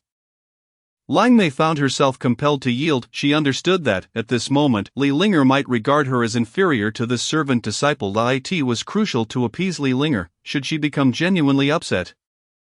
It could create an irreparable rift between master and disciple. Lang Mei, Su Changsho was merely a transient figure in Li Linger's life. As she matured and her cultivation surpassed his, it was inevitable that she would naturally distance herself from him. Really? Thank you, master, Li Linger exclaimed, her face lighting up with joy. Master, may I visit Changsho Ji often? Lang Mei pondered before responding, you may meet him once every 3 months. It was evident that, at this juncture, Li Linger was still heavily reliant on Su Changsho. Refusing their meetings would undoubtedly hinder her progress in cultivation. Allowing them to meet once every 3 months would facilitate a gradual distancing. Only 3 months? Li Linger pouted, seemingly dissatisfied with the arrangement. Linger, you will come to understand your master's good intentions in due course. Perhaps one day, you will even find this servant disciple bothersome, Lang Mei remarked with a smile. That will not happen, Li Linger shook her head vehemently, asserting, I will never find Changsho Ji bothersome, never. Hearing her declaration, a complex expression crossed Su Changsho's face. As time passed, the gap between him and Li Linger would only widen. Would she truly never find him bothersome? Contemplating this, Su Changsho silently shook his head, unable to convince even himself. One day, when Li Linger became a foundational cultivator, she would likely refer to him as Changsho Ji. Trailing behind her like a shadow. Do as you wish, little junior brother, let the formalities continue, Long Mei replied with a slight shake of her head, seemingly amused by Li Linger's naivety. Huang Tianlang rose and chuckled. Linger Shitzi quickly offered tea to your master. Master, please enjoy this tea. Very good, my dear disciple. The ceremony is complete, I thank you. After the tea ceremony concluded, Li Linger bowed once more to Long Mei. Linger, this is a low-grade magical artifact, the Hunyuan silk, a token of my welcome gift to you, Long Mei declared, producing a 3-foot length of red silk from her storage bag and handing it to Li Linger. Thank you, master, let us depart. Lang Mei's sleeves fluttered as she soared into the air with Li Linger in tow. The might of a golden core master was evident, there was no need for sword flight. As she effortlessly traversed the skies. As Su Changsho watched Long Mei vanish into the clouds, he clenched his fists, vowing, Long Mei, when I achieve the golden core, I shall reclaim the honor of this day. At that moment, Su Changsho's gaze was imbued with an unprecedented resolve. He was determined to not only establish his foundation but to solidify his core, advancing relentlessly even if it meant shattering his very being in the process. Li Shitzi, congratulations, I have matters to attend to, so I shall take my leave, Huang Tianlang said as he departed. Farewell, junior brother. Until next time, Li Daotu echoed as he followed suit. Goodbye, junior brother, as Huang Tianlang and the others made their way to the courtyard. Each summoned their flying swords and ascended into the air one by one. With their departure, Su Changsho returned to his humble abode, immediately entering seclusion for cultivation, after 2.5 months of closed-door training. Su Changsho emerged and requested a leave of absence from Li Daotu, setting his sights on Pingyang Market, situated 2,000 miles west of the Green Immortal sect. There existed a small market. A collaborative venture between the Green Immortal sect and the Hahuan sect, named Pingyang Market. It served not only as a marketplace but also as a celestial relay station, equipped with long-distance flying boats that could transport individuals to other sections. In the Green Immortal sect, there were no long-distance flying boats available. It was not just the Green Immortal sect, no sect would dare station long-distance flying boats at their doorstep due to the inherent dangers. Should enemies utilize these boats for a surprise attack, it could lead to catastrophic consequences. For the strategic safety of the sect, long-distance flying boats were typically stationed 1,000 miles away from any sect. The Green Immortal sect and the Hahuan sect were in close proximity, sharing a long-distance flying boat, the profits of which were evenly split between the two sections during the initial establishment of Pingyang Market. Both sects engaged in fierce competition to maximize their profits. Now, the order within the market had stabilized, though skirmishes between disciples over interests were not uncommon. Typically, such disputes were handled by foundational cultivators without intervention from the elders. While conflicts arose, they remained within manageable limits, maintaining a facade of harmony while harboring underlying tensions. Chapter 62. Forming a group for Su Changsho, a distance of 2,000 miles posed little challenge. He produced a wind-riding talisman and affixed it to his thigh, causing his speed to surge dramatically. Within a matter of hours, he arrived at Pingyang Market. Before entering the market, Su Changsho disguised himself with the spiritual traits of Li Xiaoming and utilized a faceless talisman to transform into a stout, white-robed figure. At this moment, possessing the spiritual traits of Li Xiaoming while appearing as a stranger ensured that, as long as Li Daotu was absent, no one would be able to discern his true identity. Not even a golden core nascent soul cultivator could. For Su Changsho's essence and appearance had effectively become that of Li Xiaoming, akin to assuming a new identity. This ability was a unique skill Su Changsho had acquired after regaining his original self. It was something that ordinary individuals could not possess. Whether those who had experienced soul possession possessed this skill remained uncertain. The rationale behind this precaution was purely for safety. Su Changsho regarded this identity as a secondary persona. Should this persona encounter trouble, it could not be traced back to his primary identity. Additionally, in the event of being pursued by formidable foes, he could swiftly change his guise to evade detection. As the sun dipped below the horizon, a stout figure clad in a blue robe, riding a crimson-scaled horse, entered Pingyang Market with measured steps. For the sake of caution, Su Changsho even changed out of the Green Immortal sect's robe. An ancient street bisected Pingyang Market, with shops lining both sides, and numerous stalls set up by vendors along the thoroughfare. Various items such as elixirs, weapons, spiritual talismans, puppets, and array plates were available for sale. With the imminent commencement of a small auction by the Wanxian Pavilion, cultivators from various regions flocked to Pingyang Market. Many sought to board long-distance flying boats from here, heading to the Wanxian Pavilion for the auction.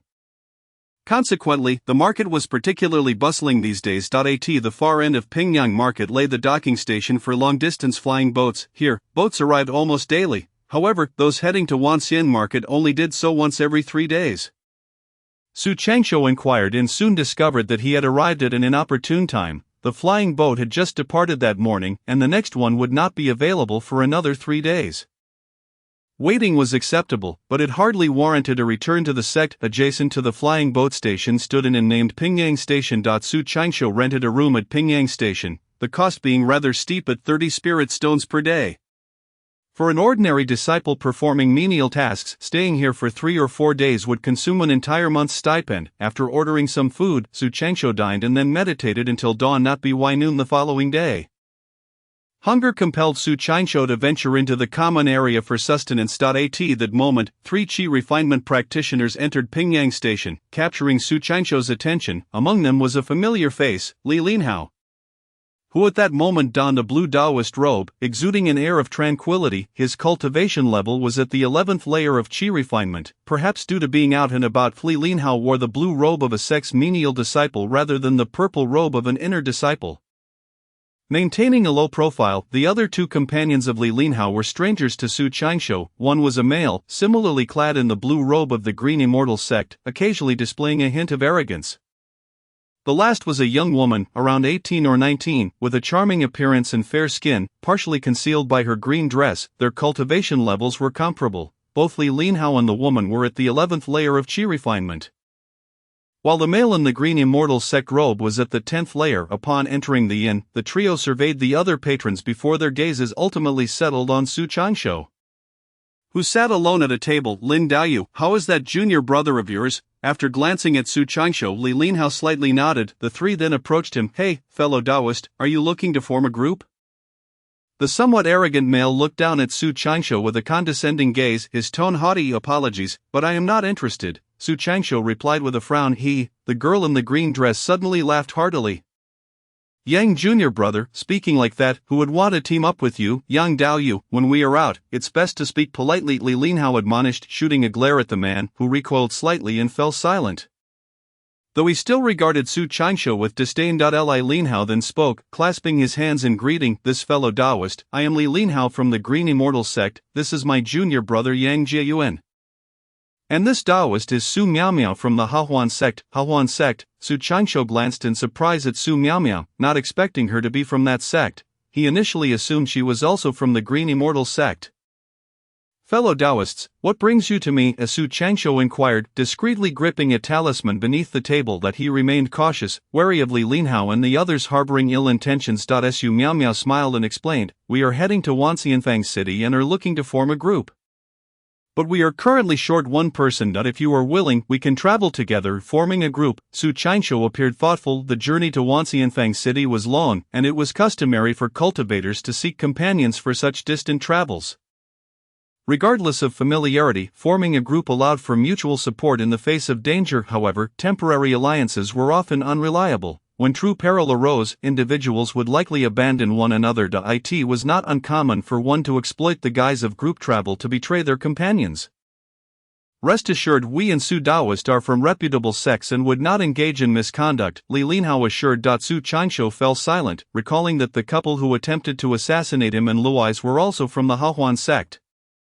He sensed Li Linhao's naivety, believing that members of prestigious sects would not act unscrupulously, yet, upon reflection, he quickly dismissed this notion. Li Linhao's ancestor was a golden core powerhouse from a prominent cultivation family. Undoubtedly aware of the dangers of the cultivation world, his reassurances were likely a means to soothe himself. Very well, I am willing to join, Su Changshou nodded. His acquaintance with Li Linhao was not recent, and he had a fair understanding of his character. Given Li Linhao's background, he did not seem the type to resort to violence against an unknown cultivator. Su Miaomiao immediately brightened. What is your name? Fellow Taoist, I am Wang Hai, Su Changshou replied. It is Wang Daoyu again. I shall treat you to this meal today, Yang junior brother. Please order some more dishes, Li Linhao said with a smile, prompting Yang Jiayuan to promptly place additional orders. Revealing his role as Li Linhao's subordinate, I will sit next to Wang Daoyu, Su Miaomiao said with a charming smile, taking a seat beside Su Changshou and casting him a flirtatious glance. Chapter 63, Su Miaomiao's Charm Technique. After a while, Yang Jiayuan returned with a plethora of dishes. Wang Daoyu, I toast to you, let us drink. Su Miaomiao held up her cup, leaning her soft body closer to Su Changshou. This proximity left Su Changshou momentarily bewildered. Su Miaomiao exuded an intoxicating fragrance. Opposite them, Li Linhao sat upright, while Yang Jiayuan appeared increasingly displeased, occasionally casting Su Changshou glances filled with hostility. Su Miaomiao, seemingly oblivious, continued to shower Su Changshou with affection and flirtatious looks. Not one to be easily deceived, Su Changshou contemplated the situation and quickly realized the underlying dynamics. Li Linhao and Yang Jiayuan were allies, while Su Miaomiao had recently joined the fold. After forming the group, Su Miaomiao noticed the camaraderie between Li Linhao and Yang Jiayuan and feared potential repercussions, thus she sought to recruit another member, leading to Su Changshou's inclusion. After joining, Su Miaomiao's overtures were a strategic move to draw him into her camp, potentially opposing Li Linhao and Yang Jiayuan should conflicts arise. However, she was unaware that Su Changshou was also from the Green Immortal sect. Had she known, she would never have sought to ally with them. Recognizing the current state of affairs, Su Changshou felt a headache coming on. Those who entered the cultivation world were far from simple. Everyone had their own agendas and schemes. Consequently, he approached Su Miaomiao's overtures with ambivalence, maintaining a cordial demeanor while not alienating Li Linhao. He certainly did not wish to offend Li Linhao due to Su Miaomiao's advances. After the meal, Su Miaomiao grew frustrated with Su Changshou's indifference. We shall rest here at the inn tonight, and tomorrow morning we will take the flying boat to Wanxianfang City. We shall travel together then. Very well, we shall discuss it tomorrow. Li Daoyu, please rest early, Li Linhao said, and he, along with his companions, rented rooms adjacent to Su Changshou's. As night fell, a green figure stealthily entered Su Changshou's room like a small wildcat. Su Daoist, what brings you here? Su Changshou inquired. Su Miaomiao gestured for silence, then set up a soundproof formation in the room. Following this, she stretched languidly, her alluring figure becoming fully visible. Su Changshou's eyes widened, and he swallowed hard. Wang Daoyu, I recently lost my husband. If you do not mind, shall we forge a fleeting bond? Su Changshou felt parched, overwhelmed by the seductive aura emanating from Su Miaomiao. His vision began to blur, with everything around him fading away, leaving only Su Miaomiao and her enticing poses. Soon, she began to disrobe under his gaze, shedding her garments piece by piece. No, wait, this is an illusion. Suddenly Su Changshou's expression shifted, and he quickly retrieved a broken illusion talisman, dispelling the enchanting vision before him. At that moment, Su Miaomiao appeared fully clothed, staring at him directly without any inclination to undress. Su Daoist, why have you come to disturb me at such an hour? Su Changshou's tone was uncharacteristically cold. Su Miaomiao's complexion paled. She hadn't anticipated that this cultivator, whose level was a notch below hers, would easily see through her charm technique. It was well known that the Hahuan sect's charm arts were unparalleled, and a high-level female cultivator could typically ensnare low-level male cultivators without fail. Su Daoist, are you resorting to such underhanded tactics? How laughable! Su Changshou spoke flatly. Realizing she had been exposed, Su Miaomiao immediately donned a pitiful expression. Wang Daoyu, please forgive me. I had no choice but to resort to such measures for self-preservation. I fear that Li Linhao and Yang Jiayuan, being from the Green Immortal sect, may pose a threat to me, which is why I sought to ally with you. Su Changshou's expression remained unchanged as he replied coolly, if you fear them, why then do you insist on forming a group? Su Miaomiao's smile turned more bitter. The journey to Wanxianfang City spans thousands of miles. As a weak woman, would it not be even more perilous to travel alone? Su Changshou shook his head slightly. I am afraid I cannot assist you. He had no desire to side with Su Miaomiao. Should a conflict arise between her and Li Linhao, he would undoubtedly support Li Linhao. A familiarity bred comfort, and he could discern the loyalties in this situation. Regardless, he had shared 3 years of camaraderie with Li Linhao at Chushou Peak. Very well, Su Miaomiao's features fell, and she ceased her attempts to persuade him. Su Daoist, as far as I know, members of the Hahuan sect are typically paired. Why are you alone? My husband has passed away. My apologies. Su Changshou was taken aback, genuinely believing her to be deceitful. Wang Daoyu, Su Miaomiao suddenly tugged at the hem of her skirt, revealing her snowy shoulder. If you are willing to ally with me, I shall submit myself to you immediately. Wait. Su Changshou hastily waved his hand, for the disciples of the Hahuan sect were well versed in dual cultivation techniques, and he had no desire to engage in any intimate contact with her, lest he be drained of his vitality. My apologies for the abruptness, fellow Daoist. no harm done, no harm done, he replied. Daoist Wang. Do you have any tea? I'm quite parched and would love a cup indeed. Su Changsho produced a teapot and the two of them began to sip tea. They drank for a full hour before Su Miaomia took her leave.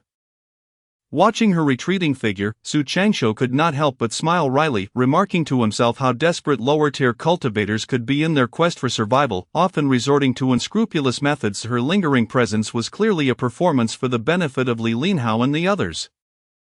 In the dead of night, what could a solitary man and woman do together for an hour? Su Changsho realized he had fallen into a trap. This was a blatant scheme, and from the moment Su Miaomia entered his room, he had already lost. Even if Su Miaomia had done nothing untoward the following day, the four of them met again, and as expected, Su Miaomia was noticeably more affable towards Su Changsho. Li Linhao seemed unfazed. But Yang Jiayuan cast a look of disdain at Su Changsho and Su Miaomia, as if he were ready to inscribe the words scandalous couple upon his face. This prompted Su Changsho to regard Li Linhao with newfound respect. He was evidently a man of considerable depth. On a bright morning, a golden flying vessel appeared out of nowhere and landed steadily at the docking station for long-distance high-speed vessels. The vessel was not particularly large, roughly double the size of the Green Immortal Sex public vessels, yet its quality was on an entirely different level, being 10 times sturdier. Its speed was incomparable. The long-distance high-speed vessel was equipped with a propulsion formation that enabled it to cover 5,000 miles a day, even surpassing the speed of sword flight. The journey from Pingyang Square City to Wanxian Square City, a distance of 30,000 miles, could be completed in 6 days. At that moment, nearly 100 people were gathered, all awaiting passage to Wanxian Square City. As the vessel came to a halt, the crowd surged forward, each paying a spirit stone before preparing for departure. The pilot was an elderly man, a foundational cultivator. The four of them boarded the vessel alongside the others, sitting across from one another, with Li Linhao and Yang Jiayuan side by side, while Su Miaomia sat next to Su Changsho, forming a small clique. Numerous similar groups were also present on the vessel. With a hum, the flying vessel set off smoothly, yet at a remarkable speed. Su Changsho glanced back and noticed a bagua formation at the rear, with 8 spirit stone slots on the formation disc. 4 of these slots were occupied by spirit stones, indicating that the vessel's full potential had yet to be unleashed. If all 8 slots were filled, its speed would likely be even greater. However, under normal circumstances, vessels were not allowed to operate at full capacity due to excessive consumption. Groups of cultivators gathered in clusters, engaging in cheerful banter. Su Changsho's group, however, bore a somewhat different atmosphere, as Yang Jiayuan and Su Miaomia exchanged glances of mutual hostility. Su Changsho maintained a calm demeanor, remaining neutral, primarily due to his familiarity with Li Linhao. Li Linhao, for his part, seemed indifferent to the antagonism between Su Miaomia and Yang Jiayuan, as well as Su Changsho's stance, suggesting a confidence in his own strength or a formidable trump card. Whatever the reason, it was clear that Li Linhao would not be easy to deal with. A descendant of a golden core master could hardly be a pushover. Casting a glance at Li Linhao, Su Changsho inquired with a smile, Daoistly, what brings you to Wanxian Square City? Li Linhao paused for a moment, then replied with a grin, Oh, it's nothing much, I am merely looking to modify my flying vessel. I've heard that the upcoming auction in Wanxian Square City will feature a rather fine propulsion disc for vessels, so I thought I'd come take a look. A propulsion disc? Su Changsho nodded, slightly unsure of what to say. Every flying vessel had a propulsion formation disc, known as a propulsion disc. Such items were not within the financial reach of ordinary cultivators. Firstly, they were quite expensive, often comprising half the total cost of a vessel. High-quality propulsion discs could even exceed the price of the vessel itself, costing hundreds of spirit stones, which was beyond the means of typical cultivators. Upon hearing that Li Linhao intended to purchase a propulsion disc, Su Miaomia's eyes flickered. Anyone who could afford such an item must possess a vessel, and among her acquaintances, those who owned vessels were certainly wealthy individuals. Li Linhao turned to Su Changsho, smiling as he asked, Daoist Wang, and what of you? What is your purpose in Wanxian Square City? Su Changsho replied calmly, I seek to acquire a material for crafting a pseudo-magic tool. The offerings here are quite comprehensive, so I thought I would take a look and also attend the auction. Su Changsho merely mentioned procuring a crafting material without specifying which one. Li Linhao then glanced at Su Miaomia and asked, And you? Was Su Miaomia responded, I primarily aim to sell some of my late husband's possessions to exchange for cultivation resources. Su Changsho nodded slightly. Su Miaomia had previously mentioned her husband's passing, and it was only natural for her to sell his weapons and belongings. And you, Taoist Yang? Su Miaomio inquired, turning to Yang Jiayuan. Humph. Yang Jiayuan snorted coldly, remaining silent. Li Lin Hao chuckled and explained, Junior brother Yang is here for a particular herb. After briefly sharing their intentions, the atmosphere lightened, and they began to engage in cheerful conversation. Though Su Miaomio and Yang Jiayuan still appeared at odds, the journey to Wanqian Square City was long. But they had all prepared ample provisions, including food and drink, so hunger was not a concern. 6 days later, the vessel landed smoothly in a massive marketplace. Su Qianqiu gazed upon Wanqian Square City and marveled at its grandeur. It was not merely a marketplace, but rather a small city in its own right. Disembarking from the vessel, he found wide roads that could accommodate dozens of galloping horses side by side. Towering buildings lined the streets, housing shops that sold elixirs, weapons, cultivation manuals, spiritual herbs, magical garments, formation discs, and talismans in meticulous order. Here, street vendors were prohibited, with a designated area for stalls elsewhere. What a magnificent marketplace! Su Qianqiu was astonished. No wonder it was known as the largest marketplace in the world, far surpassing the scale of Pingyang Square City. Taoist Wang, Taoist Su, the auction is in 7 days, shall we meet at the entrance of Wanxian Tower on that day? Li Linhao inquired with a respectful gesture. Very well, until we meet again, Su Qianqiu replied, reciprocating the gesture with a smile. Li Linhao strode away with purpose, and Yang Jiayuan quickly followed, both disappearing into the throng. Taoist Wang, see you in 7 days. Su Miaomio offered a farewell gesture before parting ways with Su Qianqiu. Upon entering the marketplace, they all had their own matters to attend to, clearly preferring to keep their intentions private. Su Qianqiu was no exception. He too had his own agenda. To Taoist Su, until we meet again in 7 days. A farewell. Su Miaomio waved and swiftly vanished among the crowd. They had agreed to reconvene in 7 days. As they all intended to attend the auction at that time, it was essential to regroup, for purchasing items at the auction could attract unwanted attention and potential dangers of robbery, thus banding together was crucial.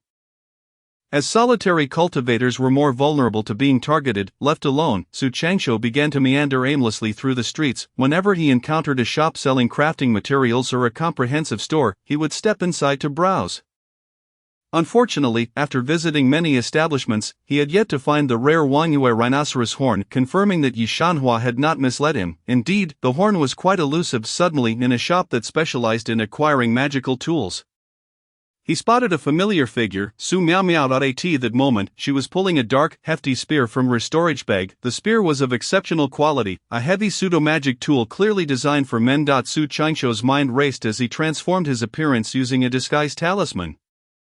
Morphing into a burly man with a red face, and stealthily entered the shop behind her. Quite the prize. The shopkeeper, a shrewd old man, nodded approvingly at the spear. This is a fine pseudo-magic tool forged by the Wanqian sect.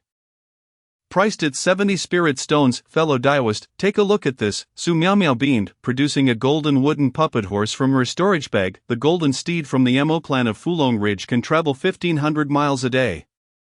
Quite impressive indeed, for only 20 spirit stones. Su Qianqiu was astounded. This was truly a remarkable item, far superior to the Qilin horse, and there is more, Su Miaomio exclaimed, retrieving several more items from her bag: a refining furnace, a sword, a fan, and a ghost-headed knife. Su Qianqiu was left dumbfounded. These were all pseudo-magic tools, each valuable and distinct in their properties, and it was inconceivable that they belonged to a single individual.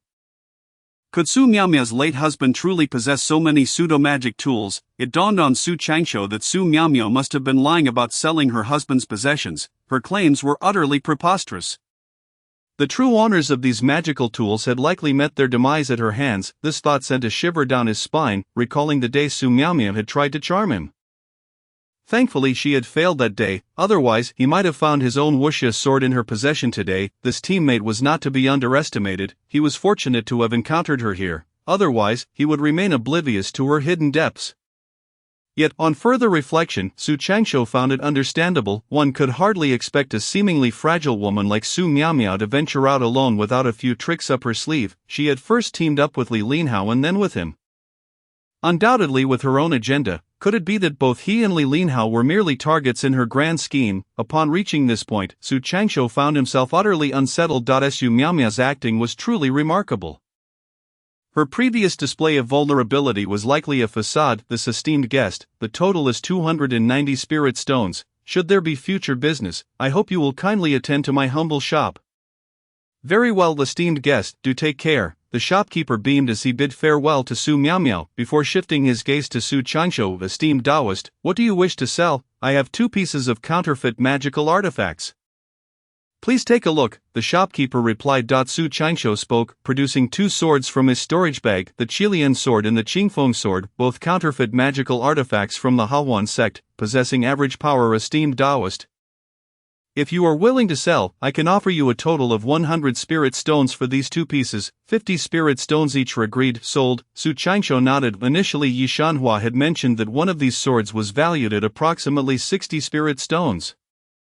Selling to the shops in Wanxian building would undoubtedly lead to a price reduction, as these are common goods. 100 spirit stones. Esteemed Taoist, do take care, farewell. After leaving the shop, Su Changsho took stock of his possessions. At this moment, he had a total of 513 spirit stones. With this amount, acquiring the Wangyue rhinoceros horn should pose no issue. The market price for such an item should not exceed 50 spirit stones due to its rarity. And since it is being auctioned, interested parties would have prepared in advance, causing inflated prices at the auction. However, Su Changsho estimated that it would not exceed 100 spirit stones. After all, 100 spirit stones would suffice to purchase a quality counterfeit magical artifact. In the following days, Su Changsho strolled through the Wanxian market, purchasing some daily necessities. He became quite familiar with the entire Wanxian market. Due to the presence of the infamous Wuzhou, the Wanxian market had become the most prosperous commercial district in the eastern region of the cultivation world. Here, business was not solely conducted by the Wanxian buildings people. Various major sects had their own shops in this area. Even the Wanbage had its own branch here. The largest business was still the Wanxian Pavilion. As this was Wuzhou's domain, the Wanxian Pavilion was not only a large comprehensive store but also featured an auction hall. The auctions held there comprised 3 types: regular auctions, small-scale auctions, and large-scale auctions. The regular auctions occurred on the first day of each month. The small-scale auctions were held once a year, primarily catering to qi refining stage cultivators, with occasional foundation establishment cultivators participating. The large-scale auctions took place every 3 years, catering to foundation establishment cultivators, with the occasional appearance of golden core experts. Both small and large auctions would announce the items to be auctioned 3 months in advance. Advertisements inundated the area, allowing customers to gather information about the auction items early, enabling them to prepare accordingly. Of course, not all items were announced. Some auction items were added later. One fine morning, Su Changsho arrived early at the auction hall. The auction had also opened early, with people trickling in. Before long, Li Linhao arrived with Yang Jiayuan. Su Changsho smiled and clasped his fists. Taoist Li, Taoist Yang, good morning to both of you. Good morning. Taoist Wang, Li Linhao replied politely. Yang Jiayuan, following behind Li Linhao, merely snorted coldly and did not speak. Whereas Taoist Su, Li Linhao inquired. Su Changsho shook his head. Since parting that day, I have not seen Taoist Su. That shameless woman is of no consequence, Yang Jiayuan scoffed disdainfully. Su Changsho furrowed his brow slightly but remained silent. Over the past few days, through careful contemplation, he concluded that Su Miao viewed both Li Linhao and Yang Jiayuan as prey. As for himself, he was merely a pawn. She had chosen to balance the two. That night, while Su Miao had enticed him, she had not harbored any murderous intent towards him. Her primary target was likely Li Linhao. Naturally, once she eliminated Li Linhao, Su Changsho would likely be in danger as well. However, Su Changsho felt no fear. He had plenty of trump cards. Whether facing Li Linhao or Su Miao, he was unafraid. Even if he could not win, escaping would certainly not be a problem. Yang Junior brother, do not speak recklessly. Li Linhao reprimanded with a frown. Yang Jiayuan retorted defiantly, I'm not speaking recklessly. This is the truth, senior brother Lin, be cautious. He has long been involved with that shameless woman. Suddenly, a melodious laughter rang out, growing closer until it reached the group. It was none other than Su Miao, who smiled brightly, her expression captivating. Taoist Yang, speaking ill of others behind their backs is hardly the mark of a gentleman. You, Yang Jiayuan let out a cold snort, his face paling slightly. All right, the auction is about to commence. Let us enter. Li Linhao interjected with a smile to ease the tension. Let us go, we'll talk inside. Su Changsho chimed in cheerfully. The four then proceeded into the auction hall. The auction in the cultivation world differed from Su Changsho's expectations. Upon entry was a vast open space filled with mats. Su Changsho glanced around, estimating there were around 1 to 2,000 mats. This indicated that the auction hall could accommodate at least 1 to 2,000 people. At the front of the venue stood a large stone platform, approximately 1 meter high and 10 meters long and wide. Behind the platform was a grand hall, with many small private rooms on either side. Entry to the auction hall was free. Those who arrived early could claim the best seats. At this moment, 100 or 200 people were already seated on the front mats. Before arrived not too late, sitting in a row towards the front. Soon more people arrived, and the private rooms began to fill with heads. It was evident that the private rooms housed individuals of special status, likely foundation establishment cultivators. Half an hour later, the venue was full of esteemed Taoists. Welcome to the Wanxian Pavilion's auction. I am Hishuaishio, and I extend my greetings. Chapter 66, The Purple Dragon Cloud Boat. Esteemed Taoists, welcome to the Wanxian Pavilion's auction. I am Hishuaishio, and I extend my greetings. At this moment, a woman clad in a resplendent red evening gown gracefully approached. Bowing to the audience below, she exuded poise and elegance. Most astonishing, however, was her cultivation level. She was actually a foundation establishment cultivator. Naturally, such a prominent event would require the presence of a foundation establishment expert to maintain order. As the auction was about to commence, Su Changsho surveyed the hall. Every nook and cranny was filled with attendees. The front 10 or so private rooms were also fully occupied. The fact that all the private rooms were filled indicated that at least 10 foundation establishment cultivators were present. Although the small auctions primarily catered to chi refining cultivators, they occasionally attracted foundation establishment experts. For instance, the items being auctioned might be precisely what a certain foundation establishment cultivator needed, or a foundation establishment cultivator might be bidding on behalf of their juniors. Everyone, please quiet down. The captivating Hishuaishio scanned the crowd, and once silence fell, she spoke. First and foremost, I would like to thank all esteemed Taoists for attending this auction, on behalf of the Wanxian Pavilion. I sincerely appreciate your presence. Without further ado, let us officially begin. Now let us present the first item for auction. Whoosh! As Hishuaishio's words fell, a graceful maiden rode a purple-gold flying boat onto the stone platform. The boat shimmered with a radiant purple-gold light, standing out remarkably. The front of the boat bore a dragon's head, while the rear featured a dragon's tail. From a distance, it resembled a dragon in form. My goodness, the purple dragon cloud boat. It is the purple dragon cloud boat forged by the Mo family of Fulong Ridge. Goodness, the first auction item is actually the purple dragon cloud boat. It truly is the Wanxian Pavilion. This revelation ignited a flurry of gasps throughout the venue. Countless eyes sparkled with excitement, as chi refiners who could not fly with swords, who wouldn't desire a flying boat. Hishuaishio waved her hand, signaling for silence, and smiled. Indeed, many esteemed Taoists have already recognized that this flying boat was forged by the Wan Chua sect and can travel 4,000 miles in a day. The Wan Chua sect's reputation for crafting flying boats is well known, and I believe everyone present is aware of it. 4,000 miles in a day, impressive. Su Changsho marveled inwardly. His knowledge of flying boats was limited. But he knew that Yishanawa's white jade boat could only travel 3,000 miles in a day. The purple dragon cloud boat, however, was significantly faster. Foundation establishment cultivators typically fly at a speed of around 3,000 miles per day. This purple dragon cloud boat exceeds even that. Of course, 3,000 miles per day is the minimum speed for foundation establishment cultivators and is their travel speed. They can accelerate. If one were to be precise, the purple dragon cloud boat would certainly not outpace a foundation establishment cultivator in their flight. Su Changsho glanced at Li Linhao, who was a skilled user of flying boats, hoping to hear his opinion. However, at that moment Li Linhao appeared calm, seemingly unimpressed by the purple dragon cloud boat. Clearly, he must possess an even superior flying boat. Taoistly, what do you think of this purple dragon cloud boat? Su Miaomiao asked. Li Linhao replied coolly, it's decent, passable. It's not the finest from the Wan Chua sect. Su Changsho clasped his fists. This purple dragon cloud boat is not even the finest from the Wan Chua sect. Forgive my ignorance, but may I ask Taoistly what constitutes a fine flying boat? Li Linhao chuckled. The dragon head of this purple dragon cloud boat is too large, affecting its wind control and wasting spirit stones. True flying boats prioritize speed and do not indulge in such frivolities. To my knowledge, the finest flying boats from the Wan Chua sect can achieve speeds of over 5,000 miles per day. Some top-tier models even exceed 10,000. Over 10,000 miles per day. 10,000 miles in a day. What is this concept? I fear that the speed of establishing the grand foundation of perfection is merely this.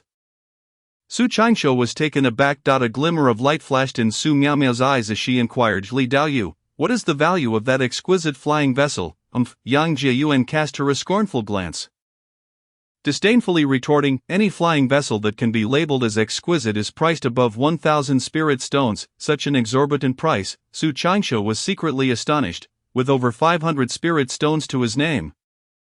He had thought himself quite affluent. He never anticipated that his entire fortune would not even suffice to purchase a single exquisite flying vessel. 500 spirit stones would render one a veritable tycoon among the lower disciples. Many small families unable to produce such an amount. For instance, among the lower disciples, a cultivator at the 12th level of Qi refinement earns a monthly salary of approximately 3 spirit stones, totaling 36 in a year, requiring over a decade, if not 2, to amass 500 spirit stones. However, spirit stones are consumables. Most cultivators find their supply woefully inadequate. Su Qingshuo spends 5 spirit stones monthly merely on gathering spirit pills, thus making it utterly impossible for lower-tier cultivators to save spirit stones. As for saving to buy a flying vessel, that is an even more unrealistic endeavor. Only those from wealthy backgrounds can afford such luxuries. Lower-tier cultivators dare not even dream of it. Su Qingshuo then realized that the wealth disparity among cultivators is indeed staggering. Dear friends, behold this purple dragon cloud boat, its entire hull intricately carved to resemble a swimming dragon. Imagine, when you command this vessel, it is as if you were steering a dragon itself. What elegance, what grandeur! He Shueishuo spoke in an alluring tone, enticing the crowd to bid on the purple dragon cloud boat. Many young, affluent cultivators were stirred into action. Although the purple dragon cloud boat was not the finest of its kind, numerous attendees had come specifically for it. Well, enough of idle chatter. Let us commence the auction. The starting bid for the purple dragon cloud boat is 500 spirit stones, He Shueishuo stated calmly. Goodness, Su Qingshuo felt helpless. After the appraisal, he realized he could not afford this item. With a starting bid of 500, which constituted his entire wealth, how could he compete? I bid 500 spirit stones. 510. 530. 550. 600. In no time, the price of the purple dragon cloud boat soared to 600 spirit stones. Even at this elevated price, the enthusiasm of the crowd remained undeterred. 610, 620, I bid 630. 650, 651. 653. 655. Once the price reached 650, the bidding became more rational, with increments of only 1 or 2 spirit stones. Everyone was astute enough to recognize that bidding up to 800 or 900 spirit stones was impractical. It would be more sensible to spend 1,000 spirit stones and directly commission a high-quality flying vessel from the Wanchua sect. 666. At that moment, a jewel-adorned youth boldly called out 660. Su Qingshuo glanced at him. The youth was bedecked with various treasures, not mere embellishments but genuine offensive or defensive artifacts. 666. Is there no higher bid? He Shueishuo called out thrice.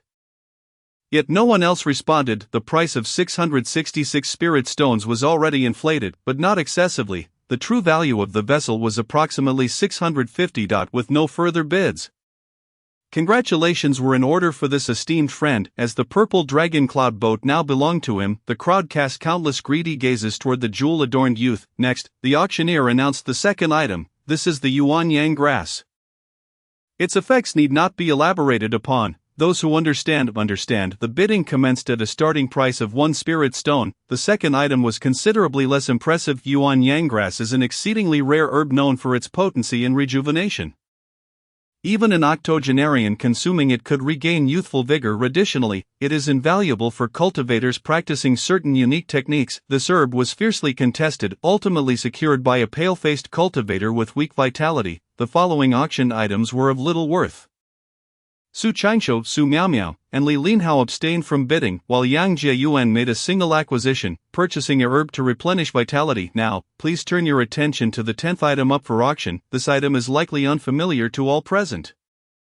Let us guess what it may be. At this moment, a maid approached the auction platform, bearing a tray covered with a red cloth, which was imbued with a restriction that obscured the contents beneath. He Shui Shou smiled mysteriously and lifted the red cloth. Su Changsho looked up, only to see a tattered beast skin upon the tray, with fluctuations of runes emanating from it. This is a flying talisman. Su Changsho gasped in astonishment. He had never anticipated that this would be a flying talisman, identical to the wind-walking talisman he had drawn using the skin of a unicorn wolf. However, this talisman appeared ancient, as if it had been left behind by the endless passage of time. He had believed such talismans to be his exclusive domain, something only he could craft, but he never expected that the Wan Xian Pavilion would possess one as well. What is this? Is it a divine ability? It must be some form of ancient cultivation method. How peculiar, the presence of rune fluctuations. What could it be? The countless attendees murmured among themselves, none able to identify the object. Of course, Su Changsho recognized it but chose to remain silent. Ahem. At that moment, a cough resonated from a private room, signaling that a formidable foundation building elder was about to speak. The crowd quieted in response. If I am not mistaken, this should be an ancient spirit talisman. As soon as the elder's words fell, the venue erupted into commotion. How is that possible? Aren't talismans drawn on yellow hemp paper? How could there be a talisman drawn on beast skin? Indeed, it is utterly inconceivable. I can hardly believe it. No, this cannot be a talisman. Talismans do not exist in this form. Many voiced their skepticism regarding the foundation building elder's statement, seemingly refusing to accept that this beastskin could be a talisman. Su Changsho glanced at those nearby. Su Miaomiao, Li Linhao, and Yang Jiayuan were all equally puzzled, clearly having never encountered a talisman drawn on beast skin. Dear friends, please be silent. The previous brother was correct. This indeed is a talisman, He Shui Shou asserted, swiftly restoring order as the crowd turned expectant gazes toward her, awaiting further explanation. He Shui Shou continued. To be candid, prior to my first encounter with this beast skin, I was as unaware as everyone here that this was a talisman, but it most certainly is, and there is a story behind it. What story? We wish to hear more. Please, He Senior, tell us the story. The crowd's curiosity was piqued. He Shui Shou smiled. According to ancient records, in ancient times, there existed a powerful family of talisman makers. Each member of this family was proficient in various talismans and possessed immense strength, dominating the entire cultivation world for a time. However, for reasons unknown, that formidable family fell into decline, and the art of talisman making subsequently waned. Upon hearing this, Su Changsho felt a stir of emotions, his nose tinged with an unexpected bitterness. In his childhood, he had dreamt a peculiar dream about a strong figure from the Su family named Su Gon. The Su family in that dream was one that had its bloodline sealed, leading to their subsequent decline. After that dream, he awakened the bloodline jade talisman. Could it be that the declining talisman-making family spoken of by He Shui Shou is the same as the Su family in his dream? Or perhaps the very Su family to which Su Changsho belongs? According to rumors, the talismans crafted by that family primarily utilized beast skin as their medium, though some talismans could also be inscribed on spirit wood, vessels, metals, and even magical artifacts. Impossible, He Senior. I cannot believe that talismans can be drawn on magical artifacts. A chi refinement cultivator challenged He Shui Shou's assertion. Unfazed, He Shui Shou replied with a smile, perhaps you are correct, but such are the ancient tales. As for their veracity, it is beyond our ability to verify. It is uncertain whether this talisman is connected to that family. Su Changsho rose, cupping his hands, and asked, He Senior, do you know the surname of that family? He Shui Shou shook her head. I do not know. Perhaps the passage of time has obscured too much. The records regarding that family are scanned in ancient texts. Thank you, He Senior. Su Changsho resumed his seat, lost in contemplation. The Su family in his dream was said to have its bloodline sealed for 10,000 years, after which their descendants could once again cultivate.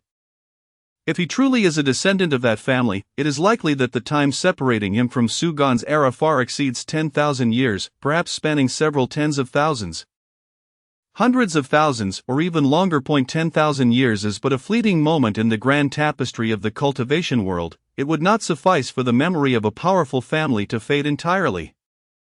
Regardless of how much time has passed, it is evident that in his generation he fortuitously encountered the path of cultivation, thereby awakening the bloodline jade talisman. Otherwise, the bloodline jade talisman would await the descendants of the Su family to unlock its potential. Now, Su Changsho's entry into the cultivation world has revealed experiences and insights that starkly contrast with those of the past. The Su family from his dreams now seem to exist in reality. And he was, without a doubt, a scion of the Sioux lineage. As for whether there were other members or branches of the Sioux family that remained uncertain, well, my dear friends, let us return to the auction. I regret not introducing this earlier. What we have here is a flight talisman, Chapter 68. The Foundation Establishment Master takes action. This is an ancient flight talisman. What? There are flight talismans? Are they talismans that allow one to fly? Good heavens, it is simply astounding. It is inconceivable that such wondrous talismans exist in the world, truly a relic of antiquity. Upon hearing that it is a flight talisman, the crowd became agitated. Su Changsho, however, remained composed, having already identified it as a flight talisman identical to the one in his bloodline jade talisman. There is no need for doubt. The Wanxian Pavilion has long authenticated this as an ancient flight talisman, capable of soaring 5,000 miles a day. He Shui Xiu, with her unyielding eloquence, declared, "What? 5,000 miles? Unbelievable! How fast! Truly extraordinary! Ancient talismans are indeed remarkable." The moment the flight talisman's speed was revealed, the crowd was once again astonished. 5,000 miles a day, what does that even mean? It surpasses the speed of the Zilong cloud boat, akin to that of a long-distance high-speed vessel. For lower-tier cultivators, possessing such a flight talisman equates to an additional lifeline. Even a Foundation Establishment Master flying on a sword would find it impossible to catch up to this talisman. He Shui Xiu raised an eyebrow and smiled, saying, "I believe the greatest value of this flight talisman lies not in its use but in its collection." Just imagine, if one could deduce the method of crafting ancient flight talismans from this, it would be immensely worthwhile. Upon hearing this, many cultivators began to stir. Even those Foundation Establishment Masters in private rooms could not maintain their composure. If what Shui Xiu suggested were true, being able to decipher the ancient flight talisman crafting method would indeed lead to great fortune, not to mention ordinary individuals, even for the 5 great sects. It would mean untold wealth. Su Changsho smirked slightly at her words. To think that one could deduce the crafting method of flight talismans from just one specimen was utterly ludicrous. Could you create a pill if I simply handed you one? Or forge a magic artifact with just a single one? Or craft a puppet horse if I provided you one? If it were truly that simple to replicate, would the Wanxian Pavilion be willing to auction it off? Shui Xiu's remarks were nothing but a ploy to inflate the talisman's value for a higher sale price. Alright, dear friends, let the auction commence. The starting bid is 1 spirit stone. Shui Xiu had set the price of the flight talisman quite low. Under normal circumstances, if one were to possess a large quantity of such flight talismans, they could fetch 10 spirit stones each. While a bit pricey, this item could serve as a life-saving trump card. In critical situations, it could save one's life. Even lower-tier cultivators, if they had spare funds, would certainly be willing to part with 10 spirit stones. This flight talisman was unique, hence its price would naturally be higher. Shui Xiu's deliberate low pricing clearly indicated her lack of concern about it failing to sell. 2 stones. I bid 3 stones. I offer 5 spirit stones. 10 stones. 30 stones. I'll bid 50 spirit stones. 100 stones. Before long, the price of the flight talisman soared to 100 spirit stones. The bidder offering 100 stones was a Foundation Establishment Master from a private room. Once a Foundation Establishment Master made a bid, the chi refining cultivators in the crowd quickly withdrew from the competition. 101 stones. The new bidder was also a Foundation Establishment Master. 103 stones. 105 stones. 110 stones. The 2 Foundation Establishment Masters engaged in a fierce bidding war. 120 stones. Going once, going twice. Is there a higher bid? If no one bids higher, this flight talisman will belong to this esteemed friend. Congratulations, esteemed friend, on acquiring the ancient flight talisman. Shui Xiu beamed as she instructed a maid to deliver the flight talisman to the private room. Soon, the maid returned with 120 spirit stones. This was the Wanxian Pavilion. Even Foundation Establishment Masters would not dare default on their debts. 120 spirit stones for a mere flight talisman. Su Changsho felt a stirring in his heart. At that moment, he had 12 such wind talismans in his jade talisman space. If one could sell for 120 stones, he would be on the path to prosperity. No, I must find a way to sell my flight talismans. Su Changsho fell into deep thought. The wind talismans he crafted were made from the hide of a single-horned azure wolf, the wind attribute hide suitable for creating both wind talismans and flight talismans. Initially, Su Changsho had purchased a piece of the single-horned azure wolf hide for 8 spirit stones, which he then cut into 36 talismans. 24 wind talismans and 12 flight talismans. His flight talismans were nearly identical to the one auctioned today. The only difference being that the auction talisman appeared worn, bearing the marks of time, while his was new. This posed the greatest issue. A new flight talisman would undoubtedly attract attention, and if someone became suspicious, they would stop at nothing to find the creator. However, if the flight talisman appeared old, filled with the traces of time, no one would care about its origin. How could he make his flight talisman appear aged? Su Qianqiu pondered. I must think of a way. The auction continued, and in the blink of an eye dozens of items were sold. All auction items were meticulously selected by the Wanxian Pavilion, with very few instances of items failing to sell. During this time, Su Miaomio successfully bid on a bottle of rejuvenation pills. The small bottle sold for 100 spirit stones, with each pill priced at 10 spirit stones. Upon witnessing Su Miaomio's purchase, Li Linhao and Yang Jiayuan were taken aback by her financial prowess. Su Qianqiu teased, Daoist Su, I find the rejuvenation pills to be utterly worthless. Spending so many spirit stones on them is quite a loss. Su Miaomio shot him a glare. What do you know? Women love beauty. It is in their nature. Su Qianqiu was left speechless. Indeed, women and men are fundamentally different beings. They would go to great lengths to stave off the ravages of age. Consequently, the materials used to craft rejuvenation pills are monopolized by the upper echelons of various sects, becoming a significant means of profit for the sect's higher-ups, despite the relatively low cost of the materials for rejuvenation pills. They are simply unavailable for purchase. To acquire rejuvenation pills, one has to pay a premium. Yang Jiayuan quipped, Daoist Su, no wonder you look so youthful. It turns out you've been consuming rejuvenation pills. Su Miaomio, displeased, retorted, I have the means. I can indulge if I wish, and it's none of your concern. Hot Yang Jiayuan snickered at Su Qianqiu. Daoist Wang, you can't fathom Daoist Su's age. She looks young, but she may very well be on the verge of returning to secular life. Su Miaomio grew even angrier. Silence, stop bringing up my age. It doesn't matter how old I am, as long as I don't look it. Why not try testing my bone age? You, alright, let us all keep our comments to a minimum. Li Linhao quickly interjected to ease the tension. Chapter 69. The moon-gazing rhinoceros horn. Regardless of age, it only matters if one appears youthful. Su Miaomio's words sparked an epiphany in Su Qianqiu. Indeed, it does not matter if the talisman is new, as long as others cannot discern its newness, it can be sold as an ancient talisman. His talismans may be new, but he can certainly weather them. By dirtying the talismans and subjecting them to some foul substances to give them a worn appearance, he could achieve his goal. Yes, that's the plan. The more Su Qianqiu contemplated this, the more excited he became. Of the price of a single piece of single-horned azure wolf hide ranges from 5 to 10 spirit stones.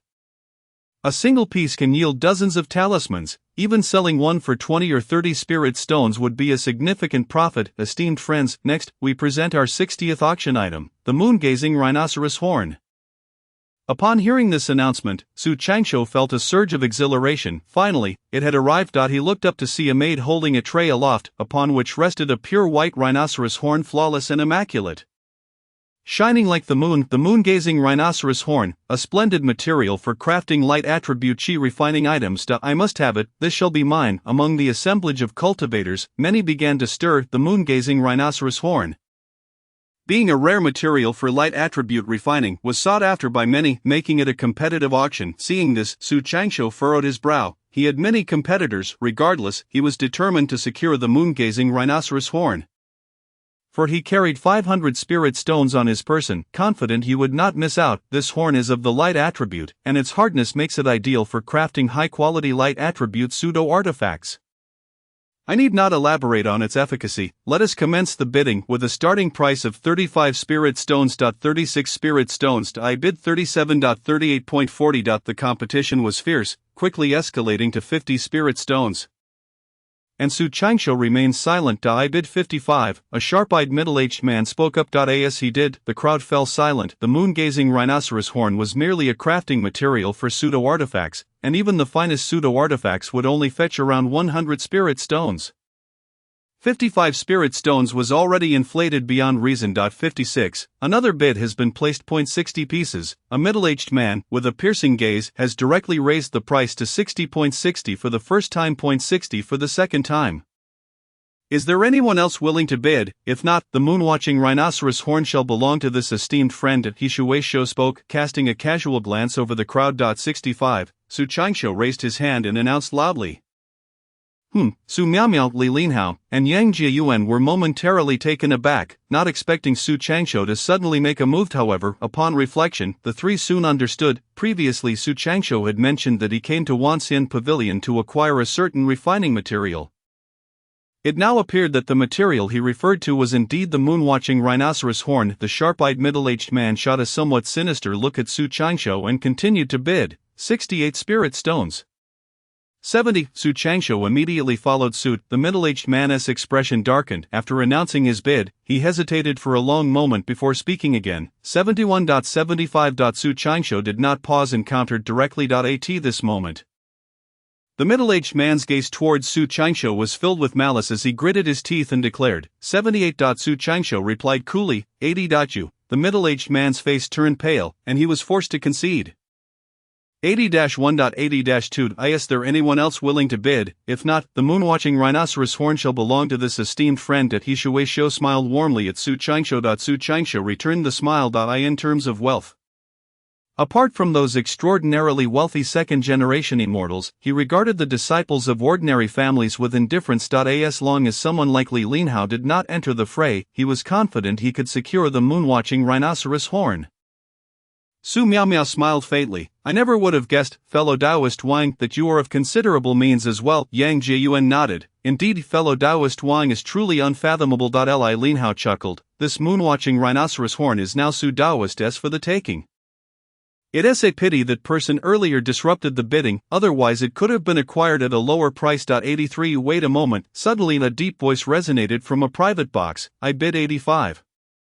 What? A foundation establishment cultivator has entered the fray. Who is it? If I'm not mistaken, it should be the esteemed Mo Futua from the Mo family of Fulong Ridge. He has a grandson named Mo Dong, who possesses both water and light dual attributes. Mo Futua likely aims to acquire the moon-watching rhinoceros horn to forge a pseudo-spiritual tool for Mo Dong, Fulong Ridge, Mo family, Mo Futua. Su Changsho could not help but frown, utterly surprised that a foundation establishment cultivator would participate in the auction. Competing against a foundation establishment cultivator for resources left him with almost no hope. What to do? Should he concede? Su Changsho's expression darkened significantly. He had been searching for the moon-watching rhinoceros horn for years now. With a century-old yellow-skinned wolf hair and the hide of a black antelope thunder beast, he was merely lacking the moon-watching rhinoceros horn. To give up now would be unbearable, yet, if he did not concede, he would have to face off against a foundation establishment cultivator, a situation that could only lead to adverse outcomes, whether he won or lost. In fact, if things went awry, he could even lose his life. Su Taoist, a wise person knows when to yield. I advise you to let go of the moon-watching rhinoceros horn. Li Linhao whispered in Su Changsho's ear. Su Changsho's expression was one of reluctance, filled with dissatisfaction. Su Miaomiao smiled sweetly. Fellow Taoist Wang, have you ever seen a qi refining cultivator dare to compete with a foundation establishment cultivator in bidding? Indeed, while foundation establishment cultivators have made their bids today, whenever they do, the qi refining cultivators invariably withdraw. For something that could offend a foundation establishment cultivator, it simply isn't worth it. Yang Jiayuan clicked his tongue. Fellow Taoist Wang, you must not be stubborn. I urge you to recognize the reality of the situation. To concede. Su Changsho's gaze turned toward the moon-watching rhinoceros horn, the object he had yearned for over the years. With the moon-watching rhinoceros horn, he could inscribe storm talismans. If he missed this opportunity, he would not know when he might obtain another. Yet, to not concede meant risking offending a foundation establishment cultivator. In that moment, Su Changsho found himself caught in a dilemma. Esteemed friend, this is Wanxian Pavilion, where all auction items are subjected to fair competition. There is no need for undue concern. Hishueisho spoke softly, her eyes conveying subtle encouragement. Su Changsho seemed to be inspired, feeling a flicker of resolve. A fellow Taoist Wang, I advise against impulsivity. Su Miaomiao extended her hand and tugged at Su Changsho's robe. Esteemed friend, will you still bid? Hishueisho looked at Su Changsho from a distance. At this moment, the attention of everyone in the hall was focused on Su Changsho, seemingly awaiting his declaration to withdraw. 90 spirit stones. Su Changsho gritted his teeth and proclaimed. He understood that he had acted too rashly, but the moon-watching rhinoceros horn was too rare. he would need it for a long time to come to craft spiritual brushes. If he missed this chance, he might have to wait many years for another. Being over 20 years old, he would soon surpass the prime age for foundation establishment. He could not afford to wait. If offending a foundation establishment cultivator meant offending, so be it. The path of cultivation is inherently defiant, and some things must be fought for.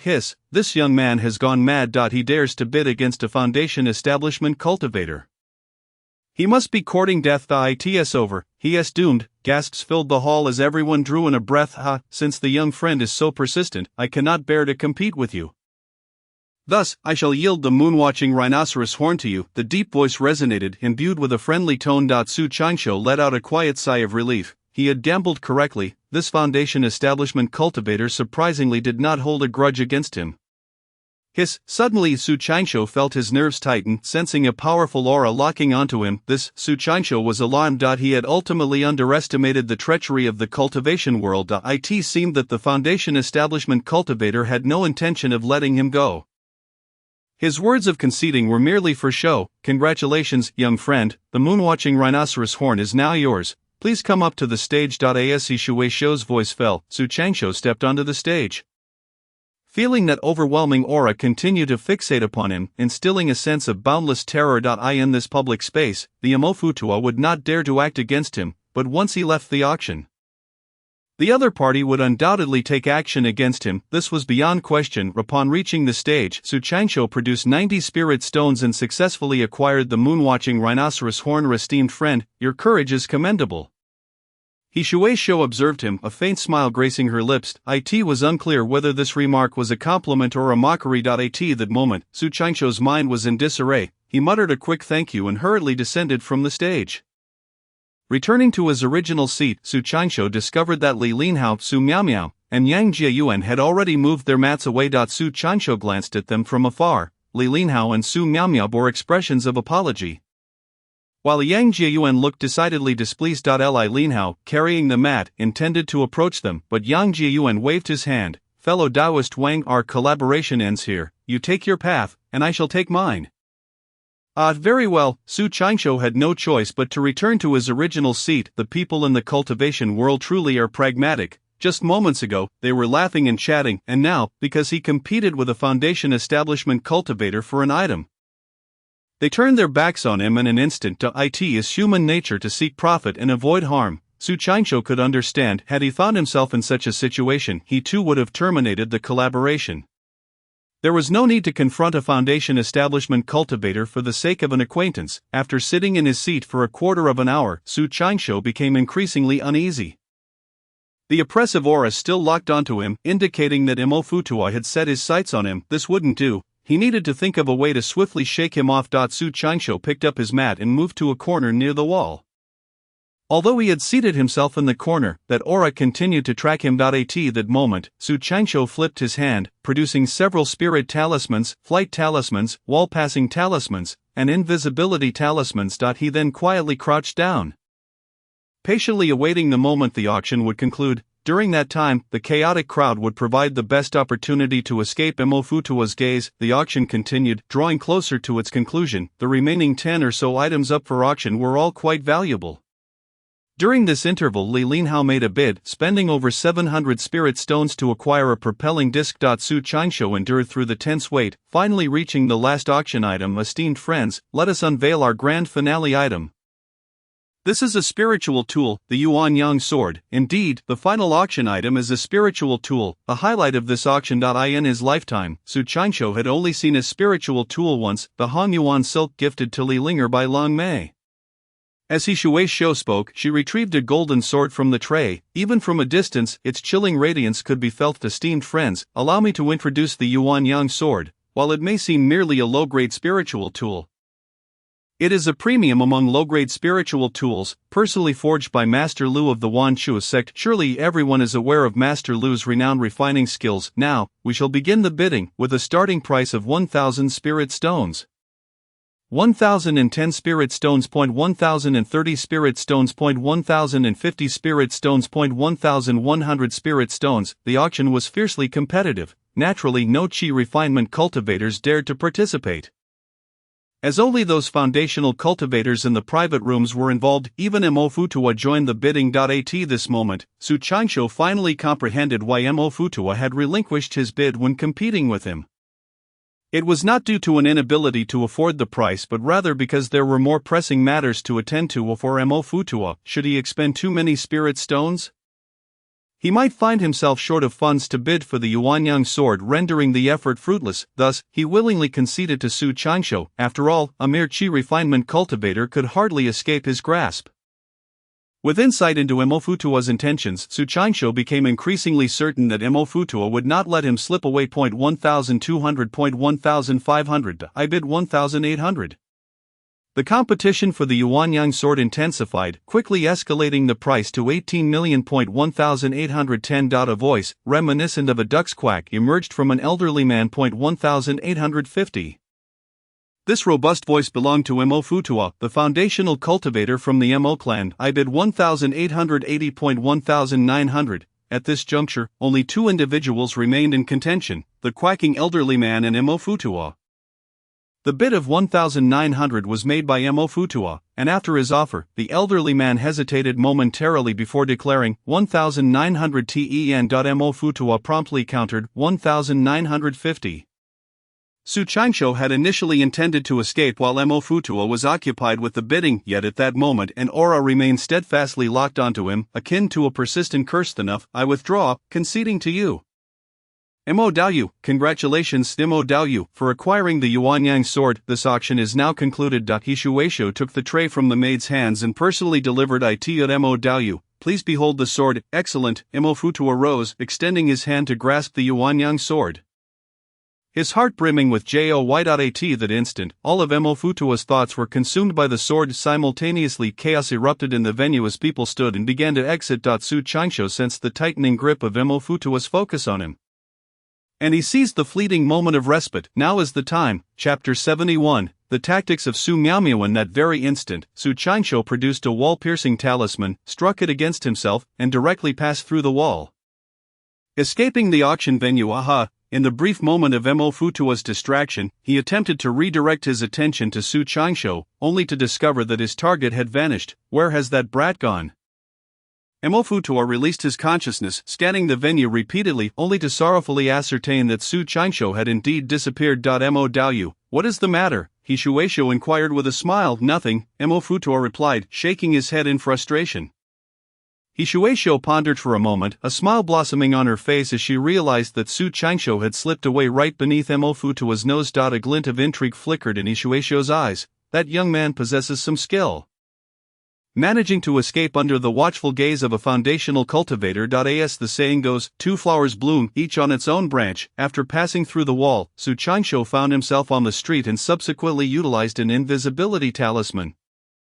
Rendering himself unseen, while cloaked, he continued to traverse walls, swiftly passing through several streets. To ensure absolute safety, Su Changsho changed his attire, reverting to his original appearance while altering his visage to that of a burly man. In his bid to evade the pursuit of foundational cultivators, he employed every means at his disposal. Indeed, the reason Su Changsho dared to compete with Mo Futua lay in his own hidden cards. He possessed numerous tactics, such as the invisibility talisman, wall-piercing talisman, a flight talisman capable of covering 5,000 miles in a day, and a skill that allowed him to switch his soul characteristics at will.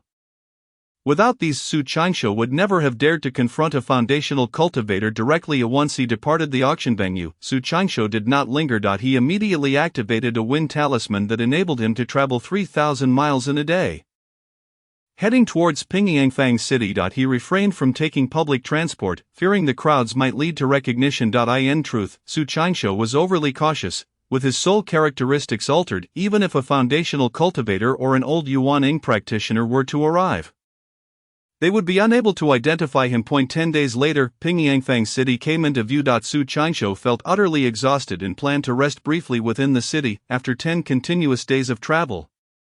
Even aided by the wind talisman, he was somewhat fatigued. Suddenly, a golden flying vessel soared overhead. On board stood a bloodied young man, and upon closer inspection, Su Changsho gasped in astonishment. It was Li Linhao. What calamity had befallen Pingyangfang City?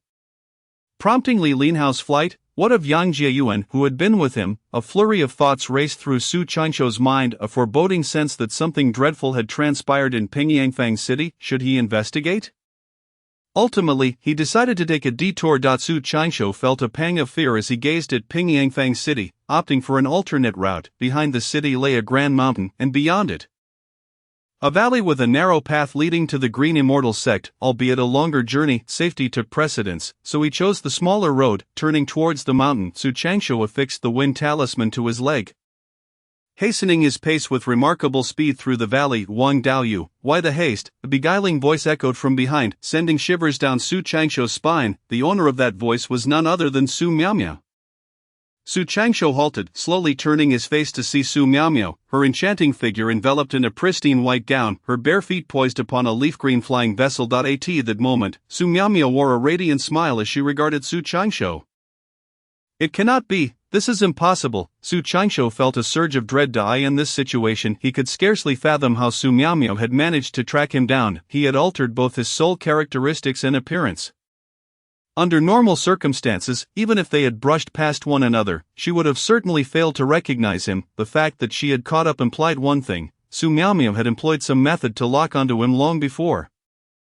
No matter how he tried to flee, he could not escape her grasp. Perhaps from the moment they first met, he had unwittingly become her target, along with Li Linhao and Yang Jiayuan, who might also be under her watchful eye. The bloodied escape of Li Linhao might very well have been orchestrated by Su Miaomiao. As for Yang Jiayuan, Su Qingshuo surmised that he was likely already dead. What to do? Su Qingshuo regarded Su Miaomiao with cautious vigilance. Initially intending to flee, he hesitated upon noticing the leaf-green flying vessel beneath Su Miaomiao's feet. It was equipped with a propulsion device, rivaling the speed of long-distance high-speed vessels. His fastest flight talisman could only cover 5,000 miles a day, rendering escape impossible. As for the invisibility talisman and wall-piercing talisman, they would likely be ineffective against Su Miaomiao. Otherwise, she would not have tracked him to this location. While contemplating his options, Su Qingshuo discreetly gripped a breaking illusion talisman in his hand. Su Miaomiao, a disciple of the Hahuan sect, excelled in enchanting techniques, and his breaking illusion talisman was precisely the nemesis of such enchantments, capable of dispelling all illusions. With a captivating gaze, Su Miaomiao scanned Su Qingshuo, stirring a tumult of emotions within him. Wang Daoyu, this place boasts beautiful scenery. Why don't we indulge in some intimacy, lest we waste this splendid moment? Her laughter was enchanting, and as she spoke, her delicate feet stirred her gown, 10 plump and rounded toes seemingly exuding temptation. Her enchanting skills were formidable, and her words ignited a flush of heat within Su Qingshuo. Su Daoyu, how did you manage to catch up with me? Su Qingshuo inquired cautiously, giggling. I assure you, no one I wish to pursue ever escapes. Where are Li Daoyu and Yang Daoyu? Su Qingshuo pressed further upon hearing his question. Su Miaomiao momentarily paused. Li Daoyu possesses some skills. He managed to escape. Su Qingshuo felt a chill in his heart. If Li Linhao had fled, then Yang Jiayuan was undoubtedly dead. Su Daoyu, how exactly did you track me down? Su Qingshuo questioned once more. Without this answer, he felt his life was forfeit. It was worth noting that even foundational cultivators had been left behind, yet he could not shake off Su Miaomiao, the means by which he had followed him, despite his alteration of soul characteristics and appearance, was utterly unfathomable. It's no harm to tell you. Su Miaomiao smiled sweetly, sauntering closer to Su Qingshuo. In our Hahuan sect, there exists a special rouge, when applied to another, it allows one to track them from a distance of up to 100 miles. So that was it. Su Qingshuo finally breathed a sigh of relief. Su Miaomiao was not as formidable as he had imagined. The reason she could pursue him was due to the application of that special rouge on him. This time, her targets were 3 in total: Li Linhao, Yang Jiayuan, and himself. For with Yang Jiayuan dead and Li Linhao fled, the only one remaining with that rouge was himself. Coincidentally, as he approached Pingyangfang City, Su Miaomiao happened to be nearby. Their proximity of nearly 100 miles had allowed her to locate him again, rather than her having been in constant pursuit. Chapter 72, The Backlash of Enchantment. As Su Qingshuo watched Su Miaomiao slowly approach, he felt an acute sense of danger. Su Daoyu, do you truly possess such confidence in capturing me? As he spoke, he subtly activated several talismans in his hand, employing a soil barrier talisman. This talisman, crafted from the hide of a yellow-skinned beast, could withstand the full-force attacks of a chi refinement cultivator at the 12th level. Following this, he readied a breaking illusion talisman in his left hand and a sharp metal talisman in his right, prepared for any imminent confrontation. Su Miao Miao cast a dismissive glance at the talismans in his hands. Continuing her steady approach, Daoist Su, if you come any closer, do not blame this humble practitioner for being impolite. Su Qianqiu instinctively took a step back. Ha. Su Miao Miao chuckled softly, her gaze becoming increasingly enticing. Daoist Wang, I merely wish to share some delightful moments with you. There is no need for alarm. That I in a fit of anger, Su Qianqiu exclaimed. Damn it, sharp gold talisman, activate, as Su Miao Miao approached within arm's reach. Su Qianqiu suddenly acted, summoning the sharp gold talisman and unleashing a wave of sword energy. A flicker of surprise crossed Su Miao Miao's eyes, yet she remained unfazed. In an instant, her cloud-like sleeves spread wide, and her delicate hand cast forth a small wooden shield the size of a palm. The shield expanded in the wind, swiftly transforming into a size akin to that of a water barrel. Positioning itself before Su Miao Miao, the golden sword energy collided with Su Miao Miao's wooden shield, producing a sound reminiscent of striking solid wood. The golden energy immediately dissipated, while Su Miao Miao's wooden shield emerged unscathed. Su Qianqiu's complexion paled slightly. The sharp gold talisman was his most formidable offensive charm, and he had not anticipated that Su Miao Miao possessed a wooden shield capable of withstanding its assault. Oh dear, Daoist Wang, what is the meaning of this? Su Miao Miao purred sweetly, her figure becoming increasingly alluring, an enigmatic aura enveloping her. In Su Qianqiu's eyes, Su Miao Miao suddenly transformed, exuding an air of sacred inviolability mingled with seduction. Daoist Wang, dear brother Wang, do take a look at me. Su Miao Miao playfully lifted her snow-white dress, her form tantalizingly ambiguous. Su Qianqiu felt himself nearing his limit, flames igniting within his gaze, yearning to rush forward and embrace Su Miao Miao fiercely.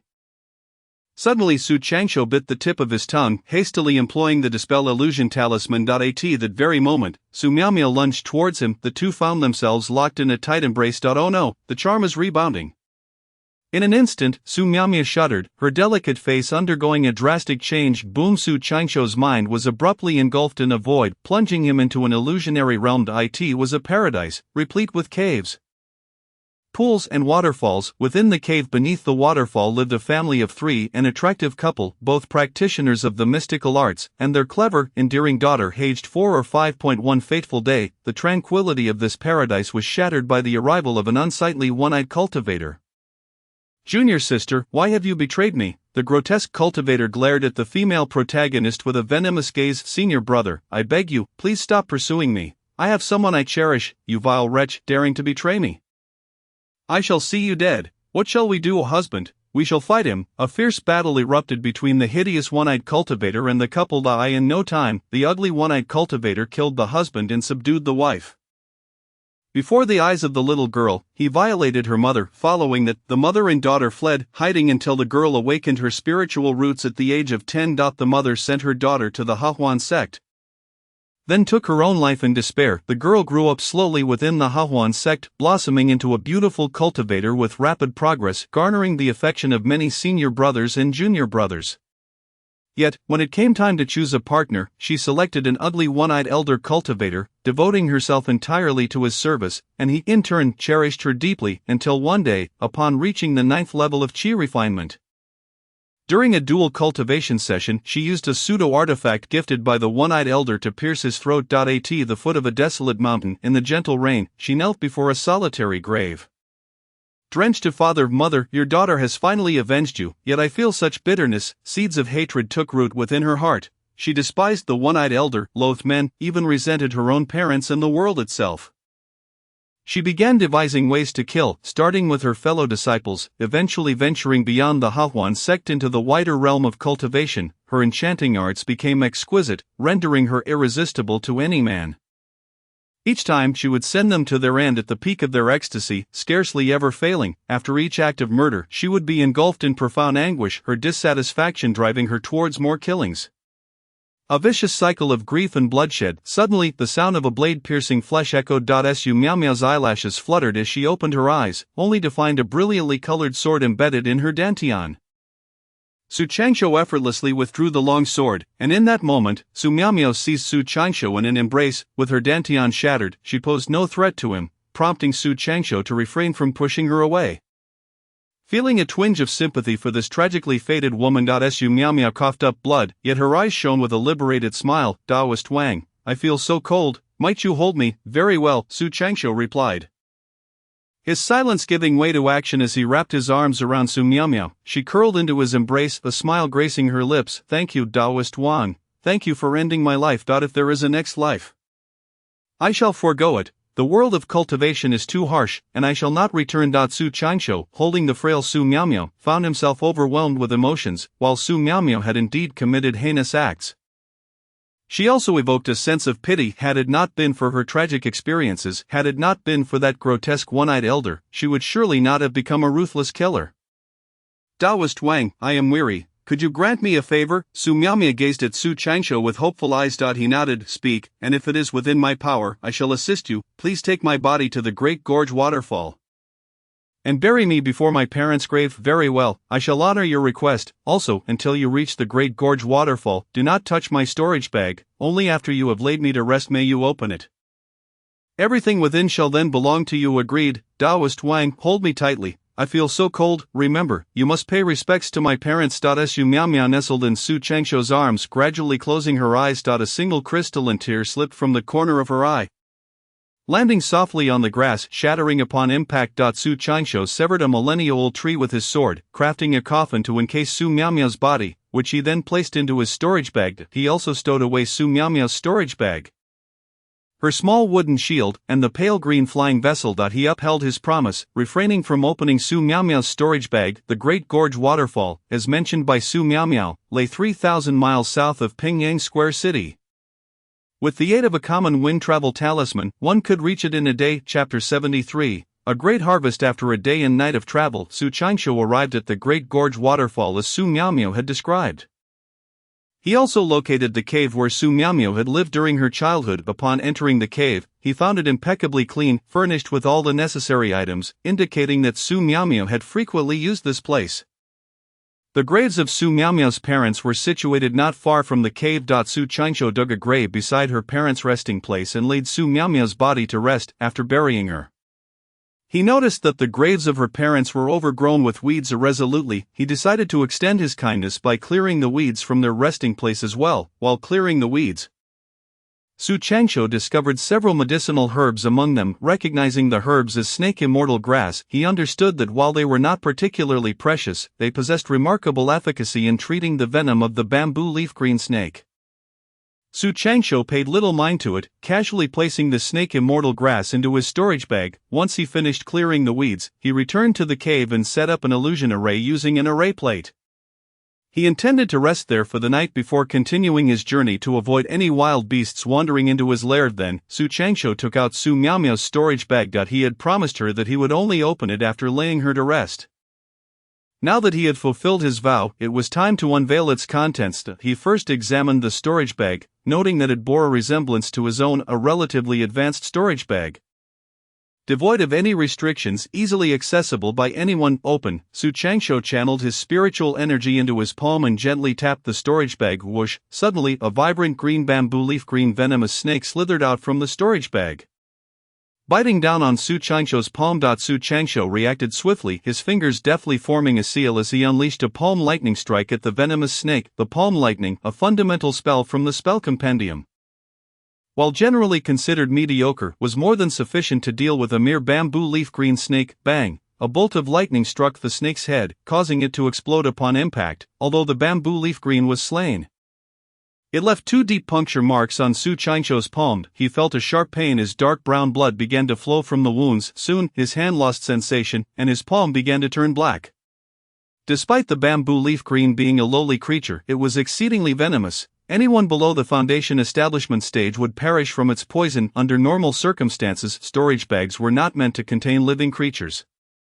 Why then, was there a bamboo leaf green snake in Su Miao Miao's storage bag? The explanation was simple. While storage bags could not hold living beings, spirit storage bags could. Some advanced storage bags were designed with a dedicated space for storing spirit beasts. If designed cleverly, they could also accommodate toxic creatures or ferocious attacking spirit beasts, thereby preventing others from pilfering items from the storage bag. If a stranger were to open it, they would inevitably face an attack. Reflecting on this, Su Changshou could not help but admire Su Miaomiao's cunning. Even in death, she had devised a trap for him. However, the serpent herb growing on the grave of Su Miaomiao's parents just happened to counteract the lethal poison of the bamboo leaf green. Su Changshou hurriedly took out the serpent herb, chewed it a few times to extract its medicinal juice, and applied it to the wound on his palm. He expelled a significant amount of dark blood, only stopping when bright red blood began to flow. The wound felt cool, and the toxin ceased to spread, allowing him to finally breathe a sigh of relief. It was peculiar. How could there be serpent herb on Su Miaomiao's parents' grave? Such a coincidence seemed too fortuitous. Su Changshou pondered briefly and soon grasped the situation. The serpent herb on Su Miaomiao's parents' grave was likely planted by her herself. She seemed to have anticipated that her frequent acts of violence and thievery would one day lead to her downfall. Thus she had invested some thought into her storage bag. Had Su Changshou chosen to abandon Su Miaomiao's body in the wilderness instead of bringing it back to the Grand Gorge Falls and burying it before her parents' grave, he would never have encountered the serpent herb. In such a scenario, had he opened Su Miaomiao's storage bag and been bitten by the bamboo leaf green, he would have undoubtedly met a swift demise.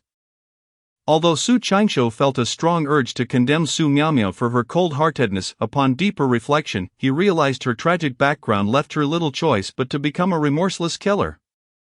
Her act of planting a few serpent herbs at her parents' grave was enough to demonstrate that there existed a compassionate side within her. Perhaps this was her final act of kindness. If her parents had not perished, and she had not been ensnared in the conflicts of the cultivation world, she might have lived a blissful life in this secluded paradise. Alas, Su Changshou sighed ruefully, shaking his head. Once one enters the realm of immortals, it is as deep as the sea, and henceforth, one is no longer in control of their own fate. Subsequently, Su Changshou took out a soil talisman, activating it to envelop himself in a layer of earthy yellow protective shield. With his defenses set, he prepared to open Su Miaomiao's storage bag once more. This incident served as a lesson for Su Changshou. Henceforth, he would not take lightly the act of opening anyone's storage bag at this time. Upon opening Su Miaomiao's storage bag, he encountered no further dangers. Soon, he sorted through her belongings. Though not numerous, each item was of exquisite quality. A jade-green flying boat, a palm-sized wooden shield, a wooden leaf sword, a wooden blunt sword, a bottle of beauty elixir, and 560 spirit stones. Goodness gracious, he had struck it rich. Su Miaomiao was wealthier than he was.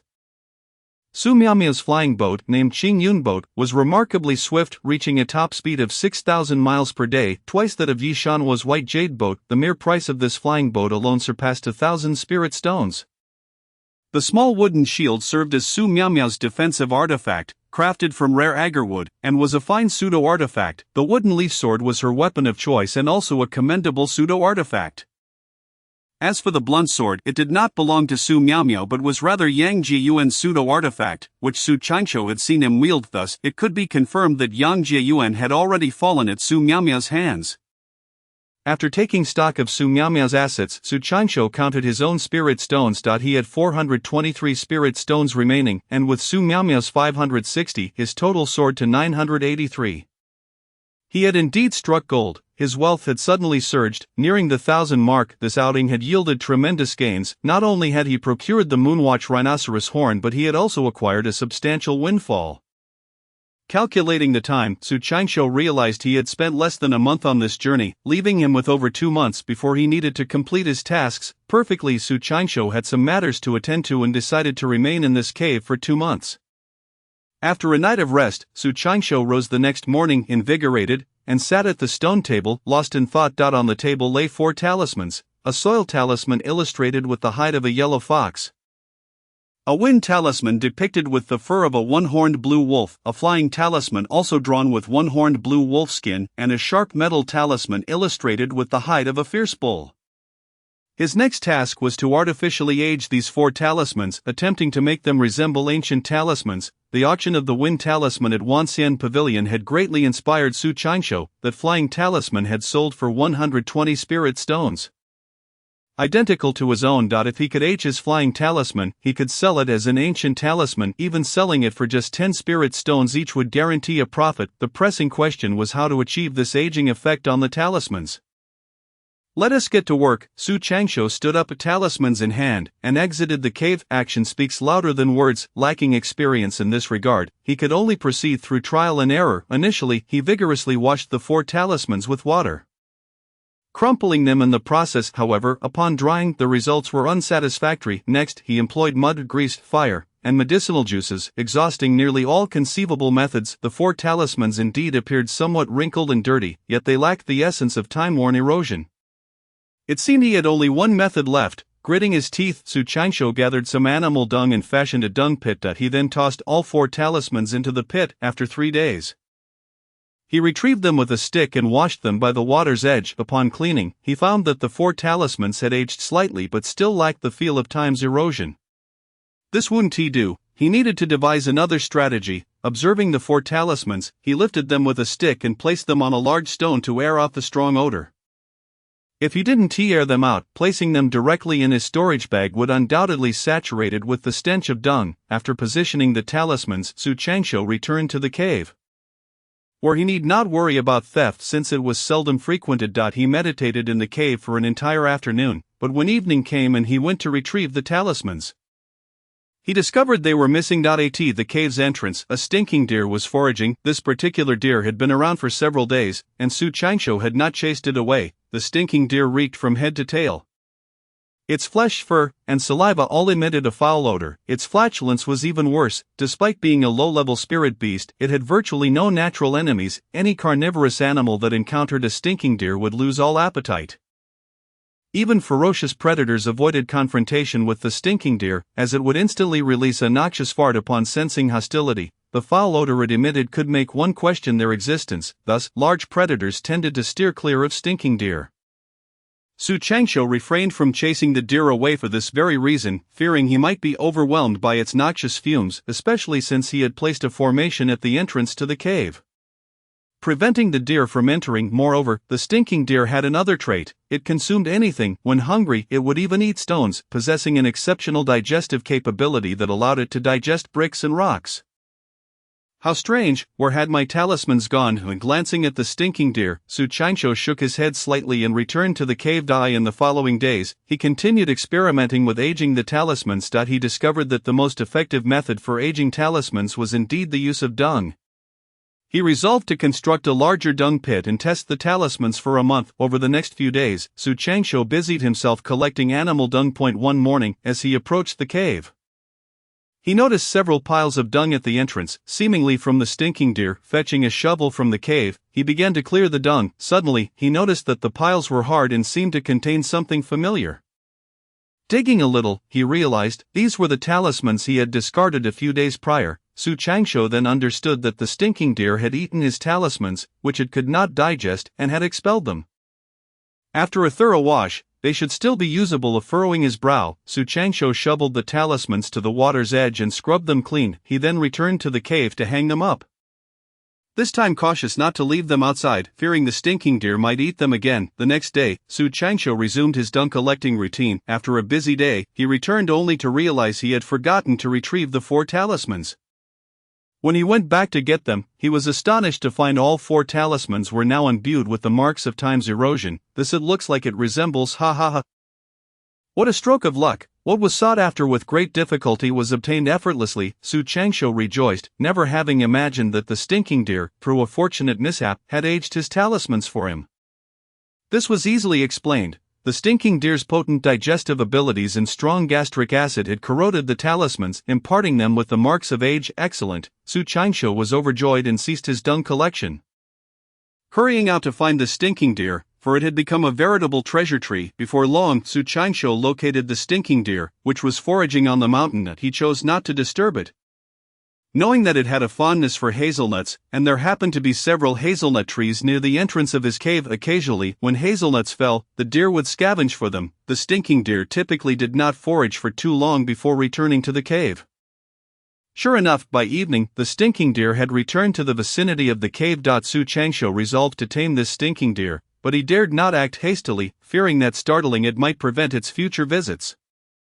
The next day, Su Qianxiu ventured to the mortal market and purchased some honey. He then traveled 500 miles to a hazelnut orchard, spending several days gathering hazelnuts until Su Miaomiao's storage bag was nearly full. The stinking deer's 2 favorite foods were honey and hazelnuts. Therefore, Su Qianxiu believed that to tame the stinking deer, he should start by offering its favorite foods. That night, he placed some hazelnuts at the entrance of the cave. The stinking deer was cautious, hesitating for a long time before finally approaching the cave entrance to eat the hazelnuts. The following evening, he placed more hazelnuts, and this time, the stinking deer wasted no time, devouring them without hesitation. On the evening of the third day, before Su Changsho had the chance to throw the hazelnuts, the stinky deer was already waiting there. Upon seeing Su Changsho approaching, it surprisingly wore a fawning expression. Su Changsho tossed it some hazelnuts, which it eagerly devoured while frequently trying to curry favor with him. Perhaps due to its unpopularity among the animals, which all despised it, few creatures dared to approach, resulting in its ingratiating personality. Consequently, it quickly accepted Su Changsho. On the fourth day, it even regarded Su Changsho as its master, following him wherever he went. He chuckled to himself, thinking, having consumed my food, it is time for you to bring me some benefits. Observing the silly stinky deer, a smile graced Su Changsho's lips. Chapter 75, Identification of Spirit Talismans. At the Wanxian Pavilion. Eat up, Su Changsho produced a soil talisman and tossed it all to the stinky deer. The stinky deer sniffed it and, to Su Changsho's astonishment, swallowed it whole. Subsequently, Su Changsho presented 8 more soil talismans, which the stinky deer consumed entirely. In total, there were 9 soil talismans, all crafted from the hide of a yellow weasel. These constituted Su Changsho's entire collection of soil talismans. Afterward, concerned about potential issues, he refrained from letting the stinky deer consume any more spirit talismans. 3 days later, the 9 soil talismans were all excreted, and the aging effect was remarkably successful. Su Changsho was quite satisfied and fed the stinky deer another 9 flight talismans. 3 days later, the 9 flight talismans were excreted, then came 9 wind talismans and 9 sharp gold talismans. Alongside the previous 4, Su Changsho had amassed a total of 40 aged spirit talismans. If each could fetch 100 spirit stones, that would amount to 4,000 spirit stones. Su Changsho began to entertain extravagant thoughts.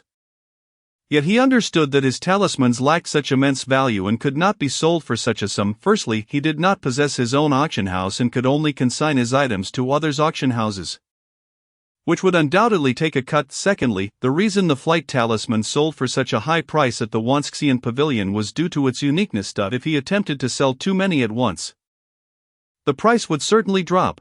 The same would apply at an auction house. Su Changsho could guarantee that the same flight talisman, if resold at the Wanxian Pavilion a second time, would likely not auction for more than 120 spirit stones.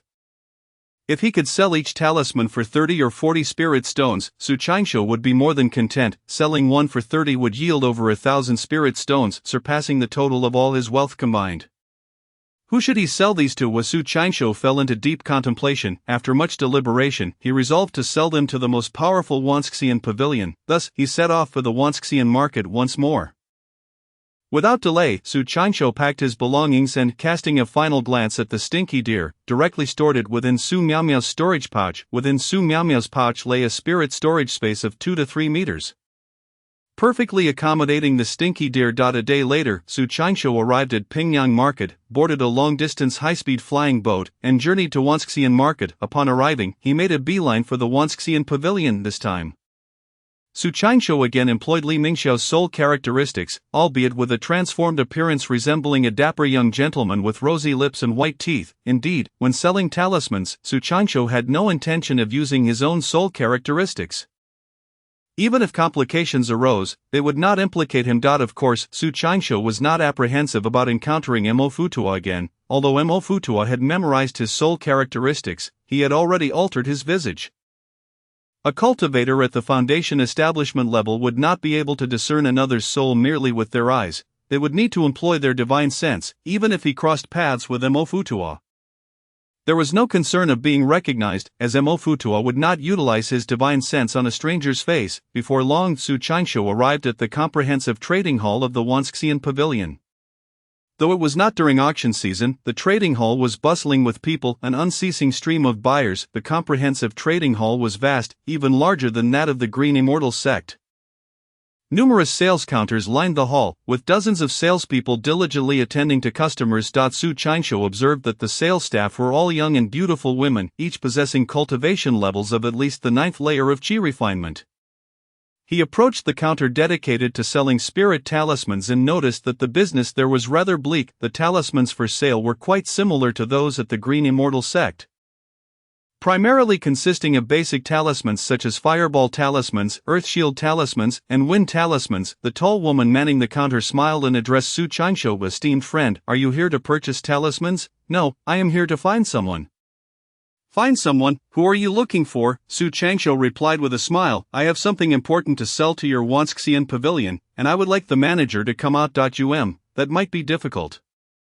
The tall woman shook her head, the manager is a great foundation establishment cultivator, not just anyone can meet him. Su Qianxiu frowned and placed a flight talisman on the counter, saying, take this to your manager. He will come to see me. This is a spirit talisman. The tall woman looked at the flight talisman Su Qianxiu offered, a hint of confusion in her eyes. Su Qianxiu smiled, go on, show it to your manager. Wait a moment, the tall woman opened a back door and stepped outside. Before long, an elegant lady emerged, exuding a gentle smile and a subtle aura of authority. The newcomer was none other than He Shueishu, the host from the previous auction. Dear young friend, what is this item you possess? He Shueishu scanned Su Qianxiu with her divine sense, feeling a sense of familiarity, as if she had seen him before. But she encountered too many people daily to recall. An ancient flight talisman, Su Qianxiu replied nonchalantly, yes, that's so. He Shueishu picked up the flight talisman, examining it intently. After scrutinizing it from various angles, she found no difference from the flight talisman auctioned the other day. However, her unfamiliarity with spirit talismans left her uncertain of its authenticity. Is it truly an ancient spirit talisman? Indeed, this is undoubtedly an ancient flight talisman, Su Qianxiu declared with utmost confidence. It does bear some resemblance. He Shueishu nodded, glancing at the tall woman beside her, and whispered, Xiaoya, go fetch Elder Ling. Understood. The tall woman responded and exited through the back door. Shortly thereafter, a sprightly elderly man arrived. His eyes sparkled with intelligence, and his neatly combed gray hair suggested a keen mind. This elder was named Ling Xiao, a foundation establishment cultivator and an appraiser at the Wanxian pavilion. Elder Ling, please take a look and see if this is an ancient flight talisman. He Shueishu presented the talisman to Ling Xiao. Ling Xiao examined it closely, nodding slightly. Indeed, it is an ancient flight talisman. Observe, this small talisman is imbued with traces of time's erosion. It surely originates from ancient times. The ancient aura is simply intoxicating. As he spoke, Ling Xiao brought the talisman to his nose, inhaling deeply. Suddenly, Ling Xiao's expression soured, and he forced a smile towards Su Qianxiu, saying, young friend, while this ancient spirit talisman is indeed remarkable, its odor is rather overwhelming. Su Qianxiu felt a pang of guilt and chuckled awkwardly. Perhaps it has been stored for too long. I shall take a whiff. He Shueishu leaned in, taking a deep sniff. Ugh. He Shueishu's face turned pale, and she began to gag uncontrollably. The smell was indeed intolerable. Su Qianxiu hastily interjected, esteemed seniors, regardless of the scent, I assure you this is an ancient flight talisman. Dear young friend, I am Ling Xiao, an appraiser at the Wanxian pavilion. Could you kindly share where this ancient flight talisman originated? Ling Xiao inquired. Su Qianxiu smiled and replied, Elder Ling, Elder He, this place is crowded and not suitable for conversation. Shall we move to the second floor to discuss? Chapter 76, Collaborating with the Wanxian pavilion. Shall we move to the second floor to discuss? Ling Xiao extended the invitation. Certainly. Su Qianxiu nodded in agreement. The Wanxian Pavilion was the foremost cultivation trading association in the realm, renowned for its credibility, and he need not worry about being cheated. Even if they attempted to deceive him, they would hardly be interested in his few talismans. Please, dear young friend, Elder Ling, please, Elder He, please. Under the guidance of Ling Xiao and He Shueishu, the three of them ascended to the second floor's reception hall. The second floor was tranquil, with fragrant incense curling in the air. The trio settled into their respective seats, and soon a maidservant brought forth fragrant tea. The treatment here was distinctly superior, as it catered to esteemed guests. Su Qianxiu lifted his cup and took a gentle sip, unfamiliar with the intricacies of tea etiquette, yet finding the flavor delightful.